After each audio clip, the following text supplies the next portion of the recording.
ESL 1 is brought to you in part by Intel, Mercedes-Benz, Vodafone, DHL, Mountain Dew Amp Game Fuel, Asus, and Pay Safeguard.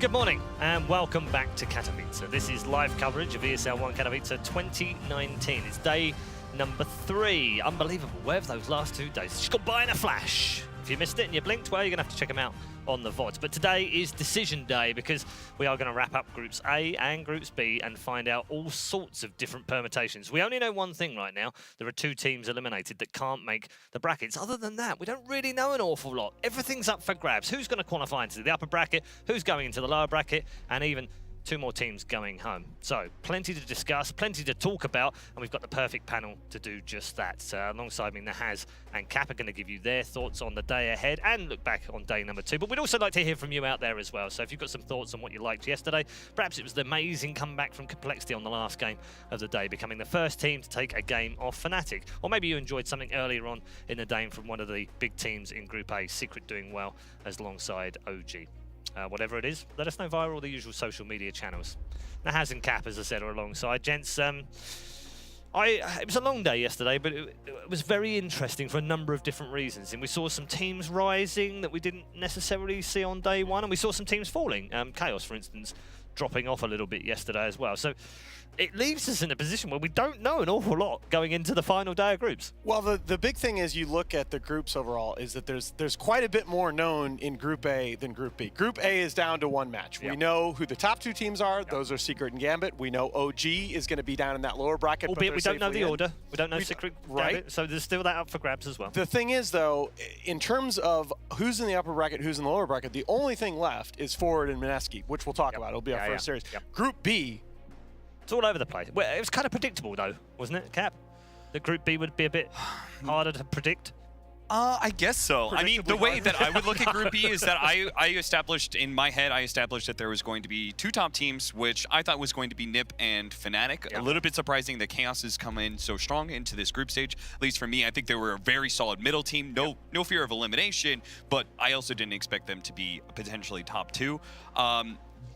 And then I think like Aster, Complexity, Alliance, it was like, I think you were guaranteed that it was going to be 2 of those 3 teams eliminated from their groups. Okay. I personally am surprised that Alliance was the first team to get eliminated from this group. Yeah, a lot of people said to me they thought this could be a good tournament for Alliance because there are several teams missing. They are in that kind of middle pack, trying to break out of the middle pack. They have been to both the majors. They don't look great at the majors, but they've been there at least. Time for them to shine, but it's not gone well for them. I feel like I can say this on panel because I have said this to people privately as well.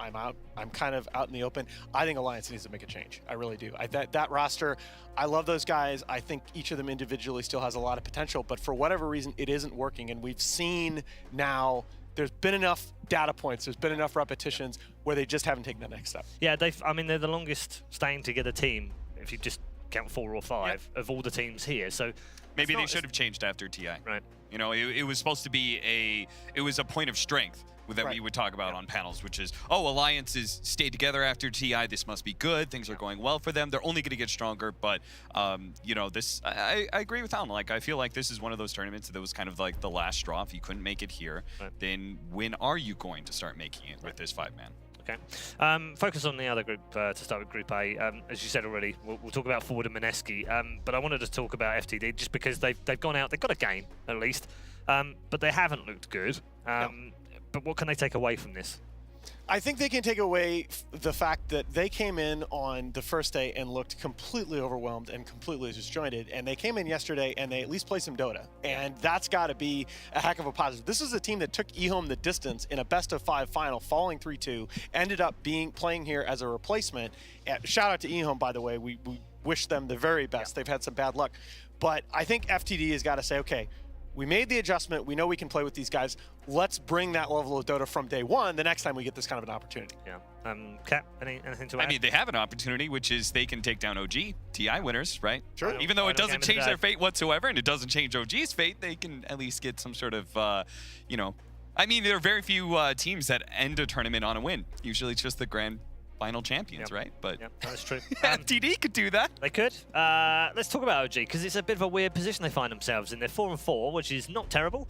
They're in 3rd place in the group. They might end up 4th, but that's fine as well. But they can't finish in the top 2 after such a strong day 1 start. Well, you say it's a weird position, but it is actually the same position I think that they found themselves in a bunch of these qualifiers that we've seen them. It's when OG's strats work, they look like the team that won TI. When their top line strat doesn't work, when something goes against them in a game, when Thompson in particular has a bad game, they haven't shown that they can survive that they can find another way to win. Agree, disagree? Is a lot of this on Thompson? I think teams are adjusting more, like they understand how Thompson plays the game a lot more. I don't think that, you know, this is a guy who has a very specific style and he's incredibly good at that style, but there's not necessarily a large amount of depth to that pool. And we'll see it as it goes on. Like, I'm sure he'll mature more and more as a player and we'll see him be able to adapt. But as it is right now, I think he was a bit of a surprise at TI to a lot of teams and a lot of players, like how he played. And now we know. Now we understand it a little bit more. Reminds me a lot of if you compare Alliance after TI3, where teams understood, look, if we take Bulldog away, they're going to have to change what they do, versus EG after TI5. EG was able to make the adjustment to other teams taking away Sumail. Alliance never adjusted to teams taking away Bulldog. Yeah, and I think there's a lot of, like, especially for mid players, there's a lot of innovations that you, just like small little mechanical stuff, like especially when Sumail came onto the scene, there was a lot of people who just like studied Sumail and understood that there was extra stuff that he was doing out of the mid lane. I think you could say the same out of Thompson, more in like maybe less on the mechanics and more on his hero pool, how you play those heroes and the rotations that he would make. Okay, let's talk about Group B. Oh yeah.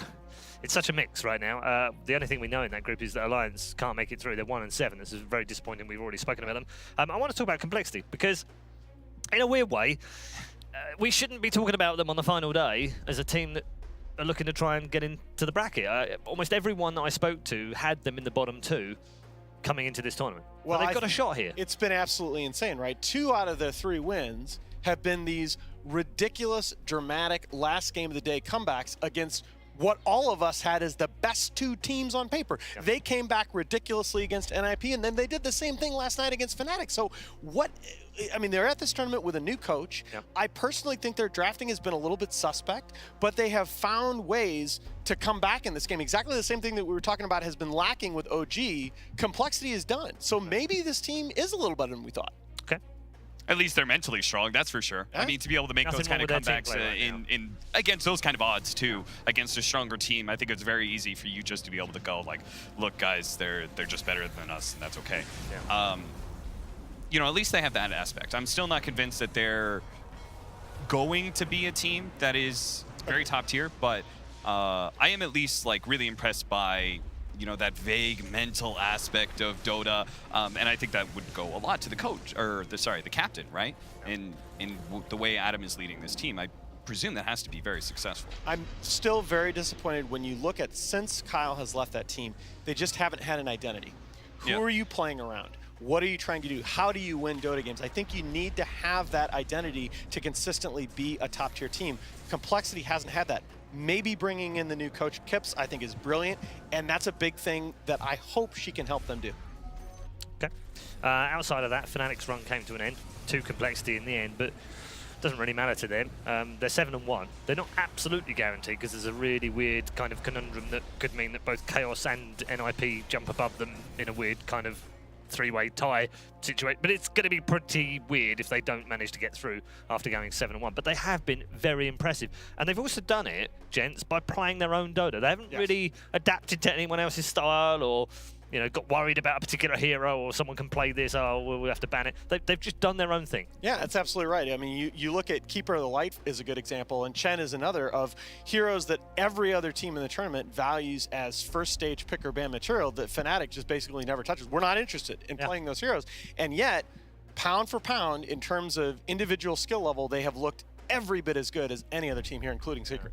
And I would say that, like, I don't totally agree with the fact that they're just playing their absolute own style, because, I mean, just look at the prevalence of, like, their Shadow Shaman, like Juggernaut. These were very, very common picks, especially in the Chinese scene as well, that it definitely, like, they are still in that sort of thing. But I guess the surprising thing for me is how successful they are with those, because I felt like some of those heroes were a little bit outdated. I felt like the pick priority of the heroes was maybe a little bit last patch, but maybe they're just that good to make it work anyway. I think the big thing when you look at what ties them together is there's a lot of Tiny, right? And that Tiny, in terms of being a flex pick for them in the first phase, that's kind of what ties together, not relying as much on the Keeper of the Light or the Chen heroes that other teams value. Yeah, I mean, having a pick that they can pick first, which all 5 players have played in the last month. That's insane. I don't think there's another team out there doing quite the that closest thing to me is Secret's Weaver, with which they run at 4 positions. But you're right, that is utterly unique in the pro game right now.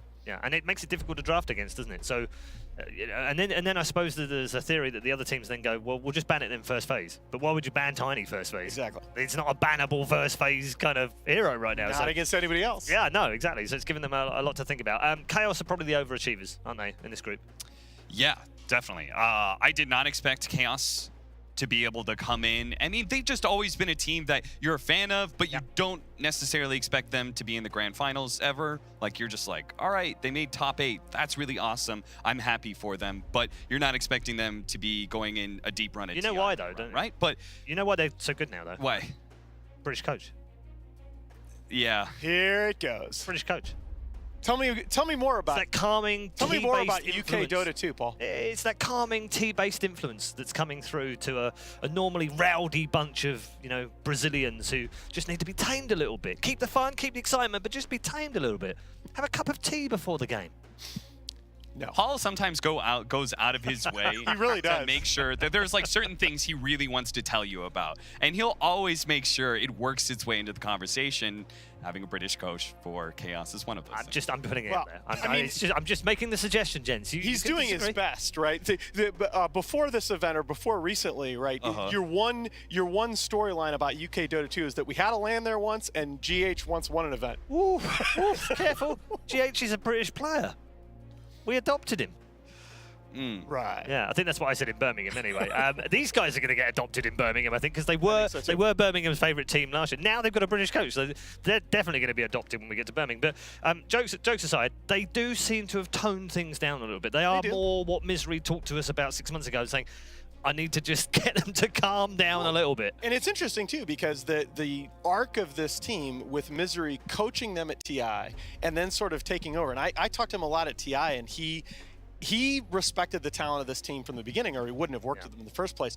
But he's like, look, they're kind of not listening. You know, there was a sense, although he never said as much directly, that I need to step in here. Yeah. And you can see that this team has come together. In terms of their results at this tournament, I actually don't think they're that surprising, because when you look at the individual series results, 2 over Call, not a surprise. 2 over Aster, not really a surprise. 0-2 to Fnatic. The only thing really surprising was the 1-1 against NIP.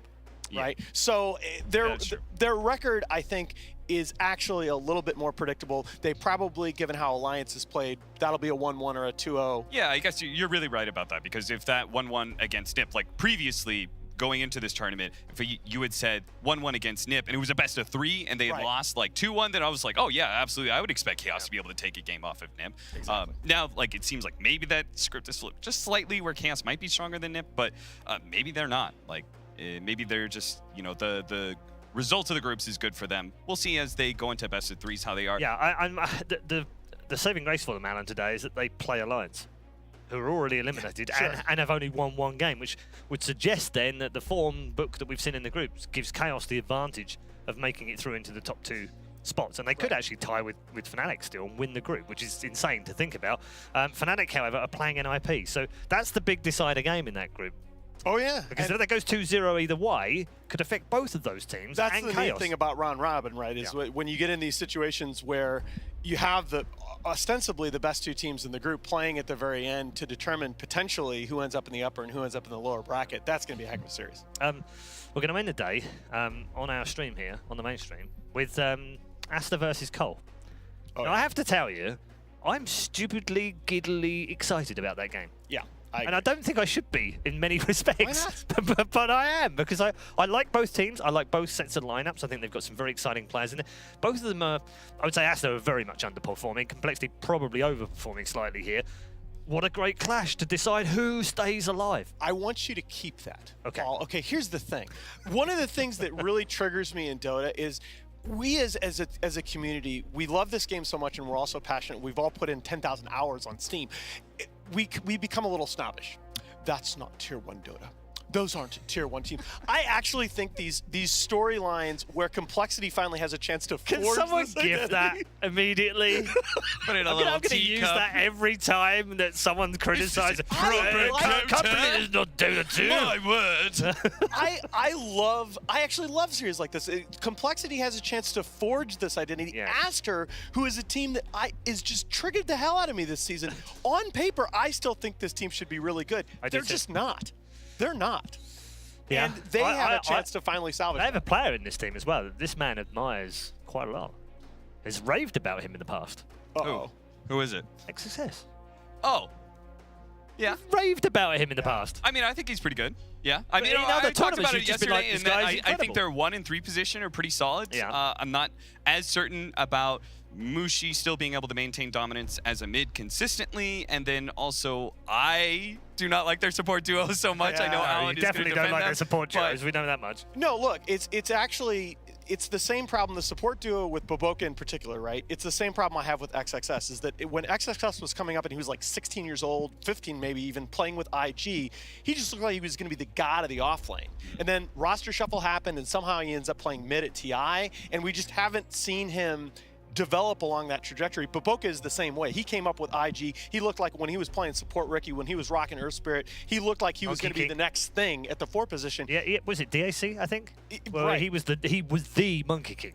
And when Monkey King was first released, and he nobody was could do the anything Monkey about King. it. Right. Everyone else was like, how does he play like that? But for whatever reason, either the hero's getting nerfed, the player himself regressing, the roster's changing, we haven't gotten to see him develop, and he has not looked anywhere near that player. And Cap, I think, is correctly saying, look, you're talking about a guy that we saw 2 years ago. The guy that we've seen for the last 2 years has not been that player, not even close. And I think it's an interesting story overall, right? As the development of a player you have some players, like, for example, we were talking about Fnatic earlier. Picking up this Pango, still running on an Ice, still, like, is his net worth position kind of a 3, where everyone else is running a 2, right? He is so good at it that people are willing to ban it against him, and Fnatic is willing to play it that way, even though it seems like it maybe it's stronger mid, right? When you are so good at your strengths, when your strengths stand out so much, then you become a threat. Right? And then there's the other kind of player who is able to adapt through the patches and always be able to be on top. You know, you look at, Universe has his own kind of style, but still, that man has played for 7 years of Dota and maintained at the tier 1 level. Yeah. So I guess it's kind of interesting to me is that you either have to do one or the other. You have to either be able to be so good at what you do that you're an Admiral Bulldog and the enemy team has to ban your specific heroes and you still manage to show up on stage, or you have to be somebody who adapts to these various patches. And it feels like, for me anyway, that some of these heroes, like Bobica, he's not quite good enough to be like that kind of player, that his strengths are standing out where he's also not adapting. One of the best analysts I know once said to me, great players and great teams break the meta. That was actually you. Did I? Yeah. You said that when it was like 3 years ago. That is smart as hell. I think you're smarter than you give yourself credit for, Cap. I'm good. You are I'm good. a good analyst. You're very good. I belong on You this guys desk. are great, by the way. You should totally be analysts all the time. The second series I'm casting, but all right, well, we can lend you back to the casting desk. We're going to take a break here at the analyst panel. If you've just joined us, welcome to ESL 1 Katowice 2019. Things are about to boil nicely as we head into our first series of the day. It's the last series of the day for the two teams up next, though, and both of them fighting for their lives as they try to stay alive here at ESL 1 Katowice. Mineski versus Forward is our first series of the day.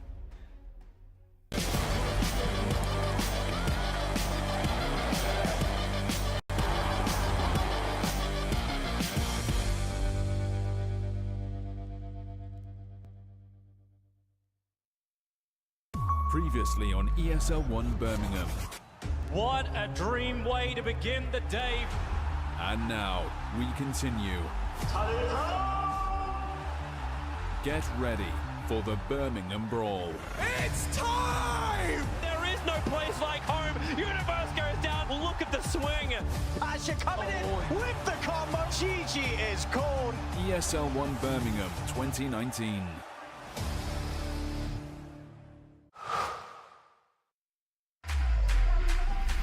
Think he can't shine through the dark?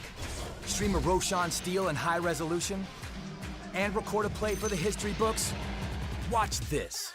Think he can't make a victory go viral? Watch this. Think a support can't be in the spotlight? Watch this. On Intel Core i7, a legend can rewrite his own legacy. Game, record, stream without compromise on Intel Core i7.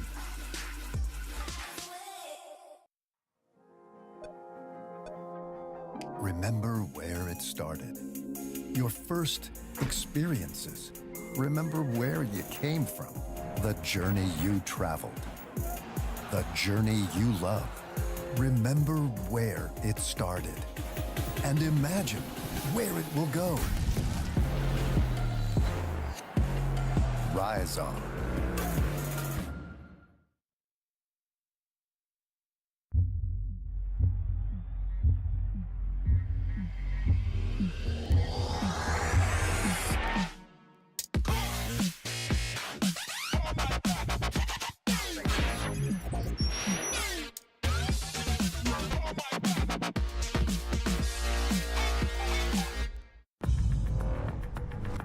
No matter what your passion is, soccer,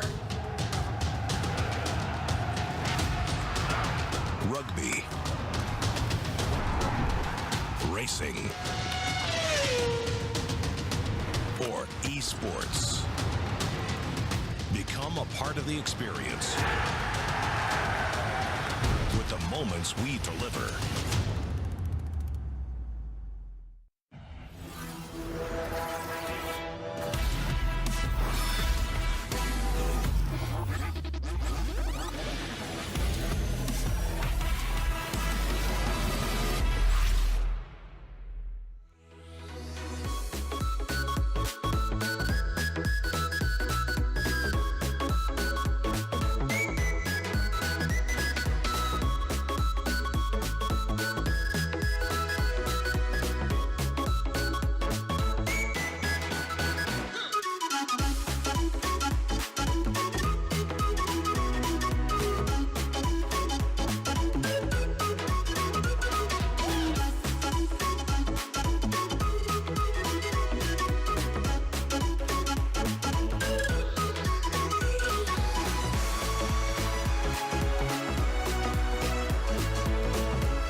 the whole world at our feet, watching seasons change. Our roads were lined with adventure, mountains in the way couldn't keep us from the sea. Here we stand, open arms. This is home where we are, ever strong in the world that we made. I still hear you in the breeze, see your shadows in the trees, holding on, memories never change.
ESL 1 is brought to you in part by Intel, Mercedes-Benz, Vodafone, DHL, Mountain Dew Amp Game Fuel, Asus, and Pay Safeguard.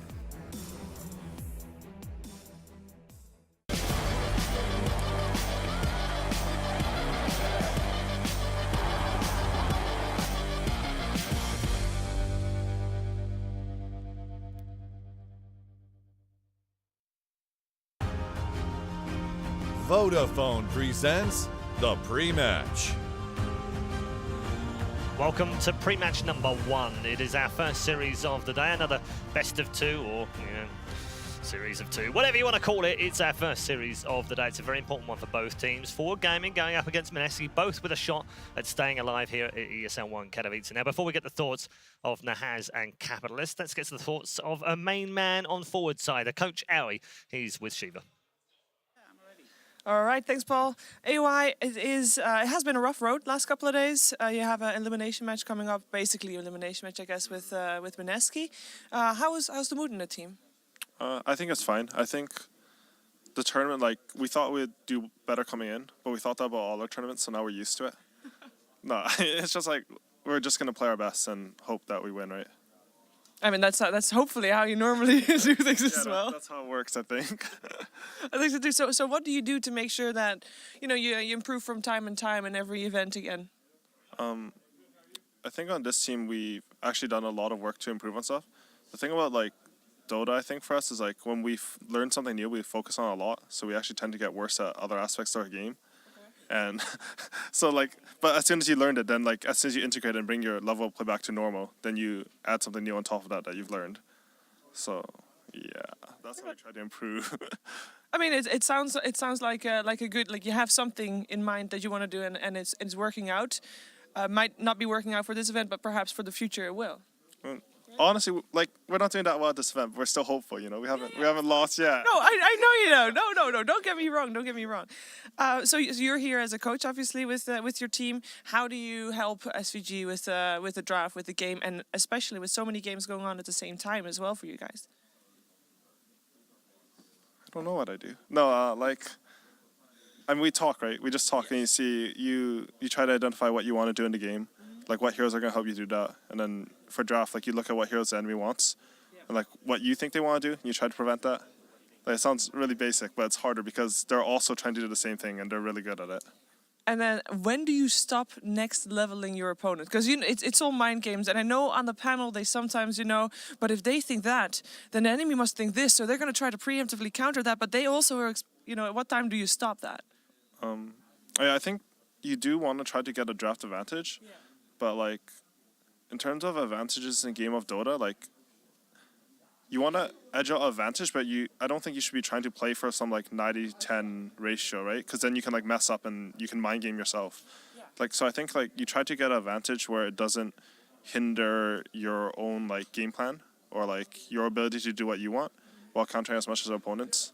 I don't know if that is too much general answer, but no. So you go into the game, you have already a game plan set, and then you kind of fill it in from there and hope you can try to counter your opponent. Yeah, I mean, it's like it's less of like a hard game plan and more of like a general idea of how you want your game flow to work, and then like you set an idea and you want to play towards that, right? And yeah, that's pretty much it, I guess. Yeah. All right. So, and coming into this specific match for Mineski, do you have anything specific in mind? Is there anything that you changed from yesterday that we can know about? No. Keep it close to your chest. Against Mineski, you want to kill Pi a lot. Fair enough. Does that give any extra level of depth for you facing Pi? No, I like Pi, so I want him to die a lot. So I told my players to kill him a lot. Sounds like a solid strategy to me. It usually works. Well, I wish you good luck in the games today. I hope to talk to you again after, and thank you for taking the time to talk to me. Thank you.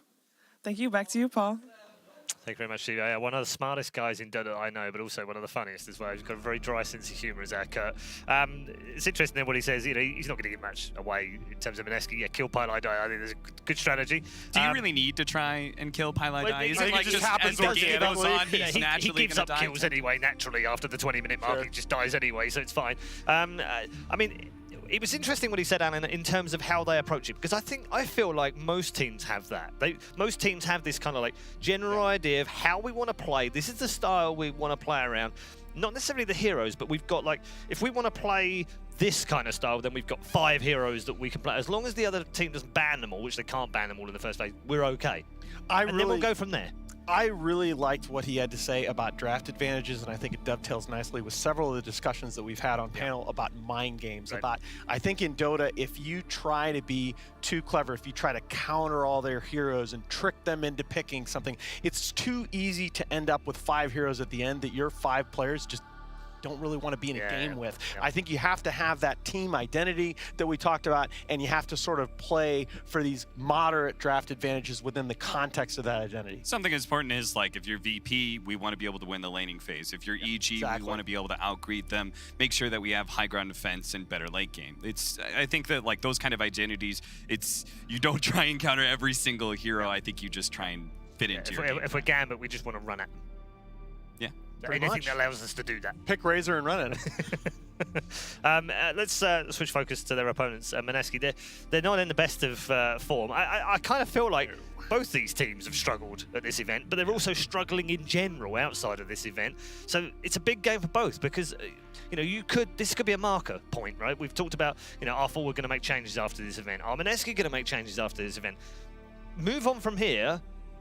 Match up against a decent team in the next round in the bracket, and then have a deep run, and suddenly you're top 6. That changes things, right? Well, we talked a little bit earlier on in the Open about Chaos's actual performance being a lot less surprising than their 5-3 would suggest. I think Mineski's performance is actually a little worse than even 2-6 would suggest. They won their 2 opening games against FTD, a team which was just completely disjointed at that time, and then they lost 6 straight. Yeah. And in a lot of those, they weren't competitive. So I'm a little bit worried about Mineski based on what we've seen over the last few days. Common thread between both of these teams is that they have both had some, overall strategy, I'll leave that to someone else, but questionable hero picks. There's definitely been some ones. I think there was there was the early pick Nyx Assassin. There was the last pick Silencer. Remember, I hated that one a bunch. Yeah. For forward, it was their initial focus on Grimstroke, which I think it was a series versus Secret, where they 1-2'd Grimstroke both times, and then haven't drafted it since, and really nobody else has been drafting, especially with that kind of priority in picks. And then the Mirana. Yep. Two different Mirana games, and I don't know if Mirana's really a hero, right? Even the fact that they've probably got the best Mirana player in the world on their team. Yeah. Oh yeah, I mean, no, look, Moon is sick on that hero, but again, we did that panel cap, and we talked about, but one of the problems for Mineski is them essentially having 2 5-position players, and in that particular game, that Silence game, they looked like it. They were a combined 0-18, right? We need to see Febby in particular, I think, step it up a little bit and be a little bit more of that roaming playmaker that we see from the 4 position on other good teams. And going back to expectations, I think these are 2 teams that, honestly, I think most analysts, maybe even some of the teams and players, they have very different expectations out of these 2 teams. Yes. You know, I was telling Alan, I was like, watching Forum right now, it's just depressing because, you know, I excused everything that happened in Chongqing because they matched up against LGD and Secret in their groups. They 2-1. They lost 2-1 against both of them, and then they lost a best of 1 to get knocked out of the tournament. Like in my head, I just checked that. I was like, okay, that's just that happens sometimes, right? But this tournament, like, they have had bad performances, and they're losing to teams they honestly shouldn't. And I mean, I don't know. Can I also put something into the mix here? I'm surprised that they're still in contention to make the brackets, honestly. With the way that we looked at them yesterday and the day before, after their matches when they lost, they looked just depressed in there. Like, hey, Paul, remember what AUI said? Oh, we haven't lost yet. Right. I mean, where there's hope, there's But yeah, they were dejected. They really did. I worry about where the emphasis was in that sentence. Yeah, they look ruined. They look like a team that weren't communicating, a team that weren't interested even in discussing what went wrong in the game. They'd pretty much given up 5-10 minutes before they're all running in and dying single-handed. I don't understand how they're still a team right now. And yet, when you talk to Kerr like that Shiva did, you actually get a sense that they're still alive. They're still fine, and they've got an opportunity. Yes, there were parts of that interview of like, I didn't think Shiva was being like too negative, and Curtis was just like, hey, we haven't lost yet. I was just like, man, you have a pessimistic outlook. But I did really like the fact that he was saying that what he said about his team, that they over-adjust to try and fix certain errors. Hey, at the end of the day, Dota 2 season is a marathon heading to TI, so, you know, these individual tournaments don't matter so much. So that part of the interview made me very hopeful for forward in an overall sense. All right, well, we're going to get into the draft. We've had our 3 bans on each side. Chen is the first pick for Mineski. This is a major surprise. Well, it has been a popular first pick. For Mineski. It's been 11 months. Indeed. It's been 11 months since they've run Chen and they open with it. And forward with the much more conventional reply that is also something that they run very regularly in Keeper of the Light. Forward 1, they got Keeper of the Light. I'm out. You handle the rest of the draft, Alan. This hero, you know, I thought that the change to Wisp in the fact that you can no longer buy Refresher and just stack and offset the pulses was a major late game nerf to this hero. And it was Fogged. I gave him a lot of credit. I made that point to him and he immediately just said, well, you just buy Hex. I mean, this is a hero that naturally gets a lot of gold as the game goes on. 350 cast range talent at 15. That's exactly insane. No, you can Hex somebody from what range? Yeah, it's 800. Yeah. And the theory crafting that I heard when I was talking to some higher level NA pros is that they were like, well, can't you just run at 5? Right. Like, don't you just like lower the net worth priority? Like, if you don't need, like, if you're not trying to grind into this refresher, then you're still a great hero. You just aren't going to have as many items. And I think, so what? I think we all just underestimated when we were talking about how cool it was for this hero to get Refresher and stack those pulses. I think we all underestimated how good just one instance of the spell was in the first place, especially with how the map has gotten changed. There, it feels like there's so many more choke points that you're fighting into. Was there a moment in the FTD game where didn't James go crazy in that game at one point? Well, he went crazy on Rubik. He stole a CM ult and killed like 4 people from the damn games, trees. Maybe it wasn't him. Oh, wow. Cuddle Brew. Wow. Yep. Okay, this is a hero. This is a hero that obviously after the recent nerf has taken quite a step back. And one of the big things about this hero is that before you got that BKB Deso at the mid-20s, and it usually coincided with this nice power spike that you got from your level 20 triple stifling dagger talent. With that talent moved back to level 25, it doesn't feel to me like this hero's mid-game power spike is nearly as overwhelming. Yeah, maybe it's just a laning phase configuration that they feel like PA can deal with the pressure that Coddle puts on the lanes via daggering and stuff. I'm not convinced by it. I kind of like the forward, the Coddle +1, whatever it is, like Coddle, Chaos Knight, sure. Like whatever it's going to be good. The Brewmaster, the interesting thing is there was a recent change with his gets people drunk, you know, he throws booze at them and they drink it and that stuff happens. The change was that sorry, what was it? Drunken Haze. Drunken Haze. Yeah. Wait, is Drunken Brawler his Drunken his Brawler passive? is the crit. And then Drunken Haze is okay.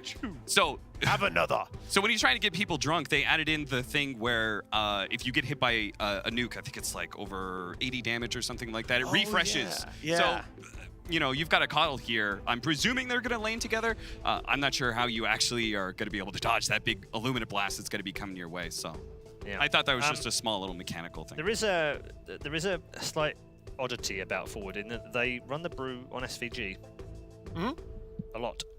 It's not that much of an oddity when you think but back. others are running still offlane, right? Well, it's more of something that was a thing for a while in the meta, the 5-role Brewmaster, because he can trade early on in lane. He can trade so effectively with that crit. Wasn't that a puppy thing? It was a puppy thing. It was a Peter thing. It was everybody a lot thing, of teams man. were doing I saw it so many pubs. Puppy started that, right? Because of a few changes, teams went away from it, and Forward hasn't. They've just stuck with it. They're still with it. So they may well have two supports, is my point, at the start of the game. Yeah, that's fine. That's fine. I think Coddle plus, as far as the open that Cap was talking about, Coddle plus any flex pick that could potentially lane with him, I think is your S tier opener right now. That's like an opener that I'm never going to think is bad. Yeah. I do want to talk to you guys about the Jug. It's had an appalling event. 5 and 12. It's the most picked hero. Yeah, and on top of that, it's Resolution's most played in the last month as well. It's something Forward have really gone back to time and time again. They're not going to do it again here, surely. I don't. Again, I think that these heroes tend to we tend to maybe overread a little bit much event to event in terms of small sample sizes. Yeah. I still think Jug is fine. It's played 17 games and it's got a win rate of 29.4. Again, I think it's been overpicked, right? Jug to me is a hero that I had this discussion with Kyle at Chongqing. Still needs to fit, doesn't it? It's a hero that if you are super confident in your lanes, plays on the enemy side of the map, puts all this pressure, it's awesome. But at the same time, at farm parity, it loses to most of the other big agi carries. Also, there's certain offlaners that are better against Jug, as well as the supports that went with Jug. Grimstroke and Lich have both been nerfed a little bit, have been fallen out of favor, especially Grimstroke. So you don't have the same kind of potent duo, and you're matched up against offlaners that are harder to deal with as a Juggernaut. So I think like that combination just means laning phase is harder for This is so much better though. I love that we were talking about the Jug and Forward kind of pivoted and said, you know, we're gonna go with this Spectre, this late game insurance. The Brewmaster Coddle combo both, it guarantees at least some level of stability for your lanes. It guarantees at least some level of team fight to take you through the mid game, and I think the Spectre pick is just this beautiful late game insurance with how many games we've already seen. As many games at this event go 50 minutes plus as we did in the entire CQ major. You know, it'd be cool if they actually went the Centaur Spectre, because I'm down. Playing Centaur against PA feels pretty good. I actually think you might leave Centaur for the 5th pick though, because that preserves kind of the flex value of the Brewmaster. If you pick Centaur here, it tells you a lot more. I haven't seen like hardly any Centaur, and I honestly haven't played it either, just because it just kind of disappeared off the map. I don't know how it feels right now. Obviously, it has to feel worse. Universe has had a few games on it. It's his 4th most played over the last month. I do agree with you, though, that, you know, the first thing I thought of when we were talking about the Juggernaut discussion was I just want Redzo to play more of a harder carry for this team. And we're going to see it here. Yeah, his top 5 right now: Jug, Void, Lifestealer, Morph, and TB. Who, Rezo? Yeah. Yeah, oh, yeah, Last month. Well, so let's outside of that, the PA and the Lone Druid are also in there, but if you're picking your 3, I like Centaur. We should talk about they may be picking their 2, and I still think OD's pretty solid. I actually, a lot of teams I think would hesitate to pick ET here or OD here, feeling like the other team would come back with Pugna, but I actually feel like I feel like the OD Pugna combo is not as simple as people make it out to be. We can talk about it if it comes up. But it is going to be the 3, the Night Stalker. All right. Awkward thing, Supernova does have priority over everything. You are literally the sun. So darkness and anything, like, that doesn't count. You are the sun, so therefore it's daytime. So which hurts Night Stalker. You're questioning the pick of the Night Stalker. No. I just thought it was an interesting mechanical thing. I mean, I think it's just the thing about Night Stalker right now is that he's just this mobile AoE silence, and Mineski just doesn't. They have nothing that can prevent Night Stalker from just running in. Yeah. I mean, they have no stun. All the Night Stalker games that I've played so far, it's felt best when I have a squishy support that doesn't have long-range disables, where I can just get on top of them. The silence is particularly effective, especially if I'm facing up against a mobile core, where my silence feels very good. PA kind of fits that build, not amazing. They needed that so badly. They basically, the biggest thing that they needed, and it's hard because they've already picked their 2 supports, is a hero that can just stop Nightstalker from completely running into you. And I think Kunkka he's not only does that, but he has these disables, these zoning tools that are on a relatively short cooldown. Yeah, my thing was I thought Mineski's draft was honestly garbage with the first 3 because you have a Phoenix and 0 disables. You need significant amount of catch. Kunkka does give you, like, he's probably one of the best. You need catch, you need zoning, you need disable. Yeah, there's going to be a team fight around this supernova. We're going to force you to have it, or you're going to be forced to use a BKB charge. Well, and the other thing about the Phoenix is that it ramps up so slowly. This is one of the heroes that, the non-core heroes that you have to buy Midas on because level 1 Supernova is so garbage. It's a very different looking Mineski lineup from what we're used to in the last month or so. I think Kunkka, really? Kunkka salvages it a lot for me, but I'm very much in line with Cap's evaluation of the draft through the first 3 picks. I thought Forward had a huge advantage. I still think Forward has the edge going into the last one here. And you can see, a Forward is, we know what the last pick for Mineski has to be. It has to be this offlane. Whereas I don't think we're going to see Mineski run the Zai style 3-position Kunkka. Yeah, I think you want more stuns out of your offlane, and I think you also want a hero that pressures Spectre. Like whenever a Spectre is picked up, every offlaner goes like, oh, I kind of have a free lane for once. Right. That's super cool. Can they go Enigma here, Mineski?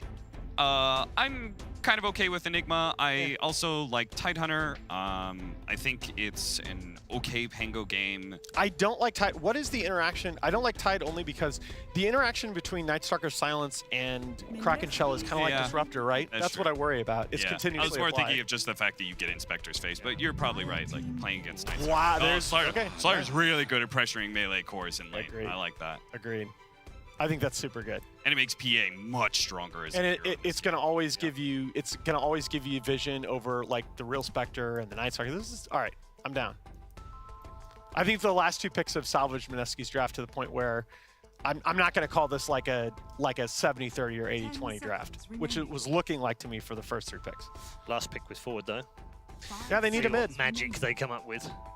They need a UR hero, and that's really where Forward have struggled. Like when they were playing well around TI, Rezo and UR felt sort of interchangeable, and they haven't had that. And that's the OD that I thought Mineski might. We talked about that in the second phase. They hadn't banned it out. Wasn't the last ban either. So OD Kunkka. Yeah, you've got a nice lane setup. Yeah.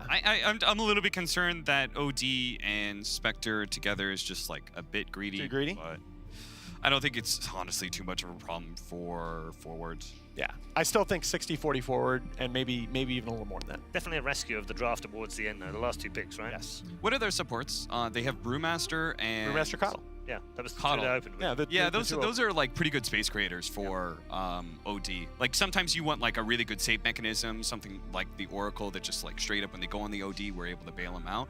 But other times you just want heroes that are on the front line that create space naturally through team fight, have disables, and Brewmaster and Coddle fit both of those. And they're not only space creators, but they're space creators at all points in the game. There are a lot of lineups that run into trouble when their supports or their offlane can create space at one phase of the game and not others. Brewmaster and Coddle can continue to serve in that role. All right.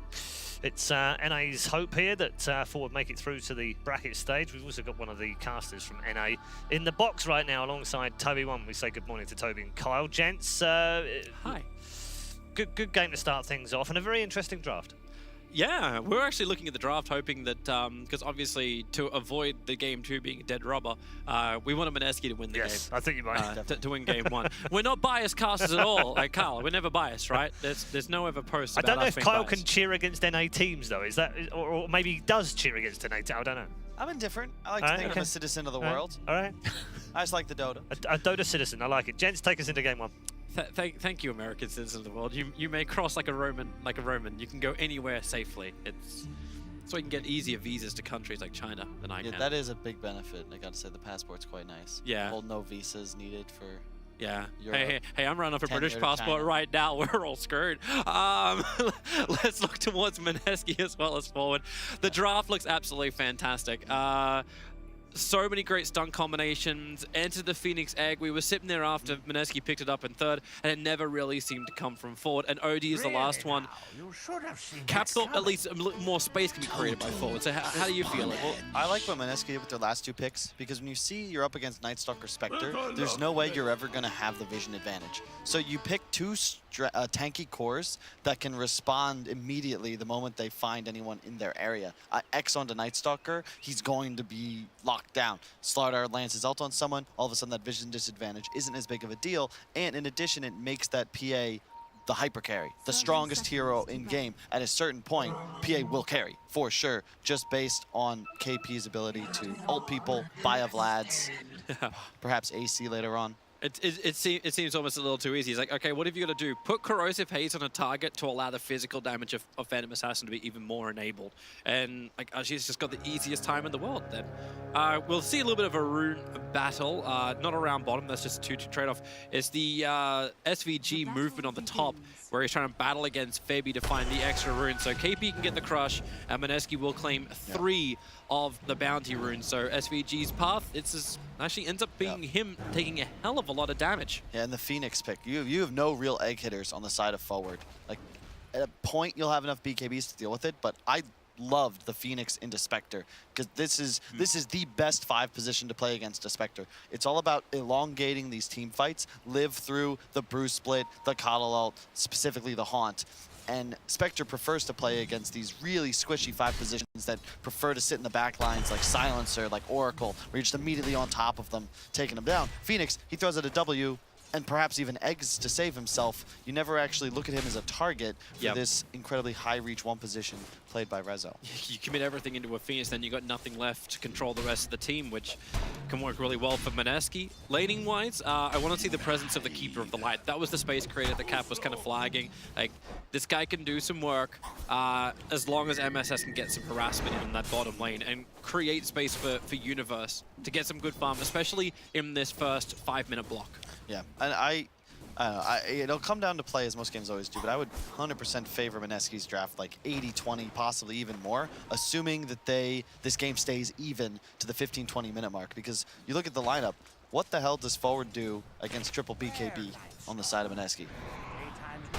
I don't have an answer for you, but hey, maybe forward can answer a little later on in the game. Like, OD Spectre is just such a weird core combo to me, because they both need a lot of time to come online. Neither one pressure objectives, neither one does Roche. In fact, forward can't do Roche until like 25 minutes plus, whereas Mineski, it's so easy. You just walk in with Slardar, summon a creep, you could potentially look to sneak it as early as 10 or 12. I'm loving this bottom lane with Pilot Eye going for the Divine Favor as the first point. Like, she doesn't care if he gets hit by the blast from Coddle. Like, MSS has burnt every bit of mana he kind of had in order just to harass out the lane, but all he's done is just push the lane back underneath the tier 1 tower, make for some easy farming for the Phantom Assassin, who gets all of his life back as Chen gets aggressive. Yep. Love the Snoo Chen. I am very surprised that Mineski were able to pick that up, because not only do you crush lanes, as we've seen time and time again, but that map mobility, it's so nice to have when you play against a team like Forward that's all about forcing skirmishes, utilizing their pickoff potential like Night Stalker, just roaming the map. Now a Chen just equalizes, and you can look to turn it around so simply. Yep. And now he's hit level 2. He brings in a Heartbeat, one of the most annoying units to play against, because it's just this non-spam harassment. Like, it's 50 mana, and he starts with a 400 mana pool. TP out on top, that'll be 140 fine. magic damage. Yeah. And then you want to start like calculating how many hits he gets out of all of this. It's like, how much life has the Universe got? At least it's got stick charges to work with, but that's why the Harpy's chasing Keeper of the Light. Could look towards mid. Yua's already having a bit of a rough time. He tried to go for the rune against Moon and almost died to a torrent that we had before. Yeah, Moon's Conka is really a treat to watch, and I feel like because Mineski haven't been prominent on the international scene, he's kind of gone under the radar, but like he used to play under the tag Nana with WG Unity, one of the 2 players to really break out from that squad, and I think he's my number 2 in SEA mid, behind Abed, and I feel like he gets no love. even though he's certainly a tier 1 player. Maybe not quite S tier just yet, but he's got potential. And Kunk is one of his best heroes. I think the Mineski fans will be happy to hear that. Once you see like a lot of the players move over to Fnatic, like, oh, can Mineski still be one of those big top teams in Southeast Asia? It's kind of a hard question. There's no Aster along the wall. He's got to be a little... this is nice. He's just going to try and ensure he gets top. He was baiting out at X marks. Torrent back in again. Decent amount of damage, but as you said, just top rune for Moon. Won't be there, so it's down on bottom. And MSS has already taken it. Get away. You are. Oh my god, there's Harpy. Oh, he actually gets it? He actually gets it. What is the range on that? He got full XP from that as well. Remember, the Chen gets 100% of that experience because it was his unit that gets the kill. So he's already level 3 down bottom now. Man, Moon killed it straight after as well. That's like, hey, thanks for the first blood. Now we're going to kick you. Actually, I'm not sure if that's how the mechanic works. Because I know if you get the killing blow, you get solo XP. I don't know. I'll check it later. I don't know if it affects units in the same way. And yeah, so you're doing a good job pushing under tower, but like you said, look at the look at the CS on the PA. You're not actually applying pressure, stopping the CS. In trouble. SVG's trying to get back underneath the tower, but KP is the bash of the deep. He went 2 points up and he's been in the face of everyone because it's just these melees. It's just never-ending bashes. They can't move quickly because the Fire Spirits both burn and slow. And there's your hit once again. He has a Spectral Dagger into the tree lines. Resolution 17-2 CS up against Asada, who's 27. That's 22-7. Yeah, then Mineski's playing so clean around that. They're winning every lane, and I don't know. I'm afraid for forward right now. I think SVG's dead too. Yeah, I think you're right. Like, the only advantage is right now, Febi's not burning spirits, but that's it. He doesn't even need it. I don't like watching forward play these sorts of lineups nearly as much as I do when they're able to be aggressive.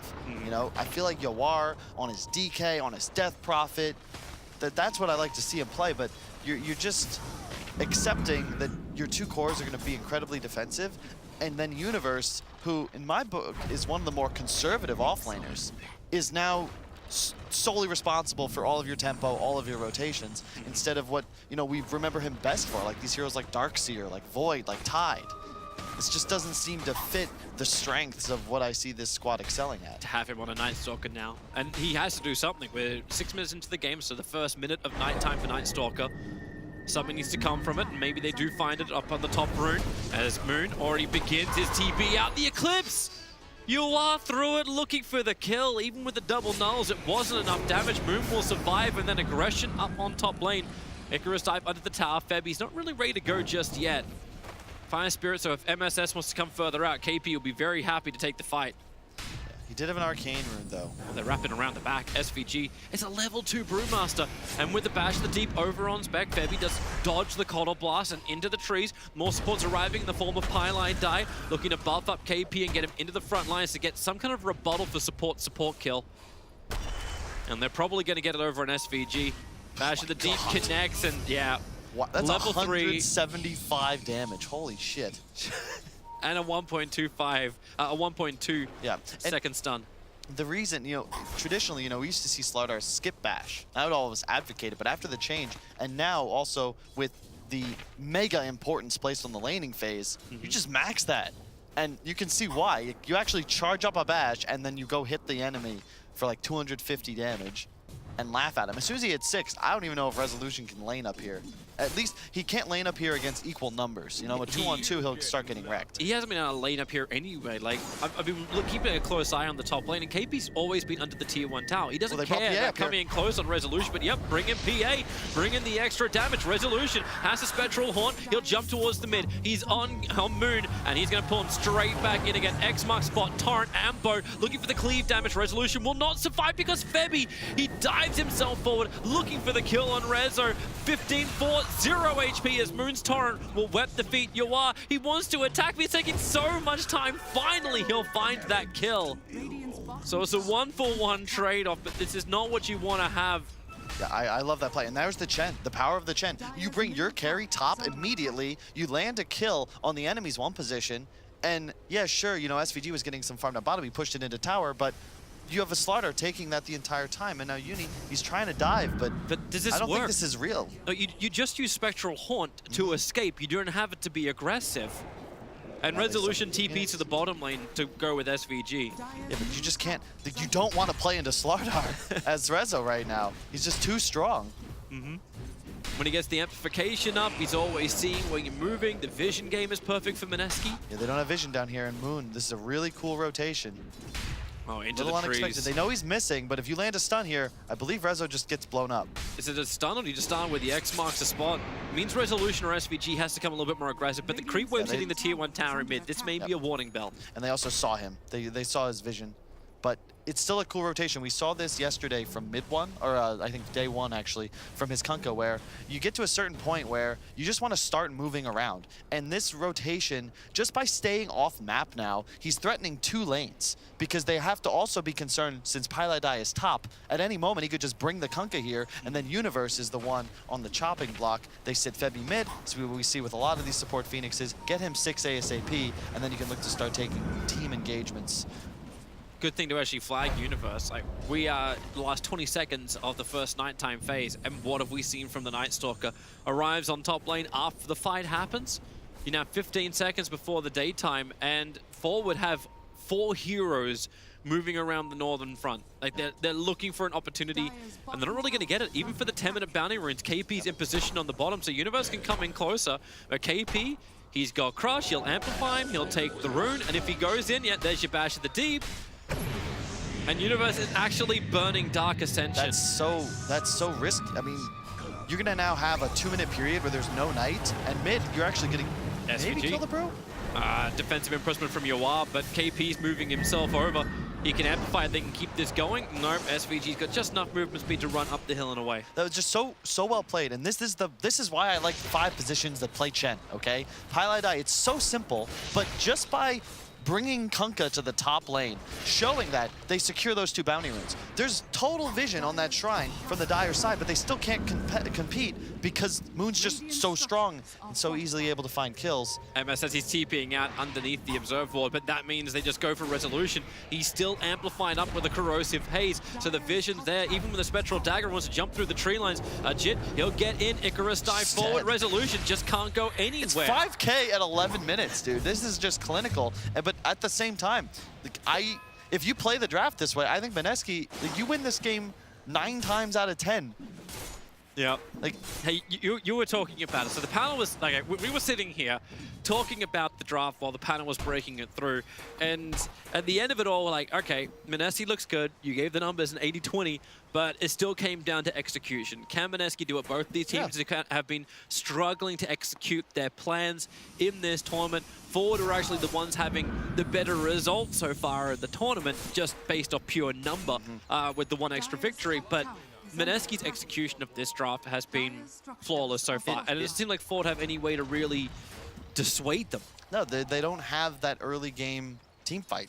They are all in on the idea that their supports are going to hit 6 early, and yeah, you're hit there now, but you're losing your lanes. Mineski's heroes all scale with survivability as they increase in level and farm, and it's not as if they ever have damage issues, considering they have a Slardar, they have a Chen, the PA crits, the Phoenix is like your 5, well, technically it's a 4-position Phoenix, but he's level 6 now. Like, how do you actually fight into this egg? It's one of the best low-key counters to Coddle, because yeah, you could drop the Ignis Fatus, but if there's an egg in range, it's sort of an equalizer. Yeah. The egg does damage. It's like the Wisp does not. Maybe you just brew split to create space to fall back. That's the only upside way I can look at the forward lineup working, but that still requires the brew to hit 6. He's so scared he can't come out to the lane, and rightly so. Yeah. It's a really well-executed game thus far by Mineski, but they also have some of the more... I mean, I again can't believe they got Chen. Pyjamas knows how to play Chen. He's just been camping this top lane. He secures bottom, PA free farms. Now he's just been playing top, and he's always able to summon heroes up there if needed. KP, he's starting his run. Universe up to the sky. Spectral Haunt, they really want KP. He'll get himself a double stun, just amplify as much as he can. So 4 heroes on bottom lane. Look top. Yep, up on top, SVG. He's the one who's trying to push back Mineski.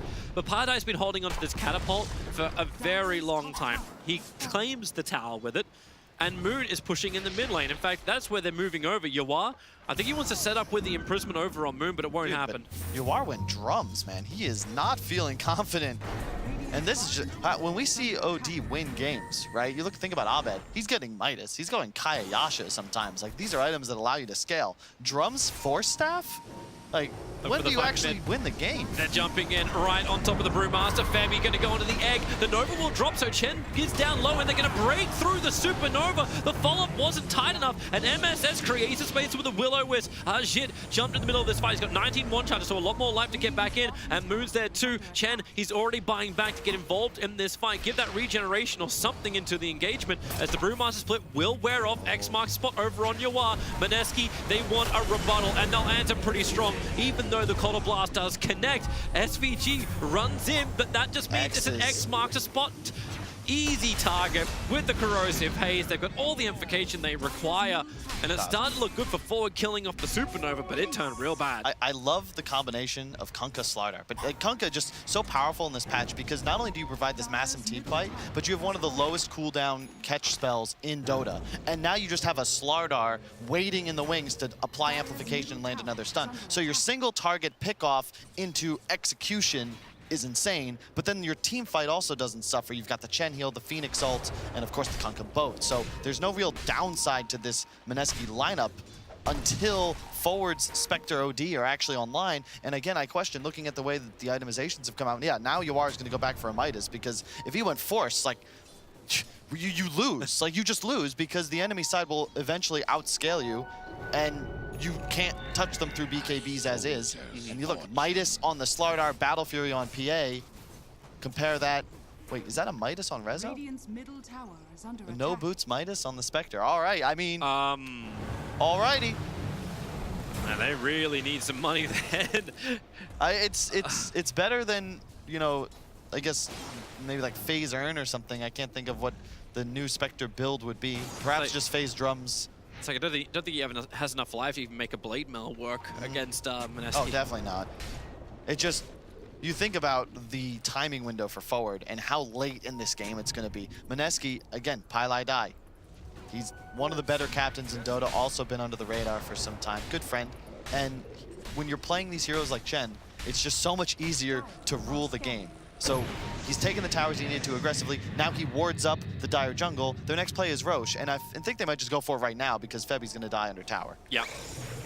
Unless I don't feel confident enough, Febi. Icarus dive out into the tree lines. He has a TP scroll available, decided not to use it. Just sits in the trees and dies. I'd like to see you go for Roche now, Mineski. You know you've got the space, and especially with the creep from Chen in combination with KP Slardar, you just do too much damage. And yeah, you see it pinged out right now. It is one of those times, though, when I think it's the rare moment where PA doesn't have a Vlads on his team 16 minutes in for a team that's so far ahead. You don't need one. You just Frost Armor him up and send him in, sure. Yeah. This is what I mean. It's so simple to do Roche, and the benefit, there's two things that make doing Roche very easy. One is to be able to do it quickly, the other is to be able to do it without taking damage. If you can do both, it means that forward never really have a window where invading the pit benefits them. Like, you can't wait till it gets low and expect Mineski to be buttered up for you. And if you run into the pit now, I think you just lose, because all the team fight from Mineski is prepared. And look, X on the Spectre, so simple. He's starting over on Resolution. There's a large force coming in from Forward Gaming, but the Aegis Immortals already in the hands of Mineski, and now they want to fight. KP, he's sprinting himself forward. They do find the Keeper of the Light, Icarus dive forward. It's a perfect Fire Spirit, but the Will-O-Wisp is in Mineski's backline. They're trying to get rid of it so they can keep this fight going, and they will be able to do so. The Supernova, it doesn't explode once again, but it won't matter when Ashit can just go ham, looking for his next target, turns around to clean up the OD, and that's the last Brewling of the Brewmaster. They just don't stand a chance against that Phantom Assassin. Yeah, and we saw the stat earlier, but remember, Mineski needs to 2-0 in order to advance and not be eliminated right here in group stage. We can only assume that they're going to be able to close this one out based on the way this game's been going, which means our next match... Told you he was a baller. They win. Game 2's got everything. He doesn't Winning even team see. advances. He doesn't see anything. It's like, all right, cool, got it. Are you sure he wasn't Slardar ulted? Oh, you actually, yeah, sorry, I Slardar ult. I'm looking for the Observer Awards. No, you're right. I don't know if I'm right. I'm just questioning. I could be wrong. I'm fairly certain he was Slardar ulted. Either that, he just totally blindly did that, and that was just unbelievably good. But yeah, no. It just we've seen this game so many times on this patch where a team wins 3 lanes. That's already enough to cement a huge advantage. But when they've got the ability to itemize, to accelerate their net worth while also increasing their survivability. All right, Luke, we'll get to see it again. No, he didn't. He actually didn't. All right. He didn't. Should Just never spidey forget. senses. Just maybe he was just looking to farm and got some extra cash. This one comes on legs. Hey, Yuar's finished his Midas. So resolution, yeah, this is just... I like the way you announce that. It's like, hey guys, here's something positive. Yeah, I again point to the role distribution. I just don't feel like when I've got a team with Rezo and with Universe that Universe should be the one looking to make all of the plays. Shit's just going in. He's after MSS. Blind Light will push him back for KP. He actually didn't start with a crush. You would have had both Universe and MSS dead to rights, but he's still in range for Ajit just to jump forward with a Phantom Strike, letting KP finish the job on MSS. And they are definitely hunting. And Yoa, he's close. Kunkka. Oh, the Blink Crush into the trees. Universe once again has to use Dark Ascension, and they're going to use X-Mux Pop Boat. It won't work thanks to the defensive disruption from Yoa. Yeah, well played. But this is, again, you cleared out all the towers, top and mid. You're Radiant, you have Roshan. Now you rotate towards the dead lane. You take out the 2 towers remaining. It's just, there's a formula to winning games on Radiant that is understood by pretty much every team at this tournament. And Mineski, they're in the driver's seat. They know what they got to do. Just be cautious, don't throw, don't go high ground too early because you've got 3 cores all scaling exponentially. Runes are going to get very aggressive around the 20-minute bounty. Rune already got the crush off, but Universe, he'll back up. Currently has that corrosive haze. X marks the spot. Torrent dragging back MSS into death. I really don't even see a line like where SVG is like on well, rogue side of the world. Oh no. Resolution into the trees and run away. Yeah, a double kill now for Ajit. I don't think the stats that just popped up then, like forward, that's giving him some good numbers. What was the win probability? I think it was like 1 to 2 or something, like 1.2 or yeah. What? Yeah, it was 1.2 for Mineski and like 2.5 I think for forward. Either way, it was. This like if forward, it should be close to like 1 and 8. Yeah, it just you look at the items picked up. You know, yeah, Mineski's winning, but they're not gonna win any less as the game progresses. They have 2 Midases and a Battle Fury. Yep. I actually just heard in my ear that it just shot up again, so it's now 1 to 10 or something like that, and rightly so. Mineski are just. They're in. Pushing. They're taking the tier 3 towers at the moment. Yoa's looking at this, and there's nothing he can do to stop this. Man, I didn't realize how crazy that Chen buff is. 48 attack damage, which is then doubled on non-hero units. And this buffed catapult has just been wrecking structures this entire game. That's tower, and like, look, Brew isn't even here. SVG realizes, like, I don't know what the hell I'm supposed to do, guys. They're hitting the racks. Look at Moon's positioning. He's got a BKB. He's indestructible. And if you walk into range of him, he X's you into a stun. Yep. Just like this. X marks the spot onto the Brewmaster.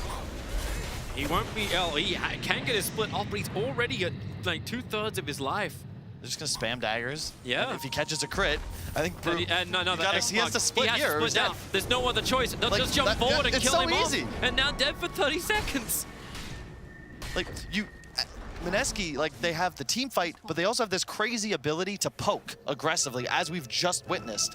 And Forward don't have a Blink Dagger. The only way that they can start fights is if Mineski commits hard, and they're then able to combo break, counter initiate, hit some massive team fight combo, but they don't have any of these cheap abilities like the Kunkka X that they can just throw out to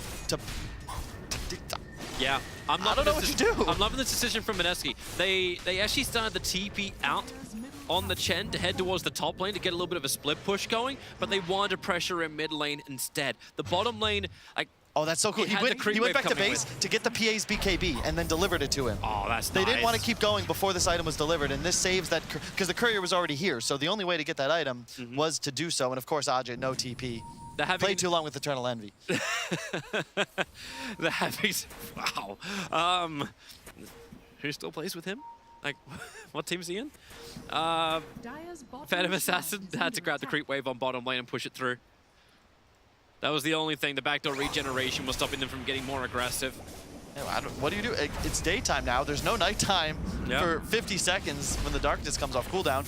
How do you actually engage a fight here? They're just losing another Rax. Like, there's no ages. This is just Mineski killing your buildings in front of your face. If you're going to accept the defeat, don't we just GG? That's kind of what should happen, but it's what's not happening, so there must be something in Forward's mind that gives them hope. Oh, that cleave damage! SVG is so low! How many times must he sit there going, I don't think I can split? And now the Supernova is down. Yuwal will get the hammer off, but he's still already dead. He'll buy back quickly. They're TPing out. They want to try and find this kill. KP is the target. Resolution jumping forward. All they want to do is now kill off the Slaughter, who's moving so fast that Resolution can't keep up with him. The Radiance Burn should do the work, and Universe TPing out to the shrine. They will be able to kill off the Slaughter, but at what cost? You've still got the battle. Now it's a double kill for Shit. The Brewlings, he only barely stays alive long enough to go back into his normal Brewmaster form, but no, that doesn't help him even when that does happen. SVG can't go anywhere. The X marks a spot. Torrent, an ultra kill for Rashid. This is the game. This is totally the game. There is no hope for Forward, and MSS will finally tap out. I haven't seen someone this bloody since Apollo Creed. Yeah, and after watching the way this game is played, I said that this draft was 80-20. It, in retrospect, feels more like 95-5 because you have an advantage in the lanes. You can take objectives easier. You can take Roche easier. You have an easier time finding pickoffs. Forward is banking on Mineski making some YOLO moves that put them in terrible positions to get four-man clapped, split. Rezo comes in, but it just feels like the Forward draft is handicapped. I don't know how to play that any better. But there could have been some better timings, like Resolution having to use a Spectral Horn as the first defensive thing. When Night Stalker rotates towards the top lane, Universe, he wanted to get in, he wanted to try and fight, but it came a minute too late. And that's when you look at Mineski, execution, like, okay, this is perfect, because everything that could go wrong for Forward's draft seemed to go wrong. Like, anything they had to play with just disappeared. But what did they have to play with? Like, not in this meta, right? You want the 5 positions that are owning are like the lane secures that provide a ton of utility or teamfighter mobility. Undying, Bane, Chen. This is what the top teams are picking. And then their cores have the ability to shove waves and accelerate. Forward flips that. The only heroes that have abilities that push creep waves are the Coddle, the Brew, and to an extent, of course, Odie's Astral, but how does a Spectre and a Night Stalker farm? They just have to smack creeps all game. You need some wave clear. Get some. Let the supports run in circles. You mean as a melee hero, I have to walk in range of a Slaughter pickup? I don't think this is gonna work. And obviously it didn't. Forward needs something else. They need something which actually lets them be in the game for game 2. But either way, we have a real series. The winner of this next game gets to actually stay in the ESL 1. That's what we wanted. Yes, indeed. It is exactly what we, the neutrals, wanted. I'm entirely sure that's what Forward wanted, but nevertheless, a dominant performance by Mineski in game number 1. Let's find out from Nahaz and Capitalist what they made of the first game of this series. It's all a best of 1 now to decide whether they go into the main bracket. It's horrible in many ways for both, but great for us as the neutrals. Oh, the good news is that we get a meaningful second game as Mineski needed to 2-0 this series to stay alive in the tournament. The bad news is I really whiffed on that draft. Here's the problem. When you look at Dota, you have to think about contingencies because you never know exactly how the game state's going to go. And the biggest problem with this lineup, first of all, picking Spectre into Chen is a lot more problematic than I realized, where you're not going to be able to feed Spectre those early haunt kills because Chen's always going to be able to have 4 heroes there to respond. And the other thing is, you look at this lineup and you realize that when you stack that on top of the idea that Night Stalker needs to do stuff still in that first nighttime, when you are behind with this lineup at 10 minutes, it's like being punched in the gut, man. What are you going to do from 10 to 15 minutes that's going to get you back into that game? And the answer is really nothing. Old Night Stalker. That's what's supposed to come in. I mean, I've never really felt like Night Stalker, despite any kind of bust he's been getting, still doesn't feel great as an offlane hero. And I don't know, he was just supposed to like be able to bridge the gap between like 2 pretty greedy cores that don't have any ways to be able to lane shove themselves and be able to create that space on the map. And I don't know, it's just weird. Universe is placed in a really awkward position to be able to do everything, or basically, in that game, and you only have 50% of the game to be able to do that. Only during nighttime you can do that. And you picked it in, like, you picked Night Stalker with Coddle, was whatever, but you picked Night Stalker into Phoenix, which I think is kind of a problem. I agree. Like the one team fight aspect of you being able to have this nighttime and attack quickly and get on top of people, and then it turns day. I mean, it's funny because I'm not like Kyle, right? I think Kyle's analysis is good, but he's very pendulum-y. He's very like, when one team won the game, it's like 95-5 draft. I don't look at Dota that way. I think it's important that you look at Forward's draft. They had a plan for the game, and the question is kind of like how we've been talking about OG, is that once you get knocked off of that primary plan from the game, can you do stuff? And this Forward draft was such that once they got knocked off of how they had planned to play the game, they had no ability to recover. I think the scoreboard kind of reveals that as well. Arjit, shout out to him. PA 11, 0, and 5 for the main man. Wow. Mineski with a fantastic performance from him. Also, Moon on the Conquer as well, 5-0. Yeah, he was a stud. A fantastic performance from him. I think he's... we talked about underrated players yesterday. He might be one of those underrated players. I'm like fist pumping right now. I know they can't see it on screen. I'm so down with what you just said. And here's, I think that's an important question, even farther than the context of him as an individual player, because along with that support duo, where in a lot of games it feels like they have 2 5s, okay? Yep. The other question I have about this Mineski team is there the star power that we saw last year for Ice? Is there the one player that you want to play around? And Moon, as good as he has been in spots throughout his career, he's not necessarily consistently been the guy that you look at and go, I want a game plan around him. This is one of those games, though, where you look at him going, if he plays that way on a sustained basis, I'm perfectly comfortable making him my centerpiece. Is the trouble, though, Cap, that he is literally the only one in the team right now? I think that was the discussion that we talked about at the very start of the tournament. Was like when we talked about Mineski, it was too much on him, isn't it?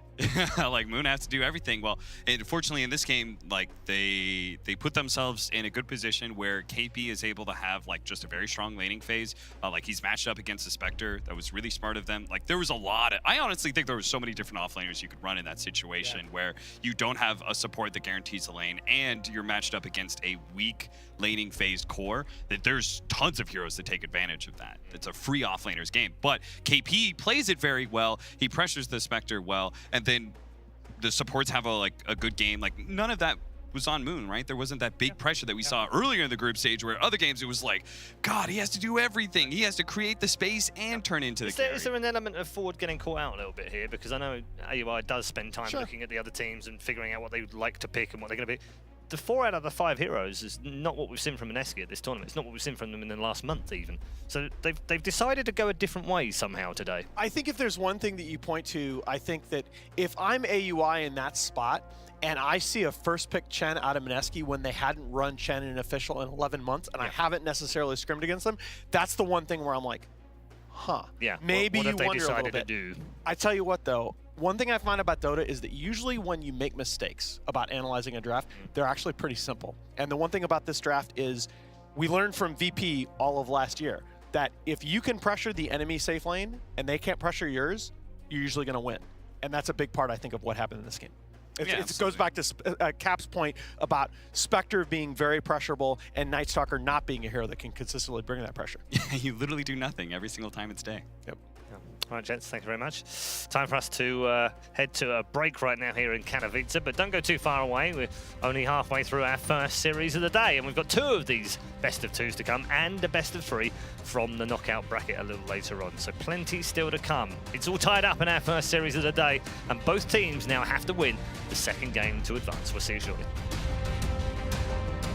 They will be able to kill off the Slaughter, but at what cost? You've still got the battle. Now it's a double kill for Archie. The Brewlings, he only barely stays alive long enough to go back into his normal Brewmaster form, but no, that doesn't help him even when that does happen. SVG can't go anywhere. The X marks a spot torrent, an ultra kill for Archie. This is the game. This is totally the game. There is no hope.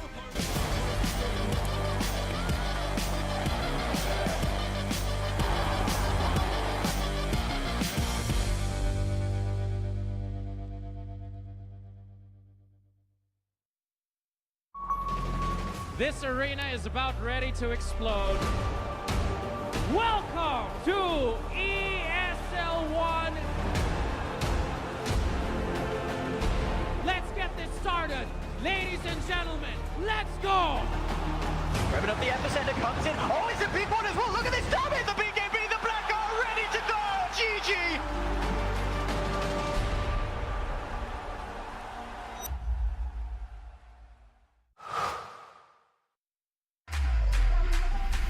Think he can't shine through the dark? Stream a Roshan Steel in high resolution? And record a play for the history books? Watch this. Think he can't make a victory go viral? Watch this. Think a support can't be in the spotlight? Watch this. On Intel Core i7, a legend can rewrite his own legacy. Game, record, stream without compromise on Intel Core i7.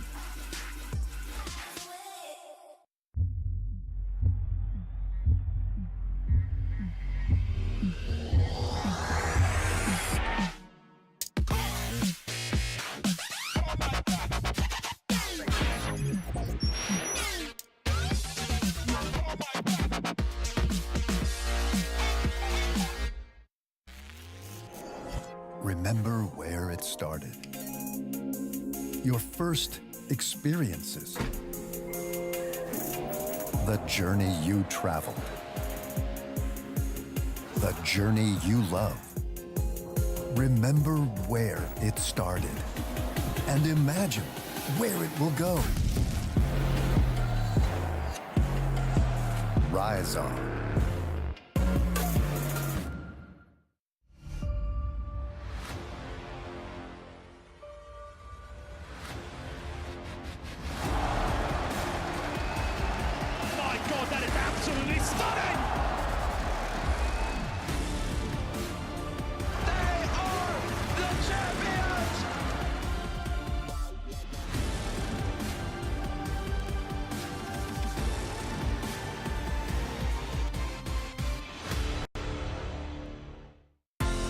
You're not weak. Your mind is always racing. It never rests. So let the earth quake as you break through.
ESL 1 is brought to you in part by Intel, Mercedes-Benz, Vodafone, DHL, Mountain Dew Amp Game Fuel, Asus, and PaySafeCard.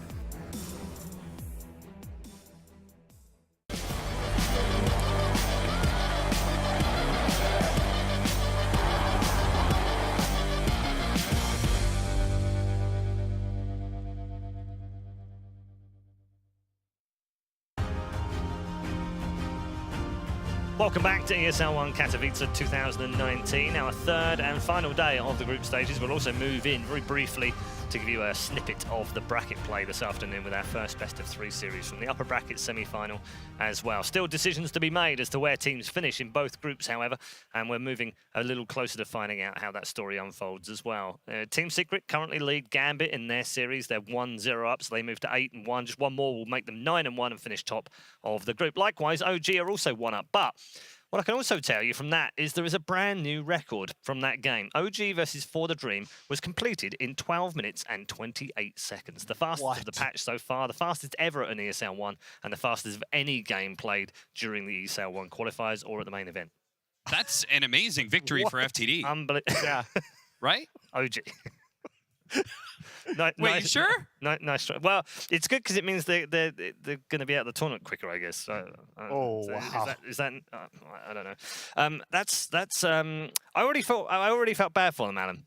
But when they're getting smashed around like that in 12 minutes and 28 seconds by a Chen troll Ember game. Wow. We'll talk about Ember if it comes up. Remember Ember has been crushing. Ember has been really we good. were talking about upsides for FTD at the start of the show? I was. Yeah, I was trying to be positive. The tournament's not over yet. Sure, you've lost, but maybe you can end on a win. No, it can get much worse, apparently. You can get thrashed and embarrassed. It's Dota, dude. It can always get worse. It's almost 6 minutes faster than any game that's been played in the last 2 months. That is statistically to see On a a pro game game of that online. length of this level is incredibly unusual. I think it's the fastest game I've ever personally seen. Yeah. At an event I've attended on LAN. I would have to. I'd have to think about it for quite a while yeah. to find a 12-minute. There were a couple of 11-minute games at one of the TIs that I didn't go to. I think maybe TI 3 that I watched. Oh, it's been it's been a long time since I've seen a game that Snowball meta. Yeah, maybe. That one, maybe. Yeah. Talk to Fogged, he knows. Ooh. He was involved in 2 of the top 7 fastest games of all time at TI. Oh God. Knows all Yanni's about in the those. building. That was very diplomatic, though. Involved in. That was really very. Hey, I didn't say it was his fault. Didn't say it Wait, was he his won fault. those, right? No. Just like FTD won versus OG, right? Well, he won in the sense that he got out of the arena quick. But that was about it. Brutal over on the other streams. Don't forget those 2 streams are ongoing. You can go and tune into those games. Game 2 draft is underway on one of those games, and the other one will be very shortly along, as it will be here as well, where we are focusing on Forward and Mineski. Now, this game effectively now is a best of 1 between these two for a place in the bracket. Unbelievable from these two. Mineski have cut short a 6-game losing streak in this tournament as well. Yeah, and you know what? I was looking at some numbers during the break, and in addition to knowing the cast range on Hex, shout out to you, Red. I think you actually might have had the key point in that last post-draft discussion. The Coddle pick, the Chen pick, by Mineski really threw things off, because if you look at both Mineski and Fnatic, okay, we talked about the fact that Mineski had only run Chen once in the last 11 months. They had only run Coddle once in the last year and a half as well. Okay. Those are heroes that are just not valued by SEA teams like they are in the other regions. AUI, when he's preparing for these drafts, is not looking at those heroes. Yeah. I mean, eventually, at some point, Cap, in a tournament, you've got to kind of go, okay, look, we have to accept that what we're playing isn't now the meta. Oh, I'm glad you brought that up. I was looking at some heroes that are successful at this tournament that, you know, like you're talking about the greediness of OD and Spectre. Like, if you're running a Spectre, which not a whole lot of people are, but if you're running that kind of hero, like, what would you expect to see out of your kind of 2 position? You would expect to see some like really big space creator, right? But that wasn't the case here. Like, OD's, maybe he's a little lane dominant, maybe he has the right kind of matchup, but you know, he just doesn't really fulfill that same role that we're seeing from certain successful heroes at this tournament, like Razor, Leshrac, Ursa. Like, these kind of heroes, they come online in the mid game, they're very dominant, they just run around and do stuff, and maybe that's why they were picking up so much Juggernaut, because Juggernaut was that kind of hero. Even if it's fallen off in a little bit of favor, it's still that same type, right? But still offers you a play style, doesn't it? Even if it's not successful right now. Just to dovetail on what Cap said, to finish that point off there, one of the stats I look at is duration splits, record in matches that end by a certain time. If you look at OD, he has one of the more pronounced duration splits in this patch. He's 24 and 37, so well under 500 in games that end before 40 minutes. He's 21 and 12 in games that go past the 40-minute mark. So he's very much a late game hero in this patch, and exactly what I said, he's not the kind of guy that you want to create space for somebody else. Yeah, that's a really good, I actually really appreciate that stat, because especially when they're playing against a Chen who's, like, Hero is insane right now with the way that he puts his Divine Favor on the Siege Creep, and the Siege Creep goes ham and kills a building in like 10 seconds or something. It's like, when EG, was it EG or was it Wings or somebody? EG was involved in the game somehow, where it was like the Brewmaster. Oh, the Alacrity Earth EG, Panda? Right? Oh my god. Yeah, where it was their Alacrity on the Panda. Yeah, that it's that, but a lighter version of it that just comes online super early, where this Chen just demolishes towers. Yeah, changes as we move towards this this second game. I made the point that it's a best of one, Alan, effectively now. Forget about what happened in game one. They've both got to win this game and then they're through, and there's nothing else that either of them can do. Does that change their approach for game two, or can they still learn something from what they did in game one? I think the biggest thing is they got us. You tip your cap. You say, look, we did not expect to have to worry about Coddle and Chen being contested against us against this particular opponent. But at the same time, that's an easy thing to adjust to, because you look at those are heroes that are very favored in your region. They're very favored by your own team. You're scrimming against them all the time. It's not something that you're going to get caught off guard against twice. Okay. Ban one of them? I think just to stop them playing it, rather than to have to worry about what you're going to try and fix in or a just very have a short period better of time. plan to deal with it. I think. But you've only got 10 minutes in between the two games. Is that enough? Yeah, I think if you're second pick again, you ban the Chen. Yeah. Yeah. Okay. Well, we'll see if they do that. From the other side of the fence, Mineski come into this having tried something a little bit different, a little bit new. It's worked. It's paid off. Is that the light that goes on? Is it the light bulb that comes on? They go, we figured it out. We know what to do now. We have to give everybody else a game and not just Moon. Yeah. Yeah. That helps when it's a 5-man effort. Yeah, I think that Mineski, the Chen looked good for them. Yeah. The Slardar for KP. There's just so many things that it just felt like if I'm playing, like, I'm not a safe laner, but I'm pretty sure like I could play that mid. I could play that. Or no, I couldn't play that mid, but I could play that safe lane. I could play that off lane. I could play that, that. I could replace KP in like that sort of matchup. It's just very easy. So you start off with such an easy laning phase in that regard. The game's naturally just gonna flow better, right? It's that thing about overall with teams, like winning fixes everything. Like having a strong laning phase fixes a lot of things for your team, I think. And we use the term catch on panels all the time, partly because it just sounds kind of sexy. But when you talk about like Disruptor being a hero that gives you catch, it gives you the ability when you're ahead to track down and get those extra kills. The combo of the Slardar and the PA, where you're always going to have haze and you're always going to be able to then blink on top of that target and Phantom Strike them down. When you're ahead, that just feels so powerful. Yeah, their choices, their 4th and 5th pick for Mineski, I think really brought their drafts together. Because I think their initial 3 were really questionable. And I still kind of stand by that, but the way that they fixed it, like Kunkka is probably one of the best fixes you can have. Again, he's a core that offers you more catch than almost any other that I can really think of, especially out of the mid lane. Do you think that was an adaptation along the way? They got to that 3rd and they kind of went, "Ooh, guys, we need something more here. We need some damage." Yeah. And, or was it actually a plan? Especially in that situation, right? They're 4th picking their mid. Like they're tipping what their mid matchup is going to be pretty early and last picking an offlaner. I think it's maybe one of those situations where they think the hero is just too strong to let them go into that final 5th pick. Okay, into the draft we go. The Chen is banned as we forecast forward, getting rid of that. The Weaver ban is very interesting to me out of Mineski.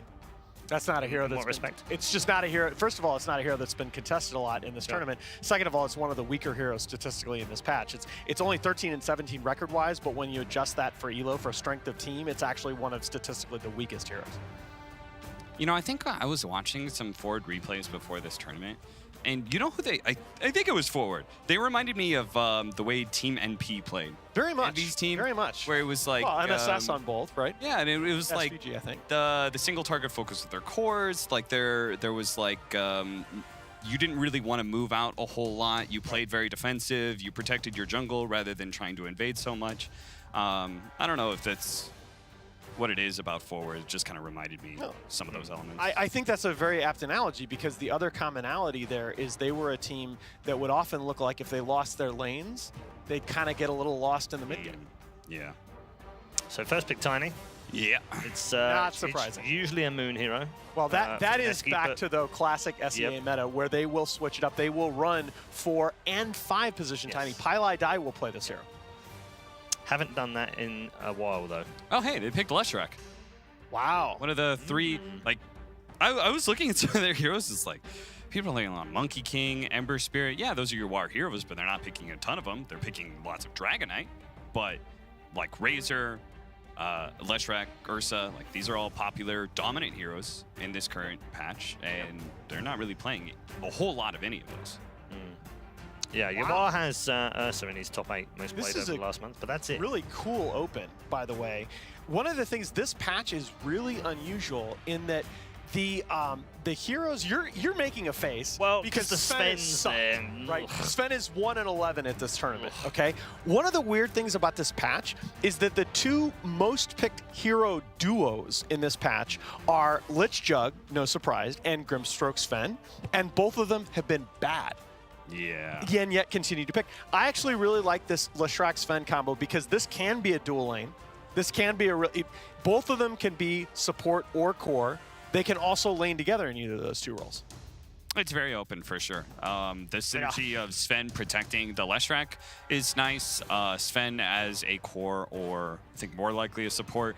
The matchup with Tiny is nice. It's just nice to be able to have a hero that can't be assassinated by a Tiny running around the map, right? So I like that part. I'm not a little bit questionable about an early pickup of the Leshrac, but as you said, it's flex enough that it doesn't really matter, right? The big thing that we've seen from Secret is if you can run it in this 3 more of a space creator role, if you have a player like Zai that can play this in an off lane, that's where I think this hero is definitely first phase material.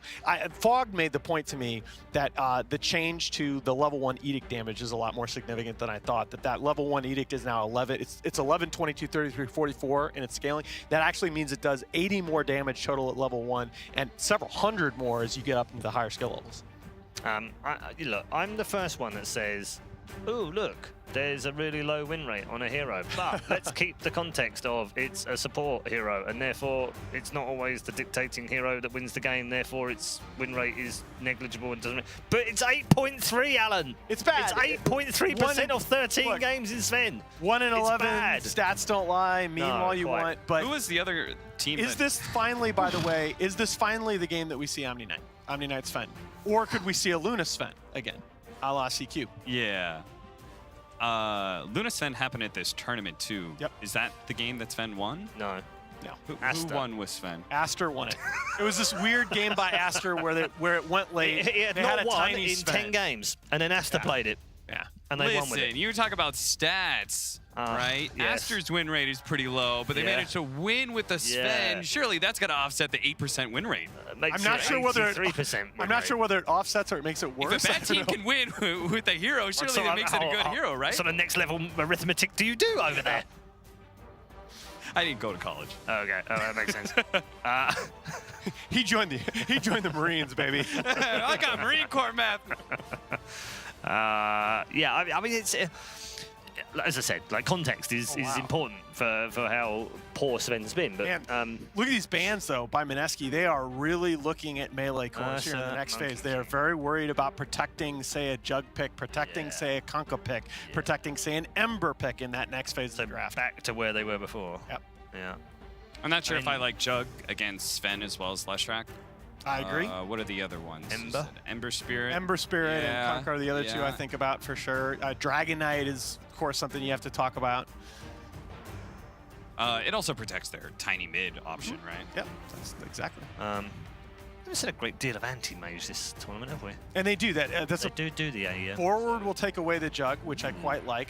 Look, Jug and Lesh between them, and Sven support with the sustain, if they have a good laning phase, the towers just melt. Yeah, I mean, and then, as I said earlier, this is Rezo's most played in 2019. Yep.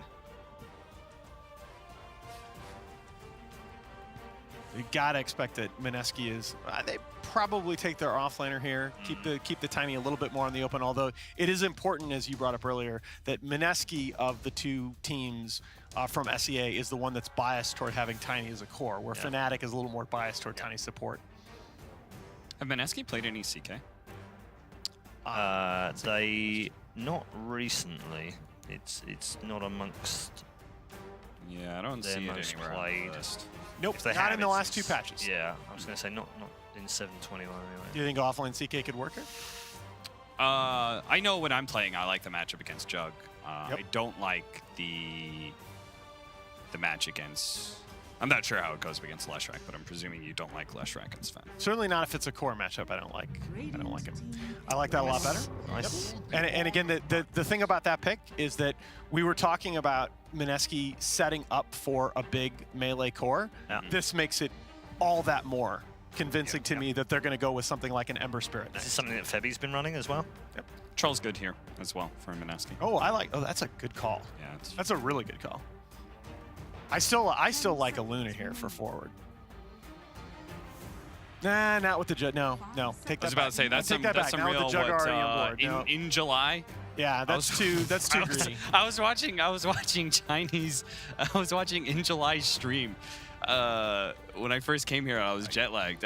Don't ask me how I got there. I was looking for some. I was looking for FTD games. Did you go? I was going to say, did you go down the rabbit hole of trying to find FTD stuff? Yeah. I was watching In July. He was playing an off-lane Juggernaut with Radiance, Midas Radiance. You needed a support here. So this looks like it's going to be. UR has run Rubik. Yeah, UR has run it about mid, it. I was thinking about it. But here's the thing. The other thing I'll add into that, Rubik 7 times in the last 2 patches for forward. They are 3-0 with UR Rubik mid. They're 0-4 with MSS support Rubik. I still think the money's on support Rubik, but it's an interesting split. Yeah. MSS would be the Rubik. How do I not mention PA? Yeah, that was the obvious one I was going to bring up for Arjit. Boy. For Mineski. When you're talking about big farming melee cores, especially after last game. It's very strong versus Jug and Leshrac. Yeah, I think I mentioned anti-mage. You mentioned Ember, and either side of that is PA in his most played. So what do we? The nice thing about this forward draft is that it's actually still pretty open. Yeah, it's very open for them. Yeah, they could play the Rubik in the mid. They could play the Lesh as a support. But it's funny, right? Because forwards draft is by far the most open of the two. But you have to look at this Mineski draft, and this is just so in their wheelhouse. Yeah, and it's nice as well. I mean, it's a good Mag PA. Hello. Maiden Tiny, nice. How do they round it out? What do they round it out with? What do they need, actually? Looking at that, they're going to need an offlaner? Probably. Yeah. Mag could easily be your 3. Could be KPs, but it's more likely to be Febi's. Yeah. Which would mean they run the Tiny as a core, which would be... I think you're perfectly happy with that. So it'd be okay, because it'd be a Moon Tiny, wouldn't it? Yeah. I think so an offlaner is more pick likely. And they've banned the Slardar, so that would suggest they think it's an offlaner as well. Right. So let's see what Mineski ban out here. What are forward looking for? Well, we don't know, because they're all over the place. Yeah, I still think forward are looking for their mid. Either a lane dominant support or... Yeah, Mineski. So I think this is going to be the KP hero, and I wonder, you can't pick Enigma because they already have the Rubik on the board. The Brew, Doom... I was going to say this. Yeah. Yeah, Doom's in that, isn't it? Are the next big 3 I'll tell you what is in there. It's the Naga. Oh, he's going back for the Brew. Yeah, the Brew is obviously his most played hero, 6-3 over the last 2 patches. Oh. Right, so what do forward do then? Are they definitely searching for a mid, or are they going to go Rubik mid? So what do you think, Cap? Do you want Lesh mid here against it's looking like Tiny? That seems... I think there's better melee matchups. Rubik against Tiny? I'm not like crazy about either of those two. Kunkka's still out there. Okay, Timber. I like that so much better. Yeah, I was going to say Timber is my second pickup because of the fact that he's matched up into a Tiny. So the laning phase matchup is good. You don't care about, well, it's not that you don't care about PA, but a lot of times you're good matched up against PA. And then you've got a strength offlaner as well. Yeah, I think the best way for you to take advantage of the overall last pick there is to punish the tiny mid, because once you saw all 5 picks from from Mineski, you pretty much know that it's going to be Moon tiny mid. Yeah. So I think the Timber was a great pick there in terms of with Ursa already, Monkey King already off the board, you can then punish that with the Timber. And you need to be able to attack that timing where you need to at least be able to fight during that timing where PA is going to be very strong. Like, you can't get run over like you did last game. You don't have to worry about a ton of scaling coming out of Mineski. So I think Timbersaw is just like a nice sort of mid-game hero looking at a strong laning phase. Yeah. That said, I think I actually think these 2 drafts are pretty dead even. Who do you like? I might like forward a little bit more, but it's not by much. Yeah, I would have said coming into this series that with even drafts, I would favor forward. The first game has shaken my confidence in a little bit. I'm gonna call this dead even. Flip a coin, baby. Let's go. Okay. Well, our analysts think this is a coin flip between these 2, and it certainly is in many ways more than one, because these 2 are going head-to-head for a place in the bracket stage, and it's all on the money. Let's go for game number 2.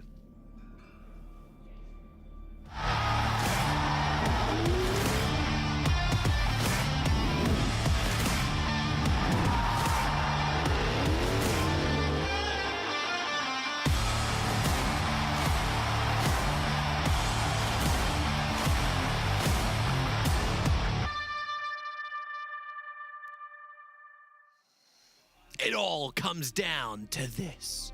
That's my LD line, because you threw in one yesterday, so I felt like I had to get one out here again today. So it all comes down to this. One game between Mineski as well as forward. Kyle, please make sense of the draft for us, because the panel seems to think it's a 50-50 coin flip. I think the panel's wrong, personally, but I've been wrong I a am lot in my life as surprised. well. I am shocked. I am horrified. The same way Mineski had a big advantage last game, forward's got a huge advantage in this game for the same reasons, because their draft is just so much easier to execute. Think about Mineski, last pick Brew into Rubik, Lesh, Jug. Yeah. And it's your offlaner, like, you're banking on having a massive lane advantage, but your war's on an uncountered Timbersaw. And the forward lineup will hit a point at 10-15 minutes where you can't kill anyone. You're going to have a Jug in one lane, a Timber in the other, and Universe now, instead of being on some Night Stalker, which is only effective half the game and can't hit buildings, it's Lesh. We've seen Zai just dominate with this hero, and I think Universe is perfectly capable of doing the same. Yep, and we have to see how Ford are actually going to execute this. The same kind of storyline as game one. It's like, okay, well, the draft looks absolutely fantastic, but what can they do with it? Can they actually aggressively move forward? Because if they don't, then you've got Phantom Assassin who can get completely out of control when buffed up by this Magnus. And that's where I wonder how things move forward. Because if forward don't break the base, they're going up against potential big RP, heavy crits with a lot of split, the chaos of the Brewmaster, and the stun control and repositioning that comes in from the Tiny. But the battle for the top rune already up. Pylai die, low on life. That was the message that AUI gave his players, and they're able to do so. Universe, he's low on life as well, however. Ajit and Febi teaming up together, so Febi will find that kill. A 1-for-1 trade-off for that bounty rune, and it's a 2-for-2 trade-off in the bounties themselves. Yeah, you take that if you're Universe, though. You are totally cool with that little bit of extra gold infusion. And I feel like top lane, Lesh Sven versus PA Mag, you can just output so much pressure.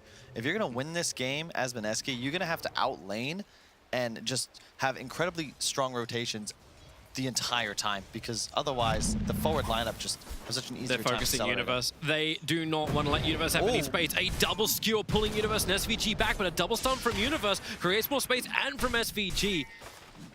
Teaming it together when Pylai and Ajit stand so close, they brush shoulders.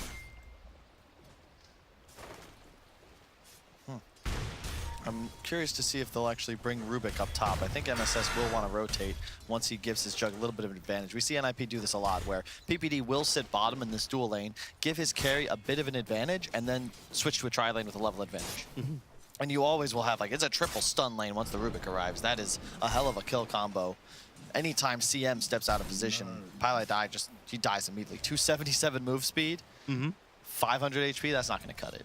Yeah, that's why Pylai's already back doing a pull. But it's just fun to see this support Magnus, so no shockwave kind of thing. It was the skewer. Catching up the double two definitely made the point seem worth it. But how is Magnus meant to have an influence on this lane? As you said, is a very potentially easy kill lane. It's difficult. The skewers are key. If you can skewer somebody to high ground, that's nice. Skewer back defensively, maybe for a bit of peel. But man, this is one of the reasons I just love this Lesh hero. Like, compare it to the Night Stalker, right? Give them the same amount of net worth, maybe upgraded boots plus that one next item, right? Lesh, think about the damage output. Not to mention that it's AoE, that it can be dealt to structures, that he has a AoE stun. It's just that this hero does more with the same amount of gold. And you can even see right here, level 1 Impale, that, These look chain stuns. Come on. Turns on the Edict, has all the damage in the world, and no chance to actually get the skewer off. Yep, and I know it was the Edict was buffed pretty significantly. The damage increase was up 2, 4, 6, 8 per explosion. So level 1, you're talking about 40 times 11. It's 440 damage on a level 1 ability that does physical damage. Not to mention the stun. For 80 mana, man, this hero was buffed. I can't believe it took so long for this to become meta, but my favorite hero is Lesh, okay? I'm sad I'm not playing solely because I could pick this hero first every game. Come on, Kyle. Come on, Kyle. Let's not get into that mentality. I don't want to lose another co-caster.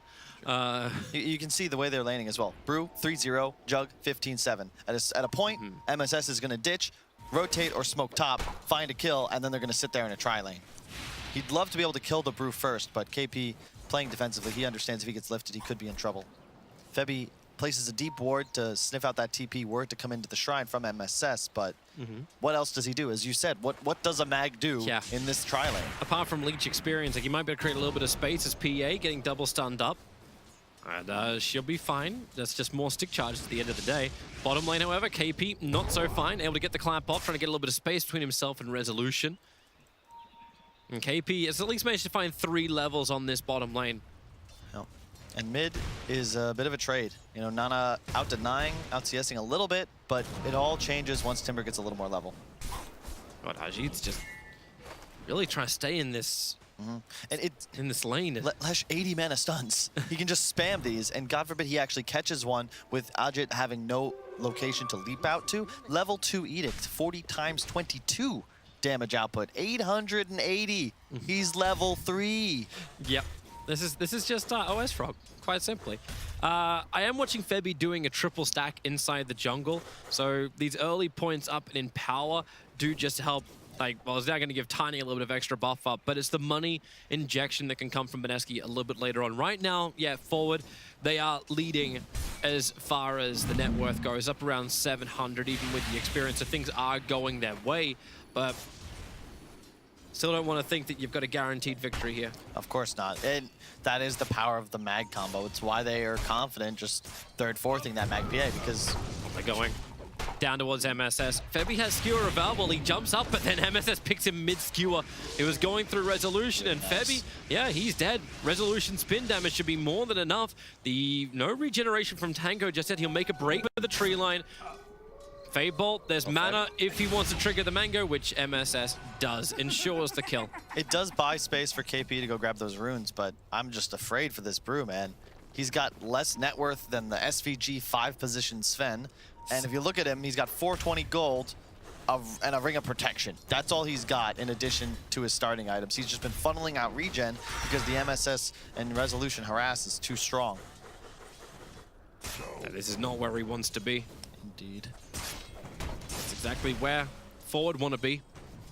Resolution just able to continuously farm up. Okay, I was thinking for a moment with Moon getting a toss. I guess I've been waiting for the toss back into Crystal Maiden Frostbite control, but does that even work against the Timber? Sorry, it looks like an ungankable lane. Maybe when Febby's able to skewer him deeper underneath the tier 1 tower, then you'd have a chance. The problem is these towers just don't do enough damage to Timber. You look at him, even with just the 18 stacks, he's got 22 armor and 25 health regen. How are you, like, what are you supposed to do? He tosses him for some CS, but that's it. Yeah.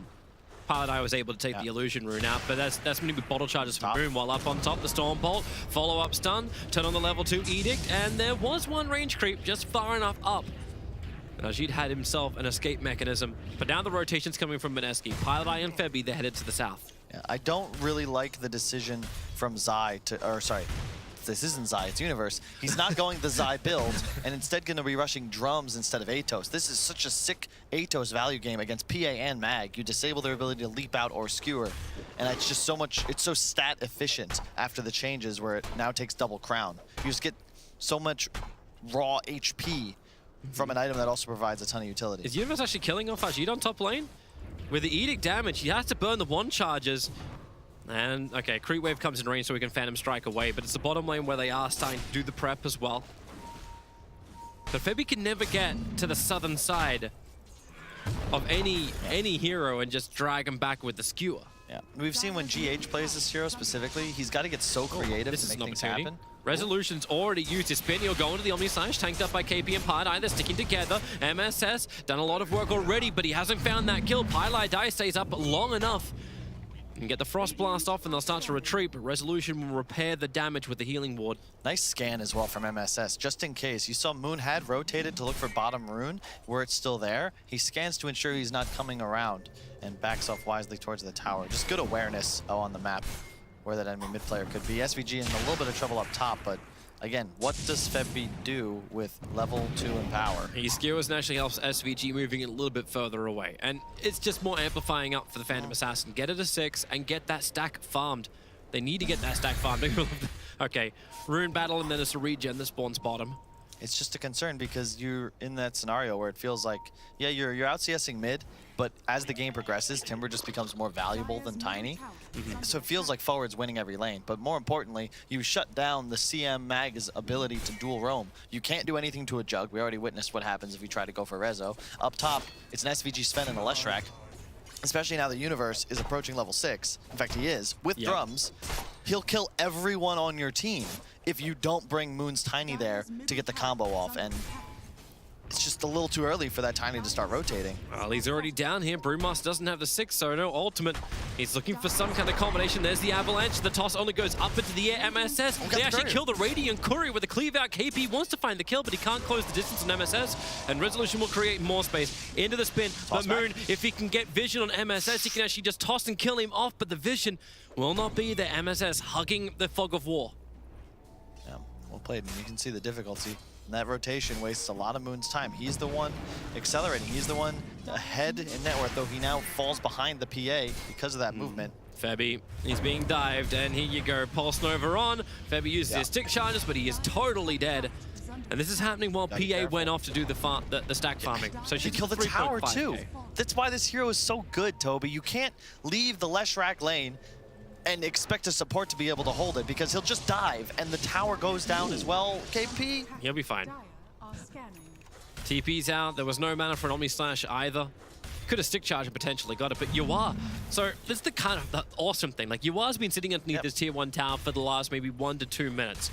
And if Leshrac just walks up behind, you take the tower. Yeah, and the other, it provides so much information. It's an easier game for Forward to play because it's not just that they're winning lanes, it's that they have heroes that scale and they're able to sit in those lanes. He just wanted to be here for the 10-minute bounty runes, and he's going to be here to give away his life, tossing away Universe. That puts Universe in a position to kill off Ajit. He did not have enough mana to continue chasing, and his Edict was down. So it was a good decision there not to continue. And I like, okay, he's going drums into Atos on the Leshrac. So the raw stats, just unbelievable. It will slow down his farming a bit. You typically see Zai pick up Arcanes earlier, but I don't mind this just because he's against so much burst damage on the enemy side. And it's not as if he needs to be... He can play this 3-roll. You can trust a Jug and a Timber are going to provide plenty of damage and scaling power as the game progresses. And yeah, Brew's level 6, he's finally online, but again, look at his net worth. Copping a Stormbolt inside the mid. Moon, what can he really give? Doesn't want to have to throw out the Avalanche, but he has no other choice just to damage Yuar and SVG, but Resolution was mid-spin, so they still feel confident to fight while on bottom lane. MSS underneath the tower. The Brew split from KP finds the kill over on the Rubik. Universe will TP in as well. KP wants to keep the harass going, send him up and towards the air, but there's more TPs on the way.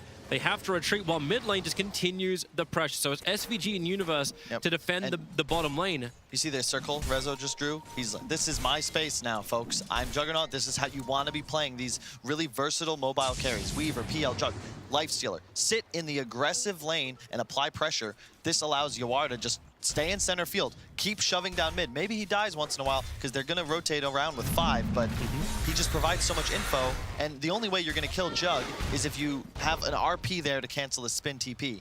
If he sees Mag anywhere else on the map, like right now, as he's standing on the ward, demonstrating that he's just holding PA's hand to farm some creeps, Rezo knows that he has no fear whatsoever. He can continue to play aggressive.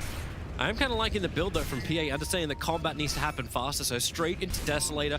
Probably one of the very few times we haven't seen PA just go Battle Fury, but it understands the tempo of this game. I think Vlad's first would have been nice, because none of the other heroes on his team are in a position they could buy one. The blur, it broke. That actually told him that Yawar and MSS were coming over for a kill. And 4K advantage for forward. It feels very similar to the previous game where the team that's ahead just kind of bullies the opposition and continues to get more and more ahead. And same exact scenario, 5K advantage at 12 minutes.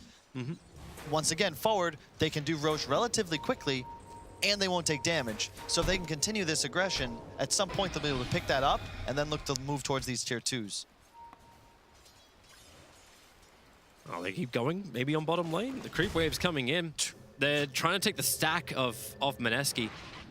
Top lane. Yeah, Rubik TP's up. He's got the Drunken Brawler stolen currently. Moon goes for a quick toss, but Juggernaut, 16-1 chance will give him enough for an Omni Slash. But Moon, he'll have to stay with the creep wave if he wants to try and dodge this, but he's isolating up, fortifications up, and Moon, one more. No, he'll toss him back. The distance is created. Quick bottle charges combining with the wands, but they'll finally pick him up. And Omni Slash committal. He may be regretting that now that Ajit will arrive. MSS is one stifling dagger away from death, and there she is, even with the crit. But look, Resolution has the movement speed, but yeah, as you said, Universe is just pressuring bottom lane. And this is always, again, it's just the meta. When one team reaches a point that they always win in an engagement of equal footing, you can so easily pressure 2 lanes, because in order to stop said pressure, you need to bring more heroes than the team that's leading. And you just can't do that in 2 places at once. Sure, you get the kill on Rubik, but your mid player died, and you had 3 untouchable heroes shoving down a tier 2. All of a sudden, map is blown wide open, and now all forward have to do is execute. And sure, you can't take a huge fight into a bad RP. Mineski, they still have the ability to turn this around, but it's going to require poor positioning from forward. They've got to capitalize on a mistake, because if you don't land some sort of 2 or 3 man RP with a Brewmaster split on top, where's your damage come from? And both of these are difficult to get into position. The Blink Dagger is in the quick buy for Febby, but this is a long, long way off, and forward are not going to give them the space. They're already smoking up aggressively forward. Pylai is going to be the one to be scouted out. He'll be hit by the Storm Bolt. Febby skewering forward. That almost gets him in range of the RP, but the stun eclipses him on the way through, so there's no instant fault. KP will get the split off, and Yawar just taking out the Magnus and the CM. Universe, he's taking a lot of damage himself, however, with Moon coming in close. Universe will finally pop down. A double Storm Bolt, creating more space, and Yawar's back in. The RP from Febby, but it's stolen by MSS. He's trying to line up a couple of players. Ajit's the only one who's nearby. That may just be worth it. Yawar, okay, they've got the distance. They need the slow, however. Ajit on the run out. Resolution right behind him. The phase boost get the movement speed. A quick Phantom Strike back underneath the tier 2 tower. I think you take this tier 2, and then now that you have RP, and there's no Brew Split or RP on the enemy side, you can just walk into the Roche pit directly after this tower falls. Universe did go down. He was a fraction of a second from getting a stun off that would have potentially just ended that engagement with forward leading a route. And look at the warding as well. 5 aggressive wards placed by this Radiant side, and they're now going to collect 4 bounty runes. That 5K lead just became 7. It's only 15 minutes into the game, and they have utter map dominance in addition to this massive net worth lead.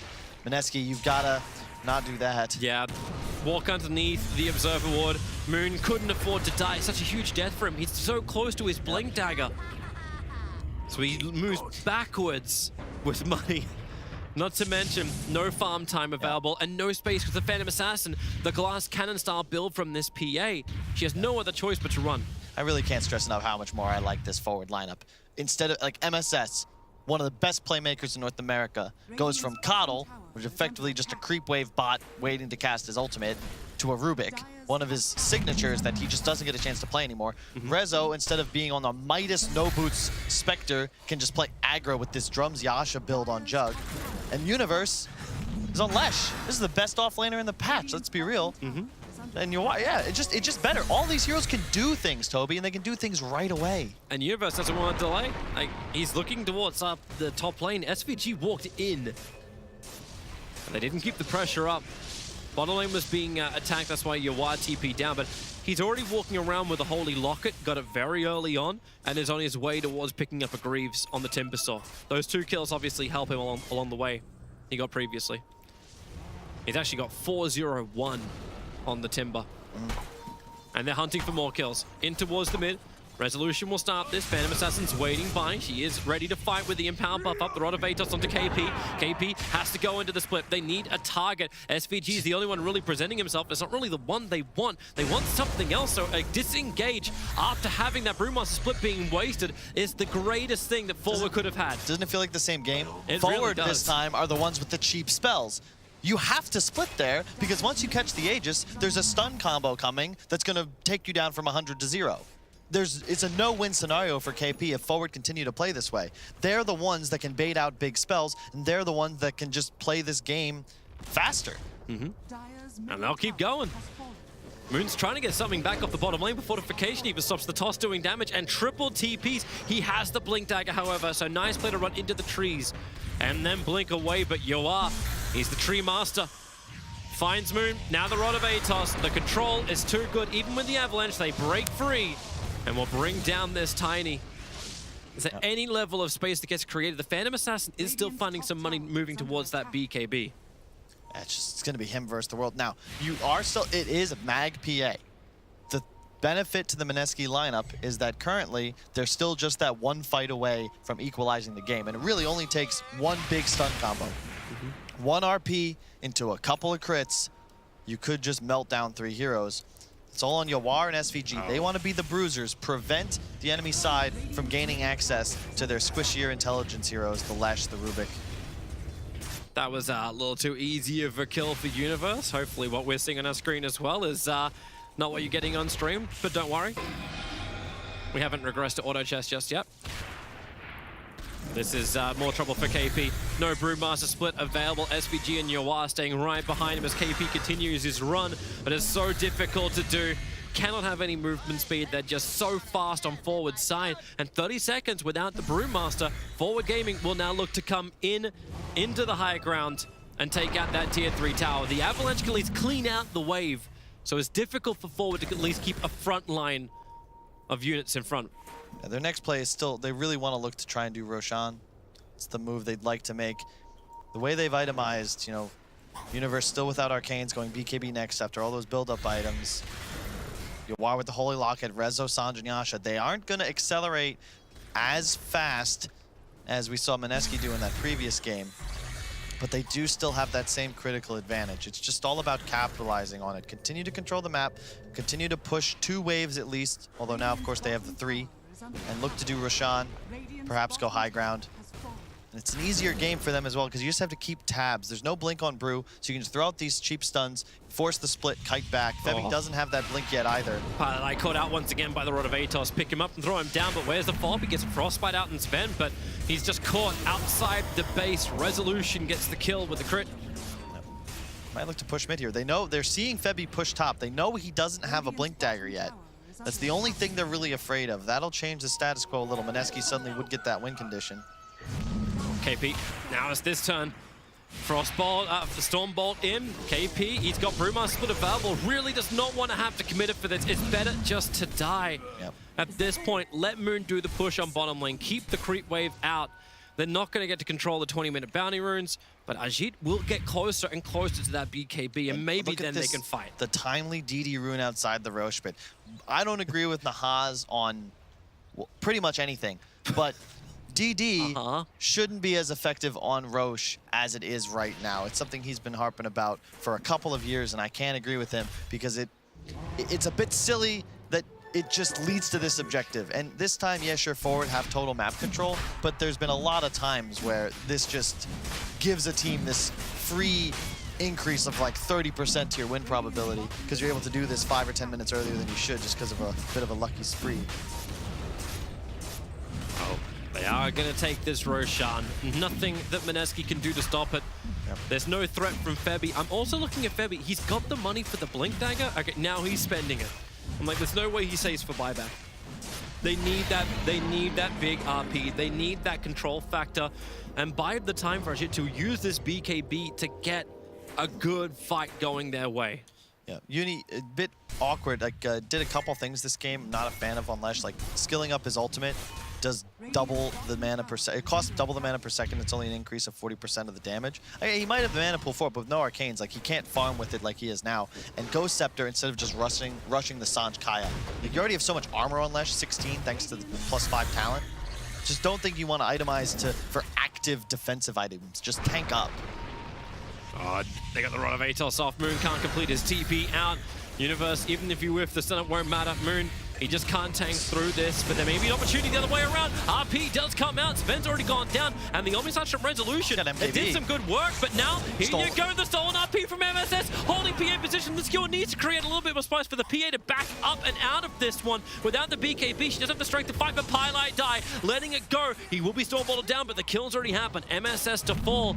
That RP is gone. Juggernaut's on the run with a spin to protect him, and a Rod of Atos. Pylight die. At least the track was up and towards the air, so there's no instant follow-up from this, but it won't matter when Resolution's on his tail. It was really well played from Rezo. He actually Omni-slashed the RP. That shut that down. Now you know there's no split, and you're in that same position where forward, they can march high ground, and they don't take damage, because Timber just tanks the tower. You have Leshrac. There is a glyph available, so they'll get that first Diabolic Edict, but what now? You need a massive skewer. You have no BKB on PA. It's going to be rough no matter what. They need some lucky crits to come in from Phantom Assassin. 13 seconds before that BKB is off for the Brewmaster.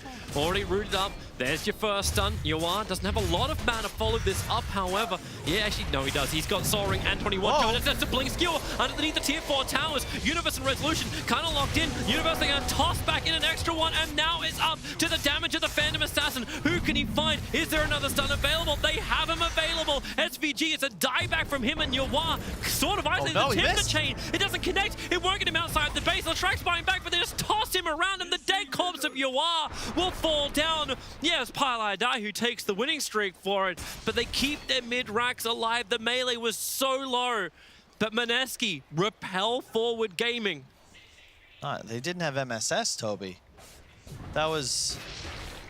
it's like, if you're going to make that play, it's fine, but you can't be in a position to get double skewered. You know, you got to keep the happy feet, Universe. Got to watch some more Super Smash. Move. The only way that this goes wrong for you is if you get tossed or skewered back in a tower. But, you know, credit to Mineski. They recognize that's the only thing they had to actually save that Rax, were these repositioning tools to take the team that's got this big advantage and place them in a spot where no one can succeed underneath their own tier 4s. And they've equalized. So this is what we just need. When you push Mineski to a limit where you have no massive ability to use your small ones to get the fight. That's it. Obviously, this is only step 1 of their comeback plan. They still have Aegis on the side of forward. I think you could still consider just making moves here. You got Greaves finished on the Timber as well. Yeah, I mean, I'm feeling good if I'm Uni in my side, but again, I look at the itemization. I feel Uni had the gold right now to have a completed BKB or a completed Sanj Kaya, both of which would have probably been the difference maker in that engagement. Would have kept him alive to finish the Rax. And Mineski feels confident. Well, they have RP back up. The Blink Dagger's on cooldown for just a small moment. And, well, they have vision up the hill, but there's no one else around, so they don't have a target of forward gaming to go on, but they can still take out the tier 1 tower. They can start to actually claim some map control, but look what forward's like answer back is. They smoke up, they push up mid with this Ven, get as much information as they can around their own observer ward, hilariously enough, but they want the mid racks. The melee is still regenerating, it's still within striking range if they can get it, but with no one defending the top lane, Mineski will be a little concerned about that other plan of forward. There, really just a tight game. We already know how it'll go down. If you're forward, you want long drawn-out engagements. If you're Mineski, it's just, you don't want to go for Timber, but you gotta look to find a multi-man RP. Well, Pylight Eye will be the easier kill, left behind by the rest of his team. Everyone just wants to run away from Mineski. Observer ward, so no ability to juke inside the fog of war for Pylight Eye. And it's just full on defense. Moon's got some good creep waves to mop up in mid. The Basher will arrive for the Phantom Assassin. We got to keep in mind, though, there is an MSS Rubik in this game. You got to be cautious if you're Febby. You've had RP stolen from you twice already. If it happens again, that could be game-changing because your PA's BKB window is really the only thing he's got to ensure he can get that damage out that your team desperately needs. If he blinks in BKBs and gets counter RP'd, like that's just it. You're gonna get Omni Slashed. That Observer could be great. Moon's trying to creep skip it out, but everyone's there. He'll get the toss off, and the RP from Febby catching two. Actually trying to get to the back lines, finding a kill. He wants Universe, he wants Lashrak. KP will finally go into the split. A skew over, but Yawar isolated on the far eastern side. Maybe they can find this kill while KP is the Chaos Factor. He timber chains up and then instantly tossed back down by the Tiny. Say goodbye to one into the Omni Slash, but KP Brewlings. They're starting to take up, and KP dragged to the side with the Unbrewling. Pilot Eye can let it go. This is Frozen number 2. Universe, he doesn't have the life to sustain through this one. The toss from Moon will put him down. And Forward Gaming, they don't have enough fight left with no Omni Slash. This Juggernaut doesn't have enough to give, and it's just Moon rampaging forward. He's making the targets for them. Febby is there with the skewer available too. With a Shockwave, they're going to drag back MSS and bring him down. Moon will have himself a double kill, and Yawar, does he actually have enough? They're looking to kill off this Ven, but with the Frostbite from Pylai Die, they can keep the Tipasaur in place. Okay, they're buying back. They're all TPing the tier 1 towers. They're trying to use the money, but without the stacks, he doesn't have the regeneration. That's why he's so low, but Moon inside the Chakram can't keep the run going. Phantom Assassin so low, she'll end up going down. Is there a buyback to come out from her? SVG so low, so is Yawar. Moon trying to get the tosses out, but Yawar's got the double kill, throwing out the Chakram through the tree lines. The reveal Pylai Die, who will go down. An instant buyback out from him. No RP available, but Forward Gaming using the power of money and money to get back into the game with the buyback on both the Rubik and the Timber. Oh my god, so many. There were 7 buybacks in that engagement. That's a lot. Another skewer! Febby gets it without the RP. The clap will come out, but Resolution, he's already TPing away. The bash. There's the bash. He actually cancels it and then crits him down as well. Resolution is gone. Can they get the stun? Almost the avalanche on Sven. He'll complete the TP away to safety. MSS and Yawar, they're on the run. KP's catching up pretty quickly. MSS has Blink Dagger available. He'll go into the pit and then use it to get out to the side. Roshan is not available. He may respawn in just under a minute. But Mineski now finally they can start taking out other towers. The remaining tier 1 tower that's still up in mid. Those big plays. Once again, that huge skewer, man. What an ult from Pylai Die as well. You can see the Ghost Scepter of Uni, it gets popped, but it's actually just not helping him. He's taking more damage from this massive CM ult than the toss to finish. What a crazy engagement. It all starts because that RP came off. MSS was still lagging behind the engagement. Even if he blinked in, he would not have been able to find RP in time. And yeah, it feels like they're just a little overeager. They've got to be more careful with their execution. You see the replay coming out, just an easy Nova into skewer. Yeah. Problem solved. I love how you say it's an easy Nova to skewer. It's meant to be an easy RP and then the follow-up. But man, also giving more props to Moon. He is getting all over these fights and always ensuring that Mineski have another target to go to. It's not just that initial jump. It's not just finding that one kill, because that's kind of all they're getting. Even with the RP, they're only able to focus down one player. They instantly find a second because Moon's setting it up. You can see the itemization from Forward. Yeah, they were ahead, but because they went for more of these mid-game engagements, more about shifting the balance of power into their favor in the moment instead of investing for their later game, you don't have that big advantage you would expect on the individual core-to-core matchups. Yawar is just barely ahead of Moon. Rezo and PA are effectively neck and neck at this point because PA just hit level 20. So I don't care what hero you are. I don't care that you have an MKB on Juggernaut. This is go time, and there's a DD. And it's bottled. Yeah. Moon actually gave him his bottle so he can get the charges back up, but now you also can just save this for when you need it, for the right time. Roshan will respawn in 1 minute 38. He can hold this, but they still need the fight before they can take Roshan. It's so risky to go in, right? Perfect timing to smoke, though. You've got DD, you've got Vision now, you saw Universe. This is Dota 2. Game's pretty even. Get a slight advantage and go for it. They are walking out of the Observer Ward. Sven's gonna be the first one. Blink forward. Phantom Assassin just destroys him. That double damage rune meant that there was only 3 hits to kill off Sven. That was 2 KHP you went through. They look towards Roshan, but he's a late spawn for them. 1 minute and 10 seconds still left on the spawn time, but they come back out still again. Have DD. A healing ward, sure, you'll kill that. They're looking for a toss back here. Moon's gonna go for it. He's a good one. But the creep waves all just there. Kill him. Jump in, toss him up. Ghost Scepter won't protect you from Moon's damage. It'll protect you from the Phantom Assassin. They're still playing around an objective that doesn't exist. Roshan is still dead. Don't know exactly where he is, but he's going to be late to this party. Everyone will respawn by the time this DD runs out. And Roche actually does come up. It's cool. The Moon, again, pressuring bottom, recognizes, look, we don't have this objective. Let's use this time to get Creep-Equilibrium going in our favor. And eventually, we'll be able to fight. Look at Febby just sitting in the Roche pit. He's Shadow Amulet. Yeah, I actually was kind of wondering, like, if he moves up near his Dire Observer and Sentry, he's like, well, I can stay here in even a better position. They're going to drop the Sentry now, so this vision from Mineski will disappear. But not the one mid lane. Love that. This is one of my favorite Roche wards from Dire. I love that Pi put this down because it very rarely gets countered. You're going to look and place the Sentry around that hill, sure, but he has total vision now. He recognizes that forward is around the Roche pit. That means Moon is safe bottom, and he has time to game plan. How do we want to move around? How do we actually take this engagement? I do believe they'll have a smoke ready. They do have 2 smokes, actually. And a Shadow Blade complete? No, he's bringing the Shadow Blade to Febby. There's a Shadow Blade on bottom lane from Moon trying to battle against Universe. Keep him down the bottom lane. Don't let him just TP back out. They had a ward on that smoke. Mineski did. They know this is coming. You've got to take a creative angle or forward will be prepared. They're going to counter smoke. Yeah, they are. A lot of pressure on MSS to get the RP. They need to hold a nice line. They're on top of the ramp for the moment, but Mineski's line wanted to wrap around behind on the stairwell, so everyone moves in, everyone sees everyone, and everyone just backs up. So a lot of pressure, but no horrible choke points to either side. Every time the game gets to this point, I just think, you know the Hatfields and the McCoys, the 2 families that hate each other, and they just yell over the fence that divides the property line? Yeah, I thought there was a Capulet and Montague. It's more of like a ignore assassination versus like a family feud. Now, Rezo's in the pit. He won't take damage, but... Look at the entire Courier's position. It's giving them exactly the information they need without it actually being visible.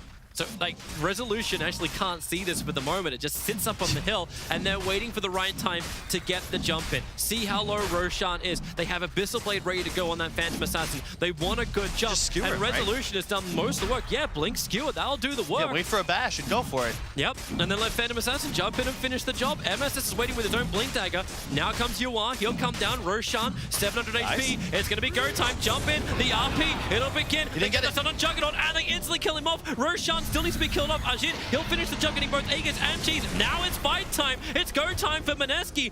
MSS, he wanted to be there to help out, but all he did was die. 2 heroes there with no buybacks available. The next target's being presented by KP. The easy stone from the Earth Bruling. 3 heroes from forward down without buyback available. Why do I feel like they just did all the hard work for Mineski? What a we gotta give him credit for that. The Courier in that perfect position where it doesn't die, and yet it's a ward. It's a living ward. Yep. And Mineski just have 15 seconds to game plan. You know, you don't need Tony Roma to draw up the right play if you can just sit there in your timeout waiting. And you can see Febby immediately, RP, immediate shockwave. Yeah, MSS was ready, but Febby was a bit more ready considering he was just sitting there waiting for, as you said, Rezo to do all the heavy lifting. Like, where's your flying vision? Where's your cleave? Like, a Juggernaut with no battle fury. Like, Sven not in the pit either being involved. The trees, like, not even being cut down or checked out, like, because there's no Monkey King in this game. Everything just kind of plays into the hands of Mineski for that Courier play to work perfectly. And now they're going to get not only 1, but they get 2 lanes of racks forward. They would love to get something in return. Phantom Assassin, if they can break the Aegis, that'll be nice, but they're not even going to get that. A jump away, and Mineski are in retreat. And I still feel like forward had the better draft. But that all goes out the window once you're this late game against MagPA. Here we go again. That vision from the Courier. Watch how fast Febby shockwaves after this RP. I'm thinking Skewer, but in reality, as long as you can ensure that it's not stolen, it's arguably always better to just get the kill on Jug. There's no combo break. There's no real save on forward. Their only real counter initiation is for a stolen RP to turn the tide. And if Febby denies that, what do you do other than flee? Flee is it, but they can't even do that. Mineski just chased down after him. They're just playing better Dota, Tobes. They really are. That execution percentage. Draft is nice for a percentage, but execution percentage is always what gives analysts the horrible prediction nerves. Febby wants to go for another jump. And forward, they're all grouped up, ready for a fight, but is this still something they want to have? You look at the buybacks, only Leshrac has his available. Rubik will have his actually off cooldown in just a second, thanks to the income. And I again point to just certain inefficiencies in the way forward itemized and skilled. Even you know, when I watch Zai play this, if I'm playing Lesh, you know, you get Arcanes at some point on this Lesh track. It doesn't change the game at like this point, but it's more that he has less net worth because this entire game he's been forced to farm more efficiently than you would like because he's got to be conservative with his mana pool. Rezo, he had the Maelstrom queued up after the Drums Yasha. Instead goes for the full Sanjin Yasha into MKB, and that's okay if you hit a timing and you win the game, but you're not increasing your farming speed the same way a PA with an Empower is always going to be able to do. Yeah. And it's just these little things. You know, a Midas on KP, sure, it didn't feel that good in the moment, but now that he's got Vlad's, a Blink, he'll have an AC soon if he wants one. Yeah, he's actually a useful hero, unlike the Brewmaster from game 1. Yeah. Mineski are coming in. They're looking to breach up the high ground. SVG's pushing in the mid, but is that really going to be a splitter? Actually, it's KP right in the mix, looking at Universe. He's been the big fighter, but they skewer him back and bring him down. Buybacks available, and the main just have to be committed if they want to try and save themselves from a third lane of Raxing. She's just standing on the front lines. Remember, he's got the Aegis Immortal. They do not want to go on this Phantom Assassin. They won't get enough back for it. Mineski already got the buyback out from Universe. The mid lane's not pushing anywhere near hard enough. Remember, the momentum's always going to go the way of Mineski. Position. He's completely invis here. He's going to look to toss somebody back. He's really in the back lines. The Sentry Ward. Do they see him for half a second? Now the jump comes in. They're picking up the Rubik into the Avalanche. Toss combo. MSS is solo, and he is brought down. Buyback is there, but they move over. Timbersaw. 2 minutes on the side lane for Yuar. They already even took the range racks while that push was going on. Now the range harassment from Mineski. The poking, but the blink skewer even better. Dragging back SVG. Let the Phantom Assassin do the work. Give her a crit. Sure, why not? It's the same as game 1. Mineski have this ability to poke that Forward just can't match because they have the threat of these uncounterable, massive team fight abilities. The Brew to zone, ensure that you get that range racks, and now Febby can just chill. He knows that all he has to do is counter-initiate with the RP, and Ajit with this Aegis can just spam dagger, you spam toss back. And look how easily it works. You toss him back into the Abyssal Blade stun, so Resolution wastes so much, and they're committing the RP as well. They want to bring down the Juggernaut while MS is just being sold up by KP and Moon, the back lines, and well, Omnislash will buy a little bit of time for Resolution to survive, but it will not be enough. It looks like they're pushing up the daisies, tossing back one hero after the other. Moon is just serving everyone up from Forward on a silver platter, and GG is the call. Mineski will 2-0 the series, eliminating Forward Gaming from ESL 1 Katowice and propelling themselves into the playoffs. That was a huge statement victory from Mineski. I was counting them out, admittedly incorrect. They did a great job defending their high ground twice, once against Aegis, once without, and just well done, really. Like, Forward, you made a couple mistakes, but it wasn't anything groundbreaking, maybe a little inefficient here or there, but Mineski just making a statement. They made it to the major for the first time this year.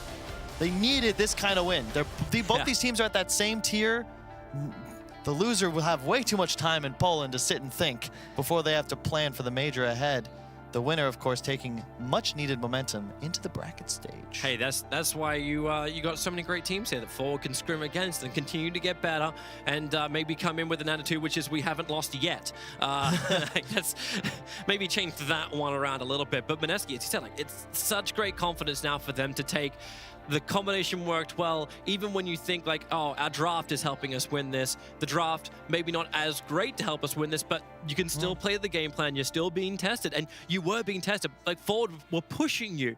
They were pressuring you so hard, yet still, without RP, without massive abilities, they still nail the defense. They still get great target priority. I'm loving to watch Moon actually just almost give Mineski a focal point for every fight. And you wanted us to do Secret Gambit on the mainstream. I had to talk him out of it. I knew this would be a winner. It looked like it could be fantastic though. Both teams went 7-1 of the groups. We had the choice and we decided to go for it. I was convinced that the game that actually meant something. We should watch it. Thank you, Carl. Terrific game too. Happy to see Mineski pulling out a victory.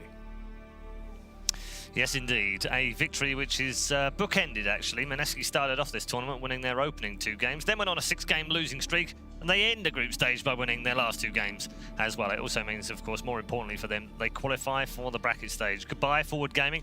They have finished 9th to 10th here at ESL 1 Katowice, and that is absolutely not what they came here to do. Gents, it's been a poor tournament.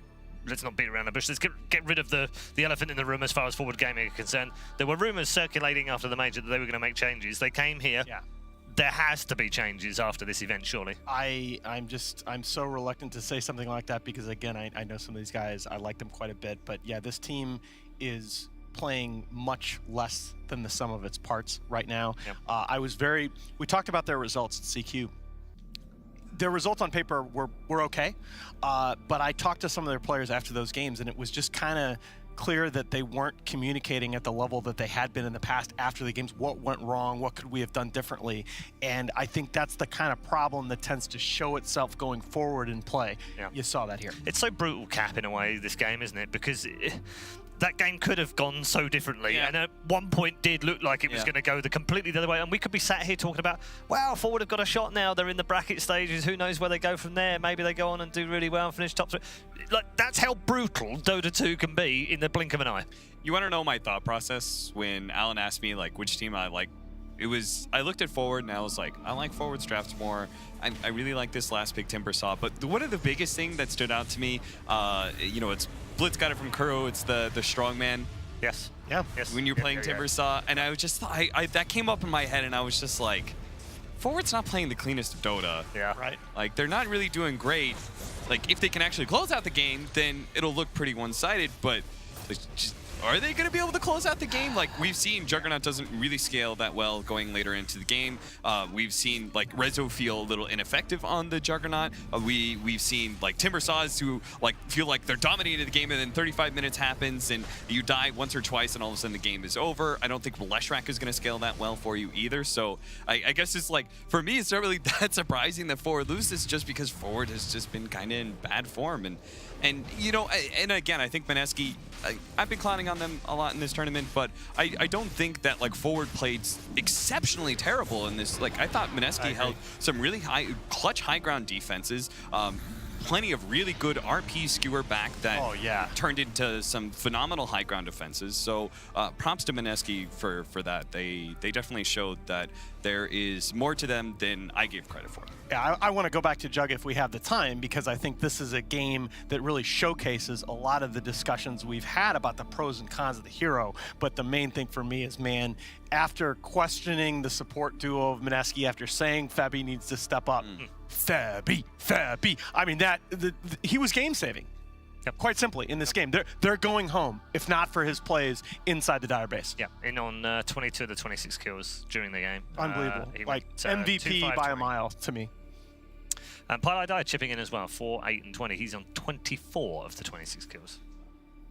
Ajit proving that his PA, maybe he's sort of like the conversation that we were having about Ice and his Pango. Yeah. Like, there's certain players and certain heroes that maybe they're just good enough with it that they almost transcend what the meta is, and Ajit has certainly made an argument for that in this series. Yeah, and he's died once in 2 games. You know, when you use Kyle's favorite term, acceleration, right? That's one of the big things about when you're a PA and you have a mag on your team, you're never really out of the game, because you always have that big mechanic, not only empower accelerating your farm, but you always have the ability to reposition enemy targets in fights to really leverage your mobility advantage as a hero. Yeah, this guy, I mean, that was one of the better individual Dota games I've seen him play this season. I think his team, take this guy out for dinner because he just saved your tournament life. That good. Do they win this game without? You can name any number of 2 or 3 different plays of his on the mag that I don't think they win this game without. Okay. Cap, agree, disagree? Oh, I agree. I think Fabi definitely did a great job. Played better than I've seen him play a lot of games in the past. I'm not sure if I would have called him MVP, but who's your MVP? I mean, it might have been Ajit. Okay. Yeah. I mean, I'm down he's with a that monster. too. I'm down with that too. You know, just simply because of the fact that Fabi's performance was in stark contrast to some of the other performances at this tournament, then I'm okay with having MVP for this game. Ajit went 22, 1, and 15 in this series. I don't know quite what else he could have done to be the MVP. Alan didn't give it to him. We have, however, got him with Shiva. Thanks, Paul, here with Ajit. Congratulations on 2-0 that series. Before you went in this series, you knew you had a 2-0 Forward Gaming to actually make it through. Did that put any extra pressure on you? It's not just that I feel like we need to not like mess up anymore. as a team because we lost 6 in a row and it feels really bad. And we discussed a lot about it, so I'm pretty confident before we play. Yeah, you guys have been, relatively recently formed, or at least with this 5-man squad. It seemed to be going okay. I talked to Pi earlier. He said there's a rising line in you guys' performance. How do you feel about how you've been doing? I feel about normal, just okay. Yeah. All right, now let's talk about this series here, because in that first game, you guys were super dominant. What allowed you to have that solid grip on the game? I think the best thing is we just stop doing some random decision and we play really well. Yeah. It definitely showed that you guys were playing really well. Now, the second game was a little bit more tricky. You guys had a Magnus PA, which, I mean, is a standard combo, but it hasn't been done in a little while. What made you go for that combination? And were you ever worried because you had that peak timing, you knew you were going to be okay? Or were you thinking maybe forward is going to push before you hit that? I think it's a bit like a gamble because it's like we have to buy space to get into a point that we can win the game. So it's like we just want to play, and it's our best strat too. So we are pretty confident about it. All right, now looking forward. Obviously, you're moving forward. What are you going to do in the rest of the day, as to relax after this series, or already preparing for tomorrow? Get better. Yeah, prepare. Get better. Prepare ourselves. All right, well, I'm going to let you get that done then, and hopefully we'll talk to you again later on. Thank you for taking the time to talk to me. Thank you. Thank you. Back to you, Paul. Thanks very much, Shiva. Yeah, Arjit there with a very happy man as well, after going 2-0 and making it through to the bracket with his team. Mineski, score correction as well, by the way. Went 22-1-18 during the series. I docked him 5 assists. How dare you? I know. I'm a bad man. Yeah, great series from him. We're pulling your leg about the MVP. I could have been any of the players, but he's had a very good series though, and that's played his part in this team. We talked about how reliable Moon is, and they've got to play around him. And Kat made the point at the start of the series. They've got to find more than one guy. Maybe they have.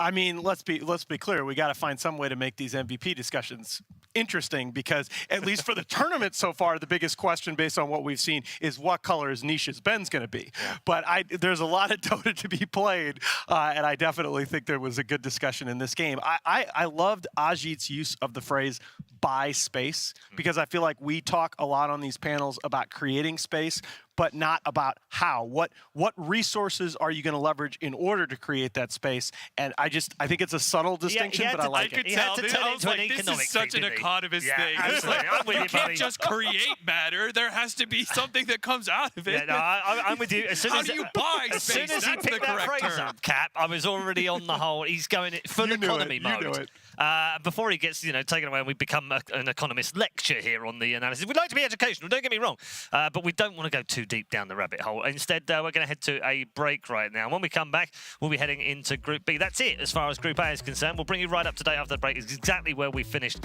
in Group A and who's qualified. I can already tell you Team Secret have finished top after going 9-1. But it's now moving on to Group B, and I tell you what, there's going to be some fireworks in this next series. It's Aster versus Complexity.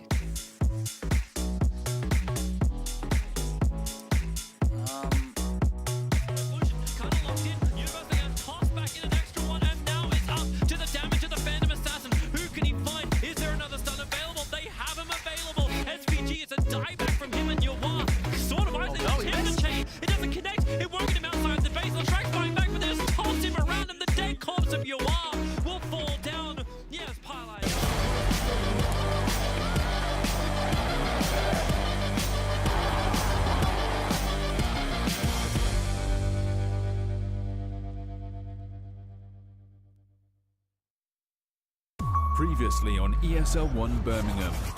What a dream way to begin the day. And now, we continue. Get ready for the Birmingham Brawl. It's time! There is no place like home. Universe goes down. Look at the swing. Aster coming in with the combo. GG is called. ESL 1 Birmingham 2019.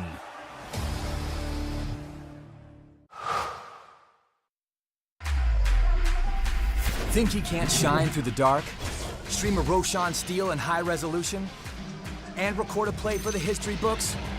Watch this. Think he can't make a victory go viral? Watch this. Think a support can't be in the spotlight? Watch this. On Intel Core i7, a legend can rewrite his own legacy. Game, record, stream without compromise on Intel Core i7.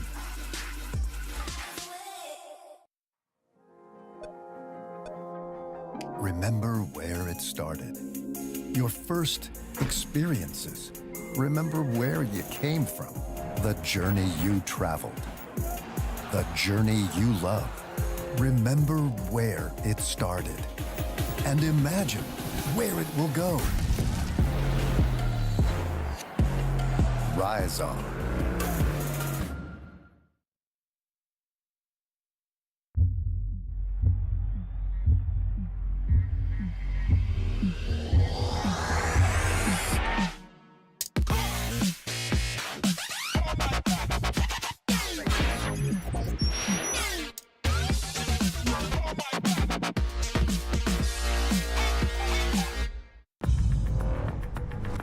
No matter what your passion is, soccer, rugby, racing, or esports, become a part of the experience with the moments we deliver.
ESL 1 is brought to you in part by Intel, Mercedes-Benz, Vodafone, DHL, Mountain Dew Amp Game Fuel, Asus, and Pay Safeguard.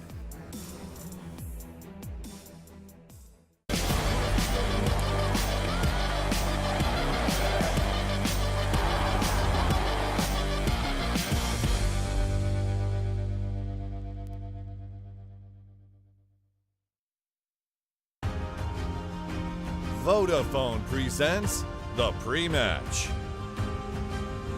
Group A is complete here at ESL 1 Katowice on day number 3. The group stage is coming to their end and their close and deciding the men from the boys. Who's going through to the bracket, who's going home, who's going to the upper, who's going to the lower. All those decisions are going to be decided in the next couple of hours as we head into Group B. And we've got a cracking game for you here on the main stream. These next two teams, do or die, both at 3 and 5 right now.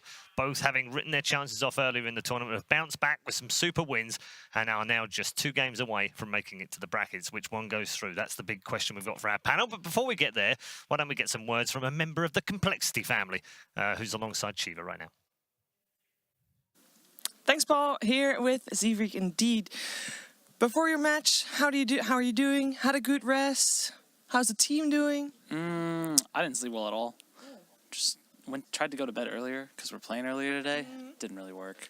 I think the team is good though. Yeah, is that, you feel like that's gonna affect your play, or you're good anyway? When the game's on, you're on. I don't know, caffeine. That always works for me as well. That is definitely true. So how has the team been doing? How do you feel about you guys' performance so far? Is it an upline for you guys? I think we're definitely playing better here than we were in our previous events online. I think we've actually started to learn again. I think we kind of went downhill when we took a break over the Christmas season, but I think we're kind of coming back now, and every day feels better. That's a good start. Now, you have had a lot of tied games in your series, more than most other teams actually, which is kind of curious for me as to why do you feel that is? I'm really sure. I think our drafts affect our play a lot. Like, there are definitely drafts where we're more comfortable performing, and there are drafts where we've almost got it, and then we lose. So we lose games that we probably wouldn't if we were better. But then there's the easy execution drafts, and they work. And do you have some easy execution drafts planned for versus Aster today? No. The hard stuff only. Only skill shots, micro heroes, you know? Yeah. Yeah, expect Chen and Ench on the same team. I would love to see it, actually. I'm not sure if it would be good for you guys today. Do you have anything like specifically planned? Do you normally plan for the team you're playing, or do you actually just focus on what you're doing? Definitely the team we're playing, but normally it's only to the point of like, what are we banning and like what's their laning style, and then, you know, wards. But yeah, that is basically your section with the supports anyway, right? Me and Adam over there. Is that something that you feel like doesn't get highlighted enough? Because personally, you know it happens, and as a support you see other people do it, but maybe, you know, on panels it's not often talked about. I think if you haven't played support, you don't really pay any attention to like hey, that team just warded in the vision of the other team and they didn't notice, and things like that are really bad. So you notice that more. So you basically are playing Dota 2, and then you're playing a sub game, the warding game. Yeah, it's a lot of fun. It's a lot. Okay, that's got to be added there, because otherwise you're probably in the wrong role. Yeah, I mean, I'm play 4, so I don't buy wards anymore, but I still try and pay attention to help out. I mean, I would imagine that's just in your routine. Can't get it out. Yeah, it's never going away. I'm gonna wish you good luck for your series, because you're about to head in. So have fun, good luck, and hopefully talk to you again after the series. Alrighty. All right, thanks. Back to you, Paul. Zivrik there with Shiva. Thank you very much, Shiva. Complexity versus Aster is our first matchup. We've got the perfect panel for it, really. A former coach and a former player of Complexity. No bias here whatsoever on the panel, gents. No. Actually, I feel like, and I could be wrong, Carl, but you can tell me that I'm wrong. I feel like every time we talk about Complexity and we're on a panel here, you're actually harsher on Complexity. Oh. Than Pratt. But there's kind of, because it's your brother and you don't want to appear biased, so then you're actually, maybe you're more critical of them. No, I think that complexity losses probably just disappoint me more than other teams. Yeah, so they did I yesterday. get more, You can definitely- I'm more emotionally invested and then thus frustrated because it's just like. I saw you in the green yesterday. Limp died, and you were like, "Don't buy back! Oh. Don't buy! He's bought back! He's bought it!" You were so frustrated. And then he You died could back kind and of then- it was will almost like never you change. you could read what was going to happen, and then it played out, and then you're almost disappointed because you were right. It's more like he's made that mistake in how many games that Kyle captained, and so it's like PTSD in that way. Joking aside, have you spoken to your brother this morning? Had a chance? Yeah, so good luck. Is he all right? Yeah. Yeah. He no, I said good job. He obviously played a pretty good game on Phoenix yesterday against Fantastic Fnatic. game. Yeah, puts him in a position now where I believe Cole, their Nutzstadl score, whatever it is, they win the tiebreaker. Yes. So all they need to do is win the one game 1-1, versus yep. Aster, and that's all because they were able to take that off Fnatic earlier. So they're feeling good. Aster, though, a bit of a resurgence yesterday. They 2-0'd Alliance. Definitely looking a lot better than the... I mean, the first day was kind of embarrassing, to put it frankly. No, it was. We talk about how bad FTD looked in the first day, but in a lot of ways, Aster looked just as bad. Yes. These are really, to me, two of the more interesting team narratives in the tournament because in complexity, you had a team that came in with obvious struggles, has won these two ridiculous comeback games against the best two teams in their group. And you've got Aster that look completely dead in the water. And then they come back against NIP with 4 melee heroes and Bobaca support Batrider, and they win the game in 40 minutes. With a Sven. Yeah, the only team to That's do it the only in Sven 12, win, right? 12 games up to that point. It's one with a Sven. Wow. Man, quite. did they nerf him that bad? Like, what's wrong with Like, Sven? I don't. It's just overpicked. It did get nerfed. But Like so many teams went in with a default, like, oh, first phase Sven is going to be our default. Yeah, it's been figured out, I think, amongst the teams as well, isn't it? So let's move on. Team Aster. We've spoken about complexities troubles. Aster, obviously, you've mentioned day one, but they have bounced back, Kyle. There's something about them still. They're still alive. They should. Their potential on paper. Like, just Sylar's their carry. XXS, the off lane. Right. Mushi's mid. Well, debatable whether that's good or bad. The point is, big names come with big expectations. It's similar to, I think, forward gaming in a lot of ways, where it's a highly touted roster, very expensive. You know, these teams are not cheap when you've got the level of fame that they do, and it puts a lot of pressure on the individuals because you expect results. But the problem is a lot of players have learned over time, is that you can't just have these big names. You can't just be good and win.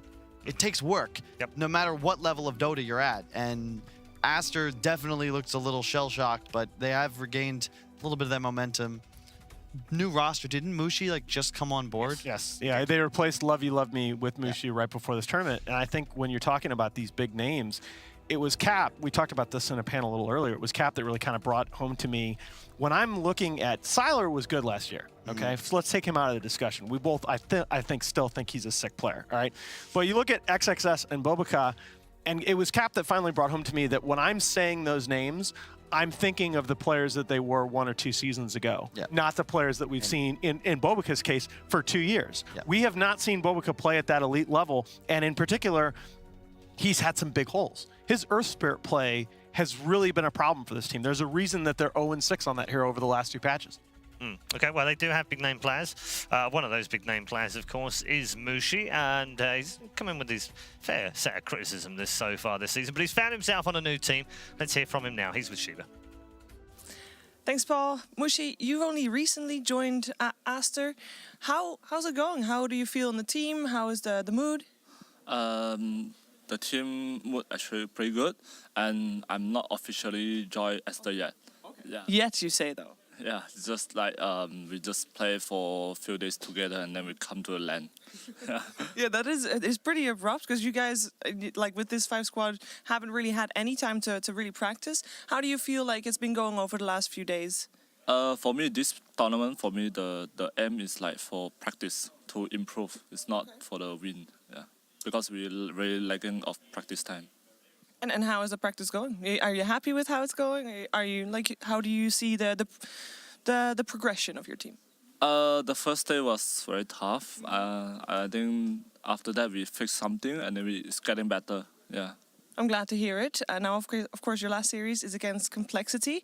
How have you and your team prepared for this series? We just try to do our best, and no matter what's the result, and we're still happy with it. Did you focus on complexity themselves, or are you more focused towards improving as a squad? I think both. You both? Yeah, I do a lot of research on the enemy. Yeah. All right. Well, thank you so much for taking the time to talk to me. I look forward to seeing you guys play again, and I wish you good luck. Yeah, thanks. Thank you. Back to you, Paul. There we go, yes. Another great interview from Shira. Thank you very much. Mushi obviously recently joined. He mentioned that they had that disastrous first day, Alan, and when you look back, you just go, that 4-0 on the first day was tough. They bounced back. We've talked about the fact that Complexity took off a point off NIP and a point from Fnatic. But, yeah, Aster's return also started with a point against NIP. So there is something to suggest that these two might be quite closely matched. Yeah, and even if you look at the individual play from the guy we just saw in that interview, I like where I've seen him going, because he's always been, if you talk to people that have played with him and people that have worked with him, he's always been a cerebral player, a guy that prepares a lot for the opponent. But he's also in some ways slower to adapt. He was the guy that was insisted on building Lincoln's Manta on Medusa in every game. He's changed that up now. I feel like he's capable of playing, or more comfortable, I should say, playing at a faster pace now relative to before. I would say it's a combination of being a bit obstinate and also then taking poor ideas and running with them for a lot longer than other teams would. You know, I look, you know, not to throw NFL analogies into this, but watch the Super Bowl, all right? You can see that, you know, you could drastically change a game plan and catch people completely off guard. This happens in Dota all the time. Mushi, my big criticism for him over the years was he would just stick with these old ideas and just keep going with this same cookie cutter that's already been solved and defeated. Hey, not to get overly philosophical here, but the old saying is success breeds success, but success can also be an obstacle. It can be harder when you're a player of his stature and you're saying, I have had success over so many years with this approach, and now you're telling me that I need to go away from this. Yeah. It can be a little bit jarring. I think there's an idea, and a lot of players, like, you see it come in waves with people, but players get to a certain stature or level of success and then feel like they're entitled to that. They're owed that. And all that they need to do now is show up, and you'll continue to reap the rewards of being top tier. But Dota's just not a game you can take breaks from. Dota's not a game that you can be lackadaisical for even a week or two. It's like Z-Freak said, right? Zach's talking about how he felt like their 2-week Christmas break. Yeah. They're finally getting over it. She's a harsh mistress, man. You need at the bare minimum, like, so Complexity wasn't very good before Christmas, but then you take 2 weeks off. My rule is you need at least those 2 weeks of practice to get back to where you were before you took the break. Bear in mind, Adam hadn't been able to, visa issues. They haven't really been able to play as a unit in one house, and there's nothing worse. I've been part of it before. Being 4 players in a house or in an environment, and one guy is like across the ocean. It's so frustrating because you can't have those conversations without having to then fill in this guy who wasn't there. It's just very taxing. Mushi also said during that interview that this is practice, which is fair enough. I mean, you know, each to their own. If that's what it is, that's what it is. But he also said he hadn't signed yet. Yeah. So I think is he signing? Isn't he signing? Is this a trial? Is it a test? Because of course. Because in my mind, if it's like, well, if this is practice and he hasn't signed yet, is this a test for him then? Every game's practice. Every game's a trial. I mean, look, when you're talking about the Dota season and you're talking about the fact you have one tournament in the year that is 200 to 300% of all the other prize pools combined. I don't buy it. Every tournament is gearing up to that. I don't buy it. Every player goes to a tournament, wants to win a tournament.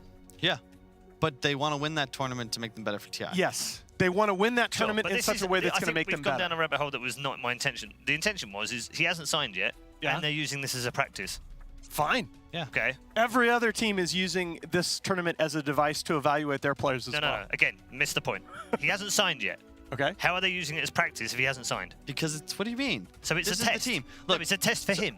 No, it's for both. It's Dota 2, especially as a captain or team builder, requires a bit of double think, right? Yes. You got to hold 2 different opposing ideas in your head at the same time. On one hand, this team I've had for 6 hours, we're going to win TI. But on the other hand, is my team good enough to win TI? Which players are good enough to win TI? Who would be available that would be an upgrade? What can I do to make my team the best it can be for TI? So simultaneously, this is the squad, but also no one's job is secure. Especially if you're a team like Aster, you don't have any real DPC points. Yeah. There's no roster penalty for being a team with no points that swaps roster. You're losing a percentage of nothing. Who cares if you drop the whole team and come back, you go from 40 points to 8, whatever. And by the way, speaking of rabbit holes that we really shouldn't go down, part of the reason that I'm making that point is because I think you're going to see a roster shuffle before TI this year of... It's going to be huge. Stupid proportions. Because... everybody is evaluating everybody else. Here's the thing, and I'm waiting for this, and I'm going to say it now because it will happen, and someone's going to get screwed. But right now, the way the tournament system functions, open qualifiers go on during the major. Someone's getting screwed because they'll get kicked from a team post-major. It'll be the 4th major, the 5th major. They won't even have a chance to play to earn a spot at TI. Again, and guaranteed. Let's you get get back kicked on off track from a team that's getting invited to TI. Open qualifiers. Let's get back on track, but how about the fact that VP last year could have dropped 4 out of their 5 players a month before TI and been okay? Yeah, but as you said just before, the goal of the day is to win TI. To win. So you're not selling spots to fans. They wouldn't have done it, but to me, that is indicative potentially of a problem with the system. I mean, look, the majors overrun the open qualifiers for the next major. If that's not indicative of a problem, what is? Agreed. That's where's the competitive integrity? Well, we're getting we're getting ourselves in so much trouble here. I love it. Care to elaborate? And Paul is just like, no. I'm just enjoying it. I'm just sat over here, just letting you guys riff. I'm you fine are the with it. proverbial feeding us the rope. No. Look, I love you, Paul. I'm the traffic cop here as well. I have to save you when things go, a little bit sideways, and we're fine, right? Push us out in front of a bus. Nowhere near. No. We're nowhere near the bus right now. We're way ahead of the bus. We're all good. Feel free to carry on. Okay, well, let's. I mean, we haven't got a draft to look at, so. That's true. All right. We can move off. So away from that topic, I don't know. Good focus on complexity. Yep. They're in one of those weird spots, and again, not to use traditional sports analogies, but there's this Sam Hinkie philosophy. Okay, he revolutionized the 76ers. Too specific. Because they lost. They weren't mediocre. Hold on. Right? I know where he's going. They weren't. Kyle, You're for the way too Europeans, specific. clarify. Are we Sure. NFL or NBA now? It's NBA. Right. NBA, So look, the way NBA works is the worst teams have a much higher percentage chance of getting the overall first pick, right? Right. If you stay mediocre, you never get the top of the pool, but you're not making runs You actually want to be through the completely tournaments. shit one season. Exactly. At least one season. And I certain love teams, where you're going. Certain teams, I think Aster and Cole are both kind of in this area where they're mediocre. We don't have drafts, though. What? We don't have drafts. What are you? What are you talking about? Guys. I'm making a good point here. Relax, Paul. You're in a position. Oh, shut up! I know where you're going. No, go ahead. You please. meant Yeah. So, you can't. You really are giving him rope. If you're mediocre, okay, you're on that hem and haw where it's like, well, our team, we have potential, Yes. But we're not winning tournaments. Yes. So you're like, we'll get better. Yes. Whereas if you were just shit, it'd be easy to say, okay, well, who's good? These two guys. All right, let's rebuild. Hold on. But if you're shit, right? Yes. Then everything's better. So just get anyone other than the people. No, you've got. but there's certain players that are free agents right now that will be on teams, I think, as the year progresses. Yeah, that'll be a factor. Look at like CCNC, right? Still doesn't have a team for some reason. Right. He's a good mid player. Yeah. For all that everybody likes to meme about that guy, he'll find there's a good reason EG top uses him as a 25 stand-in. team. Okay? He might not ever be on the level with no one. He might lose lanes, okay? But he's going to have the understanding as a professional of how do I win games? What's my win condition? What sort of heroes are strong in this patch? What kind of matchups would I like to abuse? And that's something that people will look to once they realize, like, hey, maybe this new guy we've picked up just isn't working out. And that'll be, again, interesting to see as the season develops. What happens after this 3rd, 4th major? When you're Kuro, you can go out and get a 9K player in Matumbaman and ask him to play that sacrificial role, okay? Not everybody can do that. Most teams are going to have to pick 1 or 2 elite world-class players to build around and plug in guys that are good at what they do. And the thing is, CCNC, for all people like to meme about him, is good at what he does. He's a good enough player to win games at TI. We saw that last year. For those of you at home who are wondering, while we're talking about NBA and all sorts of other stuff. It's because we currently can't see the draft here at ESL 1 Katowice. Hopefully you can at home, so we'll just carry on rabbiting over the top of it. We're a little bit behind, actually. I can tell you what the bans have been. Oh, what? Nothing exciting. Oh, well, okay. Oh. Okay, but do we know whether Cole has first pick Phoenix again? We don't. But Cole that's going to be my big have thing. banned Razor. Yeah, I expect Yeah, that's Aster super good. 10th picked it in their previous games to win. Yeah, and Gambit absolutely crushed with 2 10th pick Razors. I don't know that they're the 10th pick. They were definitely 5th pick for them yesterday. Cole have opened with Tiny Profit. Oh, Typical. yeah. That sounds like baby. vintage complexity. That's does. been the strat since... That's a Kyle draft. That's like 1 month into the year. We're like, oh, what do we pick? There's some very similar to Han heroes, and they simplify the game. Need initiation, Tiny can stun combo, toss somebody back. You need to push out side lanes. Prophet's got a global TP. You've got minions to objective pressure. It's just a really easy building block of a And draft. it looks like the response for Aster was a first phase Titan. Yes, they've gone Elder Titan and Shaman. And they've also, I'm going to predict they're going to go with they can see it on the screen, by the way. We just don't have it on the I'm preview trolling monitor. you guys now. Yeah. I'm going to predict a Centaur. That's their third pick. Oh my god. Yeah, the Prophet is quite I think nice. you've trolled us quite enough in one panel segment, Paul. Thank you. I'm sorry, go, Kyle. The Prophet's really nice against ET Shaman because they both deal with creeps fairly poorly. So you can run them over in lanes.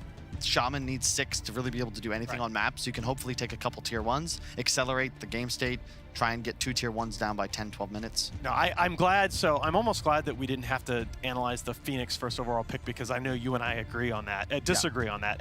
I think we agree on this in that there's a reason that the Prophet was the 4th overall pick here. I think it's an excellent, with the Tiny open, which is very, very flexible. I think the Prophet is an excellent response to the Elder Titan Shadow Shaman on board. We've got a Dazzle 3rd pick for Complexity. Yep, really, really good for Aster. Against the Centaur. You just crush him in the laning phase. TB, interesting. I think that I'm comfortable with that. I'm actually comfortable with that. If I have Sylar on my team, I want to give him a hyper carry and ensure he's the one that has control over my game. Well, number one, the thing about TB and the reason why he's still relevant after being nerfed umpteen million times, not only is he a hyper carry scaling into the late game, but he's also a carry in the mid game that he's going to eat towers. You can win a fight, and he's going to be able to eat that tower as long as meta is still active, even occasionally when it's not. Yeah, so just to recap for us here, we've got an ET Shaman, Centaur, TB for Aster, Cole have gone for Tiny Profit, Dazzle just waiting for their 4th pick now. Their bans, their second phase bans actually for Complexity, Bat and Ember. Okay. I like both those choices. It just makes Prophet impossible to play. Yeah, and let's just take away this wrinkle that we saw from we've only seen it twice over the last 2 patches, yesterday being one of them, but let's take away this whole Bobaca support Bat Rider thing. Yep. You know, we don't want to have to play against it.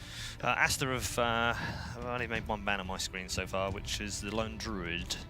That was after banning Phoenix, Enigma, and Lifestealer, by the way, in the opening. The Enigma was key. Miracle has been playing Lifestealer just every single game, but more importantly, Complexity has taken 2 games out of the 3 they've won at this tournament with Enigma. They have not lost with the hero. So it's definitely something you've got to take away from them. Am I misreading this? I'm going to blow your mind here a little bit. We've already, by the way, the hero variety here has been outstanding. We had 94 heroes picked and banned over the first 2 days compared to only 89 at all of CQ. This is, if I'm reading this right, this is the first Terrorblade pick. Really? Yeah, I'm like, huh. Yeah. Wow. Thank God. Really? I'm so over that hero, man. Okay, fair There's enough. so many mechanics that are just... It's one of those heroes that no matter what you nerf, it'll always have things that are good. It swaps health. Like, thank God you can at least BKB to prevent it now. I was waiting for that change for like 6 months. Yeah. There's a lot of concepts in Dota. These heroes get tweaked to a point where it's just like, well, you can pick them anytime. And yeah, I actually think Leshrac is an example of a hero that is it's never a bad game. You can never really counter a Leshrac because he can kill your buildings, he has a stun, and massive amounts of AoE damage, as well as the ability to pick up super cheap items that are mega value. Like, however, never bad. You know, we do have the draft back on our screen at this point now, and Complexity are going to go ahead and pick one of the classic counters to the TB and the Timbersaw. Great. I love Timbersaw here, really. It's very effective. It's the Terrorblade counter because you're a natural Lotus Sword buyer. You crush Centaur. You have tons of armor that you're low base armor, but you get so much from the stacks. I mean, look, we don't have to argue about the whole Phoenix first pick thing, but doesn't it feel to you like opening with Tiny here, it just makes your whole draft easy? Well, yeah, you It's have Cole. Limp, of course. Okay, fair enough. Like, what is that? Yeah. Fair enough. That's personnel. You know, you have Limp and Z-Freak, right? Yeah. Zach plays the 6 of I'm personnel. so glad you're here on panel just to point out stuff like that. Well, but come on, man. He's been a master of this hero for literally 6 years over 2 games. Yep. When you're Complexity and you have Limp, you pick Tiny. It's like the only player hero, the only person I think you can validate picking this hero knowing it's most likely a core. It's just because he's so good on Tiny. Okay, but at the same time, they haven't been picking the hero that much. I heard a Morphling. Do you want to have some fun with that last pick? Because if there's a good counter for TB, it's Timber, but there's another good counter for TB, and they've picked it. The only concern is that you're playing against an Elder Titan and a ton of disable. Okay. So if Miracle falls off, like ET walks up to you, it doesn't, like all Morph is base armor. It's a very risky pick, and I actually think the Morphling pick there is it makes your draft a little bit more volatile than necessary. Do you? I bet you they go something crazy like Quap now on Aster. Husker. You've got the perfect. You've got Mushi Quap is like one of my favorite heroes that he plays because he actually allows him to get aggressive. Whoa! Oh my God! Did everyone hear the? I heard the sound effect. Yeah, it's Reapers. Yeah, it's Necrophos. Yeah. Absolutely. I don't know about that's that. Pretty. That's actually disgusting. It's like the counter to TB. It gives you finishing power. Finishing power is what you need against these heroes like the Tiny, the Timber, the Morph that were so often in fights you can get them low, but you can't finish the deal. Thinking about it, especially with the synergy, you already have plenty of disable just thanks to your Rasta, to your Centaur. You got ET Stomp, ET Spirit, removing all the magic armor from a Timber Saw with a Scythe on top. It just feels like Aster are in total control of the win conditions. It's a hero though. Like I love it in this situation. It's the perfect hero for Mushi, okay? The You think Razor, you can't play Razor, play Necro. Something easy.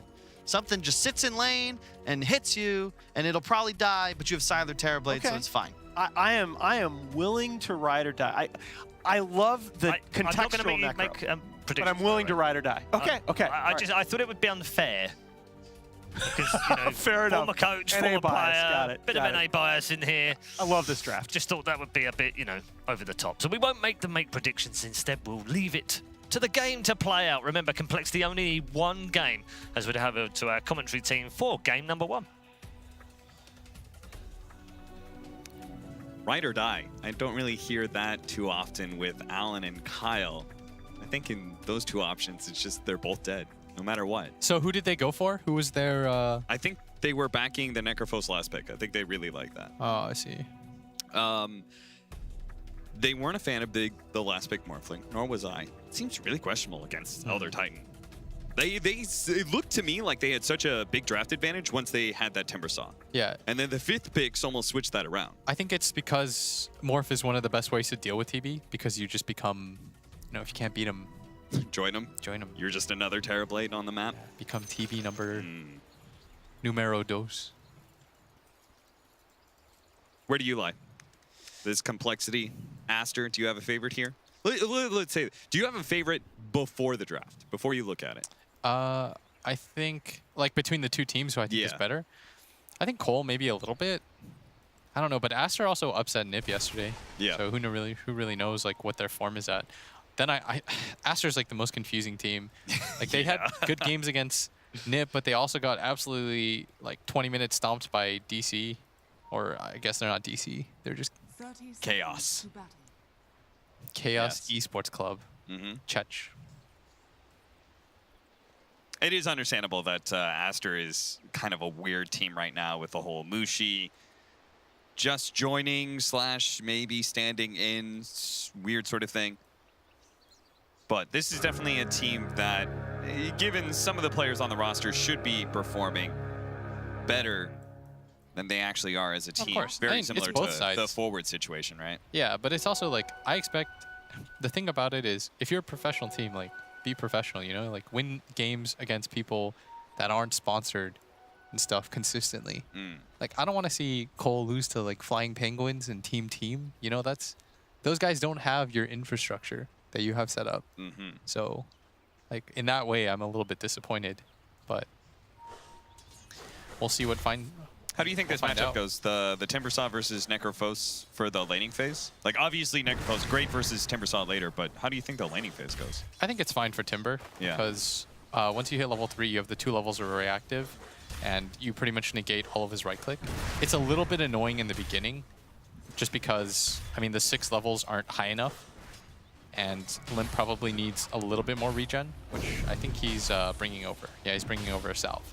So he needs to be able to have, like, you need, in this mid matchup, to be able to have at least one, like... Miracle! He is dangerously low, and he doesn't have a way out of here. Now he's being blocked by his creep. Oh no, trying to get through. Will manage to get around this. Sylar does actually fall, but Miracle is still being chased right now by Fenrir and almost catches up to him. But look at that, 3-4-3, gives him away the healing cell and does the body blocking necessary. I guess he just got tossed back with poison on him, because Z-Freak didn't level his tree.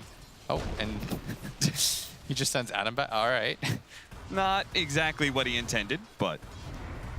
If I need complexity to play well, you need Adam and Z-Freak to be really active on the map together. Do you feel like that's the difference between the bad Cole games and the good ones, is that the support duo? Yeah. Like, the games that Cole plays well is when Adam plays well. Oh, Bobica, that is not a courier snipe that... he got spotted by the range creep somehow. And I think for Aster, it's the consistency in their cores. Okay. Like, being able to enable their tri-core is pretty important. That's what they were able to do against Nip. Like, Bobica just kind of walk around, like, do what you want. I mean, why is he not here in this try versus try? And he went to go snipe the courier. You think it was that important in that mid matchup? Clearly, he thought so. I don't even think that's that big of a deal. Yeah, well, doesn't Timbersaw just be like, okay, I have reactive armor still? Yeah, like if you look at it, the Timber's doing fine against Mushi. It's like I said, 12-1. once you have 2 levels of the reactive armor, you don't really care what the Necro does to you. No. I mean, the Necro doesn't really care what the Timber does either. Yeah, they both have like enough sustain in lane that they're just both going to be sitting there CSing. Yeah. How's our bottom lane matchup? It's a Centaur who's getting very low XXS, trying to get away from death. Looks like he has been taking a lot of damage from this early orb pickup from the Nature's Prophet. Yeah, so you're our Treants more. You're our offlane expert. Mm. You know, because sure. What is this matchup like? You sound so accepting of the term expert when applied to me. Thank you, William. Really enabling your fellow caster here. What's up, man? We're all just trying to make each other look better. That's the important part. It's like, man, you know, until you've played on a top team like Zephyr, like... That's true. I've not had the glory of that experience. Top lane, Bobica trying to get that dazzle out of here. He's going to be able to pull the creep wave back. And again, it seems like they're continually doing this, trying to pull the creep equilibrium as far forward as possible. As far as the Centaur Nature's Prophet matchup, I imagine that's got to be a bit annoying for the Centaur, but you should still be able to get great CS. In fact, shouldn't you be out CSing the Nature's Prophet when you're there, simply because you're a melee hero, you've got better base attack damage. It is so easy to last hit with Centaur, and then you've got the retaliate stack, so you're going to be building up as well. The downside, though, is that you don't really have a lot of base armor. Yeah. So having the 1 armor versus a Nature's Prophet who very smartly rushed the Blightstone, I think was a really good decision by Death. Yeah, Death definitely understood how he can abuse the early game part of this matchup, for sure. Did he miss that CS? I think he did. I saw what he was going for there. It's probably not going to be interesting to 99% of people, but I'll hold that thought as Bobica, I think, is just dead. Yeah, Z-Freak's going to catch him with his Invis Rune, and Fenrir will be able to get a good stomp on all 3 heroes, but Sylar can't really do anything about that. He's got creeps to hit. He's there underneath the tower right now, so... I was going to say, what he did was he waited for the tower hit because it was really hard for him to get both hits off. Okay. So he let his first creep get hit by the tower, and when the next animation, like he didn't finish it off, when the animation of the tower was flying through, then he went for the CS, and he got there before the tower, so then he could hit the other one at the same time. It's just cool. Like, I like little things like that. You got to if you're a mid player.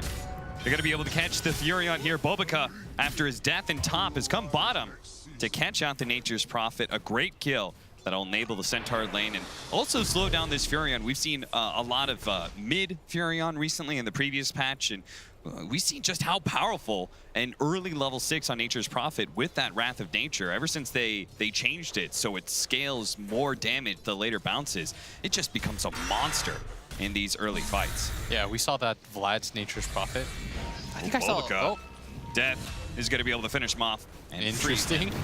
From his prison. Yeah, I have no idea what kind of rotation that was from Bulbika. It's questionable. Very unlikely that he does anything there. And now Mushi, he's actually going to turn around here, trying to get away from Limp, but he's dead. He is very dead. You guys, you can't kill this this Timber Saw, and he can kill you.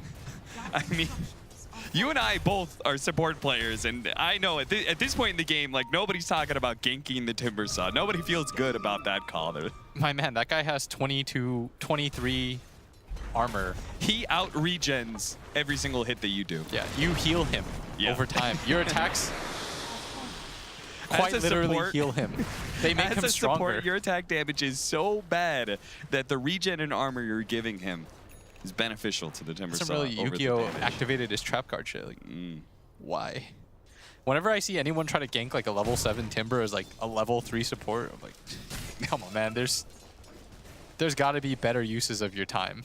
You could literally be doing anything else. Stack a camp, you know, walk around, farm some neutrals. William, I know you have a mid tier 1 tower. Oh, Sylar. They're going to TP in Death, and Sylar does not have a level 6. He's going to try and slow down these heroes, but look at that. The Timber Saw even coming up to this top lane, helping to cut down Sylar, and might be able to catch Fenrir as well. No, they've got no disables to catch him. Still, though. You're talking about my mid lane fetish, right? Yes, your mid lane tier 1 tower fetish, and surely that's got to feel great if you're Complexity. You took the mid tower at 5.5 minutes take the top in. One too. Limp's going to cut this creep wave. He's going to Soul Ring, use everything up. There you go. Then they're going to grab this tier 1 tower. Then you get complete control of this entire top area. They've already placed a ward over here, which I'm sure JJ will show you, by the shrine, which makes it really easy for them to play around this area. And now you make it so that the TB has no farm comeback mechanic except for farming this triangle, this dire triangle. This is the best thing that Aster did, was get rid of this bottom tier 1 tower in response. Like XXS was like, there's no business for me being top at all. Yeah. Like, this is what you want to do as an offlaner, guys. If you're wondering, what do I do as an offlaner, like when that tower's being taken, don't go there. That's a death trap. You will die every time, and you're going to bait everyone into death with you. No pun intended. Just take that bottom tier 1 tower, allow Sylar. Thank you for that, JJ. Allow Sylar to, what did he do? He just drew an X on the shrine area. Oh, okay, good.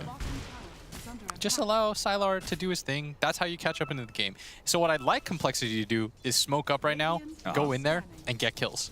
You know that he's in there for sure. Process of elimination dictates that. Because you've taken the mid tower, you have control. You need more heroes down at bottom right now. Yeah, they're going to be able to catch Z-Freak. Sylar is going to be able to help his team finish him up, but Limp with that Wrath of Nature, everybody drops low. Bulbika, fortunately, he'll complete his TP, but that's what I'm talking about. What a disastrous play by Aster. And just go down there so quickly. Go kill those fools. You know they're down there. So what I'd like is maybe a ward placed a little bit near the shrine, or the rune, I mean. You know, on the Radiant side. JJ can't see my pings. But above the 2 camps, you get one of those wards out, then you make it hard for Sylar to play anywhere. Or you get one in the triangle. All you have to know is, like, when Sylar goes into your jungle. Yeah. That's Radiant side, basically. Once you have that kind of figured out, it makes it hard. Yeah, because then all that Sylar's left with is the offlane jungle. Yeah. Right, and that is a very safe jungle, but that's all that's left. That's why Adam right now is coming into this area, because he's trying to establish ward vision so that he can see when the TB goes down. Like, I'd like him to place one aggressive ward in the triangle, which he did. He has that one that he just placed right there, and maybe even a deeper one so that he can see people come down, which is exactly what he does. You save one ward. I'd imagine maybe even getting it past. Yep. So now you have this entire area warded, and you already, just by process of elimination, you've gotten rid of this top area for farming. Yeah. Because you've taken the tier 1 tower and the tier 1 mid tower, so you have this angle to come up in. It's way too hard for Aster to know exactly what your ward vision is. Like, the worst part about losing mid tower is that you just don't, you have to constantly place wards there if you're Aster, if you want to play in that area. And since you don't want to do that, it really limits the amount of farm that Sylar has. And this is how you take advantage of these heroes that naturally just want to jungle and kind of slow down the pace, and that's how they get back into the game. And so Complexity, in that regard, are doing a very good job of just limiting the map movement and the map space that you get. Because what you want to do ideally against a carry like that is make him feel like he can't farm anywhere. Really limit his area. Because Mushi also needs farm. XSS also needs farm. And Aster, as we talked about, like the way when they're successful, it's because they're able to enable all 3 of their cores. But in this type of game, if you play this style, you're going to make that hard for them. I think Aster still have very easy ways to win this game. Because, you know, they've got TB, Necro's always a really good comeback hero, and they have good team fight overall. But these are the things that you need to be doing to put yourself in this position. And I feel like these sort of situations are really put to the test safe lane carries, right? Because you have to be really good at being able to read the map and see, like he just saw, you know, even though his whole entire jungle area was warded, he goes down to that bottom lane. He pushes that out, he farms some of that area. But as soon as Complexity established that they got some aggressive vision in the offlane jungle, they were showing some heroes there, he switched up. He was like, all right, I'm going back to my own safe lane jungle and farming that again. And he just keeps on trying to find these areas where it's okay for him to farm. Yeah, so what Sylar is doing is then the counter to that, because obviously he knows that this is going to happen. But look at this, the smoke's coming in from Complexity, and because they have so much vision set up around this area, they know exactly where to go. So one ward has been dewarded. Sylar thinks like, okay, I'm probably fine. But there's the 2 supports waiting right here. The TP can come in. You see that the Timber Saw's coming down too. The stun.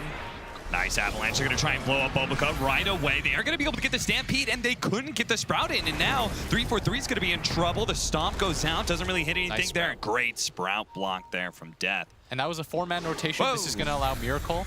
XXS showing himself here, but they're actually okay. Mushi almost goes for the Reaper Scythe onto the Dazzle. Got interrupted by the Avalanche. Great catch there from Bobica. Managed to grab Death, but he managed to get through those wards. Still doesn't matter. The Reaper Scythe will manage to cut him down. Timbersaw, I'm not sure if they can really go for him, especially with the Reaper Scythe now down. They're going to try, though, with the Hex as well. A little bit of heal coming out from the Dazzle. I know he doesn't have Shallow Grave right now, but Limp still managed just as ever so barely get out. Back to the Shrine he goes. Aster, do not give chase, and that's good. Yeah. I mean, they just be happy with what you got there. What really made that happen was this ward right here that they previously had. It just faded, but it was able to spot the Timbersaw coming in. And that's just a little bit greedy by Complexity. Like, if he is smoked with them, he probably felt like he had to push out this mid lane, but you can just send your Nature's Prophet to do that too. Like, he can just TP there. He's got his own TP available right after. But by getting spotted by this ward right here, which is a really nicely placed ward by Aster. Like, we don't talk about wards enough and the way that 5 positions do it, but trying to protect this area into the jungle, because he can't place one here. I think it's too obvious. Like, I think this one gets spotted, especially because he has this ward already right here. And Bobica's thinking about it, but...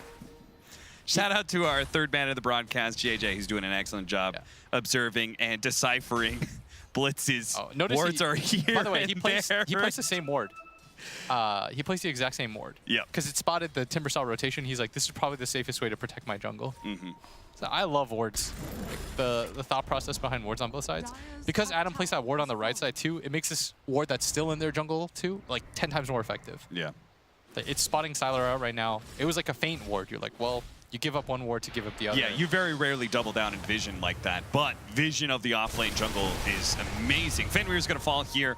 Death. Oh, this is going to ruin it now, though. He's going to be able to catch him. And yes, they just got the Wrath of Nature proc onto Sylar, which gives him a heads up. That area is warded. Time to get out. Yeah, Sylar's like, okay, I can't play in this area now.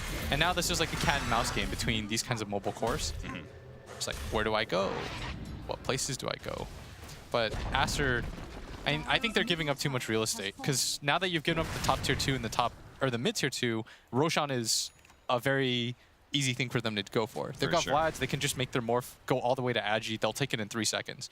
And it's hard for Aster to consistently play in that area, because I'd imagine their smokes, maybe they've got like 2. If you have like 2 smokes or something, you can make like just random guess plays. But if your Nature's Prophet does the Bulldog play, which Bulldog, you know, got really big for, which is, you know, he just consistently pressures the lanes, pushes out that top lane, somebody always has to go there to respond. So this is one of their smokes that they have. They're not going for the Roshan, and instead they're going into the own jungle. Limp should not be here. They're going to be able to catch him with the Stampede. Hex first, Shackle. After that, lots of magic damage going to come his way. But is it going to be enough? He has the hood to be able to protect him decent amount. And Aster realized they can't actually take this anymore. Z-Freak coming in from behind, but Sylar managed to get him down. Bobica will finally fall as Miracle managed to use his waveform to jump in. 3-4-3 in the back line. Almost dies, gets off the Shallow Grave just in time. But Sylar, it is just a waiting game. He will stick close to that tassel and make sure that as soon as that protection is gone, he will fall. I think that Limp, I don't think anybody should play this bottom area, but I do think they should just go Roche right now. I think it takes 2 seconds with the Morph, and now that you've known that Aster has blown one of those smokes, people don't really go for back-to-back smoke plays. Yeah. It's just not really a thing that happens in Dota. Cole's going to be okay with that just because they can just do this, go Roshan, because they feel really comfortable with the ward vision that they have. You've taken the tier 1 tower and the tier 2 tower in both mid and top, which just completely frees this up. Your point about Limp, you're saying like he should be playing, almost all of Complexity should be playing mid and top and just waiting for that Roshan possibility. Yeah, I don't think you should be in this bottom jungle area because it doesn't really net you anything except farm. And you don't have to worry about the lanes pushing, and you have a Nature's Prophet to do exactly. So now Complexity is going to get this free Roshan, which is the the next cog after you've taken those tier 1s and tier 2s. So now the next natural place to grab the remaining outer tier 1, tier 2 tower, you're going to reestablish vision in this area because you want to fight over this triangle. In the offlane jungle area. Yeah, in the offlane jungle area, you want to fight over that area. Go here as 4. Let one person push out the other side lanes. Let your Nature's Prophet do his work. XXS does not have Stampede. And they don't. Well, there's going to be a Sprout first. Quickly eats through one of the trees. There's the Stampede. Finally, it comes off cooldown. XXS may still be caught here. They don't actually have a stun to stop him. So he gets away scot-free. Yeah, Miracle's just going to continue to pressure out this top lane. So you're saying you want Complexity to push down this bottom lane, take that tier 1, take that tier 2, get some more vision in that dire off-lane jungle area. Yeah. Don't... the problem is once you get dewarded in this area, people just often concede. Like once you get dewarded once or twice, but it's a battle. Because every single time they try to get in that area too, it's costly for them because you'll see them coming in. Yeah. So you sort of have to persist in that regard. And let Death just push out all the side lanes because that's what Nature's Prophet does, right? Yeah, it allows you to pretty much play 4-man non-stop without really being punished by split pushing. Exactly. That's always going to be Nature's Prophet's strongest skill, is that he's never going to give up position on the map. You don't get punished. There are some downsides to Nature's Prophet, right? You always bring up what Moon Meander used to say on DC. You cannot teamfight with this hero very easily. Yeah. Oh, all that thought is. Managed to get the toss back here. Mushi is able to get away with that Ghost Shroud. Held in. Oh, nice stop. That's going to be a pretty good one. Catches 2. But Aster still not comfortable following up that initiation. A tanky Limp on the front lines with the plate mail as well as the hood. So hard to kill him and very hard to get around him. So it seems like Aster is just not willing. Just keep building him up, Limp. Become strong. Drink that milk. Guardian Greaves now for Mushi. You saying Aster's been giving up more and more real estate. Do you think that they finally take a 5-on-5 fight here? Because it seems like they kind of want to, but they're too scared to... No, I think they're just trying to delay so that their TB can get space. This is the classic trade-off, is when one team feels like they have to 5-man. Z-Freak almost got the toss back there on Mushi, grabbed a creep instead. Stomp's going to come out, does manage to hit the 2 cores. Oh, TB's coming in. They're going to commit for this. Miracle's already quite low. Sylar doesn't have a ton of Metamorphosis timing left, so if Aster want to be able to fight it, they need to be able to fight right now. Cole's going to be pretty happy about this. Yeah. They were able to force the TB back for nothing. And you just chill now, right? Yeah, yeah. Just like we talked about with just let Death push out the top OG lane. Forward game. The Dragon form has been popped. Just chill. Just chill. Just chill. You can continue to push this if you want. Just let Death deal with this top lane. He'll be there in a sec if he needs to be. You have Aegis. You know that meta's almost down. Yeah. They do need to get ward vision in that area. I think that's why they're a little bit scared. Is because they don't see anything. Yeah. Aside from, I mean, this is this bottom area is where they have the ward vision, but they want to try to play deeper into it. Like, you have to fight over this ward vision right now if you're Complexity. There's the Lotus Orb now complete for Limp. So we've got a great answer to Sunder. Might even be able to deal with some of the disables from the Shadow Shaman too. just a two-man smoke-up? What is this? Shadow Shaman and Centaur. Are they going to go try catch that split-pushing Fury on it? Seems like it. It's not a bad play. Yeah, but Especially if they grab him. unfortunately, Z-Freak just popped that smoke on him. Okay. So I think they were another maybe resource hoping gone. he would go for the top bounty room. Oh, no. And instead of... No, he's good. He's good. He's good. He's good. Stampede, he's out. He's DP good. away. He's okay. Yeah, he's fine. 50 seconds for the Aegis on Miracle. So it doesn't look like Complexity are going to be able to get that timing. They gave up on that tier 2 push you were talking about. Maybe Complexity just got a little impatient. Decided to spread out, get some more farm. Yeah. I don't think it's the worst decision. I would have liked to see them take it because they know that the TB doesn't have meta. I can kind of see why they didn't go for it, though, because they didn't have ward vision. And it's so scary. Like, the way that you lose Dota is just to not have ward vision. You can see from the GG bet odds, dead even. Do you feel like this game is dead even, though? I think it's slightly Complexity favored, but I've been talking about them for a while because I think the way that they play is like, I mean, being the aggressor, it's more interesting. Yes.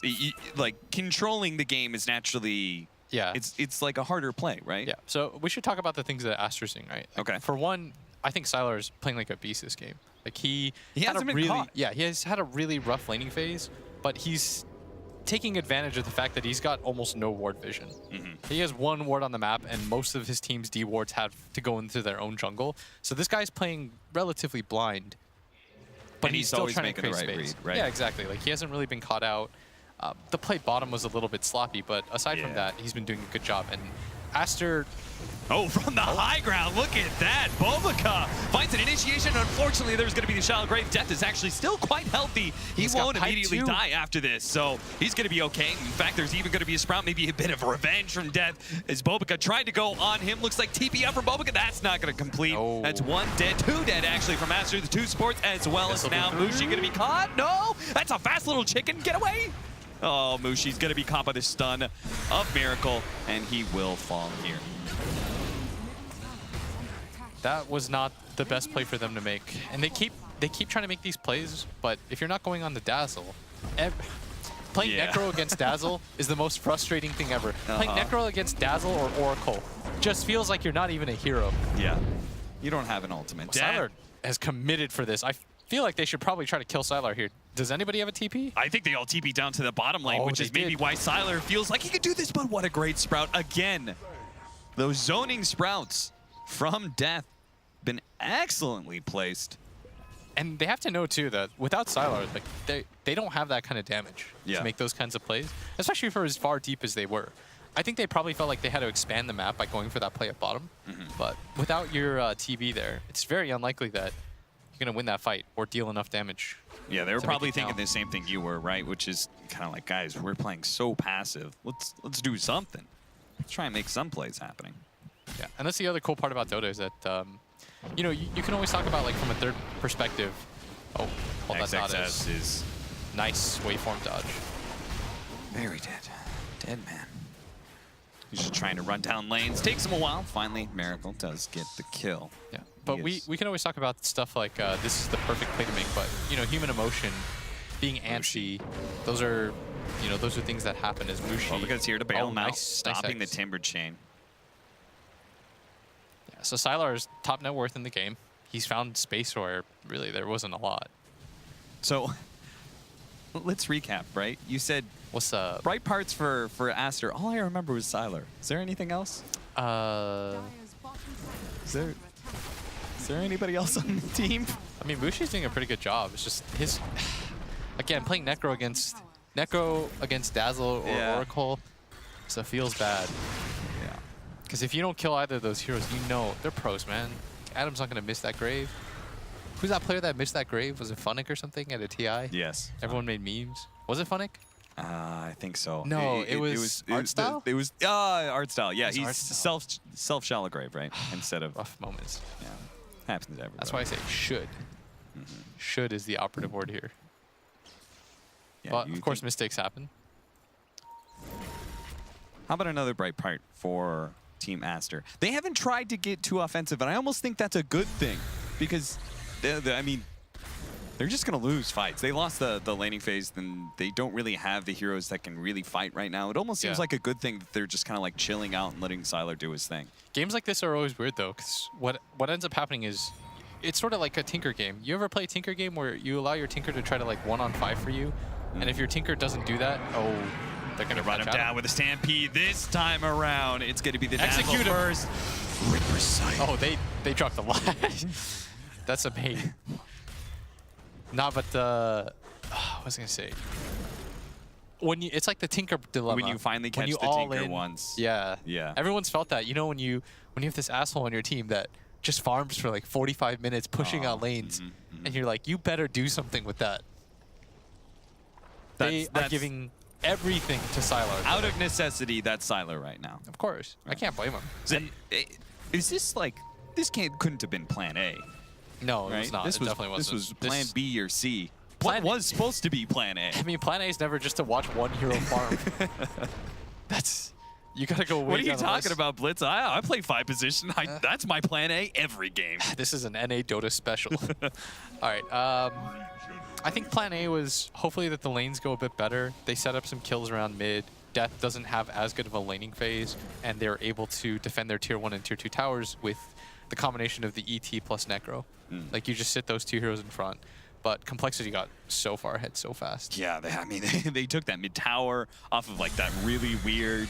That was the worst part. Gank on Timber. Because if you don't do that, then you can just sit there against Limp. Yeah. But as a result, like, Timber isn't a typical lane pusher because he doesn't really hit towers, but what he does is he skips the creep wave so fast that you just get 4 creeps and a catapult hitting the tower. It'll go down fast. And the moment they take that mid tower, then Timbersaw is all of a sudden free to move out of the lane. Yeah. His rotation to go to top is what made this game possible. Yes. That was the game, like, clutch move so far that Limp made. That was the best play that Limp made, was when he went to go take that top tower almost immediately, no hesitation. Yo, Muchi is 3rd in net worth.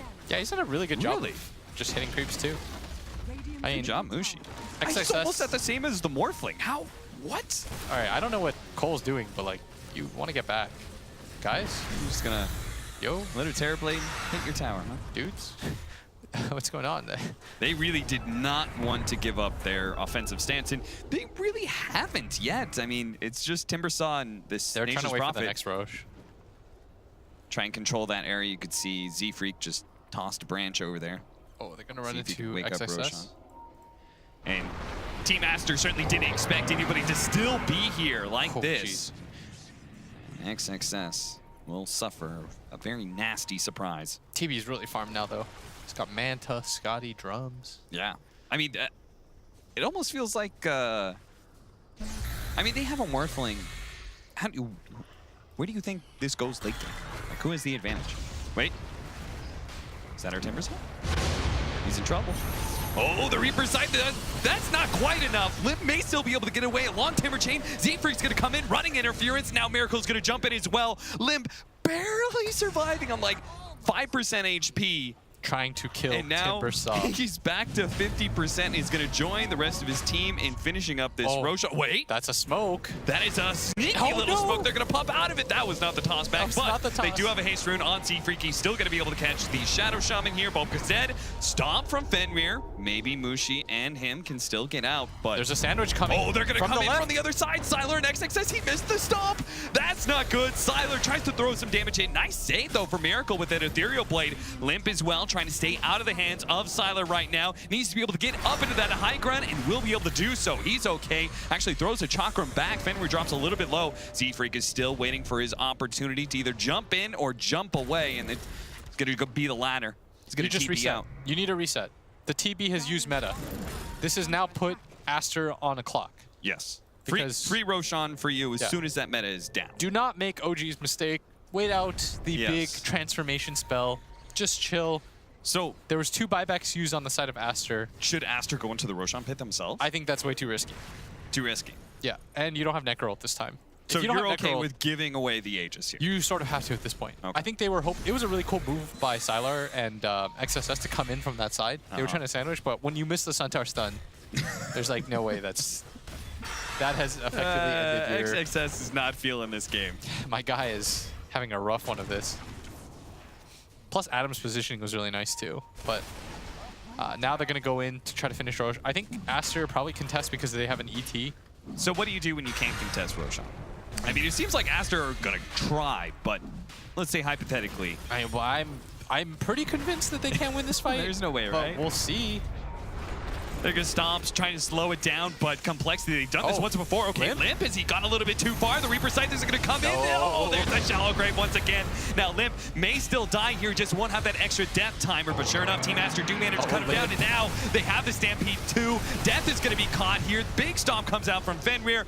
Plenty of disables to make sure that Nature's Prophet can't get away in melee form. The Terrorblade is able to fight this one. Miracle actually turning into a Terrorblade himself in the back lines. I can't believe Limp just kind of went in there. Yeah, they could have just sat in the Roshan pit, and I'm pretty sure Aster wouldn't have been able to go inside, but... The problem was that he was so far from his team. Yeah. He just kind of YOLO'd in there, and Sylar doesn't... He's about to have meta up again as a result of this. All they had to do is be patient, I'm pretty sure. Like, just let Miracle plus a bunch of Nature's Prophet treants hit it, and you force Aster's hand at that point, and then they have to come to you, and then you can set these fights up. Instead, Limp's like, 1v4, let's go. Haven't killed me before, you. He's like, well, past performance. Ooh. I am unkillable. Every Timbersaw player knows that. Every Timbersaw. Any tanky hero that hasn't died, but this is Dota 2. You get punished for moves. Yeah, thank God for that. Death this was League of Legends. This would be 17-0 and the game would be over now. I've never played that game, so I have no idea. It's not great. I've never played League. I've never played Han. Only Dota player here. Missed out on a special little moment in time with Han. Did I? Yeah, what a weird... Here's the thing. I just hate change. When everyone was like playing Han, I was like, no, I'm going to play Dota, guys. You'll all come back. Man, I wish we knew each other back then. Why? That was... No. That was harsh. Why? No. I felt that in my heart. Let me tell you, I was a toxic person. Like, I know I'm not the best person. I'm not a really good person right now, if I'm just honest here. But you were even worse back then. Whoever dislikes me out there for whatever reason, it's probably well deserved if I'm honest here.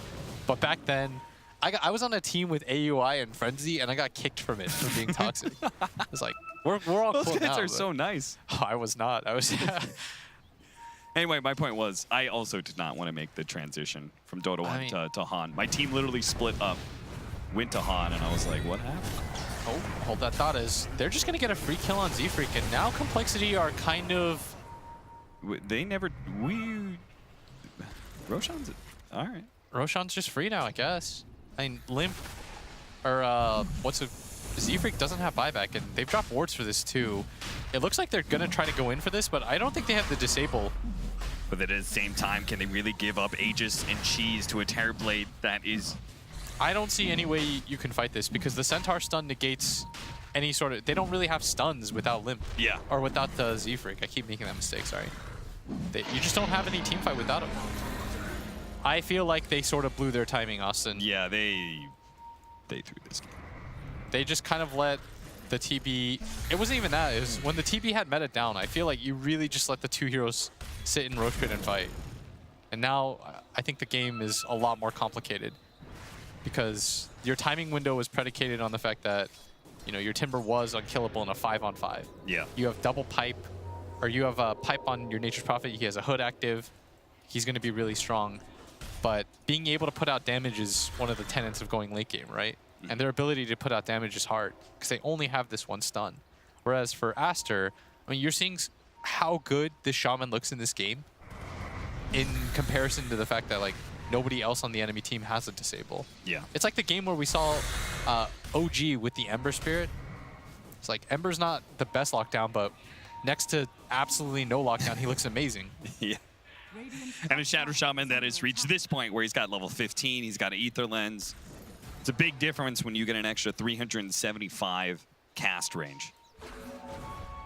Yeah, so now the Centaur, you know, even though XXS hasn't had the best game in terms of, you know, numbers, being 0, 3, and 7, all he has to do is press that Stampede button, you outrun the Tiny Stun and reset fights. 17-9, Aster have a 2,000 gold lead, and it feels like they've got a very, very healthy chance to win this game. Oh, for sure. What would you put percentage-wise? Like, so 70, before 30 the Roshan, before that mid thing, I thought it was like 60-40 Yeah. in Complexity's favor. Maybe a bit more, like 65-35. And now I think it's maybe like 70-30 in Aster's favor.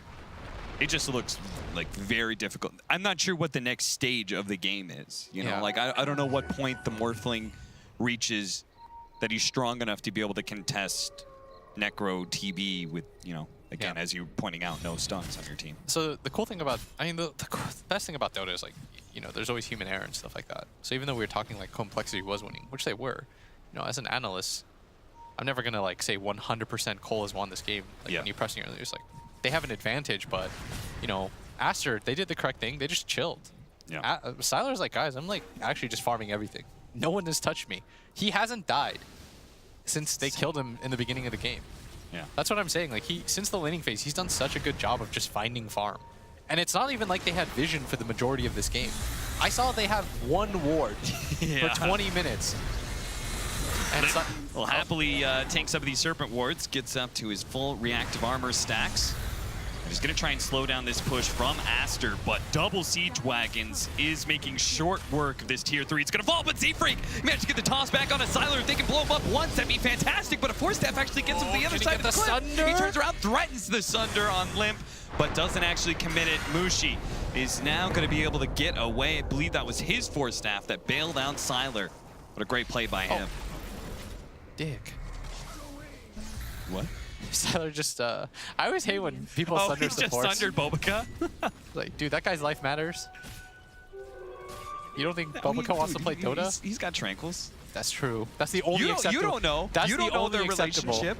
I've done that before. I've told my TV, sunder me. Sunder me. That's the only acceptable one. I like it. When you're like a lich. And you've got Tranquils? Tranquils. Yeah. I'm okay with that. Okay. But that's the only acceptable backing away Sunder. I'm not saying like, you know, if you're in a hectic team fight, like by all means, but if you're just casually leaving, it's the only acceptable thing. Well, Complexity managed to hold for now, but simultaneously they didn't finish out that Aegis. Fortunately for them, they only need to wait another 50 seconds. So maybe that's why Aster are... I was going to say, I thought maybe they were going to try and get a fight going, but it seems like they're just playing behind Siler and letting him farm. It's been working out so far.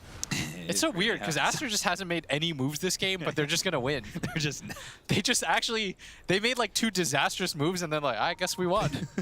It's such a weird... Like, maybe the best move is no move. Siler, do your thing. Damn. It was in us all along. They listen to you, Blitz. They're like, Dota is a game of mistakes. If you don't do anything, can't make a we mistake. go. The jump in, Mushi's they're going to so be able to far fight Bobica on the Glimmer Cape. No.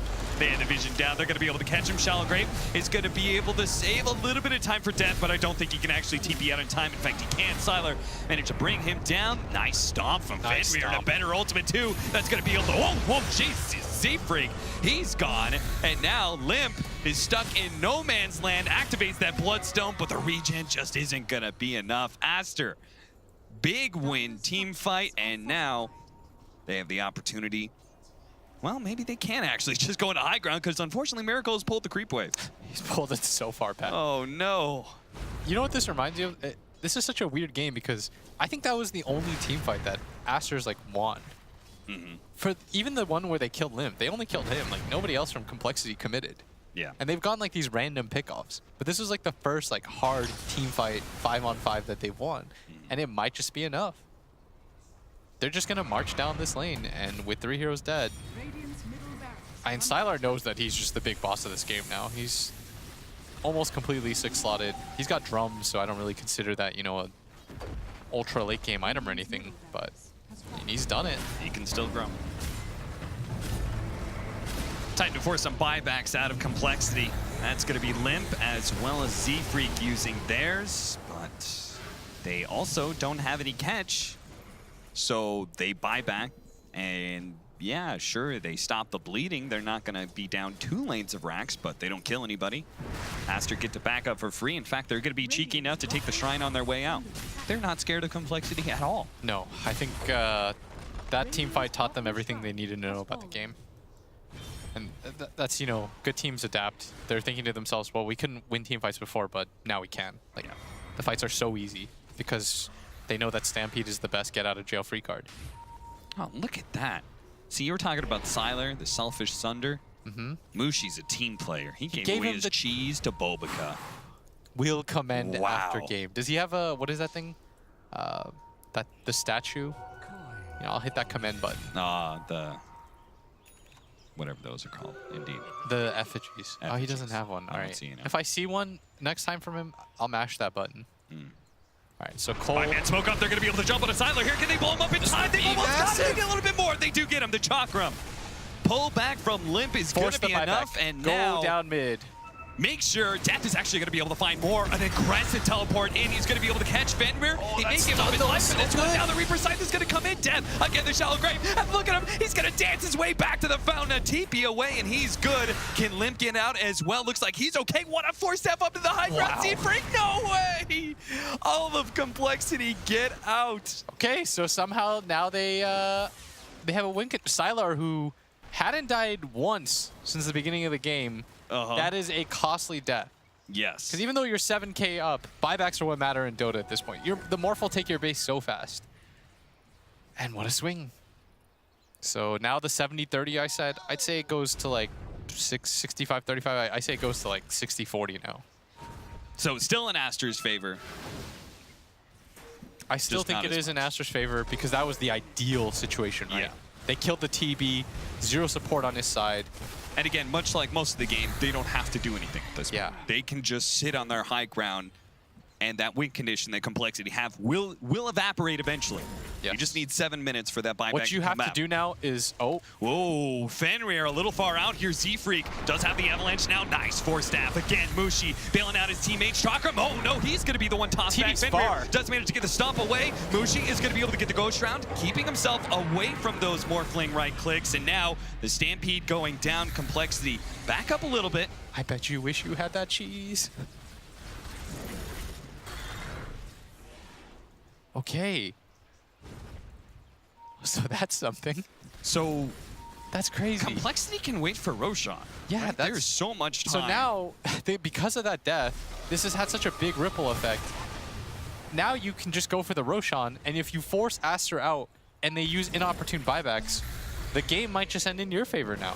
And this is contingent though on Miracle having buyback, because you need to be able to out buyback the course. This is what it's going to come down to at this point. Wow. They're going to fly Courier over, spot that Roshan is indeed up. This will also mean Refresher Shard. Yes. There's only 3 people with buyback in the game right now. 2 of them are on the side of Aster, but... Actually, none of their team is really great with Refresher Shard. Yeah. So, okay, so if you're Aster, I mean, you probably don't want to give this up for free. But at the same time, you're fighting outside of your base. Like, oh, this is rough. It's already tight. They've already taken it. What a nice back and forth game. This has been a fun one. You give the cheese to Limp. You probably just keep the refresher on your Morph, honestly. He's not the best carrier, but double Manta, double Ed. Oh, jump in once again from Z-Freak. He knows all he has to do is start a fight, but oh, Jesus, Sylar, that's a double damage. Oh no, Complexity. You thought you could take any fight you wanted, but a fight on top of a shrine with a double damage Terror Blade. Miracle. Oh, what a Reaper side. They're going to make sure he can't wait for him right away, but he still managed to get out. He's away. Flee. Oh, XXS, he's on the hunt. Bobica, he has so many disables. Nice Lotus Orb out, but Jesus. He doesn't have buyback. He was full strength morphed. Oh, he has 72 so surplus. He had no armor. He just got buyback.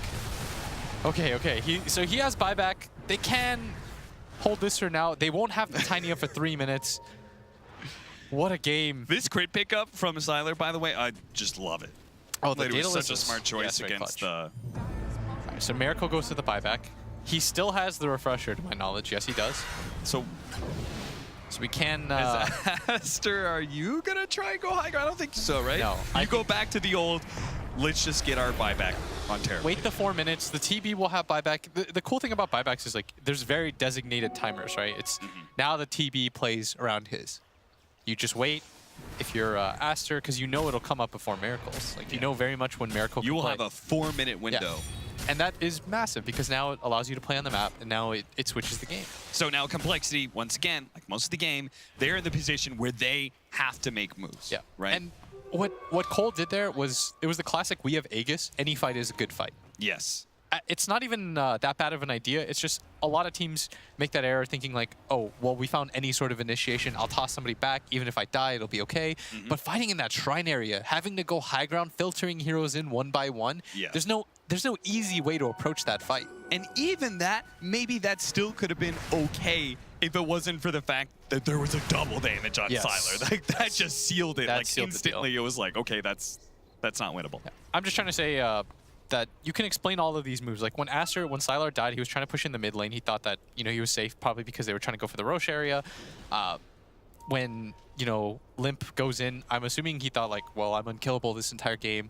And that time right there, Complexity just thought, well, we have the Aegis advantage. Yeah. Even if I go in and die, as long as I can disrupt the fight, maybe it's okay. But Aster were patient. They fought in the perfect choke point. It was impossible for Complexity to engage them up there. And that's what this is coming down to now from both teams, is who's more patient, who feels rushed, who feels antsy. Well, we're going to have plenty of level 25 talents coming in. Do any of them really change the game for you? You've got Necrophosis, that's pretty bad, like cooldown, all right, whatever. The Terrorblade now has the extra attack range. He didn't go for the Sunder cooldown. Do you agree, disagree? I think because...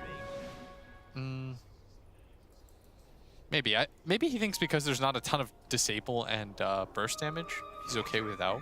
I'm not sure. I feel like the Sunder... Like that much range means you can just always lay into somebody. Yeah. Always lay into... Like, how does the Morphling really get anywhere close to you? Plus, when you have Scotty versus heroes like Tiny and stuff, it makes it really hard for them to get close. Okay, this is an interesting play. Look at this. Aster. Do they have travels? As safe as you thought they would. They're going to go for the smoke up here. They're showing Necrophos at bottom with the boots of travel. Okay, this is an ambitious move. They don't have buyback on Terrorblade, but they're playing for the win, and this might actually just trick Complexity into thinking... They have an Arcane Rune on the Terrorblade. Yeah. So... This is a really neat move by Aster. I like it. They're playing for the win right now, Cap. Yeah, and Complexity are looking at this, and they're not sure what is this Necrophos doing. They have to be confused, because they know that if somebody held down the timer, they know TB doesn't have a buyback. Yeah. And yet they're making this aggressive play. And so from their perspective, I think they're kind of frozen. They're like, do we fight that? But TB's going to have buyback now. What's going on? And I think if you're Aster, you can continue to make aggressive plays on the move because now you do have the buyback. I think that was a really cool sort of mind game play, though. Yeah. And it was a minute and like some change. Yeah. So even if you did lose that fight as Aster, you probably weren't going to lose the game. If you take an aggressive fight on the enemy side of the base with a minute left to go on your buyback, it's probably all right. Yeah. But it was just, you know, you can appreciate moves like that being made. It was like they were playing the margin so much that it probably could have surprised other teams. And Complexity, well, fortunately for them, they didn't take that bait. Yeah. But now it's Complexity, all high ground defense for 4 minutes unless they want to try and do something. And Cole's just afraid to do any moves around the map because even though they were the aggressors for the majority of this game, they know they're put on the timer because Miracle just doesn't have buyback. He has to wait this out. He can't really do anything without it. And this is going to allow Aster now to just get aggressive everywhere on the map. They're going to get whatever they want for free. They've already taken the shrine. They know the buyback timer's plenty. Mjolnir almost complete for the Nature's Prophet. The best part about this too is that Aster's going to have the Roshan timing in their favor because it could potentially spawn in 2 minutes. I would like Cole to potentially just go for it anyways. That's what Aster did, right? Where they just went for the fight anyhow. Yeah. It could be up in 2 minutes. You'll have like a minute left on your Morphling. I'm very surprised that Aster aren't trying to push this more. They do manage to get a long-range initiation onto Limp. Now Limp still has that cheese. If he can actually just keep alive, the Shallow Grave's going to be there. Now just activate that cheese, or maybe he just won't have the time. There's too many disables. And nobody can stop Bobica from just sitting there and shackling for years. Bobica's... he's got the talents for it, right? Yup. 125 cast range, plus 2.5 second. He's going to drop the wards. I don't know if they know that Limp doesn't have buyback, but at this point, this should confirm it. There's a bounty rune in 30. 60 gold. Yeah. Just wait for the bounties, baby. Mushi gonna TP up to the top lane, get those creeps pushed back in to the tier 3. See if they can take the Megas. How is Complexity gonna be able to solve this? Look at him, Sylar's so far back that Z-Freak's gonna struggle just to even if he wanted to blink initiate on Sylar with a meta up. Not sure if he could actually get back there. You can go back for look at these mass. Glimmer Cape, they're gonna be able to find death. Bobica's got him, he's all by himself. That's 7.5 seconds of disable.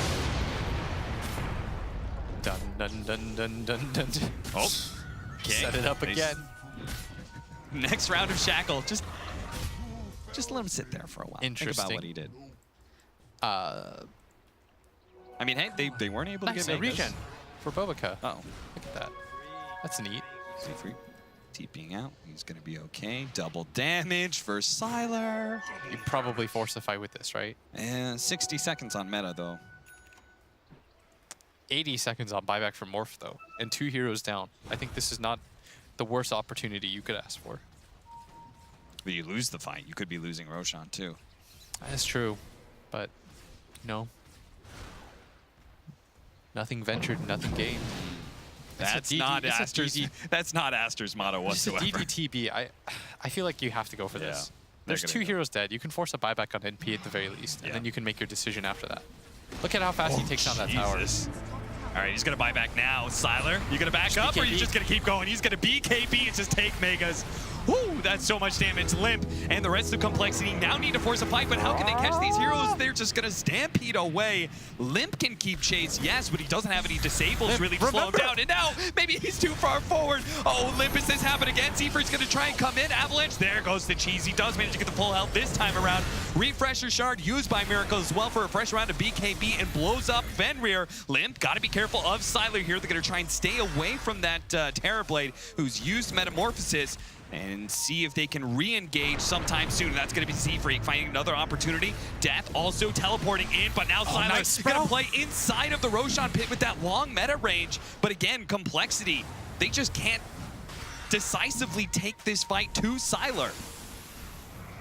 Oh, and they found Z-Freak managed to get the Force Staff into the Roshan pit. He's going to be okay for now. They're just dodging Sylar as much as possible. XSS couldn't really get the stomp out. Activates that Crimson Guard. Looks like on the left-hand side, they managed to catch the Dazzle. Once again, Bobica in great position. Limp in the back lines, now been hexed up, and the rest of the team can turn around and focus him down. Managed to get the long Timber Chain away. Phototorb activated, Bloodstorm activated as well, but it doesn't matter. Complexity have called it here. They know they can't stop the Mega Creeps that are currently inside of their base. Team Aster, 52-minute victory. It was a grueling one. There's a lot of boring moments for Aster, but an exciting finish. Yeah, and what they did was they were just like, well, we'll be more patient than you. We know that eventually you'll make a mistake. I mean, they just rode out the storm. Sylar farmed brilliantly this game. He was very patient. They didn't have the best ward coverage for him either, but he was so patient about it. And Complexity, I mean, I felt like they were in an okay state in this game. They just got over-eager. And even then, they were given an opportunity to win this game again once they got the Aegis and the cheese and the no buyback on the TP. Yeah. Then they made that mad move into the Shrine that sort of just ended all their hopes. If you don't make that play, you know, you've got that full Aegis timing. That was an immediate move right after the Aegis happened. It was like, we got the Aegis, let's just go for a fight. But you have time. That's what you have on your side when you've got the Aegis. You have time to set up fights like that. I want to give a shout out to Mushi in this game. There was never a point where he wasn't top 3 in net worth. And I'm not sure how you do that. Like Sylar, we talked at length about how good he was at being able to move around the map and find farm, and you know, that was Sylar's specialty. But if he's taking so much of the farm and the map is being controlled by Complexity, then where's Mushi finding his farm as well? Just crazy that this 1 and 2 position of Aster were able to stay either ahead or neck and neck in net worth wise against Complexity. And for Cole, I think that's a pretty disappointing loss. It's like, you put a lot of pressure on Sylar. He died 3 times to start. Then, you know, he didn't get touched for the majority of the game. I think he died like maybe twice since that moment.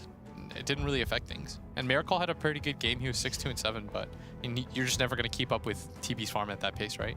And he actually only died once after that. It's crazy that Complexity, you know, through this group stage, some of their wins have come against some of the strongest teams in crazy long games, but against Aster here, it seems like time was their downfall. So with that, that is game 1. Now these two teams were tied up before this series, so we still have a game 2. Hopefully Complexity can bounce back after a rough loss. Indeed, thank you very much, gents. We'll return, of course, back to our commentary team for game number 2. Let's get some thoughts now from Nahaz and Kyle. Kyle, where do you want to start? I mean, I've seen that game a couple of hundred times. Yeah, yeah, he really has. It's not. You have a higher degree of execution with the Cole lineup. Yeah, you can kill TB, you can kill him again, you can kill him again, but the supports on the side of Aster scale exponentially better than yours. You have a Prophet that's going teamfight items. You're that one mistake away from equilibrium, and at that point, you will lose just based on the nature of the matchups. You just get outscaled. Well, let's be like, when we talk about, because we talk about these concepts like reach and catch and scaling all the time. Let's be a little more specific. Like the numbers for Bobakai in this one were not pretty, right? He's 2, 8, and 10 at least through 50 minutes.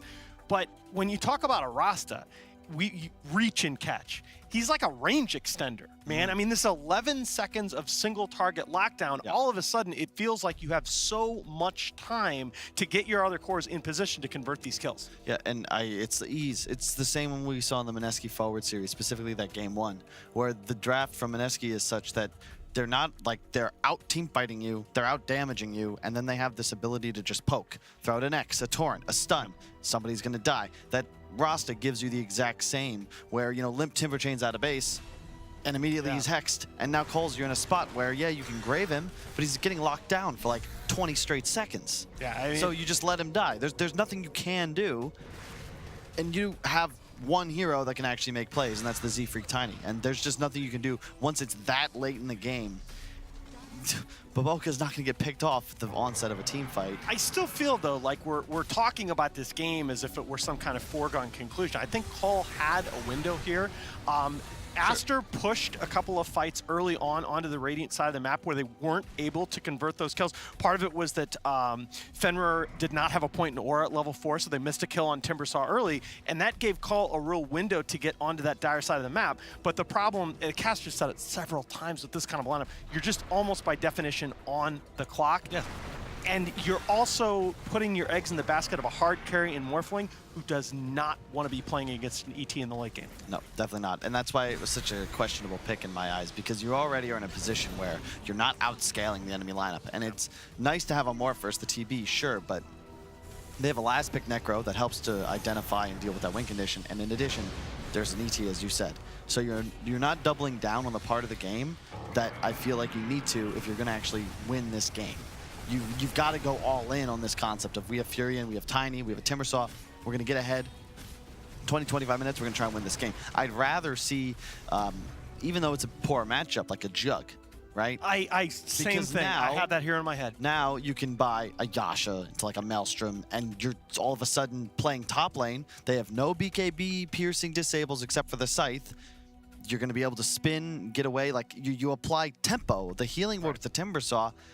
You just might win the game, but when you're playing with the Prophet that's going like Pipe and Vlad's, and your Timber's rushing Hood, and then you have a Morphling going Man to E-Blade, it just doesn't make sense. Your power spikes don't link up like they need to ever be confident you can win the game at a specific timing. Because again, after 30 minutes, you're out of time. Yeah. It's the saving grace here, Kyle, is that they do only need one of the 2 games, thanks to the performance they put in last night against Fnatic. And hey, we're lucky, right? Yeah. We've had 2 of these elimination series, and in both cases, one team needed to 2-0, and we've had a meaningful game too. So this is one game for all the marbles here in terms of tournament lives. Yeah. They've been good so far, Kyle, on those games as well. So I guess they can dig into the reserves and go, well, we did it against NIP the other night, and we did it against Fnatic last night. We can do it again today. Yep. My version of Complexity always seemed to be better in game 1s. This one seems to be all about the game 2s. I think that I like watching them play. You know, Sheev was asking Zach in the interview about, you know, something special they might have cooked up, pocket strats, things like this. The Drow last pick in the Fnatic game is a great example, and I brought this up during the cast, but that hero changes the game state. You know, it's no longer a game of Dota, it's a Drow game. Or, you know, other heroes, Tuskar, Brood. It changes how everything functions. It suddenly gives you the power not just to kill towers, but to do Roche in a matter of seconds. And you hit a point where one mistake from the enemy, you can just take over the game. I'd like to see them capitalize on this and just draft something that has a ton of threat towards enemy structures, so that Cole, when they crush through the early game like they do consistently, when you kill the enemy carry over and over, you're not just getting tier 1s and then kind of chilling in the river. You're able to just go. You have that power potential where you can have 2 heroes top, 3 heroes bottom, and know that you can't lose in both areas because the enemy side's going to need more than your numbers to be able to deal with you, or they're going to have to watch their buildings die. Anything to add, Alan? You seem quite... Yep, I'm on board. No, I think it goes back to... He does, and it goes back to something that I've talked a lot about with various people, including Kyle, and that's that Cole, since this man over here to my left, has played at times like a team without a sense of identity. And this is what we're talking about. Look, you're going to sometimes go all in on these early game strats and you're going to get beat, but at least that's your identity. Yeah. You don't want to have a solid first 4 picks and then kind of pivot back to this Morphling that in some ways takes away from some of the win conditions that you've established to that point in the draft. Exactly. Well, I'm glad you phrased that, because they might need an identity. But if they've got an identity, it's that they win the tough games when they absolutely have to. They beat NIP on the opening day as the last game of the day. They also beat Fnatic as the first team to do so in Group B. Now they need to beat Aster in their final game of the group to qualify for the brackets, and that's what we've got coming up after the break. All he has to do is start in the fight, but oh, Jesus, Siler, that's a double damage. Oh no, complexity. You thought you could take any fight you wanted, but a fight on top of a shrine with a double damage Terrorblade. Miracle. Oh, they're going to make sure he can't wait for him right away, but he still managed to get out. He's away. Flee. XXS, he's on the hunt. Bubblegum, he has so many disables. Nice Lotus Orb out, but Jesus. He doesn't have buyback. He was full strength morphed.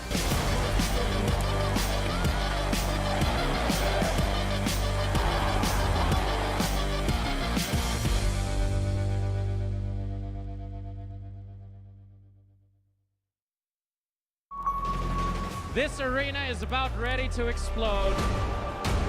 Welcome to ESL 1. Let's get this started. Ladies and gentlemen, let's go. Revving up the epicenter comes in. Oh, it's a big one as well. Look at this damage. The BKB, the Black are ready to go. GG.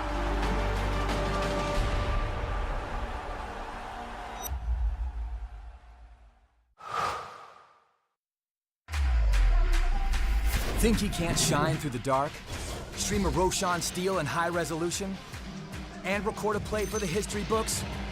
Watch this. Think he can't make a victory go viral? Watch this. Think a support can't be in the spotlight? Watch this. On Intel Core i7, a legend can rewrite his own legacy. Game, record, stream without compromise on Intel Core i7.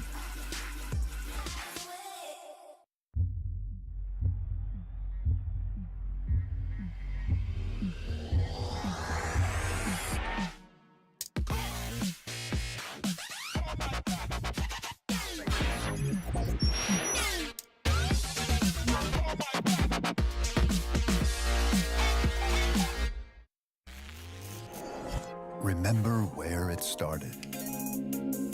Your first experiences. The journey you traveled. The journey you love. Remember where it started. And imagine where it will go. Rise on.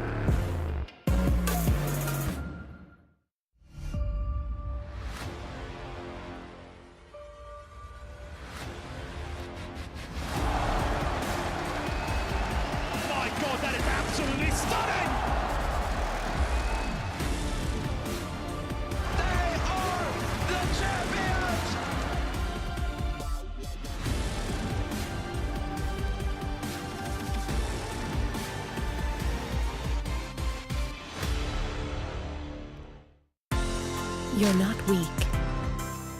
Your mind is always racing. It never rests.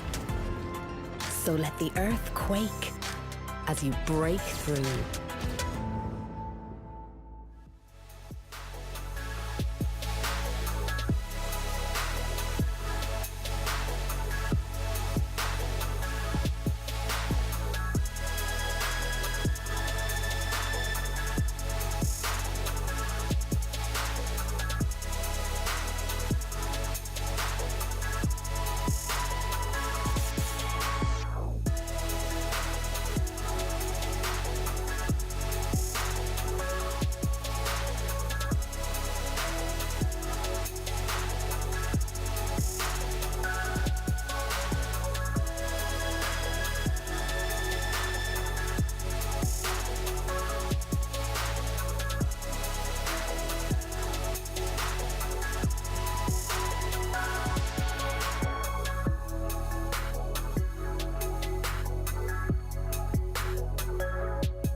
ESL 1 is brought to you in part by Intel, Mercedes-Benz, Vodafone, DHL, Mountain Dew Amp Game Fuel, Asus, and Pay Safeguard.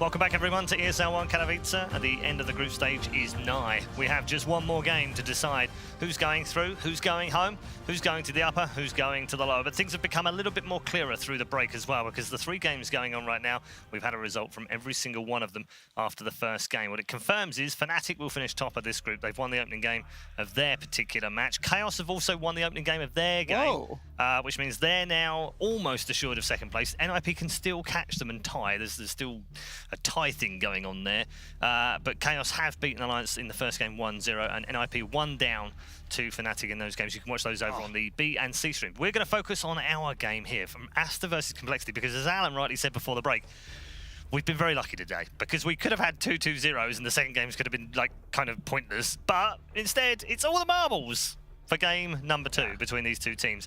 In many ways, Alan, this will suit Complexity. Based on the previous 2 days when they've been right up against it and had to win a game against Fnatic, had to win against the game against NIP, and they've done both. The form book, therefore, would suggest they've got it in them to win a game. Absolutely, and we talk about, you know, why Complexity were in the position that if they split 1-1, they can move on. Those tiebreakers, the tiebreakers we're using are basically a generalized form of record against first place, record against second place team.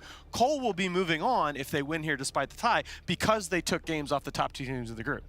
And potentially the top 2. Right now, Chaos are more likely to finish in second place right now. I used to, something I used to do every like 3 to 6 months was look back over my team's record on certain heroes and think about, okay, what should we be picking more? Right. You know, what just keeps winning games?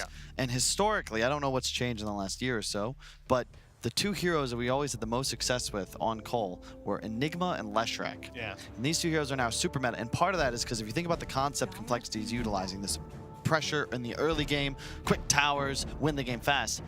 When you pick something like Furion, you're a little more all in when you have, say, the Lesh or the Enigma that eventually scale to a point where they're complementary cores. Specifically Enigma, that's a win condition, and it still provides that same amount of early tempo. It's banned by Aster. I want to ask you a question about that, by the way. Sorry, Anna, just to cut you off.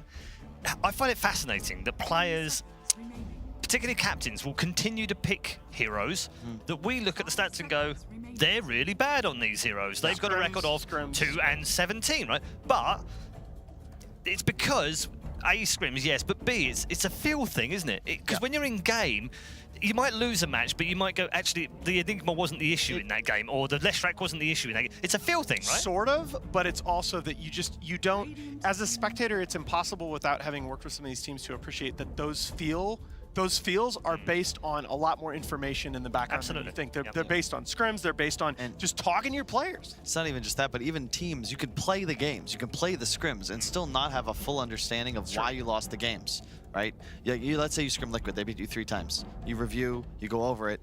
But I guarantee if Kuro were willing to share for 2 or 3 minutes what he does against your team, why it's effective, what they're actually game planning, but all my of point a sudden, is that is he why won't be going through the stats, though. He won't be going through the stats going, oh, we're 2-19 on Enigma. We shouldn't pick that anymore. He will be.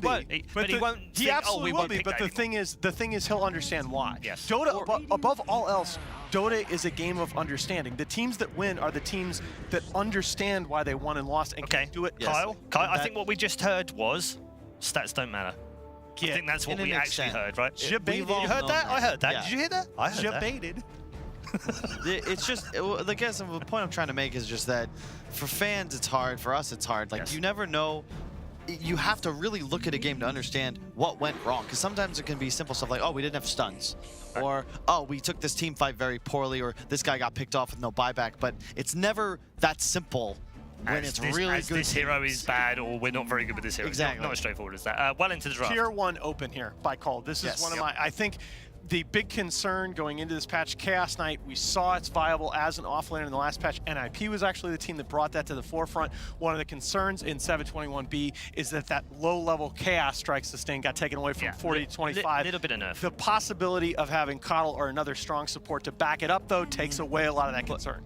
You are, and I like the Undying in a sense, the same way I like Supernova against the Will-o'-the-Wisp. Yeah? The Undying Tombstone functions the same way, because Coddle wants to sort of just drop this ultimate, create area control, but if the tomb is already down, you still don't really want to walk into it. It's tough to engage completely, but CK with Phantasm up, you kill the Tombstone just like a PL does. Right, so exactly. it's quite nice. You are a bit limited in the laning phase, though, because Undying just pretty much runs at you. Runs over your face. Yeah.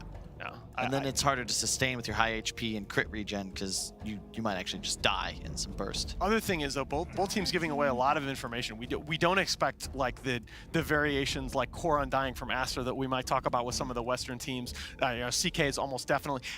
I gotta say though, Miracle. You go back far enough, he does have some carry Chaos Knight in his background. I think that's something that's at least low probability, but on the table for Call. I could see it. And it's a big, and I bring that up specifically because I see that, we were talking about this off camera, Kyle. I actually see that as a huge issue for this current Call roster. I've loved Miracle for a long time. Like, I'm a huge fan of his. I was a huge fan of his Naga back in the day. He hasn't necessarily shown the same level of proficiency when he's not on a hyper carry. Yes, it's pretty much all he plays, which is why it's limited the way Complexity can draft doesn't fit into his comfort zone, which is why I still think even a few months into this roster, they're having growing pains because it's tough to adapt. Like, you've got Limp, who's all about, like, I've been saying for the last 6 months, I think Limp should just switch to the off lane because... No!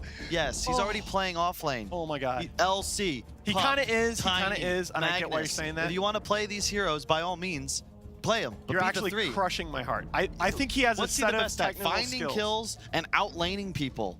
So I think he has just go off lane, man. I think he has a set of, I think you have a good point, but I also think he has a set of technical skills at the mid position that you cannot teach. Sure, but you know what? If you're not willing to play OD and Tinker and any of these other flashy Invoker, all right? We can literally, if you can't play Invoker, you're so right. You're right. But this is one of those things we could talk about for hours is the problem, and I want to talk about the draft.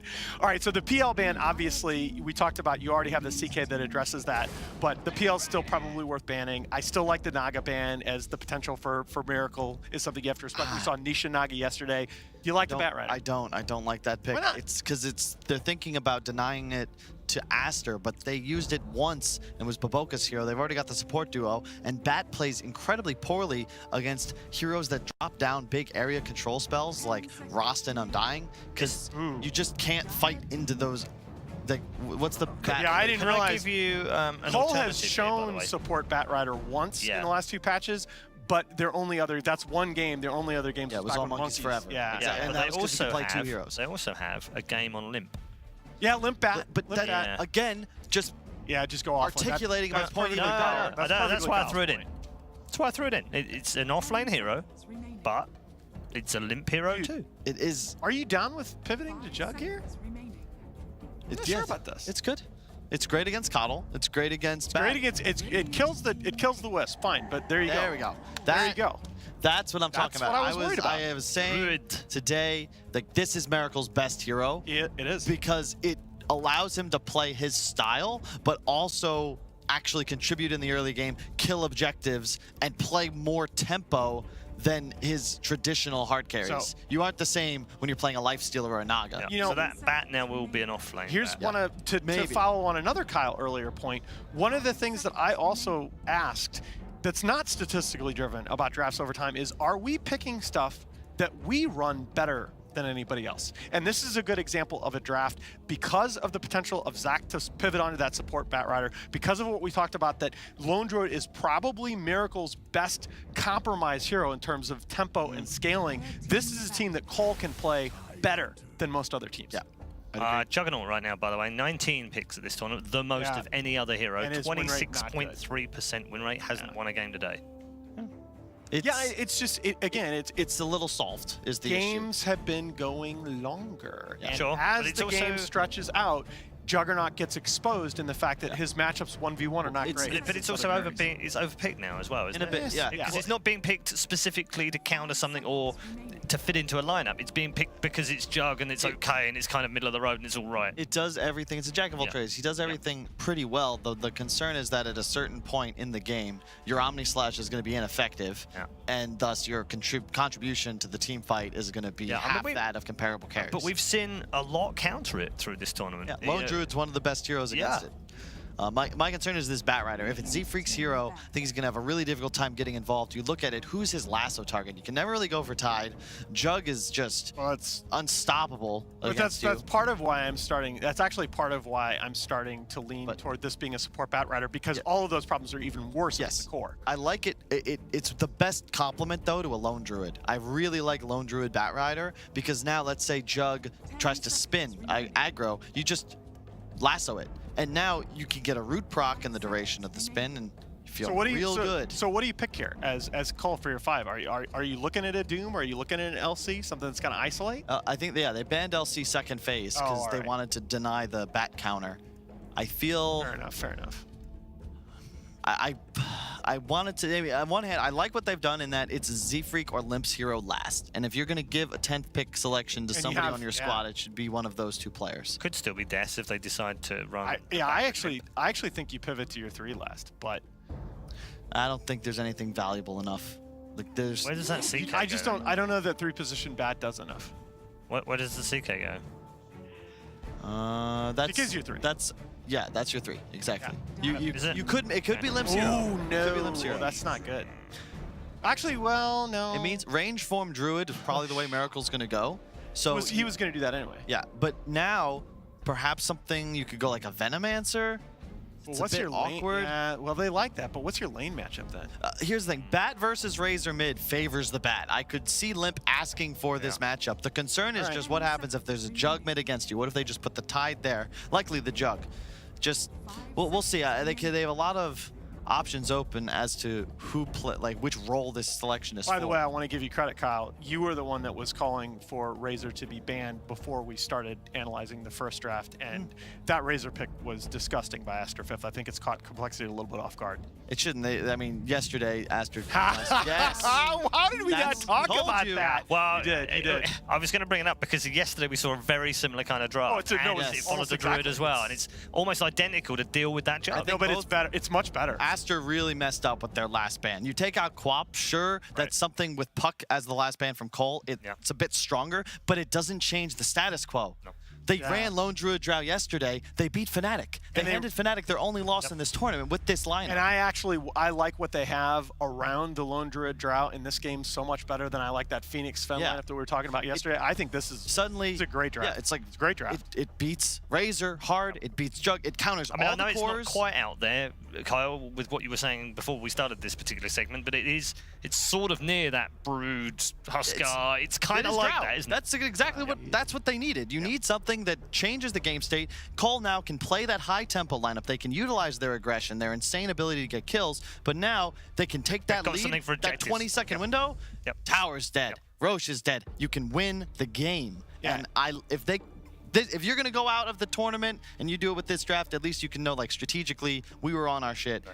Cole has the advantage. Of course, Aster, we saw in the game against Fnatic, that Ravage window, the roster wards, the tomb. Their team fight is still nuts, but if Cole play it right, they should win the game. Yeah, and I question whether Mushi, even if he gets a good lane, even if he gets ahead, whether he's going to be able to do enough on the Razor to lock this game out and keep Cole off their side of the map. All right, thanks very much, gents. Time to get into the game, ladies and gentlemen. Hold on, this could be a wild ride between these two.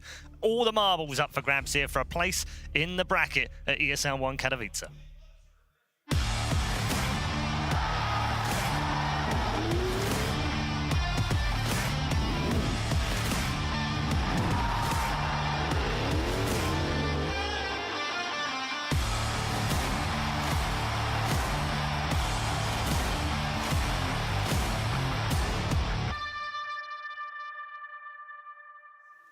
All of the marbles, indeed. One of these teams is going to be going home, and one of them will advance into the bracket. And it all comes down to a last pick, Drow Ranger. We heard very emphatically our analysts love the Drow Ranger last pick. Blitz, how'd you feel about it? I really like Drow versus Tide.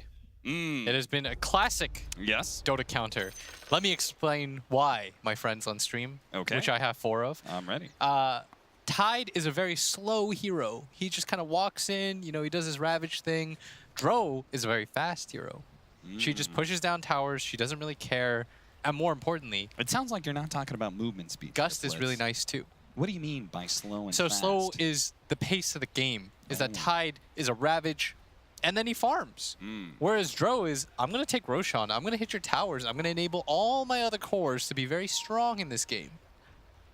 For a second there, I thought you were going to go for like a Cali girl accent on the Drill Ranger. What do you mean? The way you were doing that rant. Oh, my bad. 30 seconds to battle. Oh my god, I'm going to take the tower. I'm going to take the Roshan. You're going to take the tower and the Roshan. You very strong lineup. Plus, silence is nice against Tide. Like a silence that doesn't DPS, because then it doesn't trigger his Kraken Shell. Oh. Ooh. Dro has always historically been a very nice counter to the Tide. And we saw it yesterday. When they beat Fnatic, this was a very similar lineup. Yes. You switch the Razor for an OD, and I think this is better, because I think OD is a very slow hero as well. Because OD just farms. You just kind of hit creeps. Oh. Big blast coming in. Fenrir. Okay, if Death actually grabbed that... Stack, Siler last second. Can you imagine if Death got that? That would have been depressing. What do you feel about the rest of the lineup? Like, how do you feel about the Razor, for example? You say it's better than the OD. Yeah, because it's just faster as a hero. Like, it can do stuff in the mid game, and that's going to be really important. Well, you're putting a lot of emphasis on being zoom fast. Why doesn't everybody just play fast Dota? Why does anybody choose long cooldowns? Why don't you just go? Here's the cool thing about Dota is that the meta, like the way that it works is like teams will play very quick, and then you'll have one team play slightly slower. Have a little bit better. Greedier. Yeah, slightly greedier. And then, you know, one guy picks up a Midas, and then all of a sudden 8 people have Midases. Like, that's the interesting thing is that it almost, it comes back around on itself, if that makes sense. Because once you start to punish the greed... once it's 8 Midases, then all of a sudden somebody's like, we're going to end the game in 20 minutes, go. Yeah, that's how things historically work out. And then people start speeding up again. Yeah, we try to eke out these little economic edges on people when it comes to Dota. But at some point, you know, you're going to get punished. So you're feeling pretty good about Complexity's chances here in this. This is their best strategy, in my opinion. Okay. The Dro one. This is like akin to when, remember when old VP, the one with Lil and FNG, they would do the Dro Visage, try to win in 30. Oh, Z-Freak, stop it. That is 7 stacks on Mushi's Razor at mid. Z-Freak, the support Bat Rider. I mean, you're free to just kind of like keep running at the enemy. You don't have to worry about CSing. So poor Mushi, he's been out of the lane for like a solid 30 seconds. Bobika's had to take all the CS. And like a quarter. And he has 0 CS so far. He continues to have 0. He's got 1. No. Oh, that's still Z-Freak and limp. Oh, this is a nice little tag team they're bringing. He's got this one. He's got this one. Oh, no. All right. Surely he gets one by 2 minutes. Come on, Mushi. You can do it, buddy. You had so much farm last game. Look at Bobika taking a lot of damage now here. He's got one. There you go. All right. First one of the game is the hardest cap. Once you get that one, everything becomes... You start getting to the groove, Yeah. Look at this. Look at this. Oh, no. Oh, no. It's not. He's not in the groove. Dude, he's not in the groove. Oof, oof. All right, just breathe deep. Breathe deep. You got it. You got it. He's got 2 now. He's got 2. Right. He's good. He's good. All right. I got too hyper about that. We can go away from that mid lane. We've got Tidehunter versus Lone Druid in the top lane. That's got to be okay for Tidehunter. I mean, it's better than matching up against like Dro Ranger in laning phase. Yeah, the good news is, I mean, you nullify the damage of the bear. The bad news is the Lone Druid doesn't really care. Yeah. I'd say historically, like the main reason though that Lone Druid isn't picked more is because it's just got an awkward timing window. His team fight is kind of meh, but you can counterbalance that by making him real strong with the Dro. And that's, I mean, they're already planning on going that ranged form, and then we're facing up into a Razor now, which incentivizes the range form even more. Did they last pick Dro, right? Yeah. Oh, I really feel like that should have been banned. Yeah. They saw what happened yesterday when they picked when Fnatic picked Tide into this. Kyle and Haas gave very dramatic reactions. Yeah, but to that you know, pickup. Fenrir needs a bit of heal, and he'll give it to himself off the Soul Rip and Decay. Kyle's just kind of like a dramatic dude. I like how you said Kyle is a dramatic dude. He is. Like, Nahaz isn't dramatic. Nahaz makes Kyle look like LeVar Burton. You know, just a really reasonable, calm guy. Kyle is the king of sweeping statements. I swear, them paneling together is like my favorite thing not to be a part of, but still watch, you know? Like, I don't want to be there, but it's fun watching it happen. Oh, for sure, for sure. One bear has been killed. Oh, no. Oh, no. Those pandas, man, there's not a lot of them, from what I'm told. Continuing with the dual lane mid meta. And we have 19-5 on Limp. An update on Mushi's score, 11-0. So he's gotten a lot of CS since we were hyping up his first 2, but still not enough to catch up to Death Prophet. I just enjoyed watching that. That was funny. I wasn't trying to play Mushi or anything. I like XXS's early item choice. Against the Lone Druid, this is a great way to keep the sustain. He goes for a very fast Morbid Mask. No boots, no nothing. No stat item. Morbid Mask with your Anchor Smash. It's quite nice, right? Yeah, you just free lifesteal. It's like playing Chaos Knight. Plus the Soul Ring. You just get free sustain. I think what's really curious here, not curious, but should be mentioned, by the way, is that he has a very free way to just skip the creep wave. Yeah. And he's not doing so. He's not doing it. Why is that? I would imagine it's because he feels like he can pressure Miracle. Like he can maybe get some denies. The only time you killed do it, one bear. That's 300 gold. That's a whole creep wave. I think the only time you ever skip the wave is when you just, you know, you can't trade against the enemy carry. And so you want to force him away, right? I mean, as an offlaner, getting free farm when you're allowing complete free farm on the side of Miracle too, it probably doesn't trade out very evenly, right? Yeah. I think at this point, like, once the bear gets strong enough that the Anchor Smash is no longer having an impact, and I'm going to guess level 5 is about that time, I would guess XXS starts pulling the creep wave. Like, you're no longer you're not going to stop at CS, and you're probably not killing the bear. Yeah, but like, if you notice, the Lone Druid only has 25 CS. So, you know, you've denied him a good amount, whereas you have 31. You have 5 denies on the side of the Tidehunter. It's better than just giving him absolute free farm, because the best part about it, too, is that Lone Druid doesn't care if you cut the wave. The Shackles in the bottom lane. Bulbaka snuck in on Death. Right behind him, they're going to be able to get the spin to finish him off. That's going to be first blood, a late first blood. Past the 5-minute mark, it goes to Siler. And this is really the only lane I think they feel like they can get an easy kill on, because they know that Bad Riders primarily played around this mid area. Yeah. A solo smoke up from Z-Freak. So what's he going to do with this? He's got 3 different wards.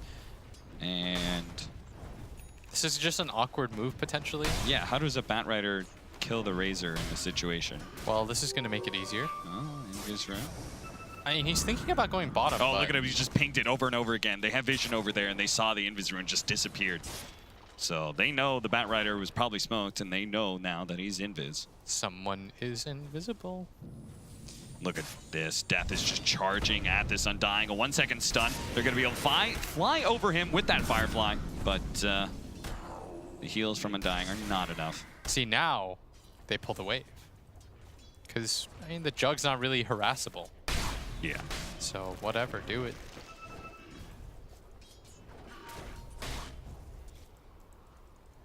Bulbaka. Not sure what he's doing around here.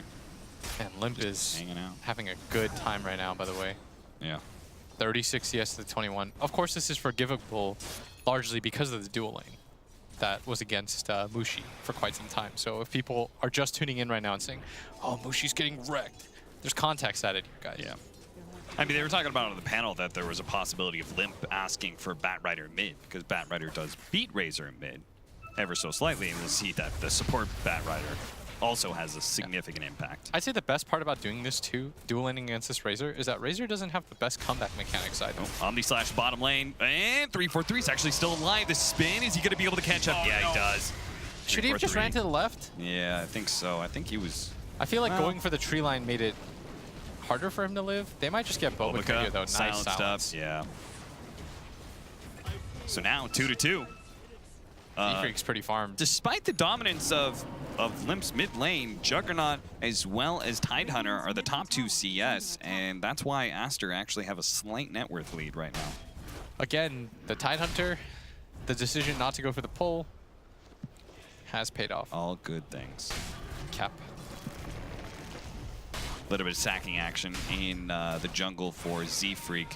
So presuming that's going to be his way to boost himself up to level 6, 7. They need to help this Razor out, though.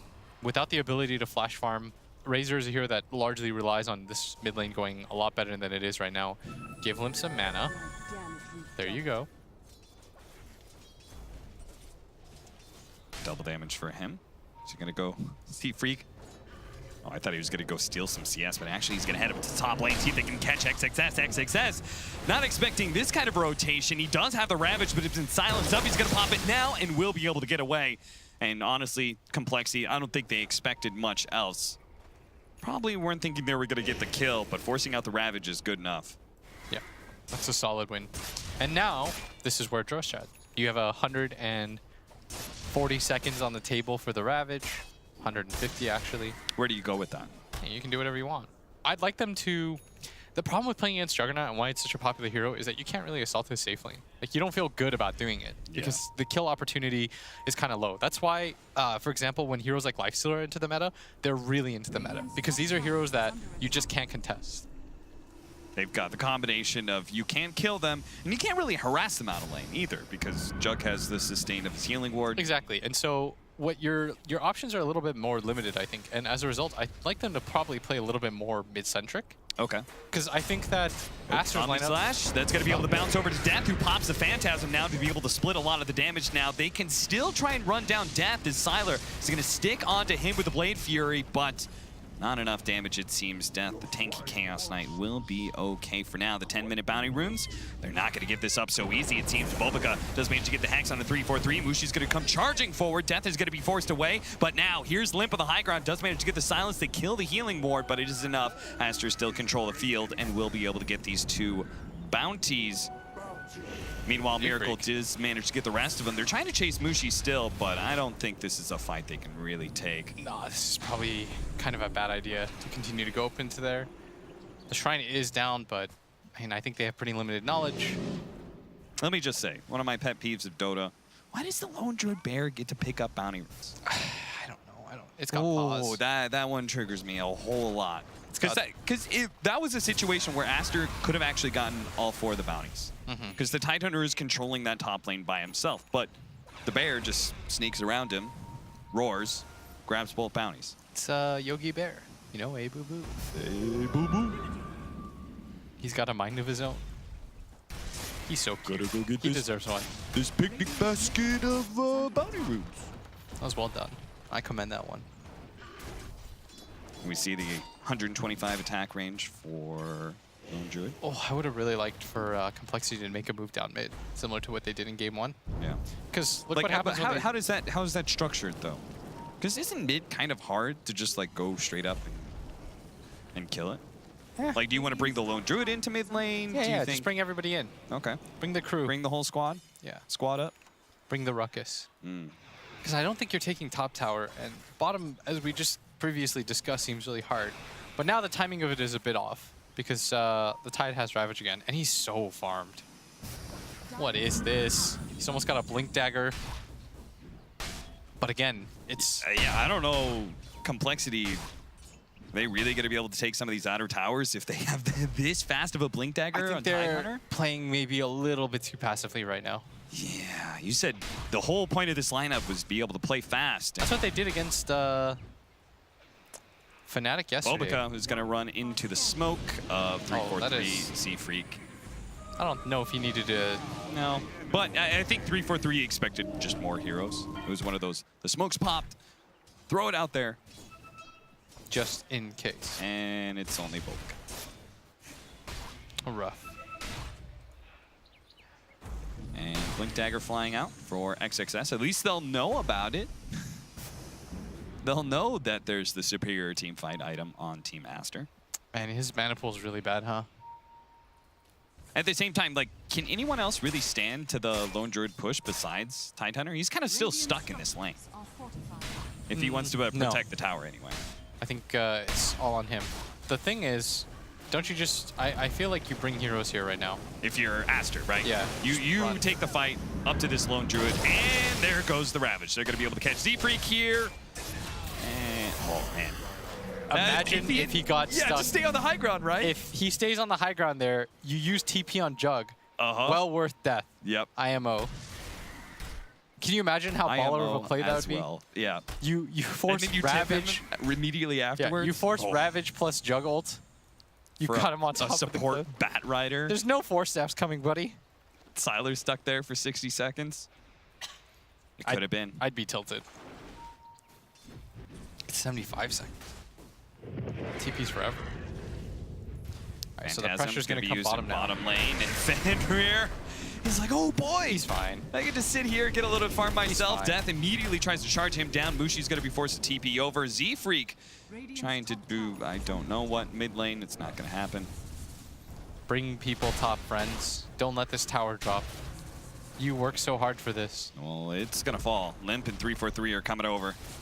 And they have the Will-O-Wisp up in 4 seconds. XXS. The tide counter.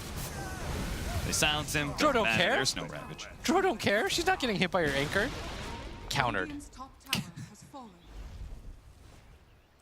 Bottom lane, Death going for Bulbica here, who did get out the Serpent Wards. Unfortunately, couldn't keep Death inside of him.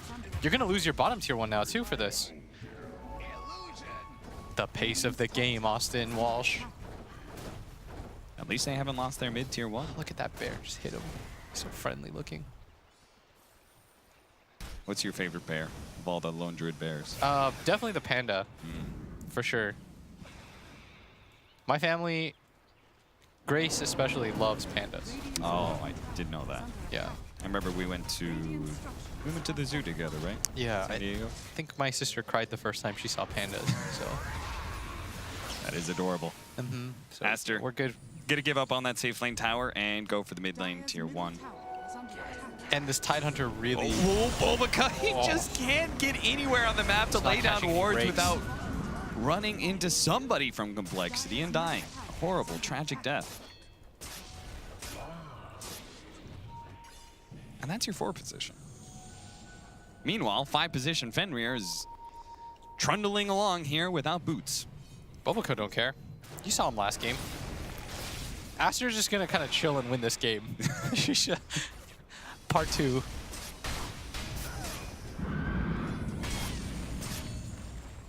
Healing ward down. Aster continued to just ignore the Lone Druid push, which is now going to come into the mid tier 1 instead of going for the safe lane tier 2. Oh, I like this play for them to go for this tier 1. This is what enables your Roshan, as I've said time and time again in our cast. You think that the mid tier 1 tower is more important than the safe lane tier 2? Yes. Yes. Mushi. 100%. Whoa, there goes Yule Scepter. Yule's going to be able to dodge the bolt, and now the Ravage coming in. Death is going to be hexed up immediately. Bulbica sitting on that high ground nice and pretty. Will-O-Wisp is going to be able to pull back XXS. He can't really get away from all these shots from Miracle and Limp. Maybe the high ground advantage? No, he's still going to fall. And now you have been droed, because they will march down your mid tower, which has been denied, and go Roshan. Just go Rosh. They can't stop you. Rosh. What are they going to do? You know, William, you tell these teams to do a lot of things, but they don't listen to you. And they did take mid tower. They did, but they did not Roshan. I would like them to Rosh. Also, technically, they didn't take mid tower. Aster took it. Technicalities. It's the little things, you know? It's the little things. 6,000 gold lead for Complexity. And again, what is a do or die situation? All right. Siler's got a Shadow Blade. Huh. That's cool. You think that's just for him to hunt down Dro Rangers? He's got to get to that back line, right? He's got to catch the lone Druid and Dro. That's why I said, that's cool. Like in a normal situation, he gets that kill. But he was very unfortunate because the ward was there for like 20 more seconds. Oh, is there a sentry down or something? Because Complexity, they had just played this game on the dire side. Cap, they know that people love this triangle. Yule Scepter for Z-Freak's Bat Rider. No blink, no drums. Yule Scepter. Siler. That was a close one. Good call by Siler. Just to straight up go in and just spin. Yeah, he's like, you know what? I'm not even going to risk this. Yeah. If I'm TPing out anywhere, I should just be safe, just to be safe. Did he see that Dro Ranger had Shadow Blade? Or was that not picked up yet? I don't think it was. I think it was just a good call. So again, Siler just makes a lot of like pretty blind reads. Yeah. Just like general knowledge of the game. He doesn't see something directly. He just kind of infers it. Oh. Interesting. Try that for Yule Scepter. Mushi's going to be able to get on top of Z-Freak. Mass TP's coming in. The Will-O-Wisp is going to be there as well. Complexity really want to fight this, and looking like a good one too, as Mushi's already dead, and Siler's saying, no, Bobo, no, I'm going backwards. Go the other direction, you fool. Oh, nice, though. Sylar dodges the stun with the Shadow Blade. That would have also been his head. Now you go...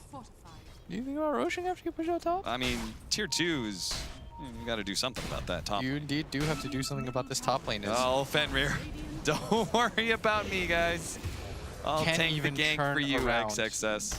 Can't even turn around. That's how quick he dies. But Roshan would be the next goal for Complexity. It's what enables you to really counter out the tide. Like, the counter to these big teamfight spells, these Chronos, Ravages, is always going to be an Aegis, right?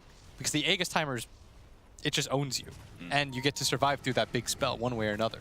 Yeah. That'd be a very good way to deal with it.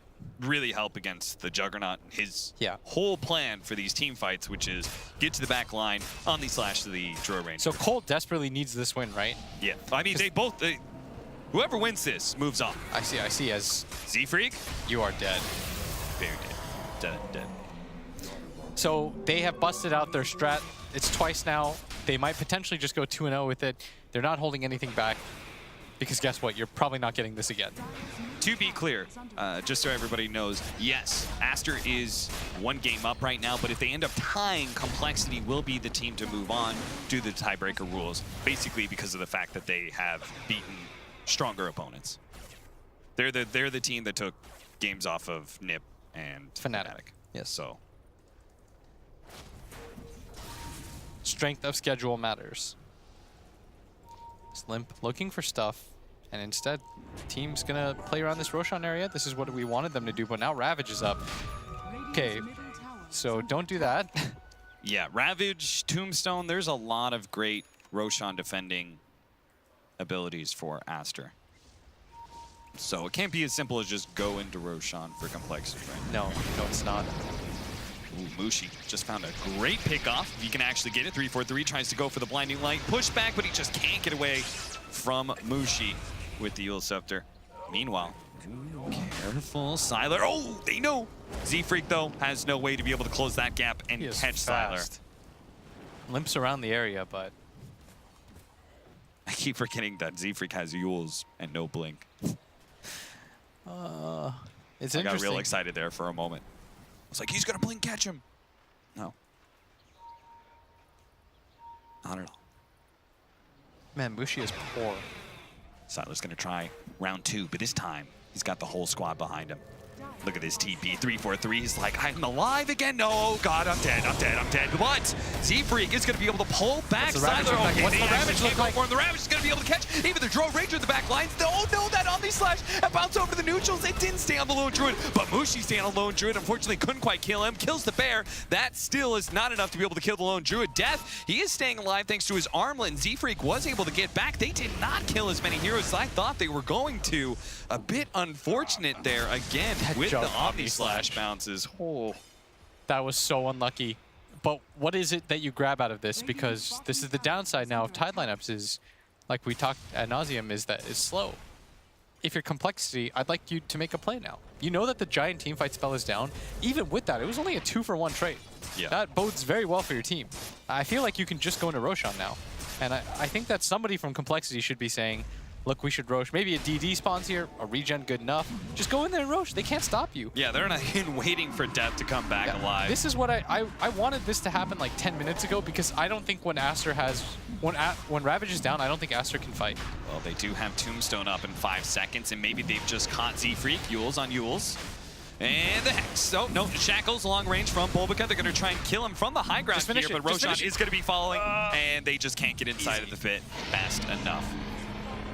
Yes, that was what you wanted to see if you're a Complexity fan. Get the Roshan. The fact that you know that Aster has to play around this timing makes it very predictable what your moves should be.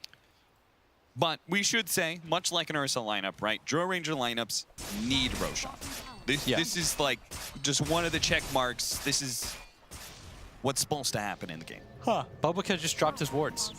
Yeah, I didn't see what that was. We're going to go back to the replay of that last team fight. We're going to see that Omni-Slash. They saw for a moment, you saw Death like thinking about going onto Sylar. Boy, that Omni Slash. It went onto the Yule Scepter of the Batrider, bounced the bear, and went all the way to the neutrals. Oh, it's so unlucky. They would have killed like 2 people there. Yes, they would have killed the Lone Druid, which would have been magnificent. Then the Roshan attempt is maybe even an Aster's favor. That is so unlucky. Yeah, I mean, it's like Aster can, it's slow, but they could definitely do Roshan thanks to Gush on Tidehunter. Fortunately, just didn't kill enough heroes, and now it's Complexity who have the advantage. A 4-man smoke. They know they've got to keep up the pace here. 5,000 gold lead at 23 minutes is good. But again, it's a Drow Ranger lineup. You got to keep the pace push. Yes. So here's the scary part now for Aster. If you mess up one Ravage fight, you've lost the game. And what's going to happen is you're going to take these Ravage fights in front of your base, which makes it even scarier. Like, Complexity should just continue to play on Aster's side of the map nonstop. Yeah. Push the issue. I don't even mind if they went for high ground here, potentially. Because if you lose one fight here on Aster, the game's just done.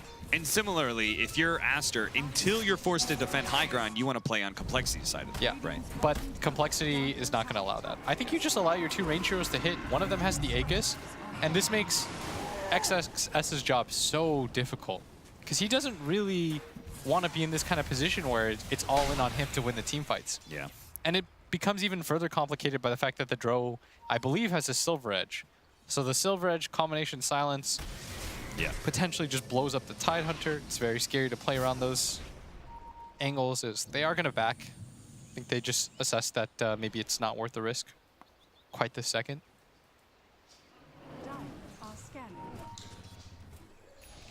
Force staff soon. There's the Blink Dagger now for the Batrider. That'll make a big difference for the high ground defense as well. If you can actually break the Tidehunter, then lasso him, pull him back, silence. It's going to be a broken watermelon. But at the same time, Aster have done a pretty good job keeping their 3 different cores relatively high in net worth, maybe not quite keeping up with the Lone Druid, but Juggernaut at a decent 2nd place, Razor and Tide not too far behind the Drow Ranger.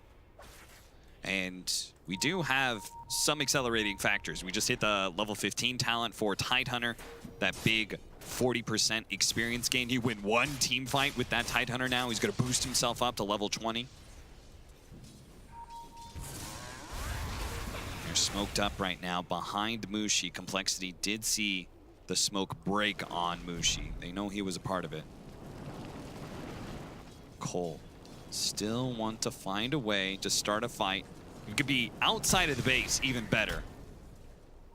But it looks like they are going to be forced to push into that high ground. Once again, the Siege Wagon is rolling in as well. A little bit of extra helping hand for this push. No glyph either. Just allow this guy to hit high ground. And just scare Mushi back, and they will kill the bear. That's round 1. Not bothering to summon the new bear just yet. Miracle holding on to that for some reason. Looks like he's going to try and just...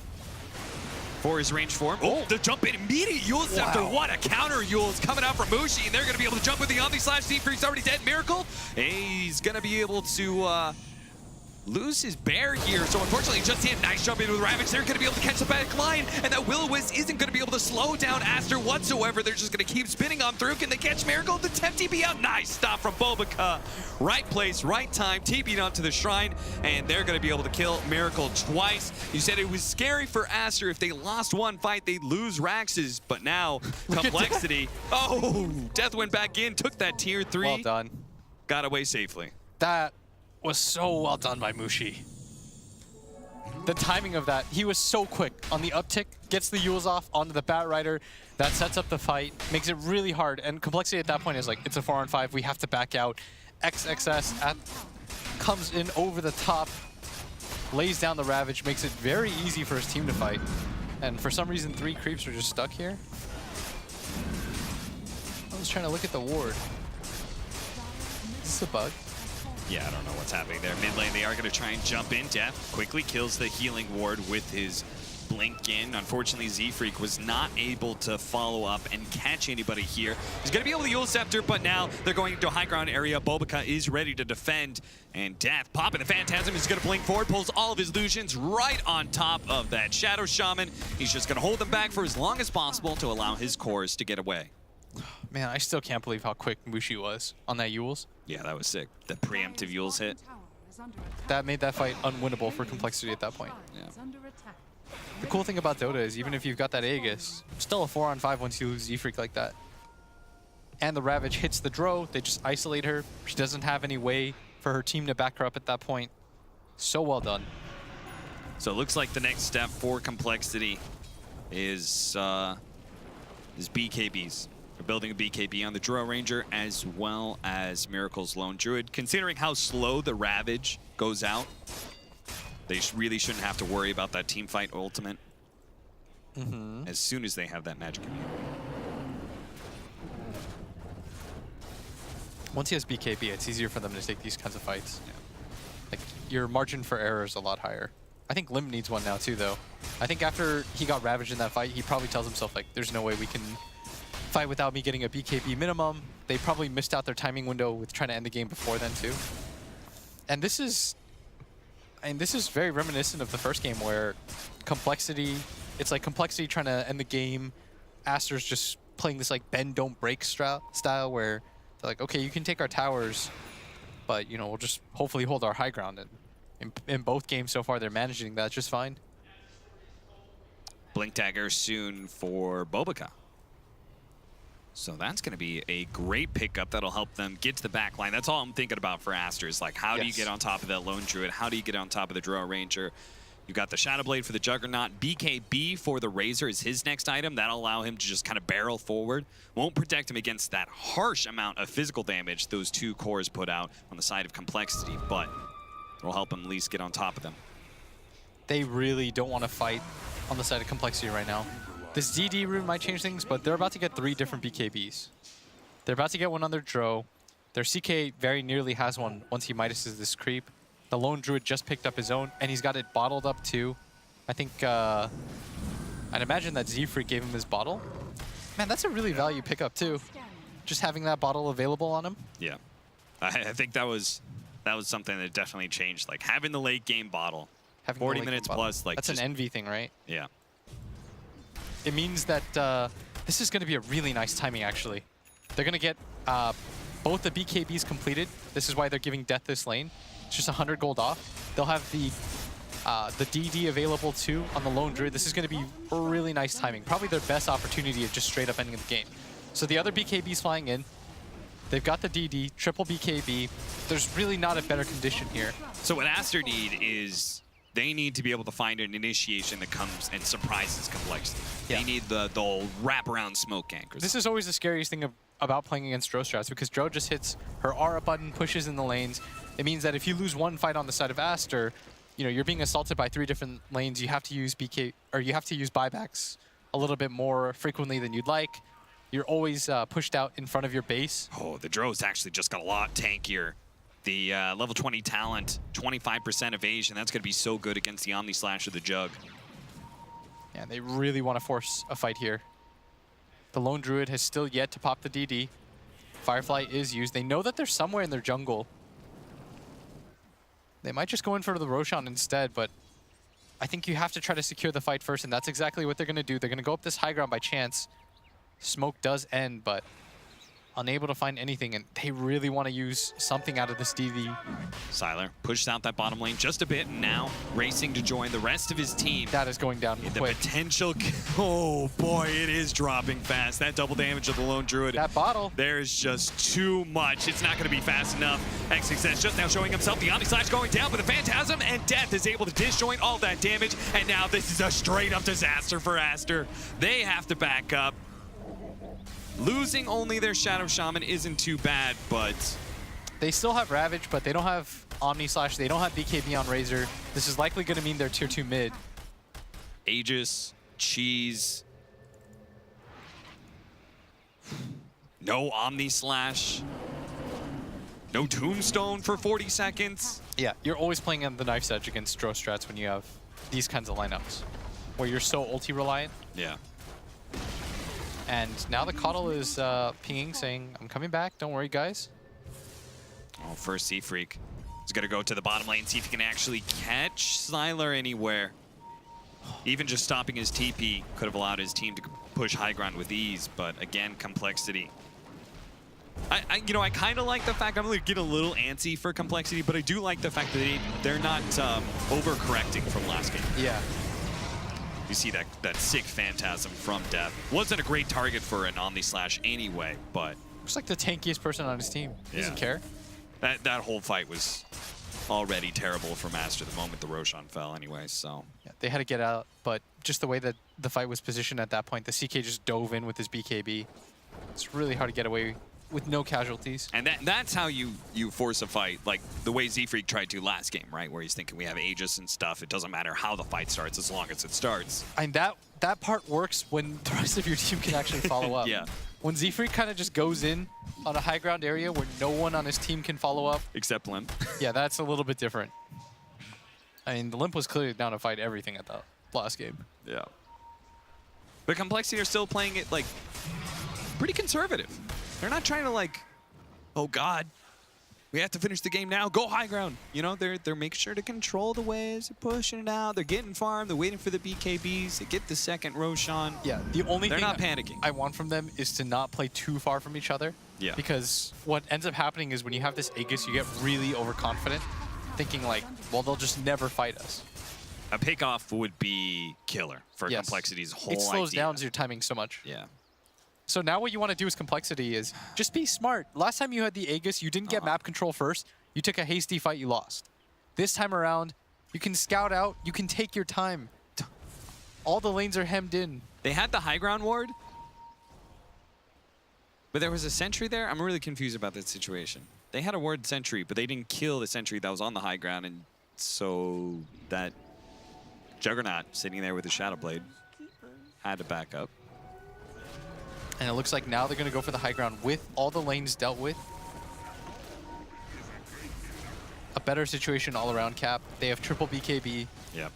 Their timing's very good. Let's see if Mushi can pull off another magic trick.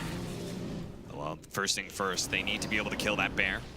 And fortunately, they got plenty of control and lots of damage from Sylar. That He thing cuts just off the straight up got bandit's head. executed.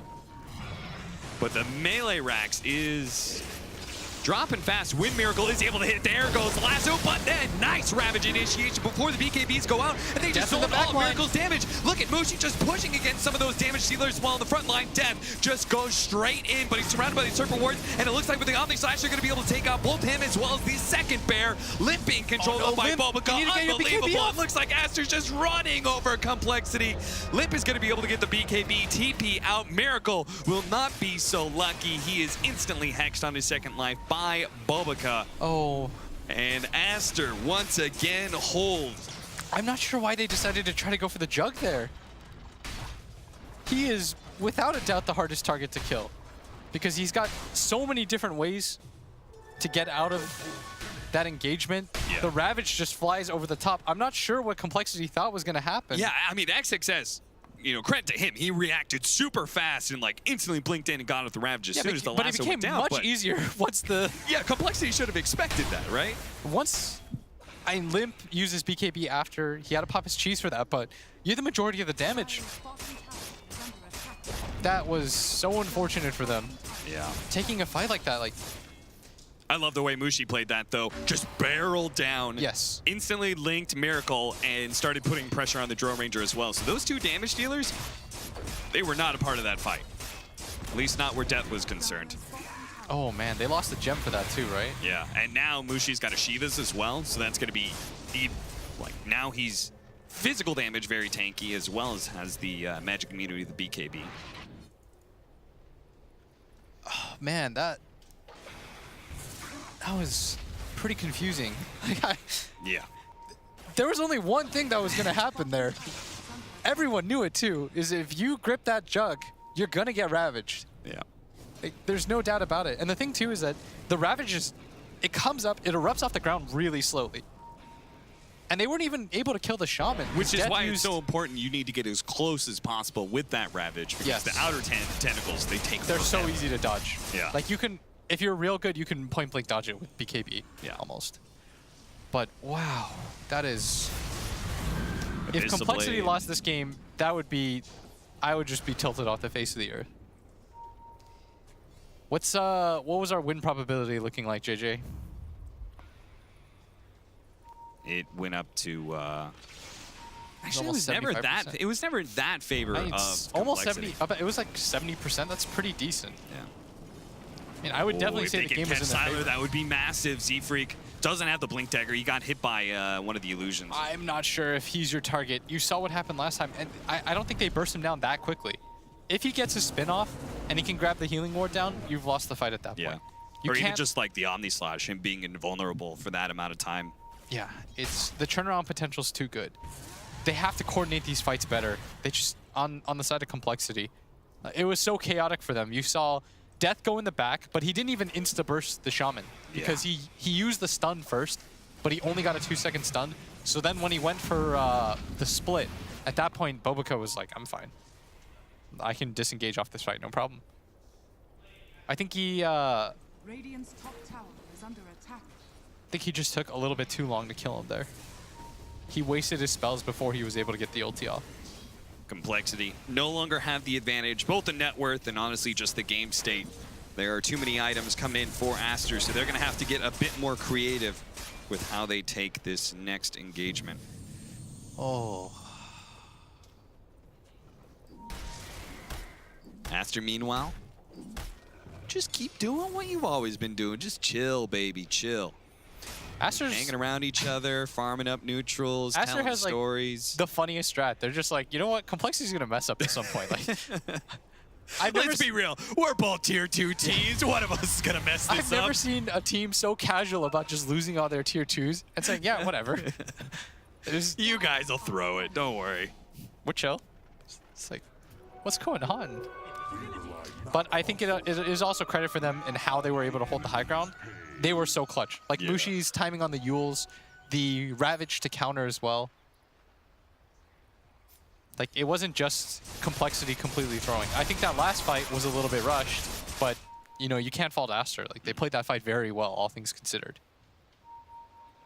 I think Complexity just, especially losing game 1 the way that you lose that game, I think it puts you in a state of mind like, we have to end games. Like, we have to, when we have advantages, like, we have to try to end them. Right. And so that probably puts a little bit more pressure on you as a result. And so you start to slip up a little bit here and there. Oh, this one always feels good. The level 25 on raids are the extra 200 unstable current damage. Now he does 320 damage. Man, Mushi, what was the score? It's 5-1? 5-1-5. Beast. Been a beast this game. Great game. Sylar 7-0-8. I mean, these 1 and 2 position, man, they have done so much work for Aster. Yeah. It's such a weird game plan because it's so much on them, right? To like find farm, not get picked off, and they've excelled. Yeah, that's what I said in the last game about the fact that they just need they're a tri-core team, you know? Yeah. Bobica's not interested in warding for them. It's just like, you know what, guys? Deal with it. Figure it out. Speaking of him, he's building into a 4-star. Also has the level 20 coming in soon. Can't wait for that 7.5 seconds of Shackles duration. So we've already seen Complexity struggling to deal with this Shadow Shaman. Any other big upgrades we've seen? We've got the Abyss Blade on the Juggernaut. They're going to be able to kill the Panda Bear here. And they're not messing around whatsoever. They're just going to go straight for Roshan. They lay down Serpent Wards. They've got the Tombstone out. And this is the refresher one? Yes, Do this not is the refresher give Tide shard. Hunter refresher. Yeah, this is going to be Z-Freak going in with the BKB. Is going to be able to pull Sylar back up into the high ground. Not quite. Sylar is still going to be caught by the Will-O-Wisp, but they're not going to be able to finish him off. Mushi takes a lot of damage, but he's still alive as well, thanks in part to that healing ward. They have to go back inside the Roshan pit because it's almost dead from all the zombies as well. So Get in there, Death, get it! He gets the Aegis, he gets the refresher shard. He doesn't get the cheese, though. He's going to be controlled up. Fenrir managed to snag away that cheese. That's 1 life for Death. The question is, are Complexity going to try and bail him out? Or are they saying, nah, let him good die. job, buddy. That was us. You've done it. That was a sacrificial mission right there. My guy just walked in, waltzed in carefree, doesn't even care, skips the queue, gets in there, picks up off the ground. That's free. I have never seen Serpent Wards be a detriment to a team inside the Roshan pit. I mean, the zombies and the Serpent Wards just like casually finished off Roshan for you. Oh, that is so unfortunate for Aster. I mean, well done by Death. He had his eyes on the prize. Yeah. He was not deterred by anything. Oh, Courier pickoff. Nice catch by Z-Freak. Okay, and now suddenly Complexity, because of that, are in an okay position.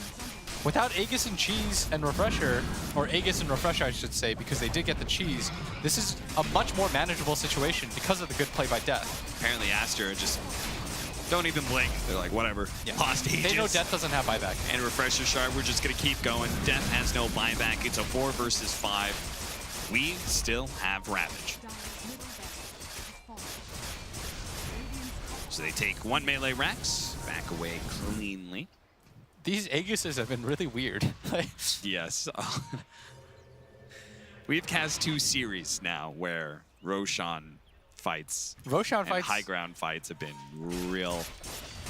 And real Aster weird. just resets. They're chill. The game is in their control. It took 44 minutes, but they are up 3K. They don't really have to rush any plays or anything like that, so No. they're fine. Certainly not.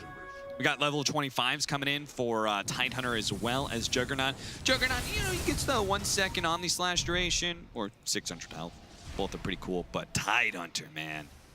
250 damage. Or 25% cooldown reduction. 25% CDR is pretty nasty. It is pretty nasty, but don't you want to have your Anchor Smash really smash, you know? That's true. It's very true. It's right now, it's Anchor Inconvenient Poke. 250 damage. I see Kyle. Kyle, can Complexity still win? He said, yeah. They got this. He said he would put his career on the line if Complexity loses this game. I appreciate He said he will quit live on air. He will throw his stuff at Paul, walk off the stage. 100% Complexity has won. I appreciate his loyalty to family and his willingness to throw away his job. Heart now for Mushi. Who's got that Solar Crest? Who's that? Who dat? Is that oh no, I clicked on Fenrir. That's certainly not him. That would be XXS. You thought Fenrir had... I didn't even have to look at his inventory. The moment I clicked on him, I knew it was a mistake. And Fenrir's got a Glimmer Cape, man. That's not nothing. Fenrir's just hoping he can get to level 20, so his death is even better for his team.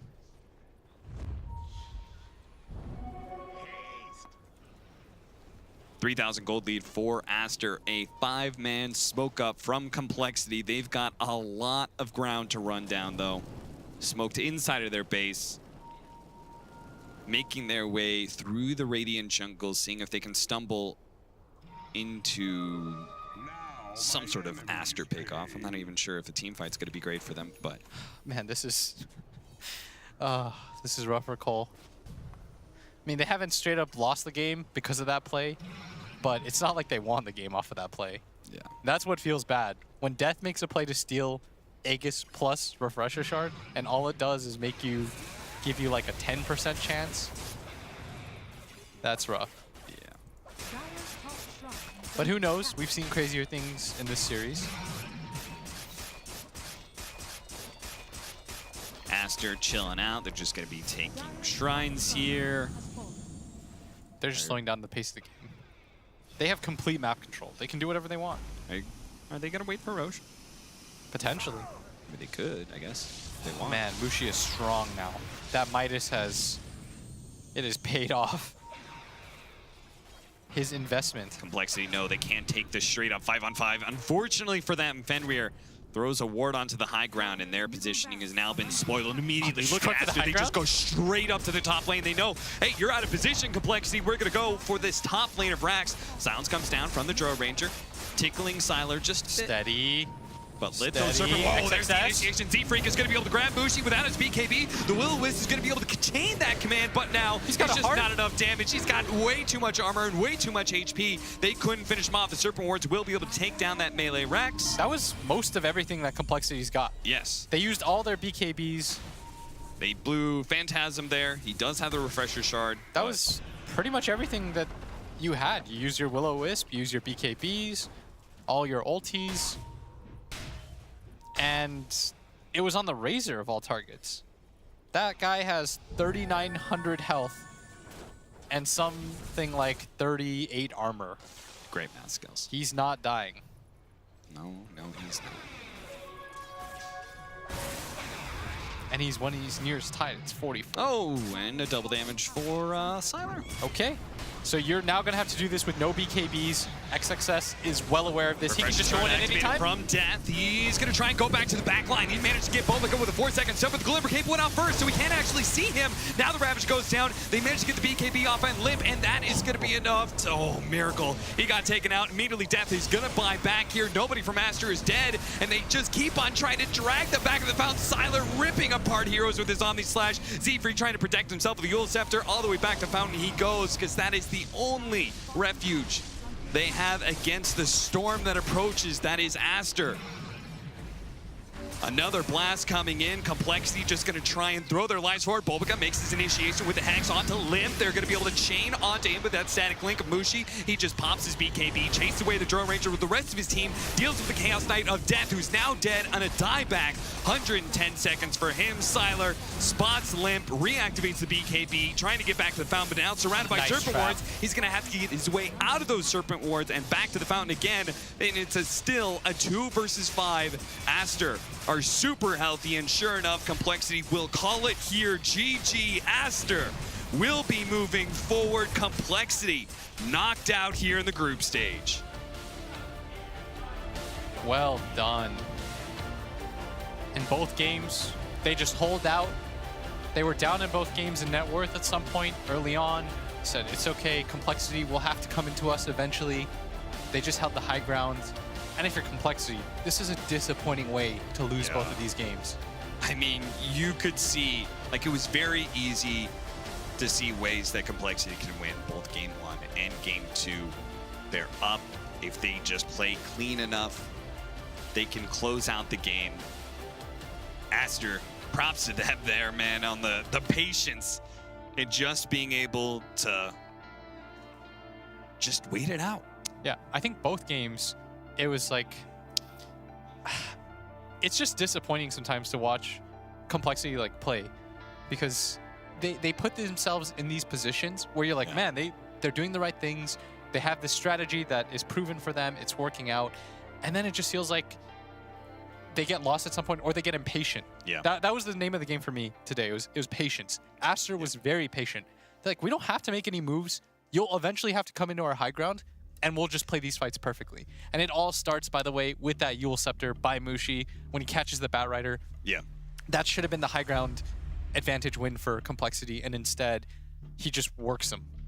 It's great to see Aster move on, but it is sad to see Complexity go. It's sad to see someone else go. Back to the panel. Indeed. We have a pretty miserable panel, it has to be said. Not just NA supporters, but also former Complexity supporters, and obviously modern supporters, because there's a brother involved as well. So a bit of a sad panel, frankly, and I feel like there's probably a little bit of frustration here, Kyle, too. Just a tad. Yeah. Because that was winnable, wasn't it? More than winnable. Yeah. They should win that. It's like, how many times are you going to walk up the high ground and get Blink Ravaged? Just 4. They had to execute the same way they did yesterday in the game they took against the better team, Fnatic. It feels like it's something that that squad has struggled with like forever, where they play to the level of their opponents. And so you can beat Fnatic, be the only team to do so, and yet get 2-0'd by Aster as well. As a model, right, this is part of the problem that, again, our Complexity squads have had, is that they get into this situation and it's almost like they start playing tighter when it's a closer opponent, right? I like the fact yesterday when they were able to close out Fnatic that they kept playing aggressively. Limp, as you mentioned to me off air, bought that Blink Dagger on his Drow Ranger. He was more aggressive at hunting these backline disablers like the Shadow Shaman in this context. Here, they're a little bit more balled up. They're a little bit more scared to make a mistake after that game one. Why no Blink? Blink Keyblade was his build in the previous. It was what was the change here? You were playing against Tide, OD, Jug, right? This game you're playing against Tide, This Jug, is just a big momentum swing here. Razor. It's the same game, you know? There's no real magical damage output from this Radiant side of Aster, and I feel like the same build that got him here to this point where they need the one win to advance would have shined here. I mean, not only do you fail the Rax push, you just get punished off that Ravage on the back end. And I gotta say though, it's not all negative here, okay? Mushi showed me something in this game. I really questioned after that draft whether he was going to be able to do enough in this leisure. He got crushed in lane by this Drow Ranger, at least early of Limp. There's obviously some assist given to the Bat Rider on that, but he was really hurting through the first couple of creep waves. He came back, kept up beautifully in farm in the mid game, made plays with that Eul Scepter.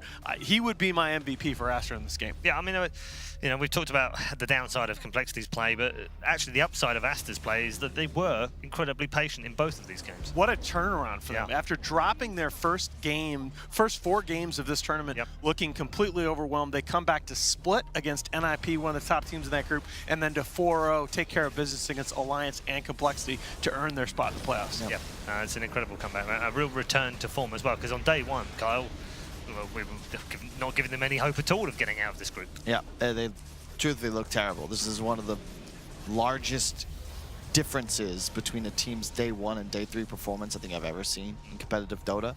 And you know, they're going to go up and play OG in the first round of the lower bracket. It's a scary setup for I think both teams. They're very strat dependent. Both have had some growing pains, and I think it's really going to come down to just like who has a better read on what works for them. Like who comes in with the better strat. Like, still don't see that same level of play though from Boboka. He did his job in these games, and again they took advantage of that Shadow Shaman pick. But I think OG has a massive advantage at the 4 position. I would agree. I mean, Jax's TI winner. You saw his Nick stun that clipped on Reddit. It was unbelievable. Boboka, Blind on a Weaver. Yeah, ban the Rasta, I think, because Boboka's looked very good on the Shadow Shaman. Outside of it, not super impressed, but again, who knows? Maybe he's got something else in the bag that we just haven't seen yet. Let's wrap up on Complexity, and it's the end of their tournament, it's the end of the line. Would you say that they've performed better than expected? I know it's disappointing because they've gone out, but they've had some good results here. It's so hard to answer because, again, it's like PTSD for Kyle and myself where the great wins are there, the dramatic games, the big plays are there, but you're not taking care of business in terms of beating the teams that you're supposed to beat. You have the opportunity to win. I thought this draft was good enough to beat this particular opponent. I thought they were in a place coming into the series where they should have been playing with confidence after dramatic comebacks against the best 2 teams in their group, and they just can't convert in a series against an opponent that they should beat. Again, need that team identity going forward. All right, going to get some final words from you both very shortly about Team Aster, who have managed to go through. So let's catch up with a man who had a tough early game in that last game, but ended up being probably the MVP. Mushi is with Shiva right now. Thanks, Paul. Here with Mushi, indeed. Congratulations, first of all, on that series. That was a 2-0, and now you fought hard for that. I'm going to start with asking you a question about that second game, because when the draw pick came in from Complexity, it seemed from the commentators that, from the panel as well, that was a really good pick for Complexity, and that should have secured them a better game than you guys. What was you guys thought about that? I think the draft synergy about their draft is very good, but we were very confident in our team fight because we have like tie handle, right? And the Razor pick was, I think it's pretty good to counter one of their core. Because they hit their timing at some point, and they started obviously pushing down buildings for you guys. So I was sitting next a couple rooms over, and I heard you guys shouting really loud. Can you talk a little bit about what was going on for you?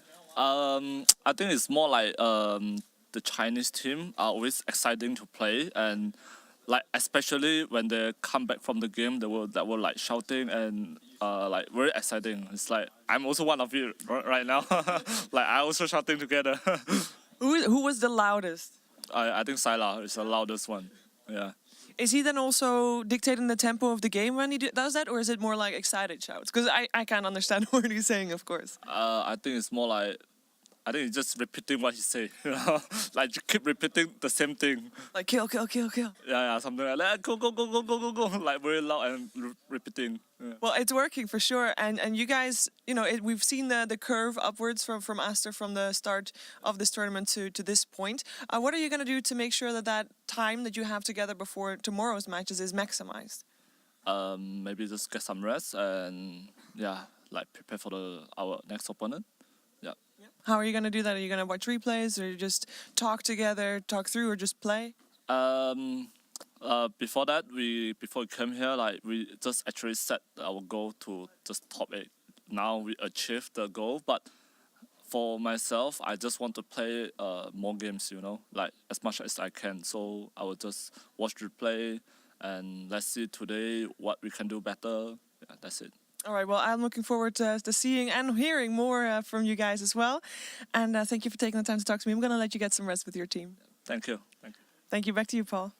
Thank you very much, Shiva. Yes, Mushi and Team Aster move on. They do guarantee themselves a top 8 spot, which I guess, when you look at day 1's results, is actually a very good performance indeed to recover from that terrible first day. Let's bring you right up to date with the 2 groups. We'll take you through groups A and B and show you the bracket as to where we are here at ESL 1 Katowice right now. This is Group A. Team Secret 9-1, Gambit 7-3, confirmed in 2nd place. The 2 that qualify behind them are OG 6-4, Mineski 4-6. Forward Gaming 3-7 are out, and For the Dream 1-9. No real surprises, I guess, in there. Maybe the Mineski forward could have been flipped. 2 NA Dota teams. Yes, 2 I know. NA I Dota wasn't going to bring it up. I'm glad you did. I'm going to take it out of your gun. I don't want to have to deal with it. It happened. It does. Every now and again. Every now and again. Group B. Let's take a look at Group B. Fnatic 8-2 in the end. Did drop another game today. That one was to Ninjas in Pyjamas, and it was vital in the end because NIT now finished 2nd, thanks to the new Stadl score, by taking that game against Fnatic, because they finish above Chaos Esports, who have been in that 2nd place the whole way through since day 1. Unfortunately, they fall out of the top 2 spots. They do, however, go through the bracket stages alongside Team Aster, who finished 5-5, incredibly, after winning 3 of their last 4 games of the group stages. Complexity 4-3-7, and Alliance 2-8. Very disappointing from the Scandinavians to finish that badly. I think I'd argue, it's a tie, because I think both Alliance and Forward had a lot of expectations coming into this event. It's certainly to at least not This be was in a the great bottom opportunity to do well with so many big teams missing. It was their chance to step in, wasn't it? Yeah. Early days of a new at least sub patch. Yeah. That there are 2 LANs ongoing right now. Right. Okay. If you're the bottom of one of them, how do you expect to go to a major and perform? I agree. I'm not going to argue with you at all on that one. Let's take a look at the brackets and show you where we are, because this is the bracket stage right now. We've got the upper bracket and the lower bracket. There are 8 teams remaining right now. Our upper bracket has produced a fabulous matchup. Team Secret versus Ninjas in Pyjamas. That's the game we're going to bring you this afternoon. Yeah, that's right. We're straight into the upper bracket. No messing around here. Fnatic will also take on Gambit Esports at exactly the same time, and you can watch that over on the B stream as well. In the lower bracket, it's equally competitive as well. OG faced Team Aster in round 1, and Mineski, if they thought they'd done well to get this far, well, they're going to have to go up against Chaos, who've done very well in Group B and were very unlucky to miss out on going automatically to the upper bracket. So fabulous matches already produced for the brackets. I can't wait. Yep. I'm really looking forward to Chaos Mineski. Should be fun, shouldn't it? It's a big... both those teams, Chaos just not making the upper, Mineski barely staving off elimination, but I see them as like that same tier, right? You've got the elite S tier squads, and then a whole bunch of soup in the middle. All in the tub, aren't they? Together, mix them around. Some days you pull out Mineski, some days you pull out Forward, some days you can pull out Complexity. I'm a little surprised by how much I'm looking forward to OG and Aster. I think it's going to be a fun matchup as well. If Mushi plays like that, I think Aster can win some games in these playoffs. That was a 719 gold per minute Razor. That's the 3rd highest GPM out of almost 150 Razor games in the last 2 patches, and that was after he got completely shut down. I also want to bring up the stylistic thing between OG and Aster, though. Yeah, that's going to be fascinating. We're just going to sit over here and farm.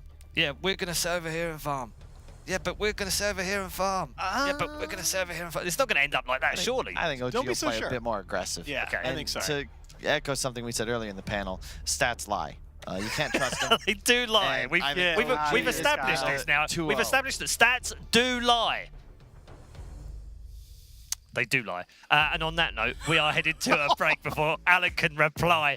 When we come back, though, we will finish off our day with a fabulous best-of-3 upper bracket between two old foes and old friends. It's NIP versus Secret. Win Miracle is able to hit. There goes Lasso, but then nice Ravage initiation before the BKBs go out, and they just absorb all of Miracle's damage. Look at Mushi just pushing against some of those damage dealers while the frontline Death just goes straight in, but he's surrounded by these Turtle Wards, and it looks like with the Omni Slash, they're going to be able to take out both him as well as the second bear. Lip being controlled by Bulbaca. Unbelievable. It looks like Aster's just running over Complexity. Lip is going to be able to get the BKB TP out. Miracle will not be so lucky. He is instantly hexed on his...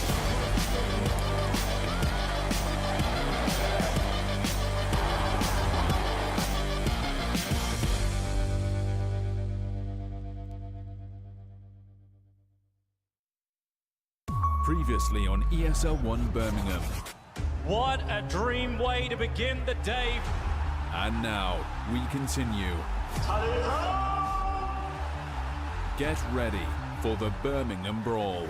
It's time! There is no place like home. Universe goes down. Look at the swing. Aster coming in with the combo. GG is called. ESL 1 Birmingham 2019.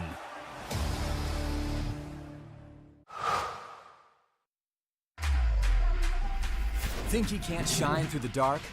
Stream a Roshan Steel in high resolution? And record a play for the history books?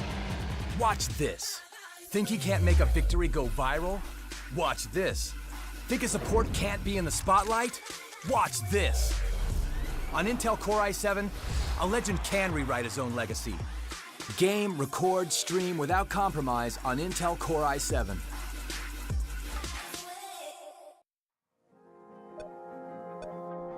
Remember where it started. Your first experiences. Remember where you came from.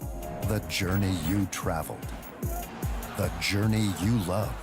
Remember where it started. And imagine where it will go. Rise on.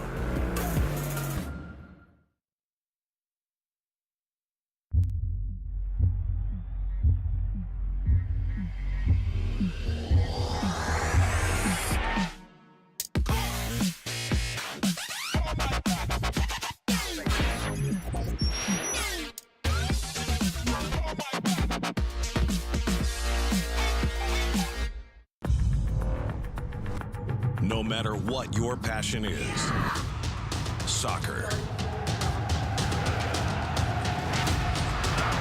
rugby, racing, or esports, become a part of the experience with the moments we deliver.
You're gonna break my heart. You're gonna tear it apart. No matter what you do, I'll still be there for you.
ESL 1 is brought to you in part by Intel, Mercedes-Benz, Vodafone, DHL, Mountain Dew Amp Game Fuel, Asus, and Pay Safeguard.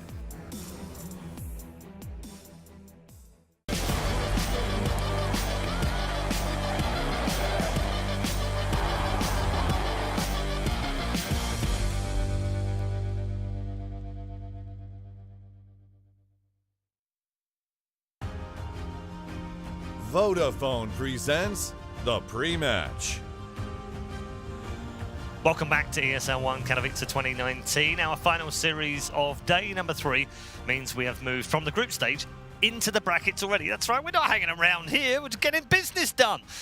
You can also tune into the second game in the semi-finals over on Stream B at exactly the same time. But right here on the main stream, we're going to be focused on a clash of titans, a clash of two teams who have been around for a very long time, both respectively in Dota and in esports, and have plenty of history between the two sets of players as well. It's a classic captains matchup between PPD and, of course, the one and only Puppy. It's Secret versus NIP. Now, before we get into this, let me introduce you to our panel because we've changed things up. Welcome to Blitz and to Purge. And gents, I hope you can help me out a little bit here. Purge in particular, because I know how good you are with these things. Now, I've had a lot of tweets at me going, "You're wrong! Chaos finished second! Why have you put NIP through?" It's become very ranty. I was ranting on their behalf, all right? Bear with me. There's a reason for that. Because a lot of people are saying, well, it says Chaos a second on the website. Well, okay, it might do. Bear with me. The new Stadl score is the second tiebreaker. So if teams finish exactly the same points, which they did, the new Stadl score comes in first. Now, I don't want to get too in depth with this because otherwise I'll have to go and get Knoxville out of the cupboard and bring him out, and no one wants that, trust me. So let me just explain it like this. If you beat a team in your group that finishes super high, that's more valuable. And NIP took a game off Fnatic. Chaos didn't. Therefore, in simplistic terms, the new Stadl score is better for NIP. Therefore, they finish ahead of Chaos. Is that right? Are you with me? I mean, I don't know why you even tied me into this. You pretty much explained it. Okay, good. You got it. All right, well, I was just, safety backup purposes, bro. When you gave me the topic, I didn't read all the tiebreaker rules, so I was like, oh god, I'm not going to know what he's about to lead into. You covered it. It's the second one down, so it's the first one effectively because teams are tied on points. So that's why. So there you go. Hopefully that calms you all down out there, and then it's a perfectly legit decision. And Chaos unfortunately missed it. I think it's a bit sad, Will, for Chaos in a way because they played really well. Yeah, they did, but at the same time, like, they had a very winnable series against Alliance. Yeah, should have won it 2-0. Exactly, yep. You win 2-0, yep. You don't have to worry about any of this. Yep. No, that's true. It's a good point. It's a good point. Let's move on. Let's get into this upper bracket semi-final, Kevin. It's I built it up as a clash of captains. PPD versus Puppy. It's a classic, isn't it? It is. Both of the matches were really good. We were having trouble deciding which one we wanted, but we thought that this one would be better for sure, just because of the, there's players on both teams that have played with each other recently, like Ace previously being on Secret, now he's on the other side. So there's a lot that the captain matchups. There's the fact that Secret is definitely one of the best teams in the world right now, and NIP wants to be, but they're not quite at that same level. So lots of good storylines to talk about. Previous TI winners, obviously, in both sides as well. You've got Zai, who's been under PPD and obviously then been under Pappy before, and now back with Puppy again. Fala that switched teams. It's great, Will. That crossover, pollinization between these two teams is amazing. Yeah, and I really like what Kevin pointed out, both captains having won a TI before. There's a lot of pride at stake there. I think both of them are a little bit egotistical. They've done it before. I think you need it, don't you? It's very well deserved. I mean, if you win a TI, yeah. Exactly. And I think this is going to be a really good clash of minds. I think both of them have expressed respect for each other's styles, the way that they're both able to captain. And I think this is going to be, at least from a drafting perspective, super interesting. Yeah, it is. And do you know what? While we're on the subject of the drafts and the captains, why don't we hear from one of them right now? Let's hear from PPD. Thanks, Paul. I am here with Peter, indeed. Peter, group stage is just over and you're heading into the upper bracket, which, of course, congratulations, first of all. You're playing straight away as well. Can you take a moment and reflect on the group stages with us? Overall, I think we played really badly. I think that we have higher expectations of ourselves, and I hope that we can show a better performance against Secret in the playoffs. All right. You say you were hoping to play better. You're still in the upper bracket, though, which is, you might not be happy with it, but it's still something to be proud of, I think, anyway. Previous time you faced Secret, you were able to beat them. Yep. Are you going to do that again? Well, I don't know if we're going to beat them. They seem to be in better form than they were when we played them previously. We were pretty far ahead of the patch, I think, and then they actually ended up copying some of the stuff that we did, and now I think that they're the ones innovating, and we might be trying to play some catch-up. So we're going to try and take away some of their heroes and maybe ban the ones we're not ready to play ourselves. All right, how do you stay ahead of the curve, as it were? Well, as new heroes get introduced to the meta, that those new heroes have heroes that are good against them, so it's just constantly meta evolving kind of. Innovating. That's how you gotta stay ahead of the game. You gotta keep bringing up new ideas and hopefully presenting them in an efficient manner. You don't want to get too crazy because otherwise you might be too unfamiliar with what you're trying to play. Don't want to outmind game yourself. Definitely not. All right, well, I'm going to wish you good luck in the upper bracket semifinals, and hope to talk to you again after. All right, I'll see you soon. All right, back to you, Paul. Thank you very much, Shiva. Well done, PPD. Obviously, not particularly happy. He's set high standards, Kevin, doesn't he? So not particularly happy at the group stages, but. She gave him the positive words. Great, you made it in the upper bracket. And he's like, we've been playing badly. I'm disappointed. He said the typical, we hope to show better games. It was a little bit animatronic for PPD's usual style. Yes, yeah, a little bit. I guess he's focused, Will. He's going to focus on this game now.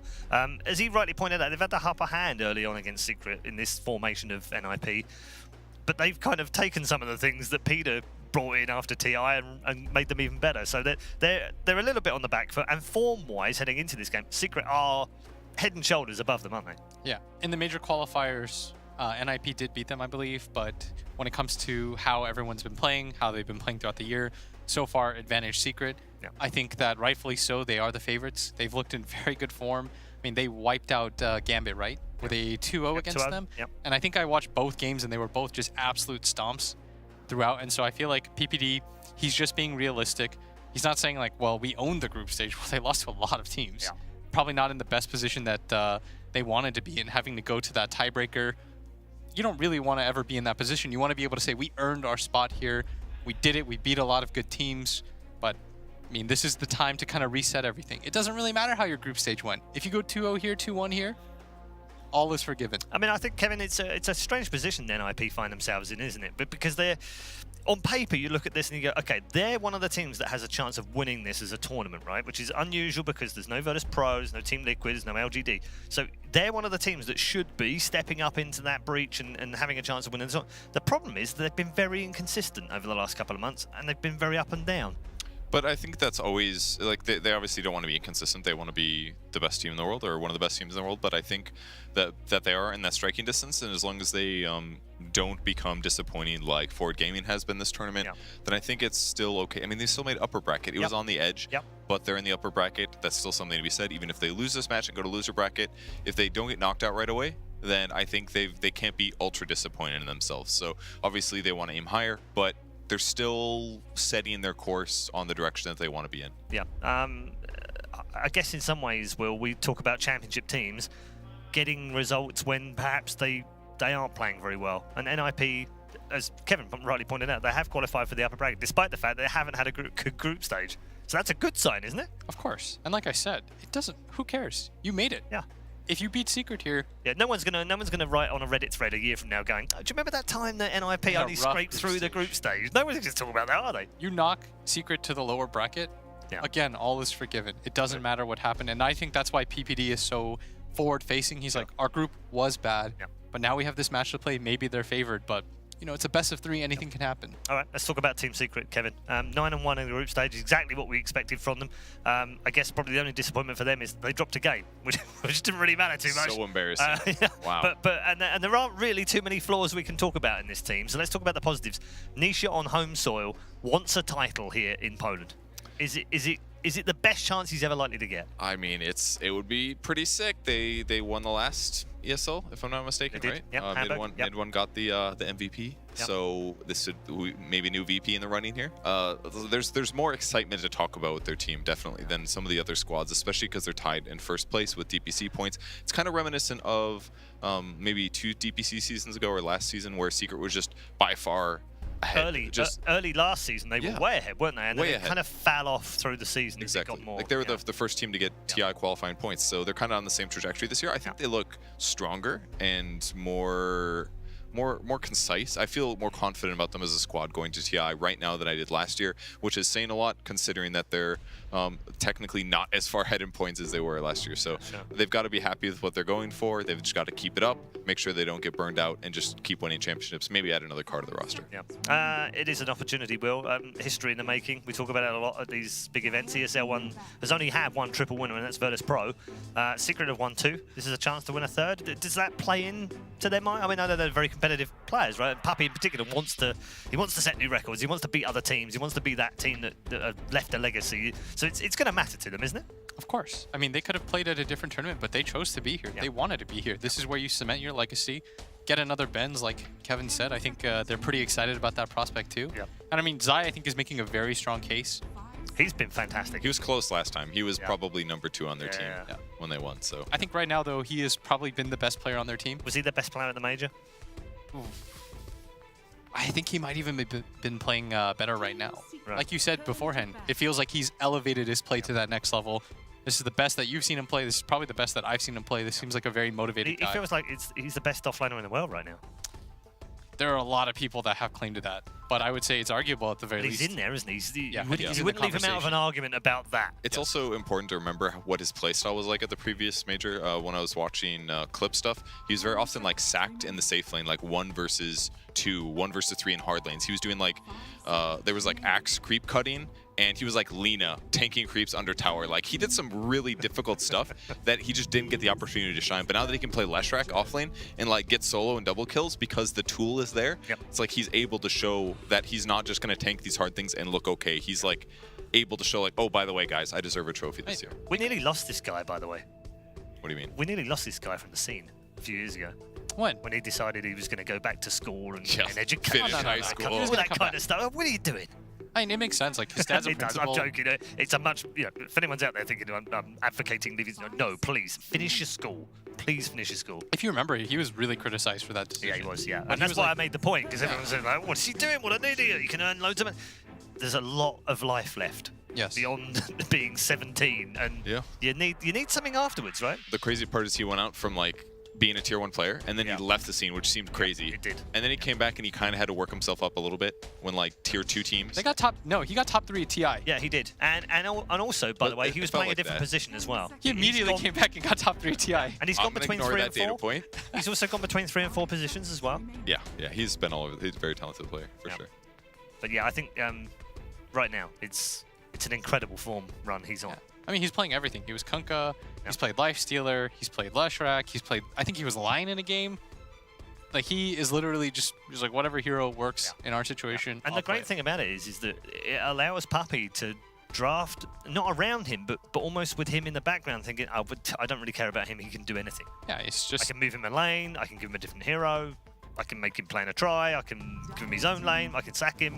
I can do almost anything with him, and he'll come out okay. Yeah, I think I heard a pro say once, like, what'll make Secret work is you can't have a standard offlaner. You need a guy who's almost going to be another 4. Because Yapsor is just a 4 in name. Like, he's pretty much, when it comes to farm priority, this guy gets it all. I see this guy last hit with Rubik Fade Bolts more than any other support that I've seen. Maybe DJ. But I was going to say, but that's also because Puppy is very much a 6 in that. He can be, but... I've seen massive differentials between their 4 and 5s in net worth. But I think even Puppy likes to have impact in the game. And so you almost need... It's almost like at times they have like 3-4 position players. And when you have a guy like Zai that's willing to do that, you know, that's why oftentimes Secret offlaners are always the ones that get shuffled off. Yeah, I want to ask you a question about this because it ties into NIP and into 33. We haven't seen the best of 33 this season, I don't think. Last year, I think he was one of the standout players. Is that mainly because of the way that they could utilize Zai in that team last season and give him that space? I think this year it's just more people are familiar with how he plays and his hero pool. It's the Thompson effect. Yeah, it's kind of like, you know, when a rookie quarterback comes in and lights the league on fire, but once people have data on him, it becomes a different story because now you have the game plan, how he likes to play, the types of heroes. Remember last season, it would be Visage last pick, Brood last pick. They get you with these things, but now people, Paul, they're smart to it. They understand it. For sure. Right, we're into the draft. We're deep into the draft right now. There's a Chen Batrider opener from NIP and a Prophet Ursa from Secret. Very meta from both teams. Yeah, one thing that I think that's important is Enigma got banned by NIP. If you look at the recent 5 Secret drafts, they were picked by Secret first 4 times, and the other time was first round ban, similar to this game. So we're seeing a slightly different Secret compared to what we've seen in the last 5 games. Nice big fat respect ban on that cute Rubik as well. Yep. Yapzor's best hero by far. And Secret banned the Leshrac themselves. Another hero they've been picking a lot. Starting to become a tier 1 hero, I think is safe to say. Maybe a little overdue. Interesting for Nip to pick both Batrider and Chen in the first phase, though. That's both of their supports likely. Doesn't have to be, but very consistently Sox has been playing the Bat. I think it's nice against both heroes. The turn rate against the Ursa, the ability to make the jump. It's always nice against the Nature's Prophet. You're one of the heroes that really doesn't care whether or not you get trapped in the trees. It's never going to work against you. He can't really go for any of his jukes. His split push play is taken away as a result too. Don't you think it's a little early for Ursa, though, in the sense that, I mean, he's got a high win rate right now, but I feel like he works better as like a second phase core pick when you know what some matchups are. I mean, because I mean, maybe he's kind of nice against Batrider potentially because you can just potentially just turn and fight the guy. Like Batrider and him are similar. They're like incredible amplifiers that over time they do more damage. So maybe it's like a core solution against the support. Do you think that's reasonable? Or I think I would agree with you, but I think that Ursa is so flexible that it doesn't really matter. Like, he can go mid, he can go off lane, he can go safe lane. You can put him in a position to succeed. Plus, it's a hero that NIP has been picking for ace. So it's not just a block pick, but I think it's also one of those things that you get it out of the way. And I think this is what Puppy likes to do, is he likes to pick one of those heroes that anybody can play. Say, like, we'll get it out of the way so they can't really counterpick one of our cores further down the line. Because you have to reveal a core at some point. Yeah. And 3-3's been playing it a lot, too, in the offlane, actually. Exactly. And so now you get the option of both block pick and you give NIP something to think about as well. Yeah, Aster won its first 7 games here at ESL 1 Katowice. Since lost 2 in a row, though. But still, mighty fine in terms of both the games 77. Were Gambit that lost with them? Could be. I think Gambit picked them in 2 games and lost both of them. Could be. Let me find out in a moment.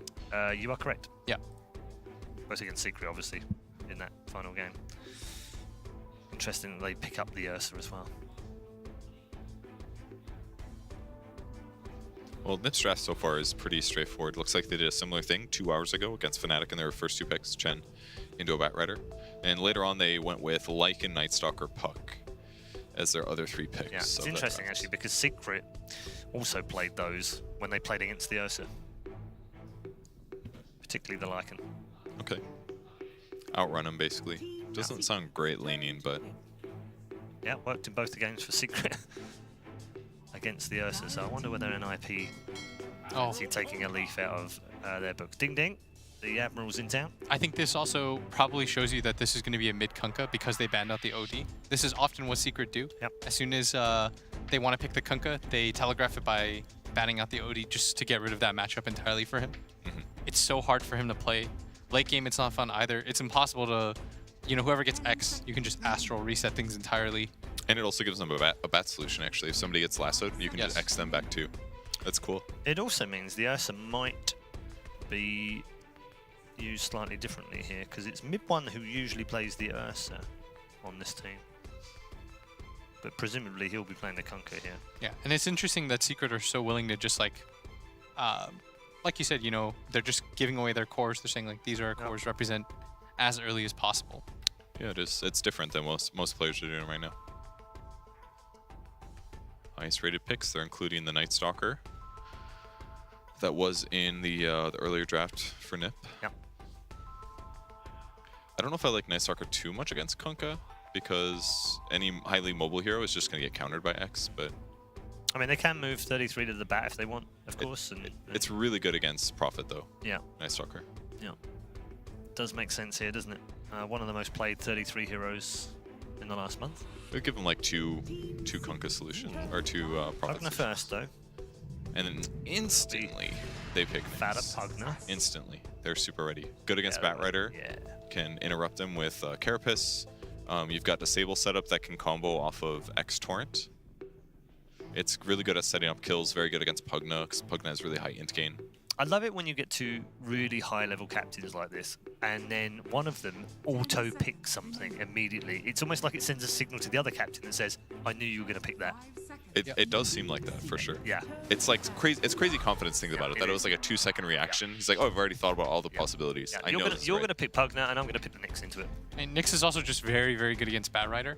historically, it's always been the counter just because you're always going to get carapaced when you try to make the initiation. And it's so important for the Batrider when you blink in to be able to force out, but you stop that movement entirely. And then you can alter it by not using Firefly, because then at least you're not doing AoE damage. But now the problem is that if you don't use Firefly, you're not as fast. So it's actually even more of a counter. So we have a Naga for an IP. I guess that's some good crowd control for him. It's more of like an AFK carry kind of a thing. It's basically playing like old Radiance Naga did without Radiance, because one of the nice benefits to the Ancient camp being removed is now that there's more like medium camps. Or large camps, I don't remember what they replaced it with. So basically, you can just send the illusions into the jungle, and there's more camps for you to farm with just Riptide. So if you max out Mirror Image and Riptide, you can actually kill jungle camps pretty quick and get insane farm rates with Diffusal Blade. Nice against the Ursa too. Yeah. Just being able to net, isolate him out with the sleep. There's no real heavy sleep counters on the side of Secret. And, I mean, Kunkka will get a BKB, so will Ursa at some point, but I feel like NIP have good ways to deal with those. They have 2 different ways to BKB Pierce. Or at least they have the Batrider. The Naga net no longer goes through, right? I think it still does. It's still physical? 5 seconds remaining. I feel like it still does, but I might be wrong. I can check, maybe. I know they nerfed the troll net, right?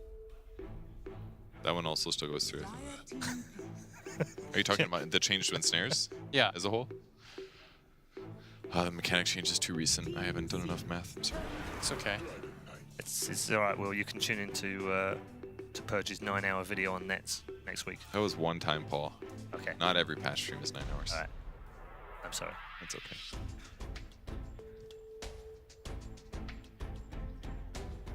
DK to finish off NIP. 10 seconds remaining. So what do... I thought that was going to be a fatter Pugner, but 5 seconds remaining. maybe they play fatter with the DK then. It does say does not pierce spell immunity.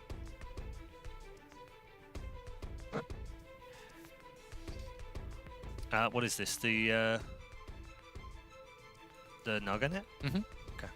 But they always have Batrider. Say it does or does not? Does not. Does not. Oh, they changed it? Yeah, I'm pretty sure they did because people were complaining about the whole, you know, like counter Enigma with the Helm of Dom creep, and then you just grab the troll and you can always go through. Oh, so they changed it for all ensnares, not just hers. Is that what you're saying?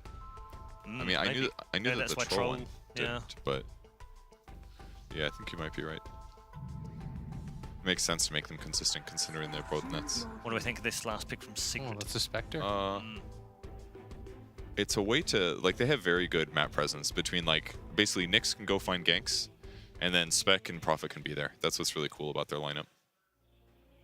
So I think what they're going to try to do is just pressure the Naga. If they kill the Naga a bunch, they don't have to worry that much about getting out-carried, because the only other threat is, like, a Pugna semi-carry and a Dragon Knight. Dragon Knight's not the best late game, so I think I like what Secret's doing here. It's cool. Definitely got an idea around their draft of what they're going to do. Will, what are your thoughts? I feel like Secret, they should try to push the pace. They have very easy ways to go for the Roshan as well. They just have to avoid getting into bad setups against the Naga sleep. That's going to be the big thing for them to try to avoid. Right, then try and avoid that Naga, or kill it early, maybe. Many times. All right. Many times over. Let's see whether that turns out to be true as we head towards our commentary team. Gents, are you ready for this one? Upper bracket semi-final. Absolutely, you know, this is where the big stuff It kicks is, off, isn't and we've got some fun couple of drafts. Yeah. So, as the panel said, you sort of agree, Fog, that Secrets is a little more robust. They can put a lot of pressure. The one thing I am concerned about is NIP have a pretty good timing around their like level 6s when they can push. Chen, Pugna, DK, I look at Secret's lineup, they don't have a lot of deep push, so they're gonna have to cause some chaos to make sure that NIP can't really like just group up and go and have that, you know, big push lineup go. So, Yeah, lots of fun matchups between the two players, and having played on all of the sides as well. So enjoy, guys. Take us into game one. Yeah, thank you very much, Red. And yeah, Secret versus NIP. Some big names, of course, going head-to-head here in this upper bracket semi. And we're looking at these teams. We've got stuff like the Nisha Spectre coming into play. And, of course, on the other side, the Ace Naga Siren. So sort of these cores that were sort of forgotten for a long time, but we're now starting to see teams here at ESL picking them back up in the safe lane position.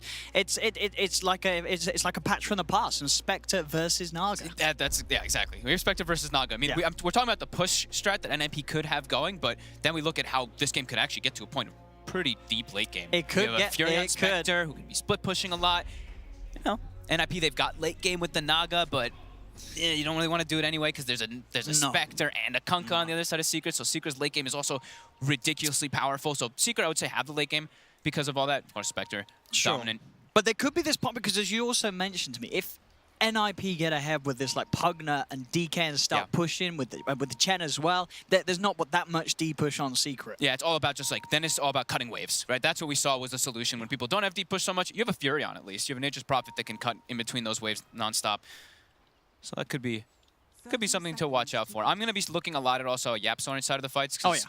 Of course, he's playing versus a Bat Rider. Nick's incredibly good versus Bat, but Pugna also, the thing, little shadow, not like shadow buff, I guess you could say, to Nyx is now that all heroes have more stats. They were given more stats, right? It's more damage. Pugna has 5.2 intelligence gain. So he's... those mana burns are really going to hurt if it gets to the point when YapzOr gets the levels and he has high-level mana burn. And especially if he's sort of running away, decrepping himself, which is going to be very likely when there's an Ursa and a Kunkka in the game trying to punch into him. Yeah. So those opportunities will be there for YapzOr. We've got to look out for those, look out for the big numbers to come flying out at the head and the brains of Farta's Pugna. I've really been looking forward to see more Nyx Assassin, just because of the little changes he's been getting and just that little buff that he got from, like, just from the stat thing and his Vendetta breaks, you know, all these little cool things. So it's a fun hero to watch. So, all right. Zai's going to be up top. Secret starting out their tri-lane, as they tend to do most of their games, then they switch it up. They move one of the other supports to the opposing lane to help out Zai. And then we've got a nice little 1v1 in the mid lane of a Kunkka versus the Pugna. Yeah, I mean, in this 1v1, do you sort of see that? Oh, actually, bottom. Some nice little body blocks here. Not quite. Whoa. That's going to be nice enough, is it? One more hit, they need it. Not fast enough. No, probably can't quite get close enough for the final touch. So the PPD Chen will survive. 33 already starting to cut those creeps behind the tower. Because they have a full tri lane down there. Yeah. If it was just a dual lane, maybe he could be like, whatever, we can actually stand into versus this, but it's full tri. Yeah, he's got to make something happen to get XP. The mid matchup, it's just about these denies. I've seen these Kunkkas, even though you're versus... I think Pugna should be able to bully you, but Kunkka's going to get last hits no matter what because of Tidebringer. We'll see Salve is going to be popped by mid one, and bottom lane, YapzOr's going to do his best to make sure 33 takes a fair bit of damage for doing this pull, as he'll follow him right back towards the tower. Does have that favourable move speed, so he's doing quite a bit of damage to 33. He's got just the 2 tangos left, but he does have the 2 mangos as well, so good just base regen on the DK. PPD, he's stayed in lane, and YapzOr, all he's got to do is hit this stun, and that should be first blood. He's holding onto it, might not even need to do so. There it does. It does come out. The control's down to PPD, and perfect for Secret, set up for Nisha to grab first blood. Yeah. Naga's going to be getting full free farm. Mid lane, like we said, it's going to be trade. But the thing I actually am starting to realize is Fada's actually going to run out of mana pretty quickly, trying to put the pressure on, and mid one can just X himself and come back. So I actually think he's going to do. He's going to do this perfectly that's fine. very true. He can just out resource him, right? In a way, as this Kunkka. Maybe runes will change it a bit, but right away we see mid one will get a haste. And there's not really, considering the supports of NIP, can we expect sort of a gank from? Gentlemen, talking about ganks, I mean, Zaya, he's picked up a haste rune and he's running towards mid. With that haste rune ready to go straight ahead onto Fada. Fada will turn with the Decrepify. Zaya's going to look for the body blocks. He can continue to try and fight underneath the tower, see if he can get the Furious Fight stacked up. He's only level 1, so it's going to be pretty slow as he builds them up. And yeah, too slow for him to stick around underneath the tower. He is going to have to back away. Yeah. Fada will be safe, he'll be able to salve up, but still remaining in that position, as you mentioned, where he's just low on the mana. Yeah. They're actually, because they have this Spectre, they're not changing the lane. Yeah. They're like, all right, Spectre's our hard carry. Zai's gonna get sacked, which isn't the best, but we have to do this. We have to make sure Spectre free farms. It is definitely going to be a slow start for Zai. He's walking around with 2 CS at 3 minutes in. We've seen him have some slow starts before, albeit that was on heroes like the Lesh, who have better ways of sort of catching into the game. So we'll see how he does work with this slow start as an offlane Ursa. Because it's not going to be easy. But at the same time, you look at the other half of the map, 33, it's hardly like he's having an amazing time in farm down bottom. He's only sitting on 6 CS on the DK as well. Zai getting stacked up here. I don't know if there's any way out for him here. This is not a TP, but with the 5 stacks, he's going to take some severe right clicks if he does try and TP. Yeah. He's just running. He is. Oh, he's got the stick charges. That will get him quite a bit back up. These stacks are going to continue to add up. Here we go, counting with Zai and Saxa, kids. You know the numbers. I mean, Sax is running low on mana That's now 9. at this point, but he might be able to get him to Don't damage. give up, Saxa. Oh, Puppy's coming in. Zai is level 2, so he has got that extra attack speed. But Zai, you're not going to win this war. You're not going to win this war, Zai. Saxa gets the kill. And Puppy won't be able to even find the trade, so Sax is able to walk away. That's that's commitment for you kids. It pays off. And it's good commitment because Zai was dragging a wave. So he was like, I don't want Zai to get this wave. I have to make sure. But Puppy was there to at least claim it. So they do get that wave that Zai initially wanted, and he's actually going to be able to deny a decent amount of that wave. We see him pulling it between the towers right here on that top lane. Yeah, Did see. Right there. Oh, PPD picked up an invis, but as a chant, not really too much you can do. He's just starting to show up in the mid lane as he's going to find some XP, and of course he's going to be able to offer that quick route back for the Pugner. Yeah, Spider's brought straight back to the mid lane. He's back up to full HP and mana, so he can continue to try and get back to harassing the Kunkka. And as we're seeing, as expected, CS is similar, but the Kunkka mid one, he's got a lot of denies. And he's about to be level 6, actually, in comparison to level 4 Pugna, or 4 3/4 Pugna. So that's very significant, just all those denies really adding up. And just the regen war, that's what mids kind of came down to, so it's a little bit hard to judge. So for the contest around this rune spot, 33 goes to the Dragon Tail. Will be able to secure one of the bounty runes, but of course Puppy TPs into the other, will take that. They'll turn towards PPD, with Puppy on the high ground, offering those punches. The stun from Yapzor connecting PPD will be taken out. Secret getting a little more action with this tri-lane action down on the bottom lane and making sure that Nisha continues to have a nice start to this game. They kill the Harpy too. That Harpy is one of the more annoying creeps. Just how much damage it can really do. Also has night vision, so it gets the nukes off easy. Mid one is 6. Yeah, he's going to try and play around with Fodder a bit. He's going to send the boat down. Crepify will be out onto mid one to try and slow down the tide, bring a hit coming in. Now it comes through along with Yapzor and Puppy rotating in. Fodder will fall. As Puppy and Yapzor getting aggressive across the map. Puppy pops the Fairy Fire and he'll be able to get himself out of there and keep himself safe and away from the PPD Chen. Such quick rotation. As soon as mid one literally hits 6 and they're already on their way. They were the right two behind secret him. supports were already making their move over there. And no hesitations at all from Secret to start to get aggressive. Zai, he's sort of headed back to the jungle to try and find some farm. It's not really a lane that he can head to now. It's going to mean that Ace will continue to have free farm on that top lane Naga Siren. See what sort of build he'll go for on the Naga this game. We've seen a few varieties of the carry Naga. Mostly the recently. diffusal. Yeah. Mostly just the Yasha Manta diffusal that we used to see. We did see some Meteor Hammers, not at this tournament. We saw some Radiance. We did see some Radiance as well. That's 33 bottom lane, getting right in there onto Nisha, forcing him to Spectra Dagger away. Fada has come in with a rotation as well as PPD. Now PPD allowing that potential for Fada to sort of jump around the map, make these quick moves, but Secret keep themselves away from it. TP comes in from Puppies, who'll get the treants out to try and alleviate some of the pressure on this bottom tower. Nisha still hiding at the sidelines. They're bringing Yapzor in as well. They may try and fight this. Yeah, they're bringing the Kunkka too. That means they're definitely fighting this. They don't want to lose this tower too early. It's getting low. Nisha's going to look to lead in. The Spike Carapace there off the blast to help set up onto Fada. Fada does manage to get the self-decrepify. The suck as well onto Nisha, healing Fada back up. Nisha now has to be careful how he turns back into this divine favor from PPD, starting to regen Fada back up, but he's going to take a lot of damage now as he gets called back into the combo on mid one. The boat down, Fada will fall, and so will PPD. Secret bringing the favorable amount of numbers, and they're able to win the fight down bottom. Lose the tower, but get kills, and especially get a kill for Nisha again. And already just starting to see sort of the struggles of Fada having to play this game where there's an Nyx Assassin about the blast. It's just such an easy setup for Yapzor every time with the Spike Carapace. And this is before he's even got levels of mana burn, right? He's already got easy ways to set up to kill for that Pugna. Yeah, we mentioned like how good the Nyx is in this game because they snap picked it and it was perfect versus both heroes, the Batrider and the Pugna. So Naga though still full free farm as you mentioned. Zai did start to get some living. He looks sort of what the neutrals, and I guess now he's level 4. He can kind of go near. But the time is going to be on because Ace with that Midas is going to he's going to be making some bank on the Naga Siren.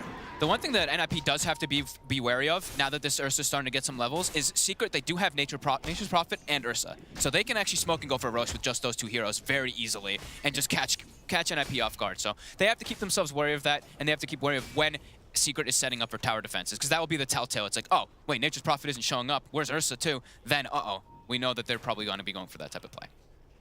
So they got to keep that pressure on. I do believe DK33 has hit level 6 now too, so they've got the Elder Dragon form to keep that tower pressure. Well, top lane Saxa trying to go for a bit of a chase down onto Zai with the Firefly, but Zai, yeah, he's just quick enough to keep himself out of the range of Firefly, get underneath the tier 2 tower. TP will be coming in from mid one towards this top lane. They're going to look to see if they can try and catch out the bat. Saxa, he knows the trouble's inbound, keeps himself hidden, will be able to TP out before mid one gets a glimpse of him. Bottom lane, the Mud Golem leading in towards Nisha. PPD also bringing him back up, but Nisha with the Spectral Dagger will get himself away far before Fada is able to TP in, get brought in by PPD. They may just resort to the push though. Yep, 33's got the Elder Dragon form. Just take the tier 2 tower. They're not fussed about not finding any kills. They just want to continue to shut down the map as Secret and find these objectives. This is the power of, this is exactly what their power of their lineup is. Allow Naga to just never be seen on the map and make a lot of pressure just to give that space. The Sprout to 33. TP will be coming in as well from Yapso. Mid one's there with the wraparound. Torrents are set up onto the Dragon Knight. 33's pretty deep. He's taking a lot of damage here as the 4 of Secret beat down upon him. Underneath the tower, he'll get cut down. Secret find 1 kill. PPD is able to TP out. No sort of control back online from the Kunkka, so mid one was unable to keep him held back, but they get the big kill. They get 33, and the push is unsuccessful from NIP. Secret showing that they can absolutely react to those sort of moves. Yeah, who cares about deep push? Just show up for the fight every single time when they are trying to set up for that, because you know you're going to have numbers advantage. You're playing versus an NIP draft with the Naga Siren who doesn't want to get involved. So you bring 4 heroes, they will have a maximum of 4 in most of those situations, and they actually saw, you know, the bat top, so they know it's only 3. Saxa and Ace, they are trying to poke Zai. Has already used the Enrage, but Yapso is by his side, and again, the global potential. Puppey TP's in, and look who's moving around from the mid lane. Mid one's there on the Kunkka, ready to cut off this move from NIP. X mark onto Ace. He's going to be dragged back straight into the combo, but all the timing a little bit off there.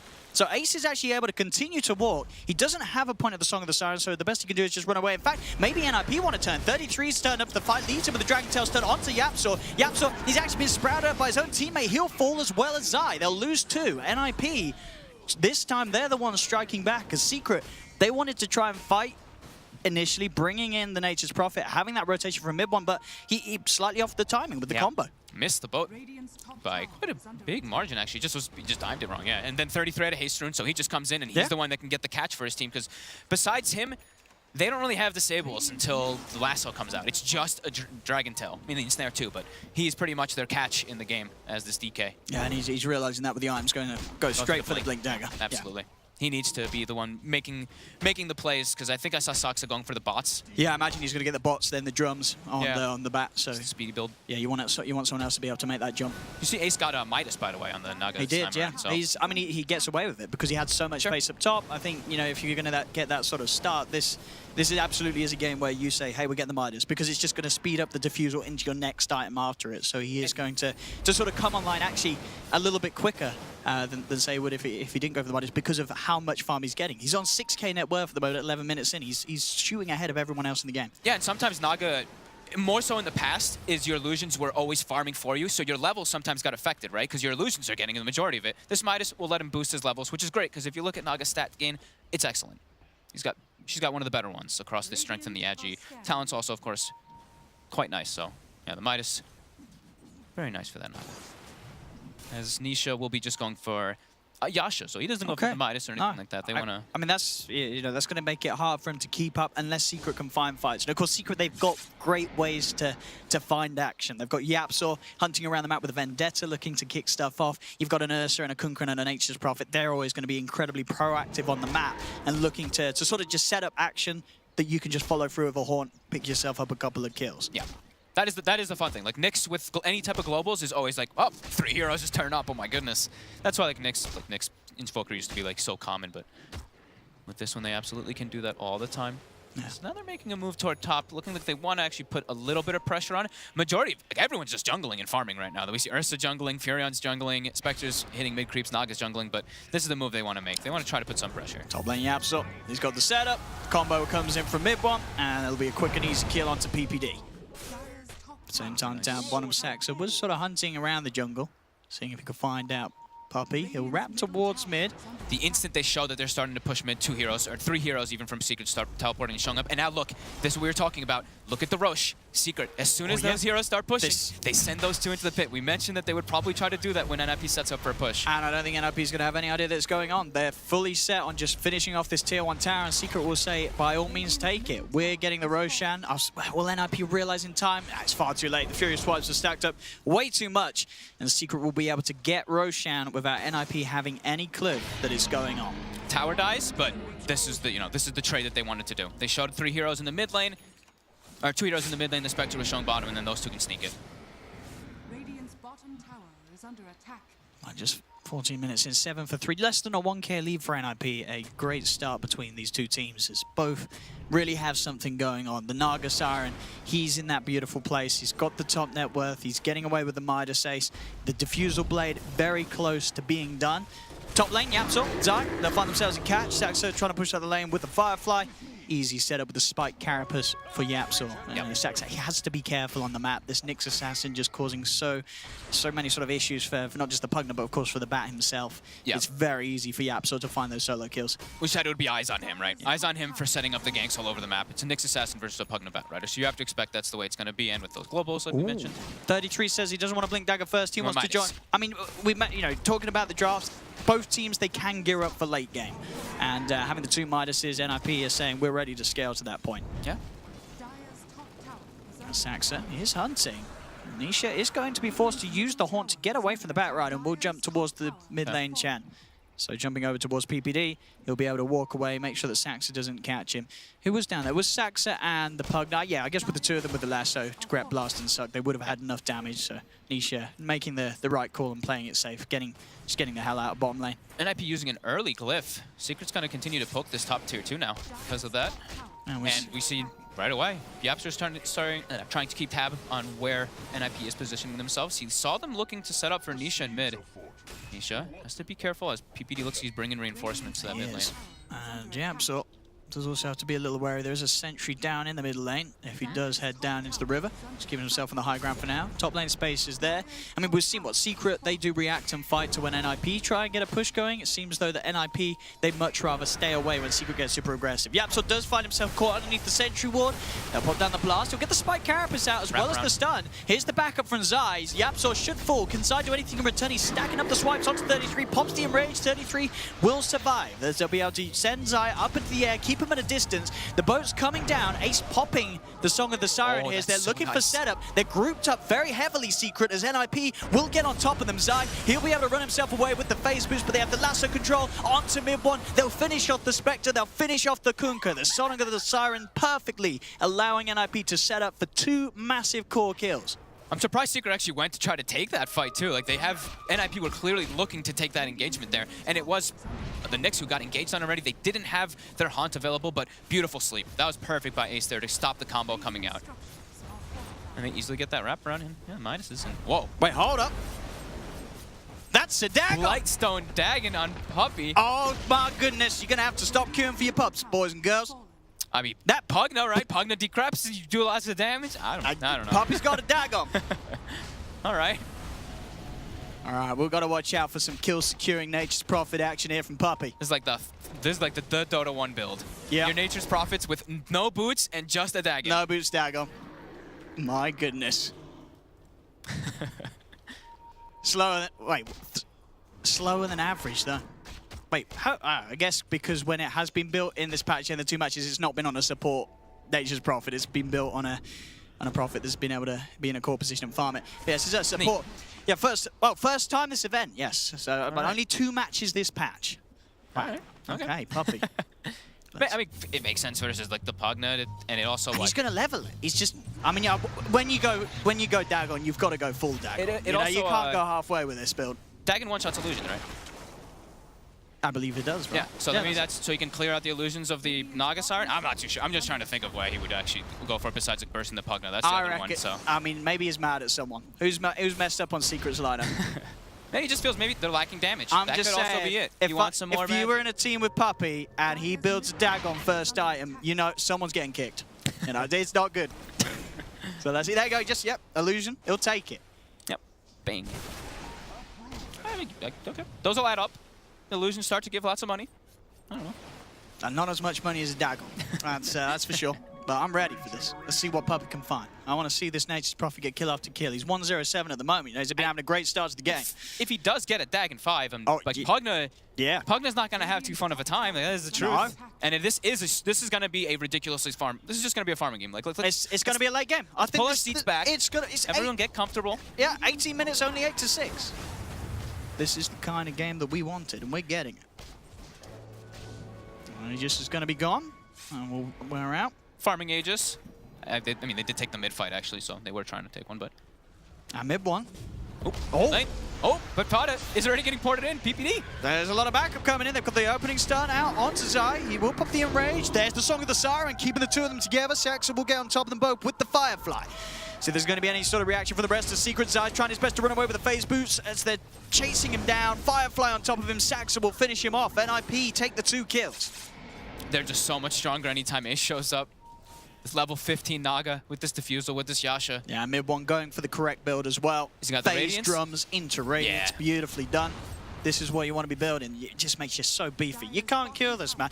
The base might be another situation, though. As NIP 19 minutes in, they're up to the high ground and forcing out the fortification from Secret. This is what we talked about, is that push timing for NIP when they do have all those big items. I mean, right now it's kind of like a lot of Midas and stuff, but the nature of their lineup does this. Tier 3 tower with this Dragonfall nice and easily. There we have the base opened up, Shrines at the ready for the taking. They took quick advantage of those 2 kills that they had. So now they can back up, reset. I mean, they use their song there. It's going to be back up in like 60 seconds for them to re-engage and take any fights that they want. Oh, yeah. That's always the beauty of the Naga, right? We don't want to take this fight. Okay. So sleep and disengage. That's also what you can do versus Spectres a lot of the time. Spectre haunts, you sleep, disengage. I mean, this is looking very good for NIP. They're 3K ahead at 20 minutes in, and they've got 2 Midases versus the 1 Midas as Secret. So it's, you know, you're happy if you're Ninjas in Pyjamas right now. Sure, I guess so the Radiance is also similar to the Midas in the sense that it's going to help accelerate mid-one's farm. Absolutely. And he does have it done, so that's sort of going to help balance things out. But NIP hitting some timings and getting the pressure on. I think this is going to end up being like a... At least for Secret, they're going to try to have 5 cores, it seems like, in this game. Right, with Puppy having a Dagon, he has more with the Yapsor has a Midas. A level 2 Dagon. A level 2 Dagon. Yeah, level 2 Dagon. We'll see. Yeah, taking out that Shrine, like you mentioned, after having that tier 3, they even got a deep aggressive ward down while they did that push so they can watch some of the movement. Ace claims another tier 2.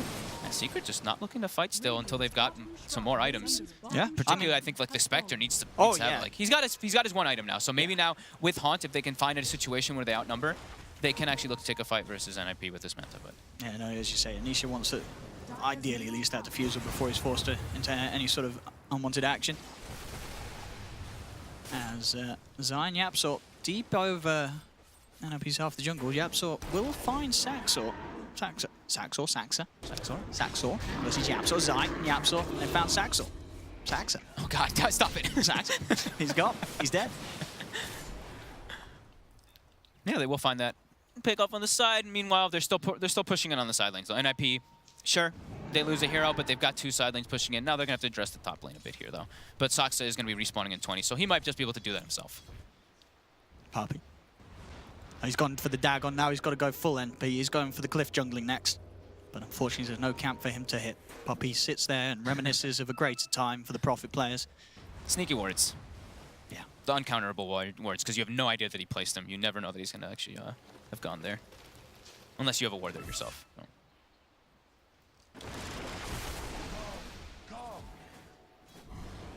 I mean, it does make you wonder. What does the Dagon do? I said what it does.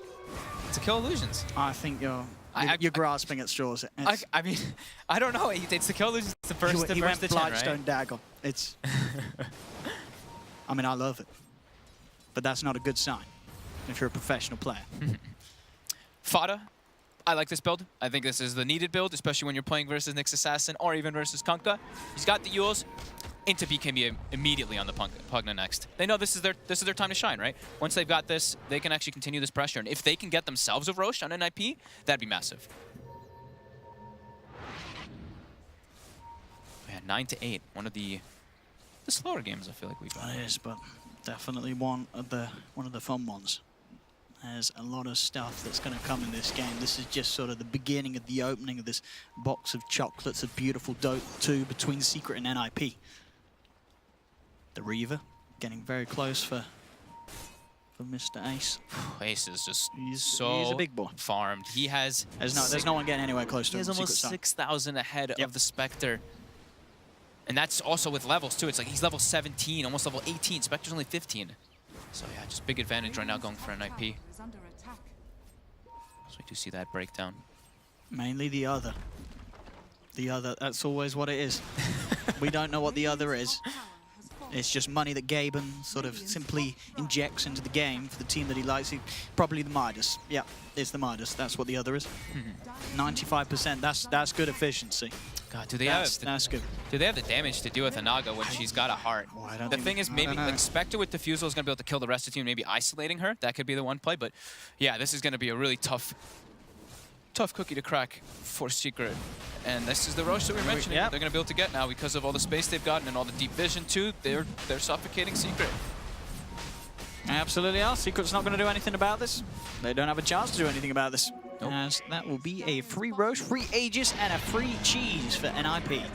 Who's going to grab what? Cheese on the DK and Aegis on Ace. As if this Naga was already hard enough to kill, right? Gonna have an Aegis and pretty much the heart finished up really soon.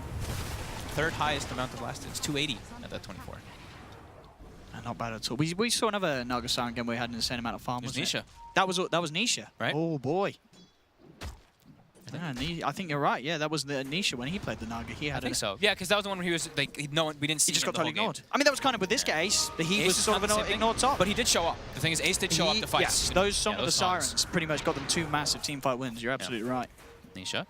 Jumping to disengage. They might be able to set up for a kill here. 33 is actually kind of alone. Sox is in the area. Puppey. Kill secure. Oh, he did it. I love it. The Dagon. Bam. Easy kill for Puppey. He got boots now, though. And, oh, that's disappointing. He could have had a level 4 Dagon if he didn't buy boots. I mean, he's still going to have pretty much the money for 2 more recipes very shortly.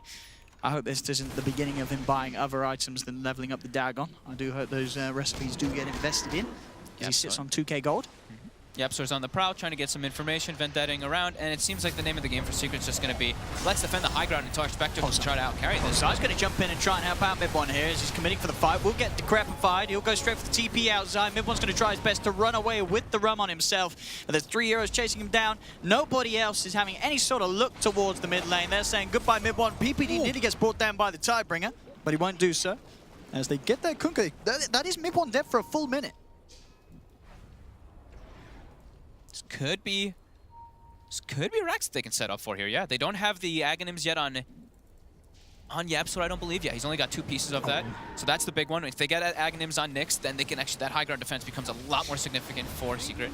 And there's an update on the Dagon. That is now a level 4 Dagon from Puppey. Okay. Saved at 2,700 gold. Some people would buy a Mystic Staff. No, he bought 2 levels in his Dagon. I love it. So yeah, Ace trying to get on top of Zai. Zai has to put the Enrage. They're not hitting the melee racks as of yet. Now they are. They've got the blast down. Ace is going to turn towards the objectives. The range racks is going to be the first to fall. With the blast as well, they should be able to get this. So put the Sprout down, Puppey, in an attempt to keep them off the melee racks for a little bit.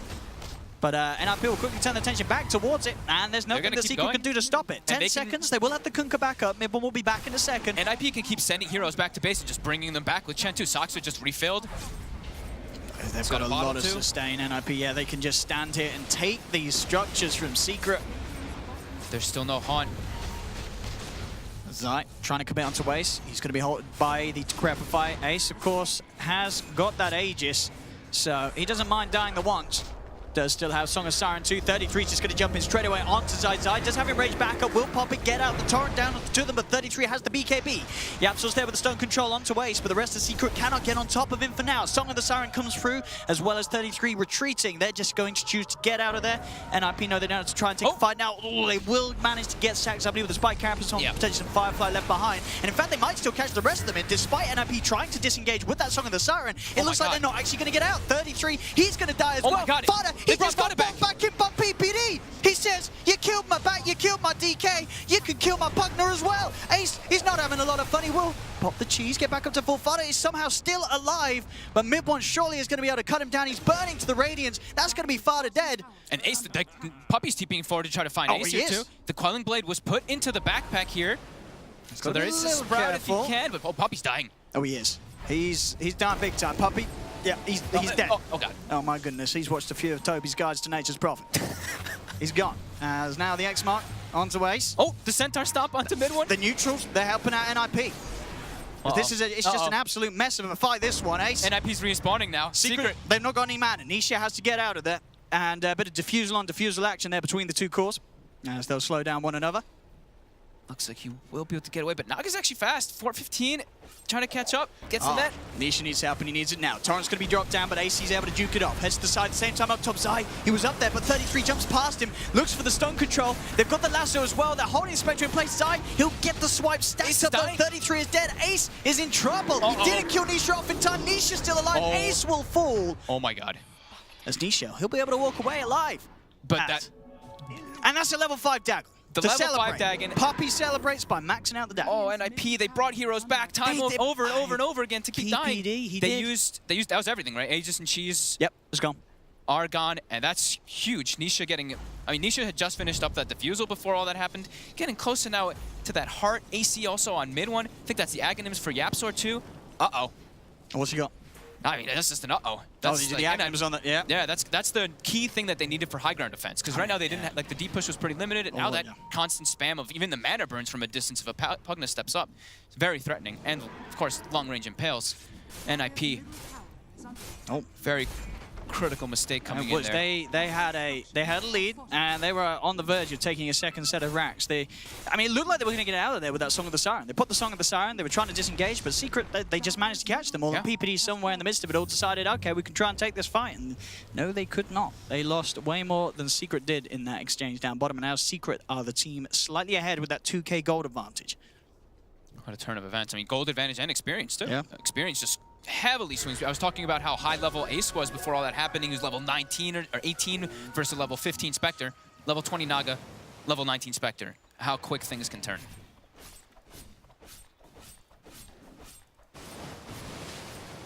And what are we seeing? Nisha, Eagle Song into the Butterfly.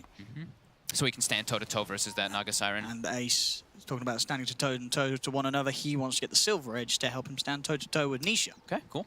Break that old Spectre. Make sure you can punch through him without worrying about that damage being reflected onto your entire team. They want to go again. I think NIP would really want to group up and try to get this bottom push going for that Rax, but now without Aegis and Cheese, it's scary. It's like, uh-oh, maybe we really don't want to go for this push here, because if we do get wiped again, Secret's got everything, and so. Puppy, he's going for the right build. Dagon Refresher, the double Dagon. He's a smart man. Double ulti. I mean, double Wrath of Nature is a lot of damage. No. He's not going to use the double. He's buying it for the Dagon. Okay. He's getting the quick reload for his shotgun. Owen's getting way too much fun out of this game. Even though we haven't really seen him burst a lot of people yet. I think as you said, he's mainly just used it on illusions so far. All right, Saksa is pushing out that top wave, and here we go. They're going for this bottom push. Secret's got everything available now, and also Nisha did hit level 20, so 500 health talent. Spectre, that much stronger. IP have to play this pretty carefully here. Zai keeping Saksa up. Oh, top. TBs are coming through. Oh, yeah, they want to try and kill off Zai. Coming in from the shrine, Zai, popping the enrage. Sticking 8 bombs there. Puppy is, he was thinking about TPing in, but I think he realized the numbers aren't great. Zai's going to pop the BKB, turn towards Fada. Fada with the self to prep for 5 means Zai has to turn elsewhere. They have the control with the lasso. Enrage wearing off. The BKB will also wear off soon, as Zai will be trapped in the trees. They'll slowly chase him down. Just take the 4 of them, but they get themselves the kill as they finish Ursa off in that top lane. But Ace is being stalked right now. This could be scary. If Yapsor can get some backup in with him, but he's getting rid of his mana though. That's one of the key things. Like two mana burns, and he's very just annoying. Yeah. Yeah. He's got to go back to, well, he's got the shrine available, so at least Ace will be able to get a bit of a top up from there. Still saving up the gold before investing in the Silver Edge. I mean, do you think he's considering anything else? Like, is the Silver Edge the best move for Ace, or is there something else that he maybe want to get instead? That could be what he's discussing here. Not too sure, to be honest. He's going to purchase it now, though. He's going for it. Oh, he's going for it. That lets him fight versus the Spectre. Yeah, there's no other real item that actually lets him unless you go something weird. Like. No. No, yeah, the Silver Edge, it certainly does work out for dealing with the Spectre late game. The match going as it is, just a 1k difference in 33 minutes, it could certainly be a game that continues to go on. It could even save him sometimes, even with that. Like, sure, it's great versus Spectre, but in that situation, bottom, if he, like, you know, he can just run away with Shadow Blades if they don't have the detection and stuff. So here we go again. There's smoke. Looking to find any sort of jump that they can. They've got the mid wave pushing in. The bottom wave, not really, though. Bottom wave is quite far away. Dire's bottom tower is under attack. Seems like it will dissuade them from actually just going for that. Roche has come back up, and that is that third Roche.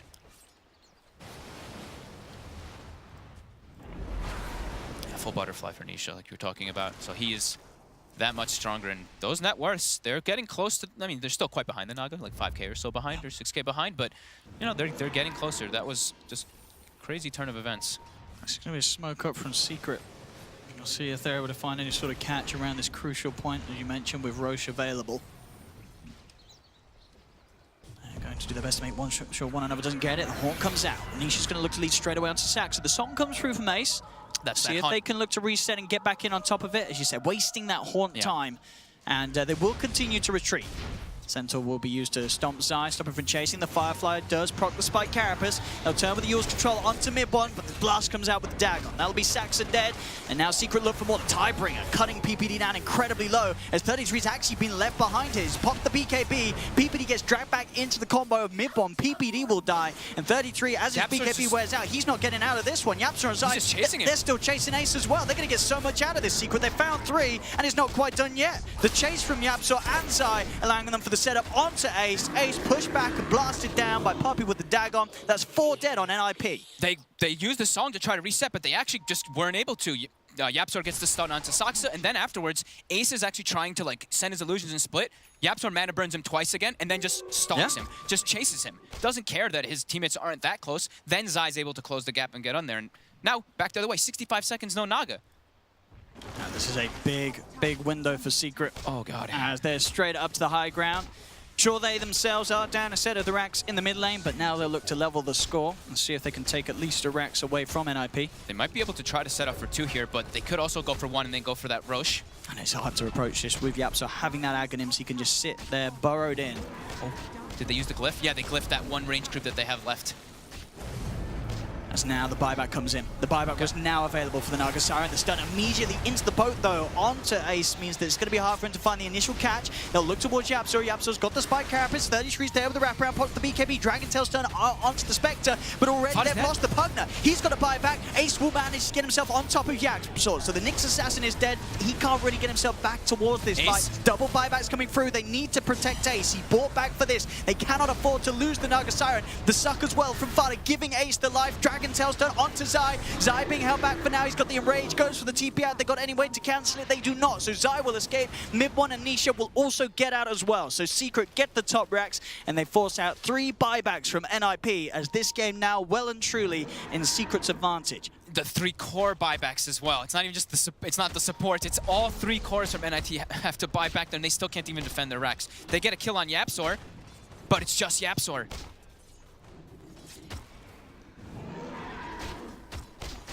The lead. Ooh, look at that lovely. Ooh. What do we got here? Plus 14 Agi. Of course, everybody wants to take it, and for the right reasons. Has the sizable win rate advantage. That's pretty. So don't be the 4% out there, kids, otherwise you will lose your games. Isn't there like a 3% of people who take Aftershock at level 1 on Earthshaker? I believe so, unfortunately, and I'm so sorry if that person's been in your game. Hang on, mid-1. The jump on him, Horns has come out, the BKB, they can't kill him in time. They'll pop the song, the boat combo is going to be dropped straight down towards the Pugner, but Fudder's able to use himself up. BKB popped as well, so he'll continue to back away. NIP, they're going to try and fight this by the looks of it. The Hand of God comes out to heal them back up. A stun again onto Zai, holding him back, but Ace is in trouble. Secret prioritizing, trying to kill off Ace. The lasso's there from Saxa to try and pull Secret apart. But Nisha, he's giving himself on top of Ace. Zai's there as well. Ace is dead for 110 seconds. No buyback. They're pretty low on Secret, but Fudder and 33, can they actually finish off these heroes? I don't think so. They're just too tanky. Saxa might get Zai. Ticking low, but not low enough. And again, it's just NIP losing 3 heroes. They don't have buybacks on the course. Puppy straight in with a TP towards Saxa, forcing this Batrider to back off. They're just so, I mean, they went on mid one. Such a tanky hero in this game. 3,300 HP with an AC and a BKB, so he's able to get his BKB off and turn that fight easily. Harder. You can see him trying to play around, cutting the creep wave. Do they actually have any creeps with them in the base? Do they have, yeah, they have a couple. They do. They do have a couple of creeps in, so it doesn't matter too much that way it's been cut. Secret, they've got the backdoor protection removed. Taking this second set of racks away from NIP. Every single fight, it's actually, like, Yapstor is literally just throwing 1 or 2 mana burns on this Naga Siren, and then she's just like, oh my god, what can I actually do in this fight? I'm just kind of running around. And the same thing with the rest of the members of NIP. They pop their BKBs, but there's just so many, like, such tanky heroes that they have to go through on Secret, and Secret's just knocking around tier 4s. They're just looking at it. I mean, I think they should be able to. Zai's roshing by himself while this is happening. They are going to have 33 backup in 10 seconds. I don't know, is that going to be soon enough, though? The Ancient falling as Secret focusing on finishing to get Puppy there with the ultimate BM finish as he Dagons down. PPD, Saxa's dead. He'll buy back. But the BKB popped by mid-1. Secret pushing on. They got to tap out. GG is called. The Ancient is dead as Secret will take game 1 of this best of 3. It was a well-played game overall by NIP until that bottom situation. It really was. That one chase out from Secret, they get just such an enormous swing of momentum. It was what? Like a 6K gold swing, maybe even more, like 8K experience swing, maybe more than that as well. Oh, devastating and sort of for the NIP. plays on an emotional level. PPD cannot feel good about losing to a Dagon, no boots, Nature's Prophet. He got boots. He got boots. Well, after the Dagon. You know, this is some ultimate BM play from Puppy, and it's got to hurt. Yeah, I mean, Nisha mid-1 and Yapstor played this game incredibly well, too, though. Just their positioning, they didn't die much. 5-2-18. Puppy did, too. Legitimizing the build. It was really well executed. NIP, like I said, though, they had a timing that they were doing just super well, and just they hit that brick wall of Secret, it seems. Yeah. Just a couple mistakes, and that's what happens when you're playing versus a team like Secret's. These mistakes, they're gonna get punished so heavily when you're playing versus one of, if not the best team in the world. At least for them, they did have that start. There was sort of this glimmer of hope that sort of shows maybe if NIP just tighten it up that little bit more, they can take a game off Secret in this series. I absolutely think so, yeah. And this was a well-orchestrated draft, right? We mentioned it. The Pugna, the DK, the Chen. We knew what they wanted to do with this draft. Make space for Ace, and then we just try to end the game when Ace has the space to get these items before the Spectre does. But yeah, Secret were able to actually just persevere. Yeah. I mean, so ultimately you would say so the big error for NIP this game was just sort of the decisions to take fights at points where they could have maybe sort of taken their foot off the pedal a little bit and slowed it down a bit more off sort of those bottom pushes. It just really seemed like it was that bottom.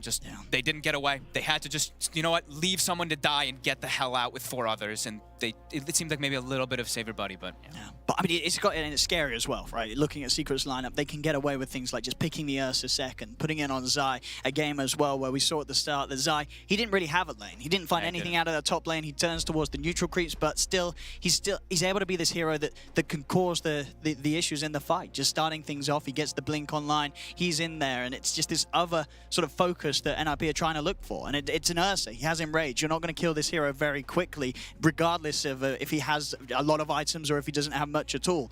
It's just another thing that NIP struggled to deal with. Yeah, it's a tough one. And those fights, those sort of decisions made by NIP, they're going to have to look back over some of those crucial engagements that did end up swinging the game back towards Secret. And of course, at that point onwards, Secret left NIP no chance to get back into this game 1 as Team Secret take the first game of this series. Back to you guys on the panel. Thanks very much, Shody Pixel, and of course Fogged on. The commentary team will come back to them for game number 2 very shortly. Got Blitz here and Purge. Sure, very eager to give their opinions on what happened in game number 1, a game that has gone the way of Team Secret, perhaps a little bit predictably in the end, but it wasn't all their own way. No, not at all. And there was some moment where I felt like Secret was like, you know what, it's time to kick it up a gear. We've had our fun. Right. It's been a little bit awkward.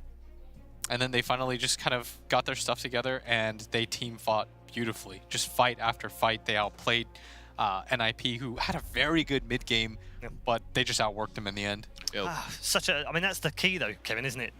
The big teams do have that extra gear somewhere. They do, but it's also draft focus. Like, Pugna is going to fall off a little bit late game. He was great at decrepping heroes, but outside of that, his damage was more mitigated. Naga Siren had a really good mid-game timing because Naga just got so far ahead. Ace playing that, I believe, got so far ahead that he got a really fast Diffusal, Manta, Heart, so it was then difficult for Secret to kill. But as the game goes later and later, they've got multiple cores that are all very effective, and Nip was left with a Dragon Knight and just a Naga Siren, and Naga Siren just didn't work out as well in the ultra late game. Yeah, I was going to talk to you about the Naga. It seems a little bit up and down, Will, in terms of whether it's effective or not. What are the keys to making it effective? Well, in the mid game, when she used her sleep setup twice, that was very nice. They were able to turn the fight around, if you recall, in the mid fights. When she turned it around for her team, that was really good. But it just felt like she wasn't really doing damage. She was mainly just a setup in the mid game, and as soon as they started losing the fight, she had to turn tail and run. Wasn't really a threat at that point. Yeah, I mean, it's been used in a very defensive way in a lot of the games this week. I don't know if I'd say defensive. It's like the issue is that the hero, it's a shittier illusion carry is the easiest way I can describe it. Like your Riptide chance thing, it's great for jungling, and you're able to accelerate really quick into a Diffusal Manta, and you're able to do mana burn and stuff. But your illusion uptime is not a PL. Do you think that Puppy would ever buy a Dagon which one-shots illusions against a Phantom Lancer? When you can just spawn illusions constantly, there's no way in hell he'd ever do that. But he knows that when Mirror Image is used, one of those illusions can be killed and dealt with, and he gets gold from it. And there's only so many. It's got a long cooldown, and Manta as well. It's like, if your illusions die, that's it. That's Naga Siren, and now you're just a regular hero with the Diffusal Manta. It's not the same. And you have a net, Will, and you have a sleep. You were going to say something? She just doesn't have as much late game. Like, how's she supposed to be a Spectre super late game? Like, ultra late game. It's just not going to be the same. I was going to say that even though Secret won, half of these things I can't commend. Like, when Zai just went for the solo Roche while his team was all high ground, there was just a lot of things that went against the standard idea. You didn't like the Dagon 5 rush? Okay, so... with no boots? Puppy... What's wrong with you? I want strong words with him, because the problem is people are going to see that, and they're going to say, you know what? Puppy did it, and he beat NIP with it. That is not meant to be commended. Okay, all right.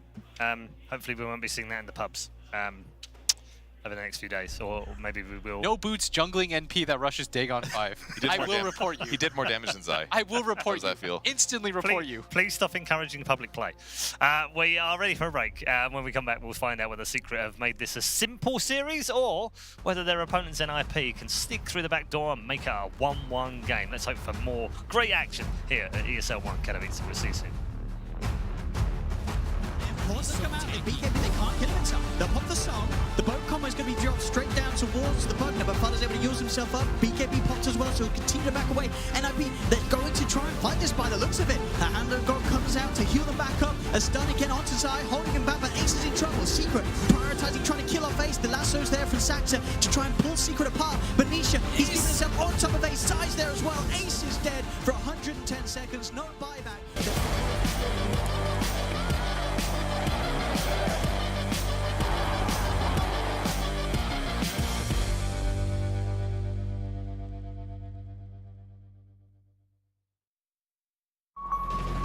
This arena is about ready to explode.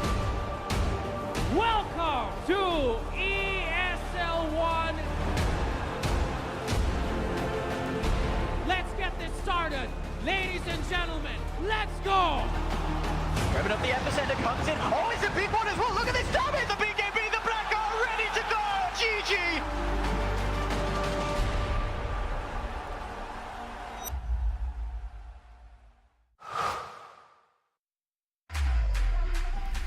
Think he can't shine through the dark? Stream a Roshan Steel in high resolution? And record a play for the history books? Watch this.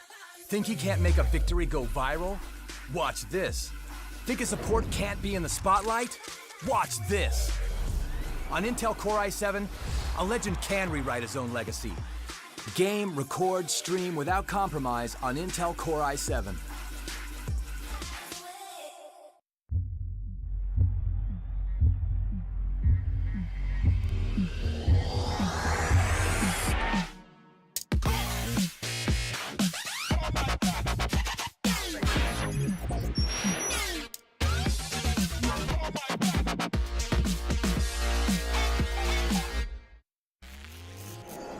remember where it started.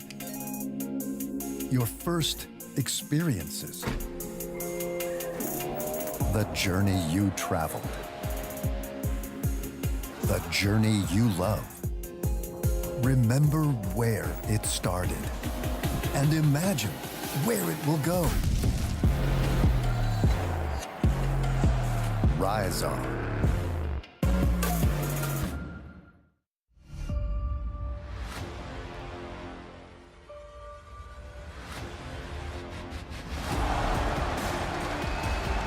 My God, that is absolutely stunning! They are the champions!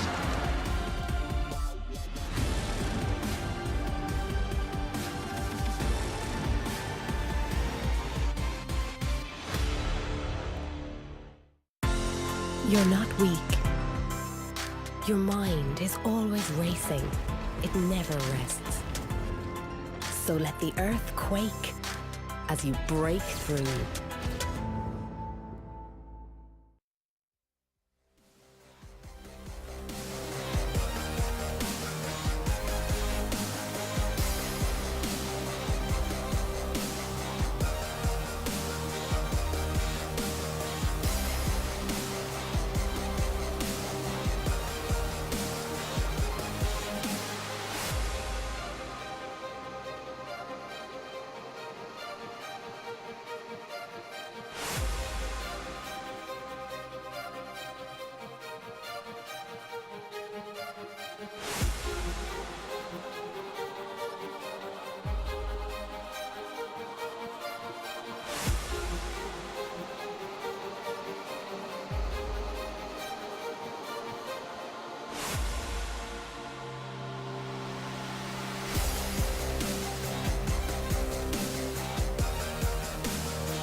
ESL 1 is brought to you in part by Intel, Mercedes-Benz, Vodafone, DHL, Mountain Dew Amp Game Fuel, Asus, and Pay Safeguard.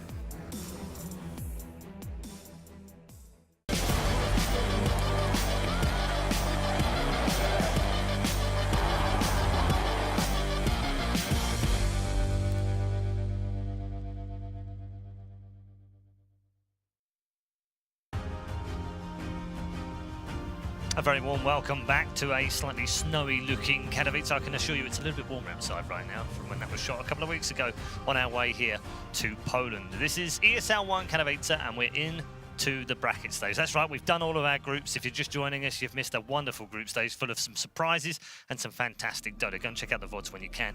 Our upper bracket semi-finals are well underway. I can tell you in the other one, which is over on Stream B, I don't want to spoil it too much because you might be watching it. You might want to watch it later. Mute yourself, mute me now.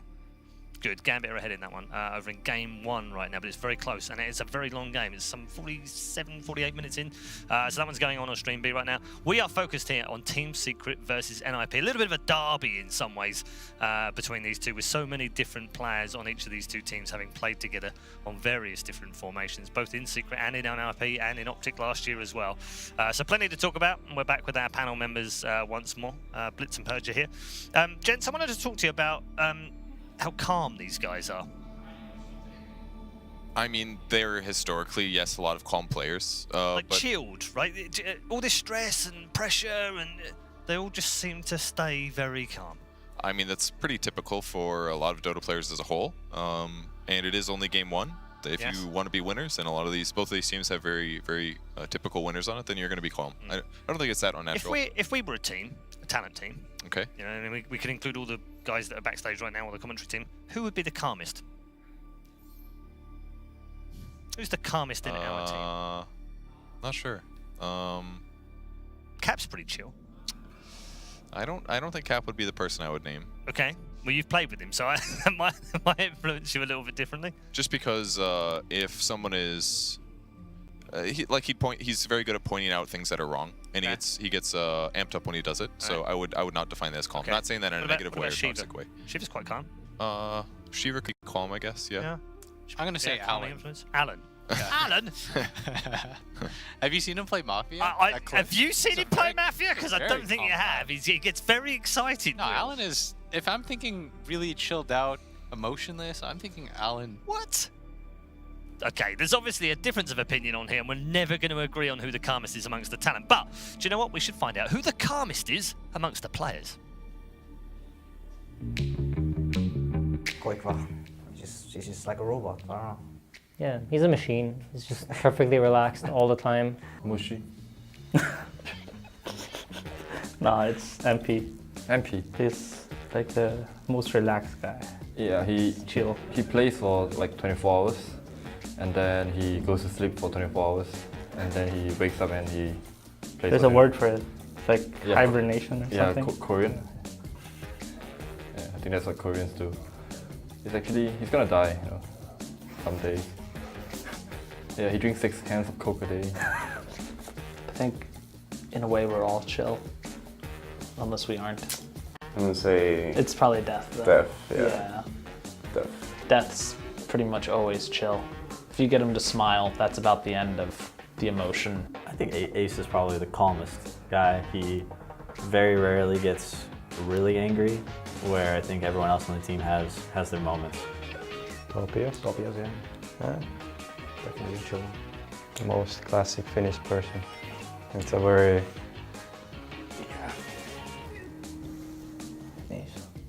Yeah, Nisha. Nisha is... A ghost. He does not exist. He doesn't do interviews, doesn't do social media, just plays Dota.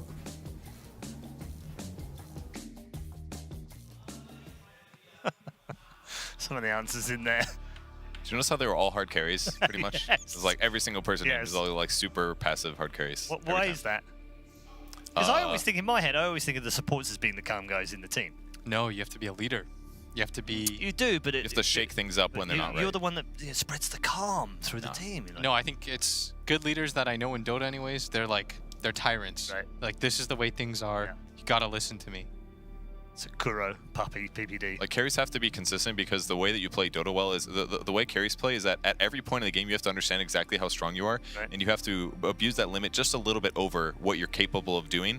That way you always collect an advantage and you never want to die. So if you're too hot-headed, maybe we'll say Eternal Envy for an example. Sometimes you make throwy plays, and if most of your team's net worth is on your hero, then you can very easily upend the game. So you want those carry players that always slowly take advantage, very calculated and measured with their play, and that's probably why those personalities tend to favor carries, I would guess. I like that. That's a top science answer. That was a very Kevin. good answer. Thanks. Someone should cut that. And, Someone give me a raise. I don't know if it was that good. Okay. But someone needs to cut that, and then we'll send that out when anyone asks about what makes a good carry player, because that you might have just unlocked something I see that no trends. one realised before now. I doubt that. Definitely doubt that. All right. Did we always think that the calmest player on the team would be the carry? Yeah, remember Corey was on ours? Yeah, that's true. For the most part, I think it's always going to be the carry. It's interesting. I think we've definitely dug up a scientific. It's not fact. scientific until you do an actual trial. Is it? Well, okay. All This right. is we've got a thesis or a hypothesis. Okay. The thing about it is, like, you get to hit creeps. It's a very calming thing. Yeah. You're never under-farmed, really. Like, if you're a support 5 or 4, it sucks. If you know, in a losing game. But a carry always has something to do. He gets to just hit creeps all the time. You're given all the space in the world. If your supports are doing the right thing, yeah. Yes. Maybe that's why they're calm. They get all of their aggression out in the game. Yeah. That's what they're able to unleash. We're moving towards the draft, gents, so we should talk about this. I guess the easy way out for me here is just to say this is a team secret 2-0. But I don't think it's that clear-cut, is it? Absolutely not. That game was still close at times. Yeah. Like, looking over the match a little bit more, and how things went, like 3-3 had a rough offlane. He was 1-7-8. He had to play Dragonite offlane with a Chen. And the problem was that Secret just tri-laned him. So, of course, he's going to have a bad time. It's going to limit his gold gain. Yes, on the other side of the map, Ace got a super fast Midas at 6 minutes, but basically the other guy that was supposed to be the hard carry, the semi-carry, just didn't get to do it. That was an issue. They also had Chen late game, which isn't very great in terms of late game ability. They had this like crazy early mid-game strat, and it worked okay in the mid-game, where they can take towers, and where Naga is strong, but it wasn't strong enough. So I think it was just a factor that Nip maybe didn't pick the right offlane hero, or maybe the Pugno was a little too early, something like that. Yeah. They were close. Okay. Into the draft we go for game number 2. I think that Nip should have won that game. Do you? I think that they won the draft. Based on that mid-game? Yeah, I think they won the draft, but they were just... I mean, Secret was the better team. Like, I felt like Secret had to outplay, and they did. They did. Like, credit to them.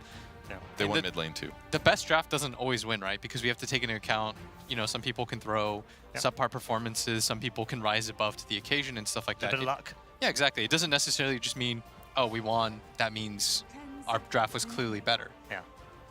So I feel like if you're NIP, if you have that in mind, saying like, okay, we can keep up in the draft, we just have to execute, be professionals, we're supposed to be good, then I feel like they're okay. They're in an okay position. And Peter's the kind of captain that would think about stuff like that, isn't he? He would get to the end of the game and go, okay, we weren't far away, and here's the reason why we weren't far away. It was this, this, and this. And if we'd done that better, we could have won this game.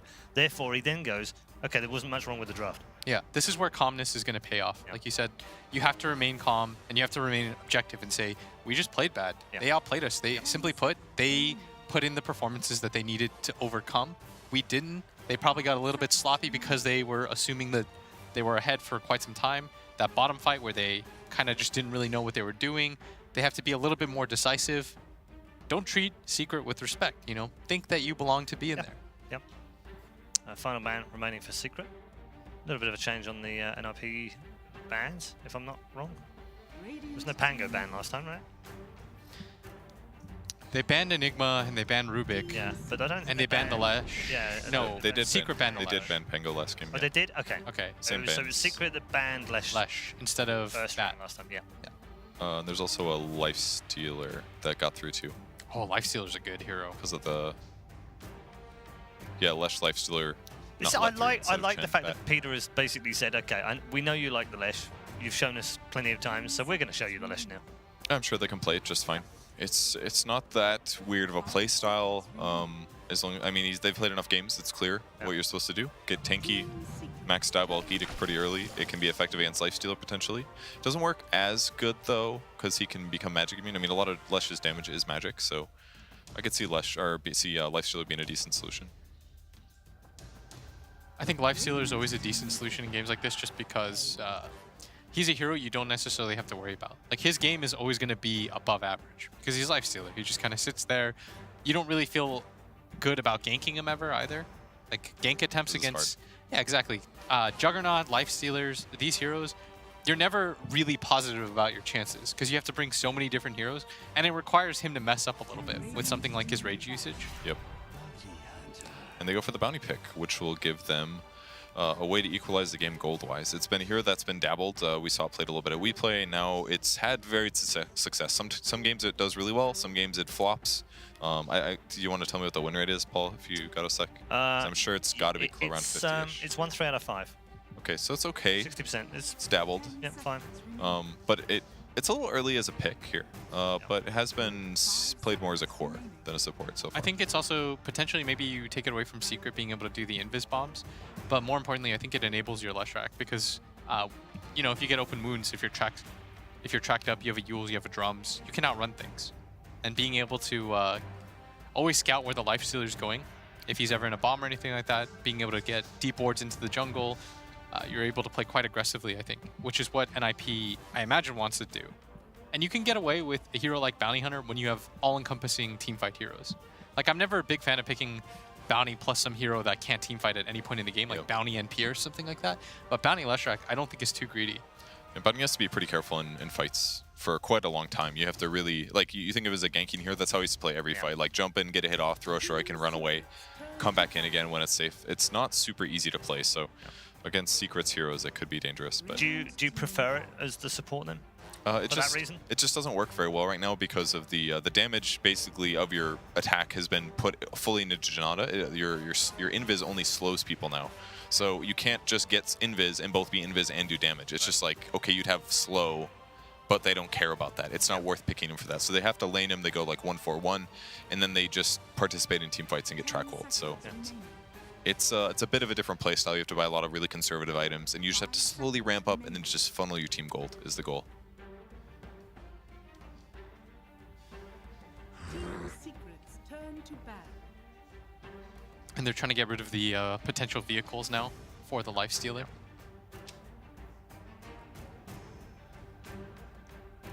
It's in the Tusk at all here, have we? It's fallen off a little bit. Yeah. I was just looking at the Esprit band thinking, well, you know, if you can't have that one, you can have the other one. But it hasn't really been used all that much. 3 games so far, and it's lost all 3 here. They did nerf him, right?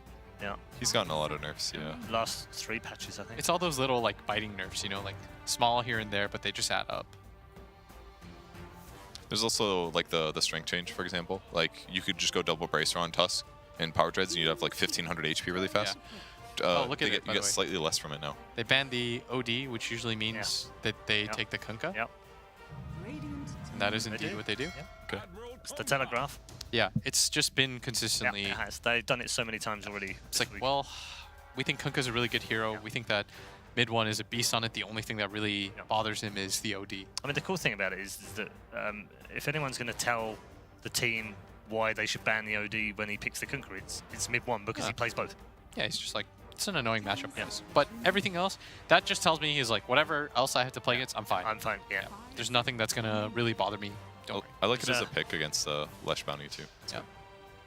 What I really like about the pick too is that mid one has now become this type of player where you want to give him this team fighter that just goes around ganking that always has farm potential. Yep. So like heroes that make sense to me for that are Lina, Monkey King, Kunkka. The guy just manages to get farm out of nowhere consistently. Well, it's so much safer than those guys too. He is moving around though, an awful lot and more than most of other. You know, most mids are very stubborn about where they're going to be on the map, right?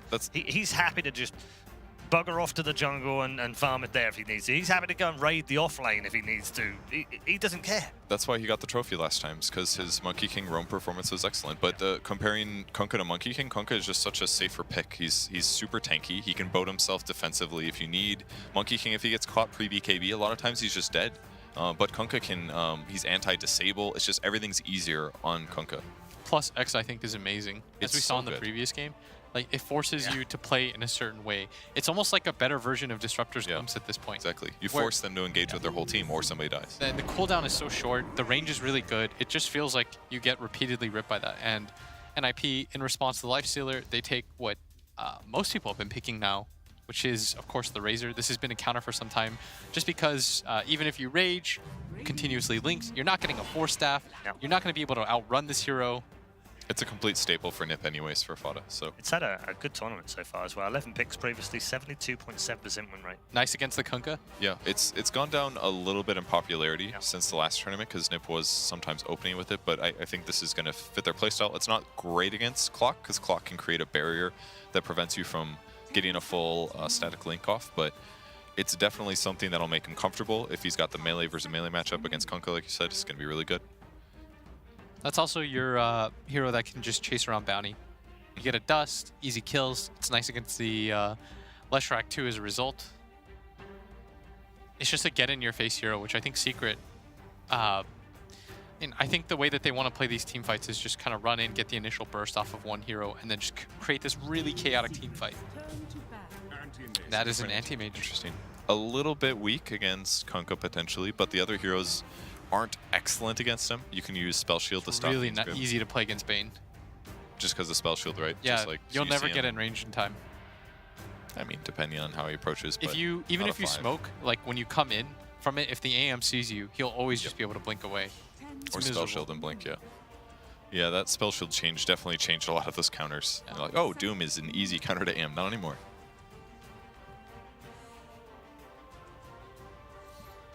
And so for Secret, I mean, Clockwork really doesn't feel good. Bane doesn't feel good against that hero. Kunkka's okay, but like even then, you can eventually get something like a BKB, and you have options around it.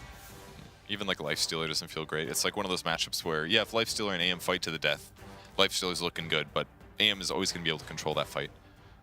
So at some point, he'll just drain your mana, and then you don't have Rage. It takes that one solution away. But AM, didn't he get a buff? Didn't he get like a 2 strength or 2 agility buff? I think there was something like that.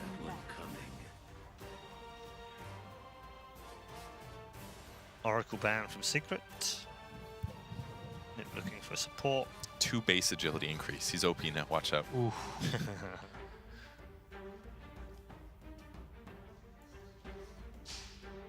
And what is Secret looking for, by the way? How are they going to lane this? Nisha on the Lifestealer. Mid 1 Kunkka. Zyclock. Could be support as well. Yeah. I think they need more of a catcher over Zai. Right. Because I think that a 4 Clockwork is actually just going to do as much for you. Did you say a catcher for Zai? Just I heard catcher in the rye. Maybe that was just He me. did, yeah. He said catcher for Zai. It could be Kunkka offlane, honestly. They could do something like that. Zai was playing Kunkka quite a bit earlier, too. Maybe it matches up a little better against Anti-Mage in some ways. I'm not sure, though.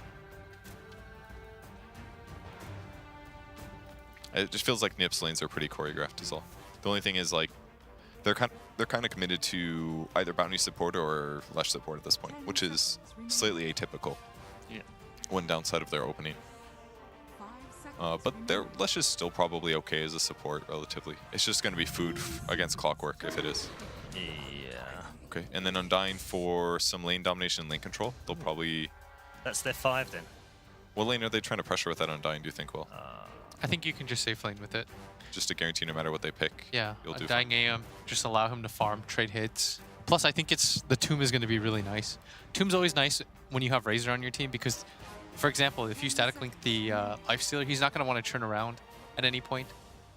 It's like harder for him to engage, so then you have a pretty good advantage where you're able to like 4-on-5 around the Tomb. That's true, and they have a lot of melee heroes. Yeah, they have a ton of melees. Like none of those heroes have that good of a base attack speed either. Like even Kunkka, like what items do you really get? If you got like Armlet, I guess it'd be okay for your attack speed, but like other than that, there's not the easiest of ways to deal with that hero. Yeah, that's really true. If they can fight in the right area.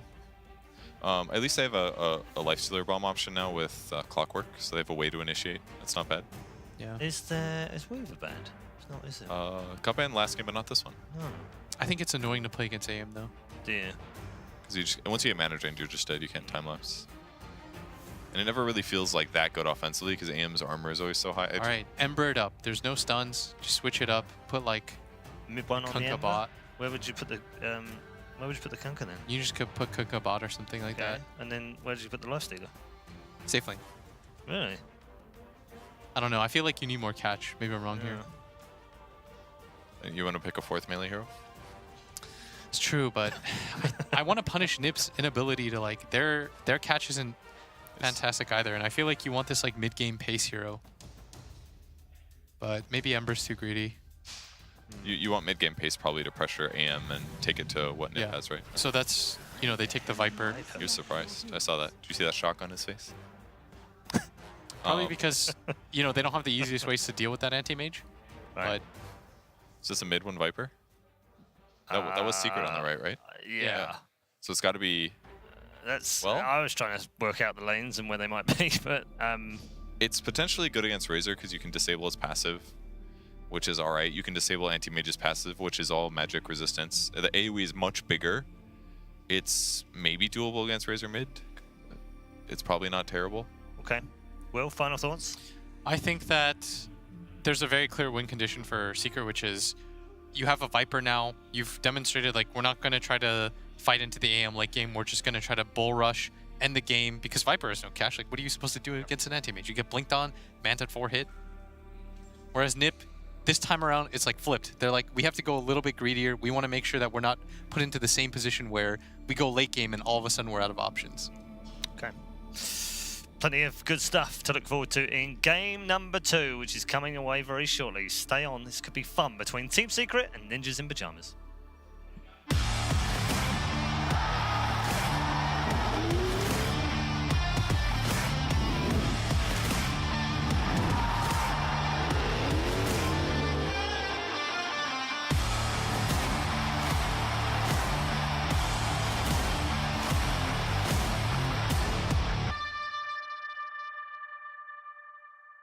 Game 2, ladies and gentlemen, of Team Secret up against Ninjas in Pyjamas. Just about to start with myself, Pixel, and of course Fog. We've seen the drafts. We've got some, again, a different approach. Ace this time bringing in the anti-mage and mid one, the finishers, the banner I was talking about, on the Viper in the middle lane. Yeah, I think he wants to get the better matchup there, and I agree with what Will was talking about. Just play this game really fast-paced. Don't let this anti-mage just get back and farm. Because it's, looking at team fight, how are we looking? The one thing I'm concerned is, like I think the Viper also gives him a way to hit the Tombstone, which is good, but I'm looking at NIP's draft, and they are very limited on their catch and disables. Their only stun is a Lash. They've got like Shuriken Toss and Mana Void, but they don't have anything to keep anybody inside of that Tombstone. Like, they throw the Tomb down, Secret could just look to walk away from it. There's a lot of different things that they could look to do here. So I think they're probably going to need some like Eul Scepters, Atos, which is the builds that we've been seeing. I've seen Razors building Euls a lot. The Atos on the Leshrac was one of the common choices, so...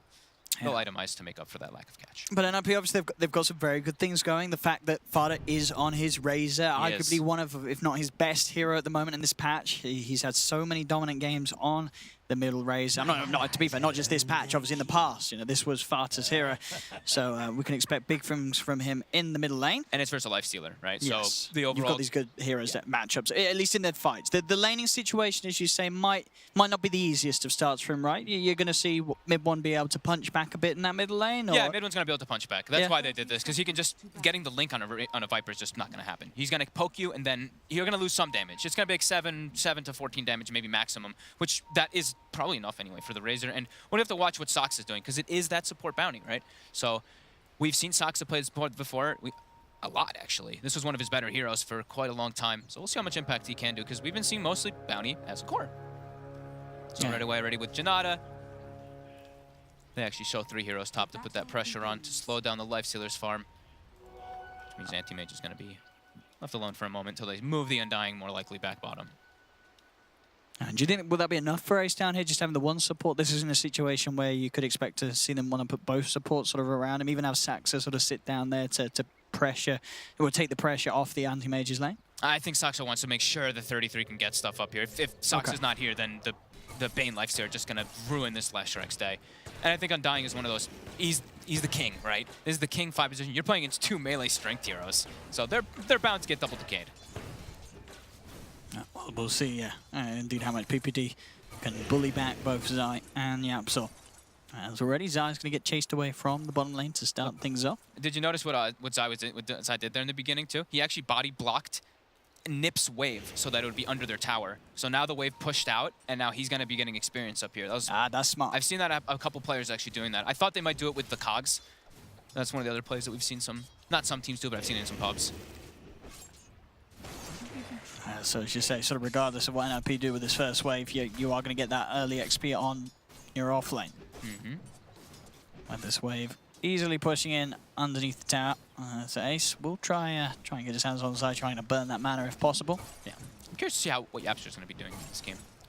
As this clockwork, I haven't seen too much support clock. We've seen actually a couple core clocks here, right? I think I saw Tavo play it twice. Yeah, even. Yeah, we've seen Tavo clock. Yep.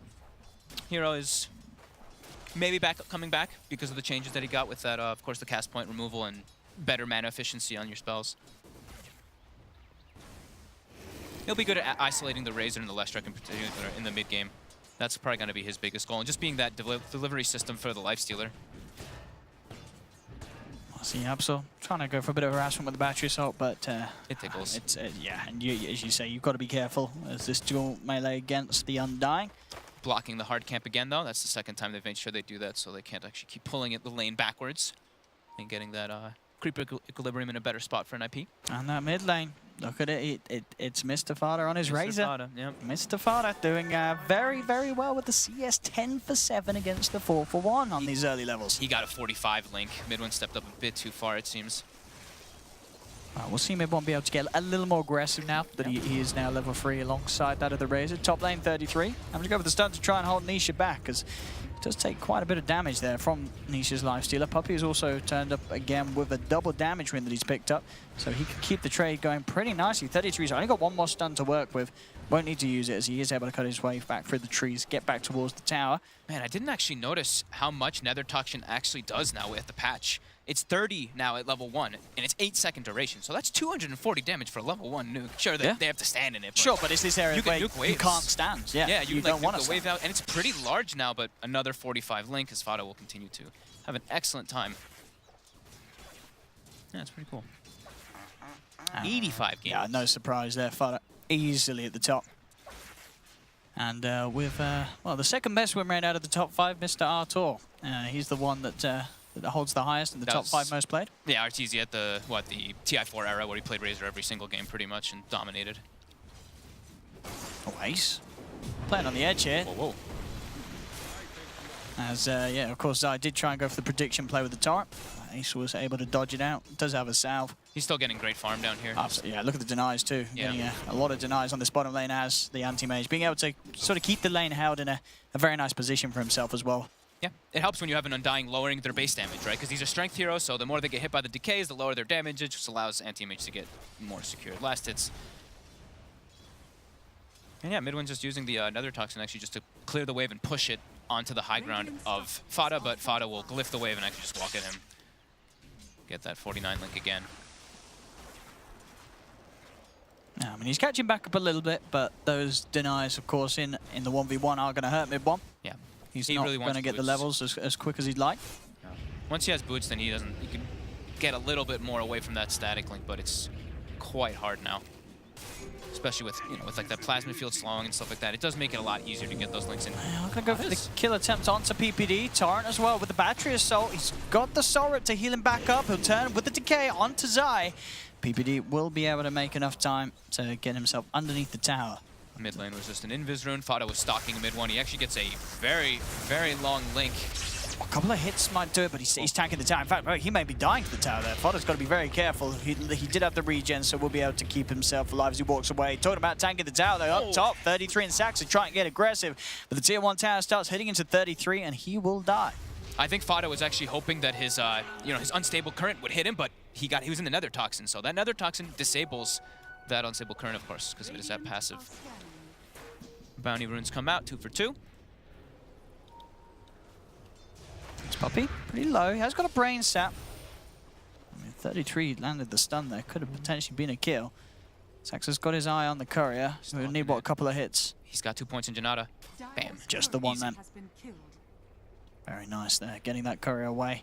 Might, I mean, how's the sort of the regen status in the middle lane? Mid 1, he's down to his last tango, so if Fada can play aggressive in any sort of way. He's fully caught up though in last hits because he's just spamming Nether Toxin. 3 points in Nether Toxin, so he can actually push the wave in quite hard constantly. He was considerably behind at level 3. He had about a third of the CS of Fada. Absolutely with this skill build, just catching all the way back up to the Razor's farm. You got to remember that magic resist reduction too, just making him do even more damage because his damage is a lot of magical on this Viper. Your Viper Strike, even your poison attack on top of that Nether Toxin. As we do see, there is a level 6 Viper, so they are trying to set up mid on Fada with the clockwork rotation, but top in the meanwhile, there's some trade back and forth. Saxa continuing to steal a little bit of gold from Nisha and Puppey. And here's the wraparound. Set with the cogs down, it's going to provide this easy trap. Doesn't matter if he's stealing the physical damage, there's more than enough magical. It's just the combination of the Nether Toxin with the Battery Assault makes short work of that Razor. Yeah.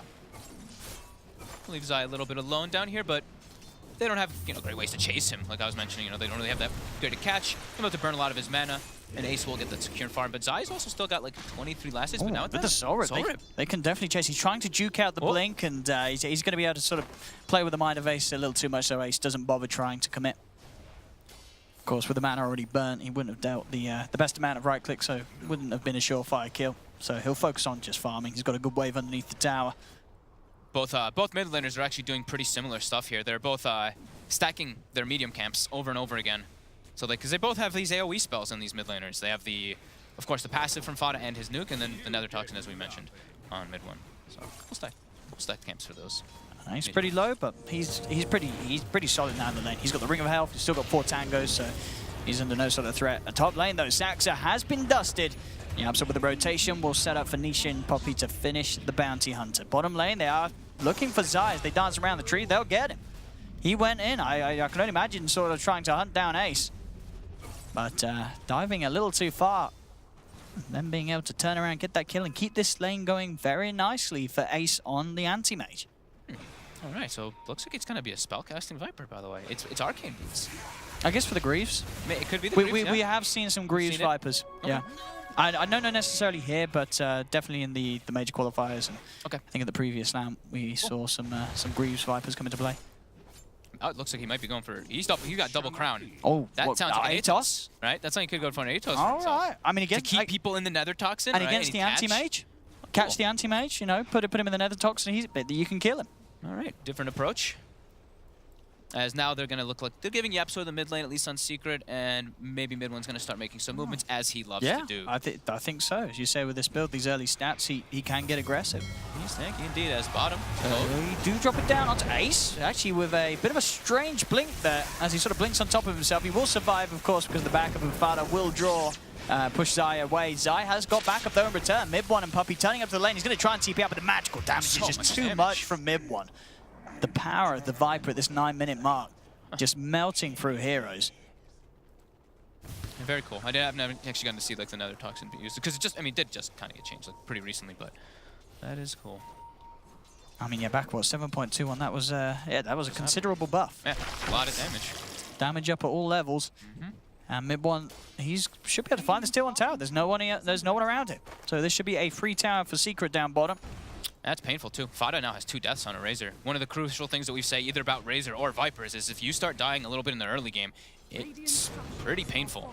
Those heroes can fall off quite easily. Nisha turning, popping the raid. They do get the torrent from Zai onto 2. They'll hit 33 pretty damn hard with the Tidebringer. Nisha continues to chase 33 turns with a stun. Nisha will be able to dodge it. The boat comes crashing down onto Saxa. They don't have detection for him, so he'll escape.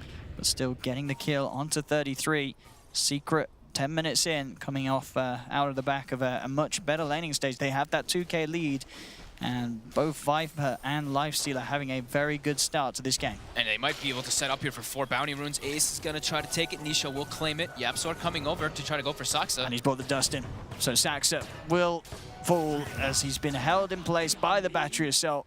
Another kill for Secret up top.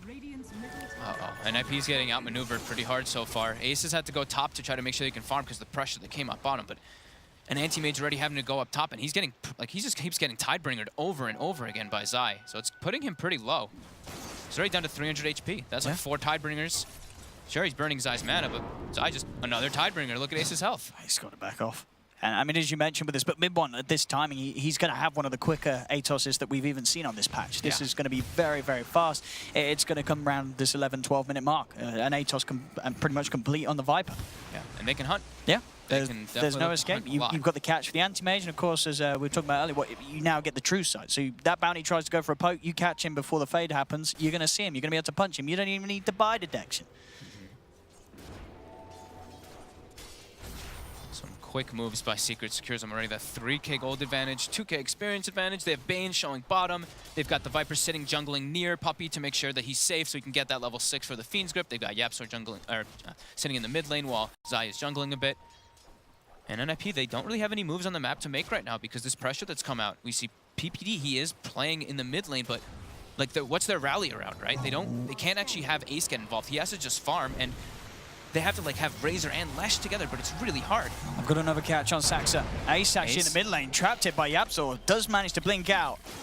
So he'll escape. Saxa surely won't be quite, but Ace does has one off, and it will mean that he can get back under the cover of Infest. The Infest damage not enough to kill him. Back towards the mid, 33 and Fada will punish Yapsor. Yeah. After Yapsor tried for that play unsuccessfully onto Ace. But oh no! He didn't expect the Atos, but it looks like it doesn't matter. He will be able to blink away from it. And PPD, he says a nice Viper Strike or TP out of that one. So the initial reveal of the Atos not really blowing us away. No. They didn't, but now they know he has it. They now know he has it, and it didn't really do the job. No. That's 33. Might bring down Zai if Zai isn't too careful. He's trying to dance around. Zai has got the stick charges, though.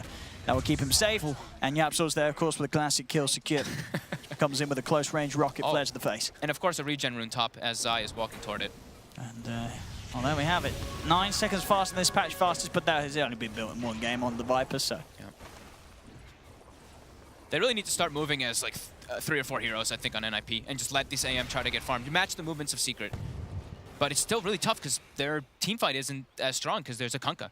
There's a Kunkka and there's a Viper who's extremely tanky right now. Oh, and on your side, you're not really the tankiest. Your Razor has 1400 HP, but you're still fairly squishy to all this magic damage that's going to be coming out from Secret. I'm going to throw the boat down, but Saxa's already out of it.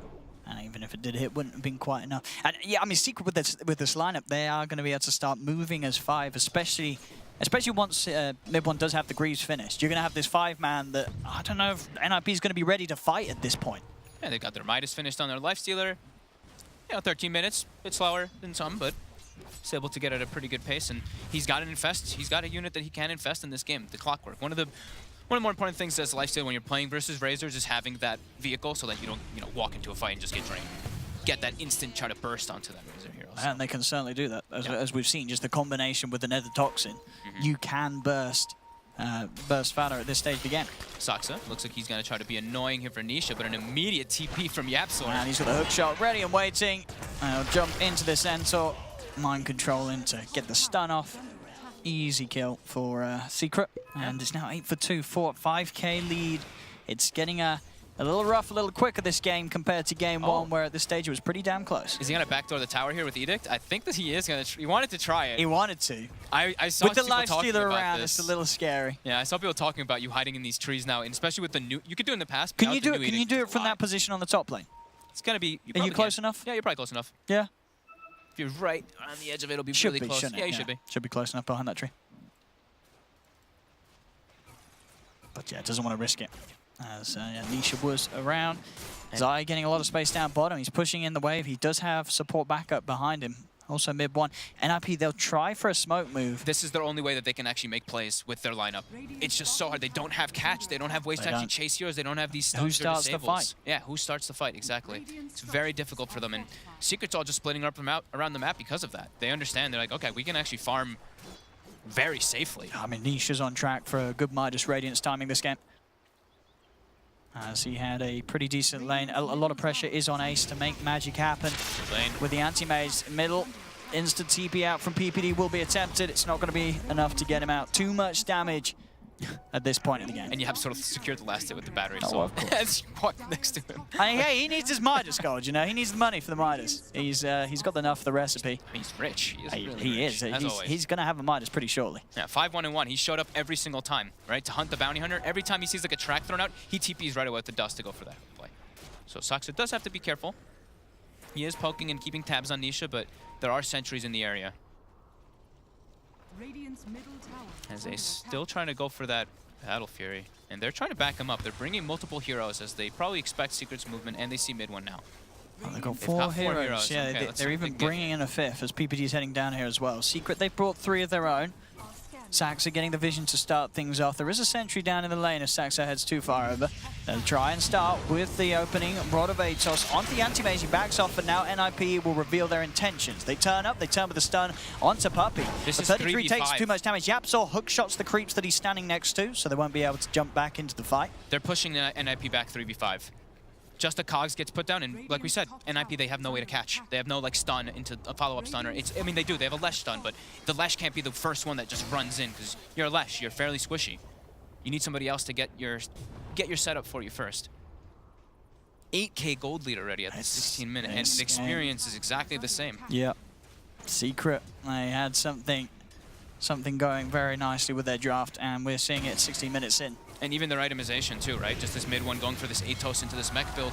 He just puts so much pressure on the map. It's a typical mid one. And Zai, he's got the catch on PPD. He's popping the drums. He wants to chase this one down for the solo kill. PPD will pop the ult. Will be enough to put Zai off from chasing for more. As you can see, Zai with the phase, drums, and the bracer, very tanky, not afraid to just run at these heroes. At this point in time, Yapzor wraps around, has the dust, trapping up Saxa in the cogs. And Zai will be nice enough to let Yapzor finish that one off. So another kill for this dominating Clockwork. Midas is complete. Yeah. Bottom lane, I'm going to see the push up the high ground from Mid1. Will be responded to by TPs immediately. He'll run away, toss the Razor, but with a 4-star fighter can still keep the lead on him. But the counterplay is there from Puppey. Fiendscript just straight up onto the Razor. That's Fada dead. A buyback's come out from 33, but I don't know if that's going to be enough to allow NIP to actually fight this. Mid1 was on their high ground. He just walked It's up 17 there. minutes. He was just on their high ground on the tier 3 because he knows like their catch is so minimal. What are they going to do? And now with the Rod of Atos out onto PPD. He'll fall surely as well. Solrip will not save him, cannot have the opportunity to turn and pop a decay, as it's now an 11k lead. As Secret, they are not messing around here in this game too. They're pressuring They are ready to try and finish things off this game. They'll send Mid1 back to base as he's X-marked. He's able to TP back, grab himself the completed mechanism. They find Saxa sneaking around at the back lines. Oh my god, this is a brutal. Yeah, this is just a beatdown now at this point. Anti-Mage, I mean, you see Ace, he's trying to get farm. He's got his Battle Fury finished, but he does. What can they do? I mean, they're already getting knocked on their front door. They've got, oh no, they've got it. Okay, it's just Zai. So Ace should be fine. Oh, actually with the rocket flare, it's kind of close. Nisha's here to catch the blink. All right, yeah, Nisha's got him then. Nisha's there in the river, swimming around, waiting for Ace, and that's Nisha killing off the enemy anti-mage. This game is just so out of control, and even if an AM gets farm and he's just too far behind really to get that catch up, it's not like he's versus this big Inti hero. It's not like he has a mana void target that's just gonna wipe the board. There's no Inti heroes actually. There's a Bane on the side of. I don't know who you mana void. No. Yeah. I don't know. This is. I mean, real tough for NIP. Picking a Battle Fury carry in this age of the Midases, that's a bold move, and it's not paying off. It's not paying off this game for NIP. As soon as Fada shows top, Nisha's already wrapping around. Yapzor's here. Fada. Let's get a static link off onto Yapzor. Immediately goes for the TP out, and he's not making it away. Yapzor has the hook shot. He'll slide himself to the left. He is actually killing off Yapzor. Okay, kills Yapzor. He's surely going to lose his own life as Nisha will continue to chase him down. Fada is dead. Back over the other side of the river, though. NIP continuing to suffer a Secret cleanup. Both Saxa and PPD. Now behind the tier 2 tower. 33 will die as well. Oh, it's getting a little bit miserable for Ninjas in Pyjamas. 15k lead for Secret. Ace, the whole world resting on his shoulders here for NIP. Yeah, it's seeming. I mean, this one looks pretty much impossible for an anti-mage to carry. Radiant's top tower is under attack. But maybe he can. It's the only way for NIP to get themselves out of this one. Dota Plus says 99% right now. 99%. Yeah, I mean, they put so much pressure on it, and it's an anti-mage can't solo carry this game. The rest of the heroes are out of the game. So, yeah, Secret have asserted absolute dominance in this game. Yapzor with these rotations have been on point, and yeah, it just seems so tough. They got the courier. Saxa got the courier. Something. It's a little money for Ace to help him towards his Manta start. I mean, it seems like Saxa and Ace might be the only ones who are able to leave the base for a while. I think so. No one else can do so. Uh-oh, Ace. Juke. Juke. They've found him. Puppey does not have a Fiendscript, but Mid1, of course, he's what got the rod. And even a hook shot as well to make sure There is no escape for Ace. He's dead. Saksa even walked into a sentry ward that was placed, and Nisha just solo killed him, actually. I mean, top lane 33. He's trying to move in onto Zai. But that's not a kill you're getting, especially with Zai having Nisha right by his side. In fact, Zai will turn. He's got the setup. Nisha's not going to head down, though. Fada is by 33's side. 33 will turn with a rod. Zai under no threat. This man with 2k HP. He's got a plate mail. He's got 24 armor. Yeah. So what do we have here? Some average game times coming up for you. As the shortest. Makes sense, right? Secret. Just. Wait, I thought there was a 12-minute game. That's average. Oh. Wait. How is there a shortest average and a long? Oh, yeah. Sorry, yeah. Average, yeah. Sorry, yeah. It's confusing. Multi-pixel, ladies and gentlemen. Don't do maths, kids. It's not. No point. So now with NIP, they're getting calculators. a little bit of breathing room, but the gold lead is just continuing to be astronomical. Oh, yeah. Same thing with experience, 20k, 20k. Yeah. Oh boy, Ace. We'll be fine. He will. And in terms of not dying there, I don't know if he's going to be fine in terms of the outcome of this game.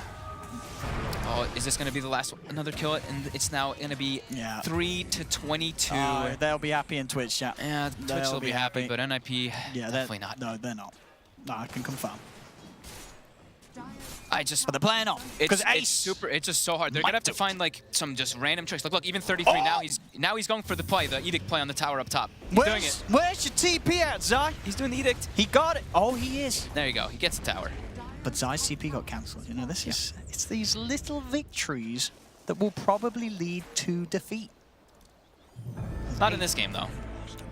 Secret, look, absolutely. No, I mean for NIP. Oh, okay. Because he actually cancelled the TP, but there he died. He's got the buyback though. He's ready for the defense, if there is any, from NIP. And we'll see what. I mean, they're gonna have to try to throw everything possible here because this might be their last hold. There we go. Mid one.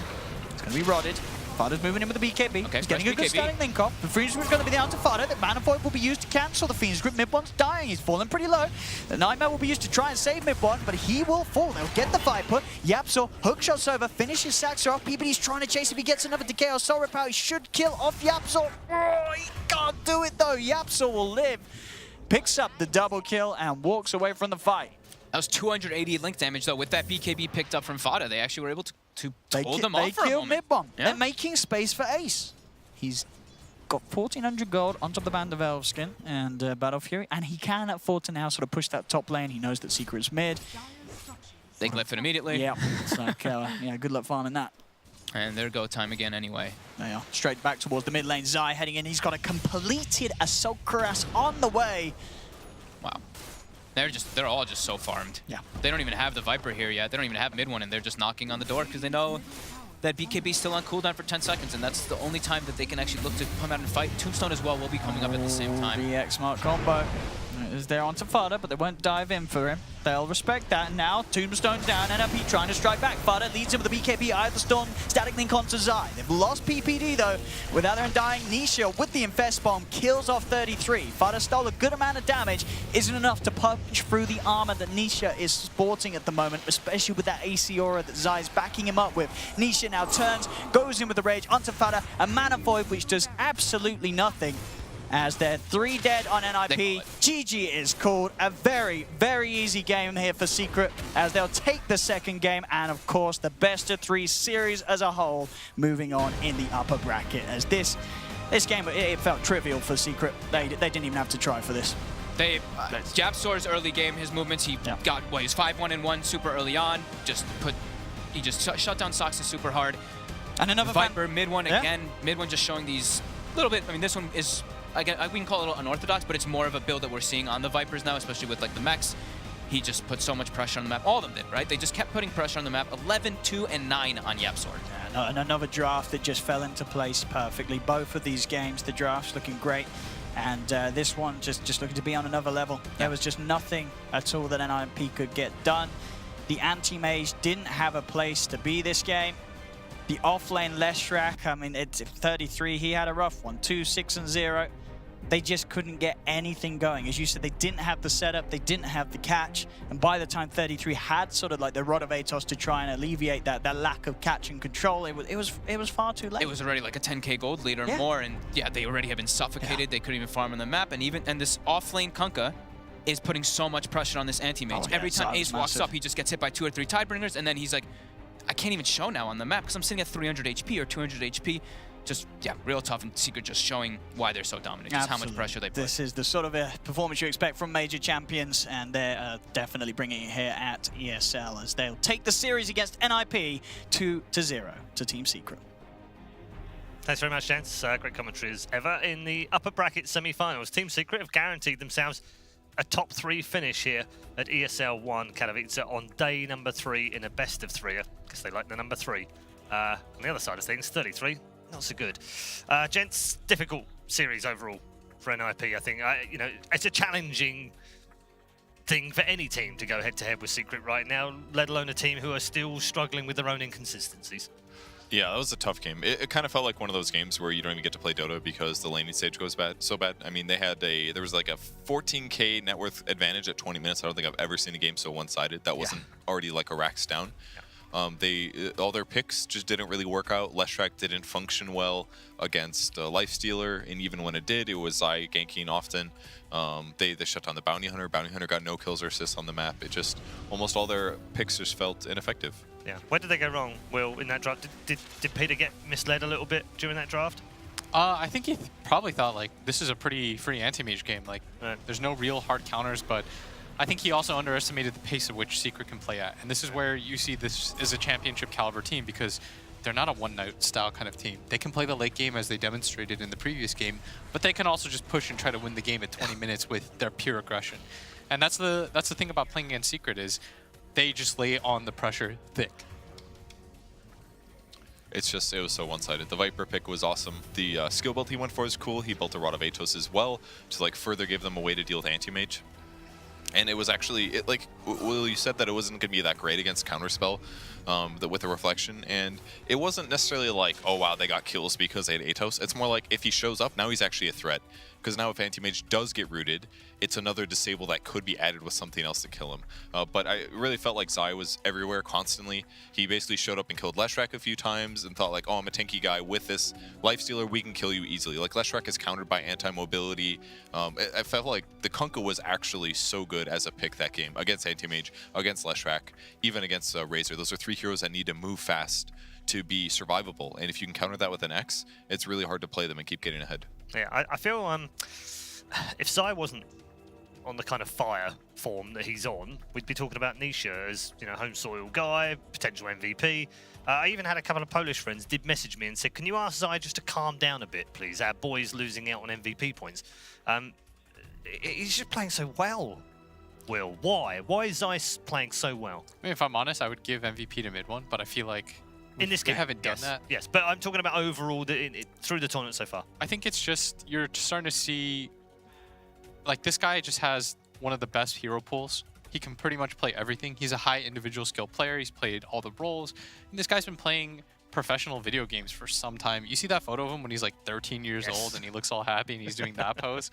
It's like, this guy's been at it for such a long time. He's clearly very talented at the game. Like Kevin said, he took a long break, comes back, gets third at TI. I mean, who does that? He's just really skilled at the game. And in this kind of team, I feel like he's best able to show that. He's like, I can play everything. This Kunkka that was supposed to be mid, which it clearly was, once they see the anti-mage, he's like, no problem, just give it to me. He's become this sort of flex, I'll do whatever is necessary for us to win the game. But that doesn't always pan out well as then being the best player in the team sometimes. Because you often, like, I mean, I think back to Fear, for instance, when he was playing mid for EG, would often be the guy that just went, it's fine, just give me whatever, sack the mid, you, enable some mail. And it would never make Fear look good, would it? And yet, they're doing similar things with Zai in the offlane, but he's looking really good every time. It doesn't matter what they throw him. Yeah, and it really makes everyone's life easier. As a result, mid one gets the perfect Viper game. He's like, okay, Viper will be the perfect hero for this.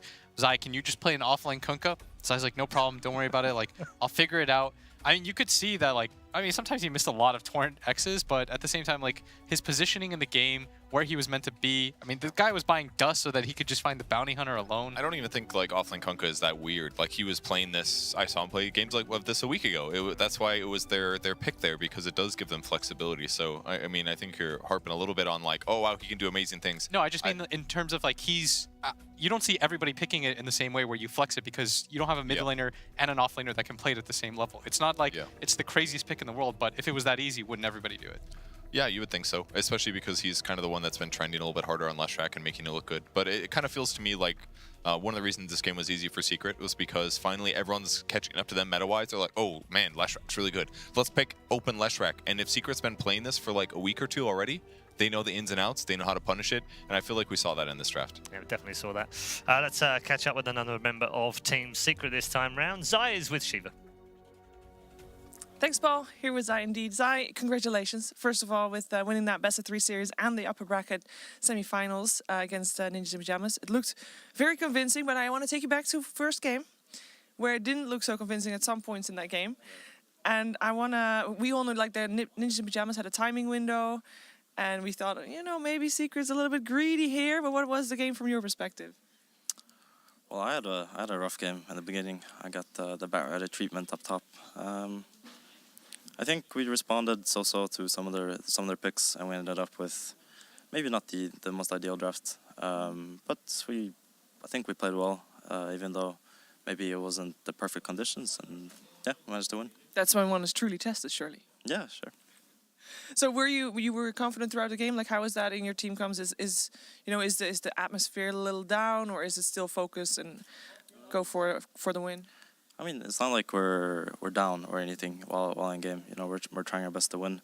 For me, I was just like, that game was all recovery for me pretty much, because I had a very rough lane stage, and then I was just kind of farming, doing my own thing, and then they were pushing hard. So it was kind of just like we're hanging on by, I don't know what the saying is, but yeah, but we're hanging on, and we're kind of just trying to stay in the game, doing anything we can, and then.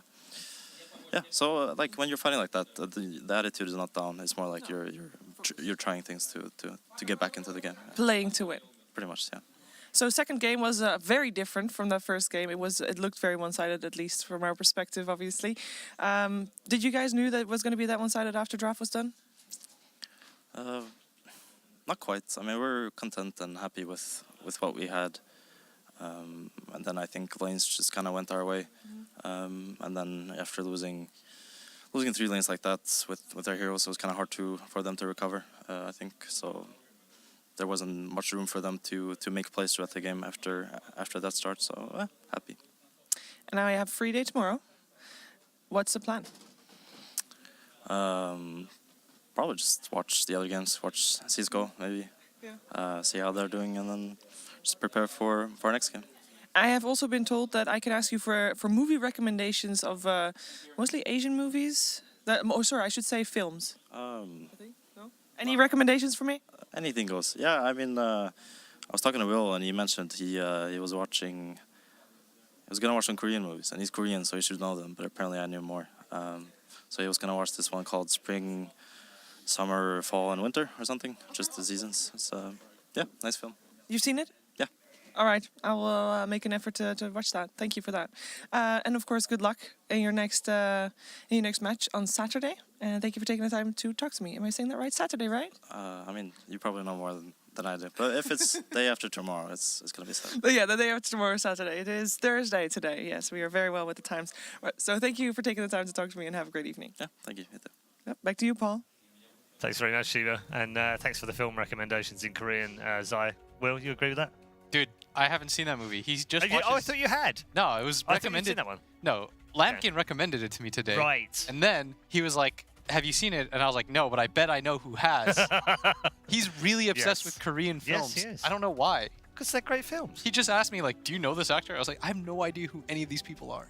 Did you notice how he was like super calm up until the moment where she asked him about films? He was like,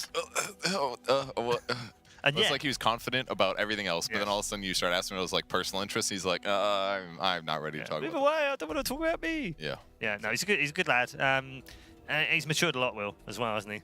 Oh yeah, I mean he's always been pretty mature overall. Yeah, I don't mean in the sense of like he was a ruffian, and he went wild, and then he's kind of. I meant in terms of he's just got older. You know, he was so young when we interviewed him the first few times, and then you look at him now, and he's properly there, isn't he? I mean, what, he was like 16 when he first came onto the secret team. I mean, it's pretty absurd to think about, but his career is progressing the way that you imagine it to progress, right? Yeah. Like, he's going on these teams, he's consistently having success, so. Doing well. Amongst a team that are doing well. NIP, obviously got dropped down now, playing the lower bracket. I don't think that's a big surprise to the NIP fans, obviously, but there's plenty of teams down there that they can match up well against.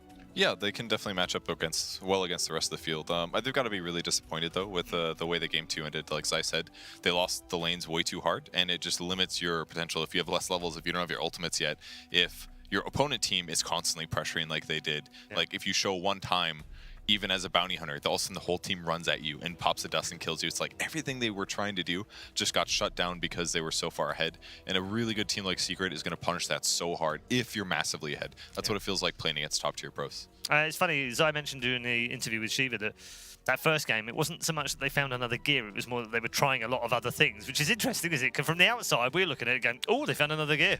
They've just gone up a whole new notch. They're just going to rip through them now. But actually, from internally, from their point of view, they were just like, well, we need to try some other stuff. Yeah. And it's cool how casual it is. For them. Yeah, no. They're just like, oh, we'll figure out a way to win.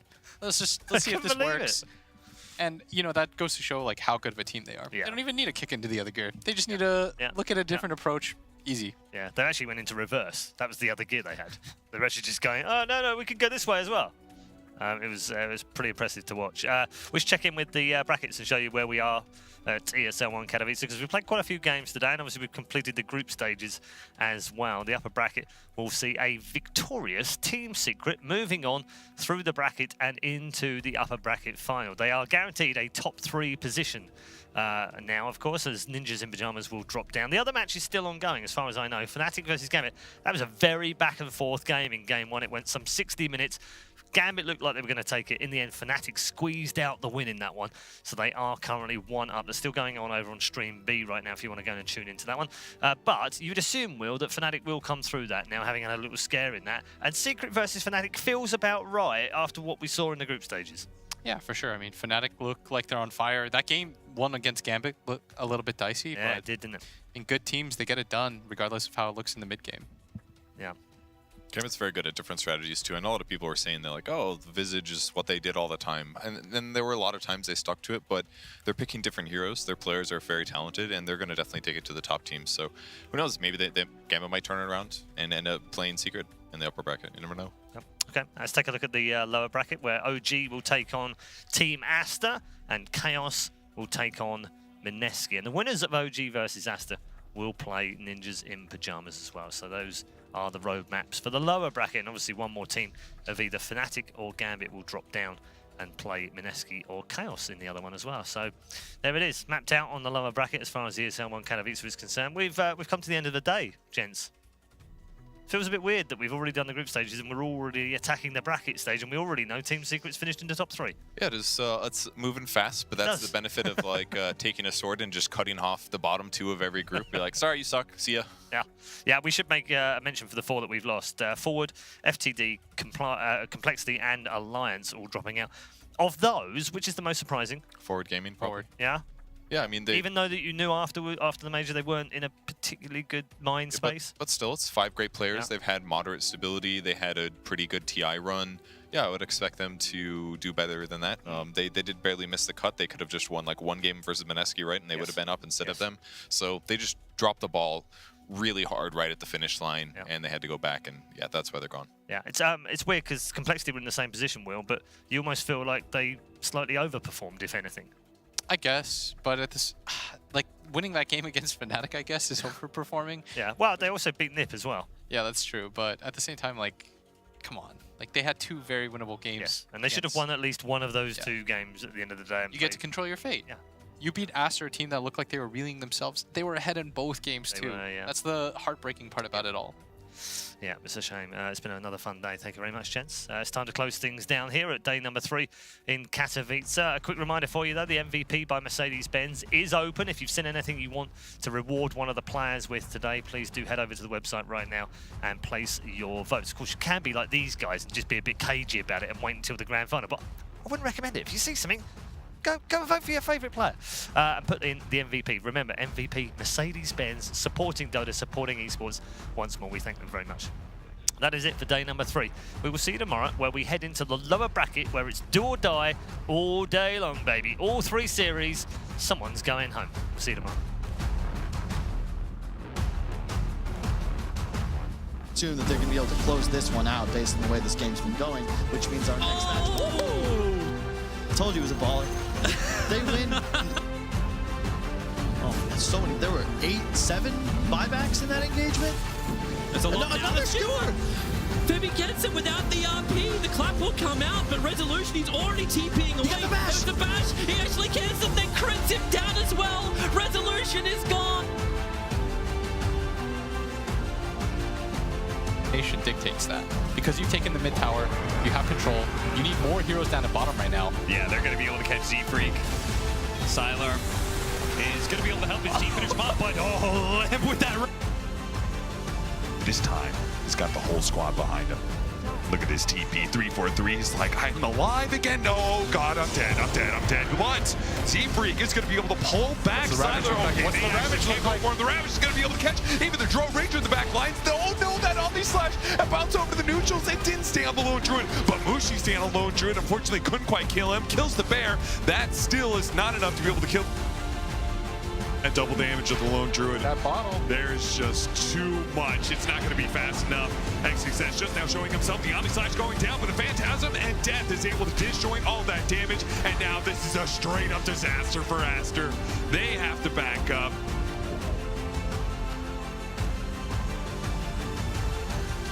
Got a mid one. It's going to be rotted. Fodder's moving in with the BKB. Okay, getting a good start link up. The freeze is going to be down to Fodder. The mana point will be used to cancel the Fiend's Grip. Mid one dies. He's falling pretty low. The Nightmare will be used to try and save mid one, but he will fall. Get the 5 foot. Yeah, so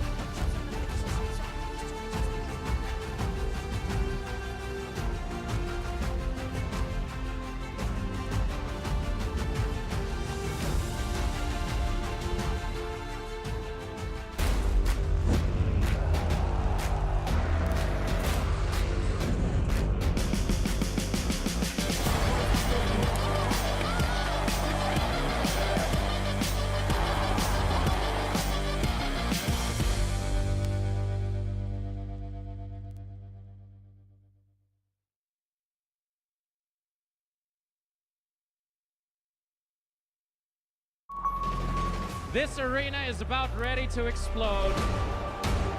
Welcome to ESL 1. Let's get this started. Ladies and gentlemen, let's go. Grabbing up the epicenter, comes in. Oh, it's a big one as well. Look at this damage. The BKB, the Black are ready to go. GG.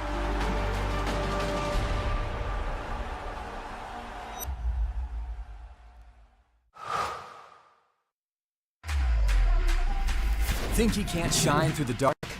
Stream a Roshan steal in high resolution? And record a play for the history books? Watch this. Think he can't make a victory go viral? Watch this. Think a support can't be in the spotlight? Watch this. On Intel Core i7, a legend can rewrite his own legacy. Game, record, stream without compromise on Intel Core i7.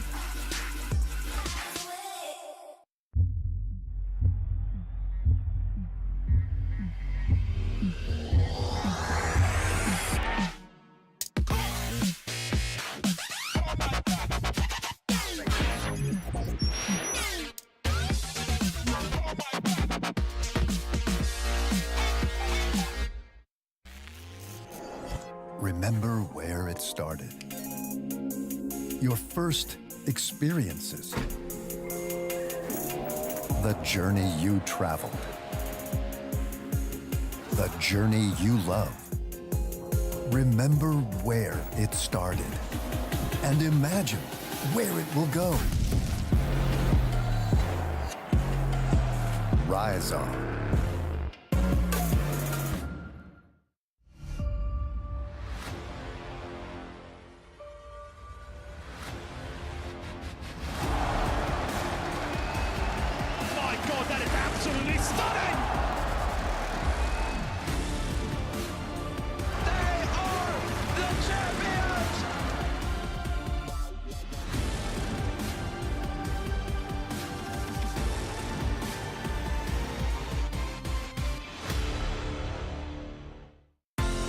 You're not weak. Your mind is always racing. It never rests. So let the earth quake as you break through.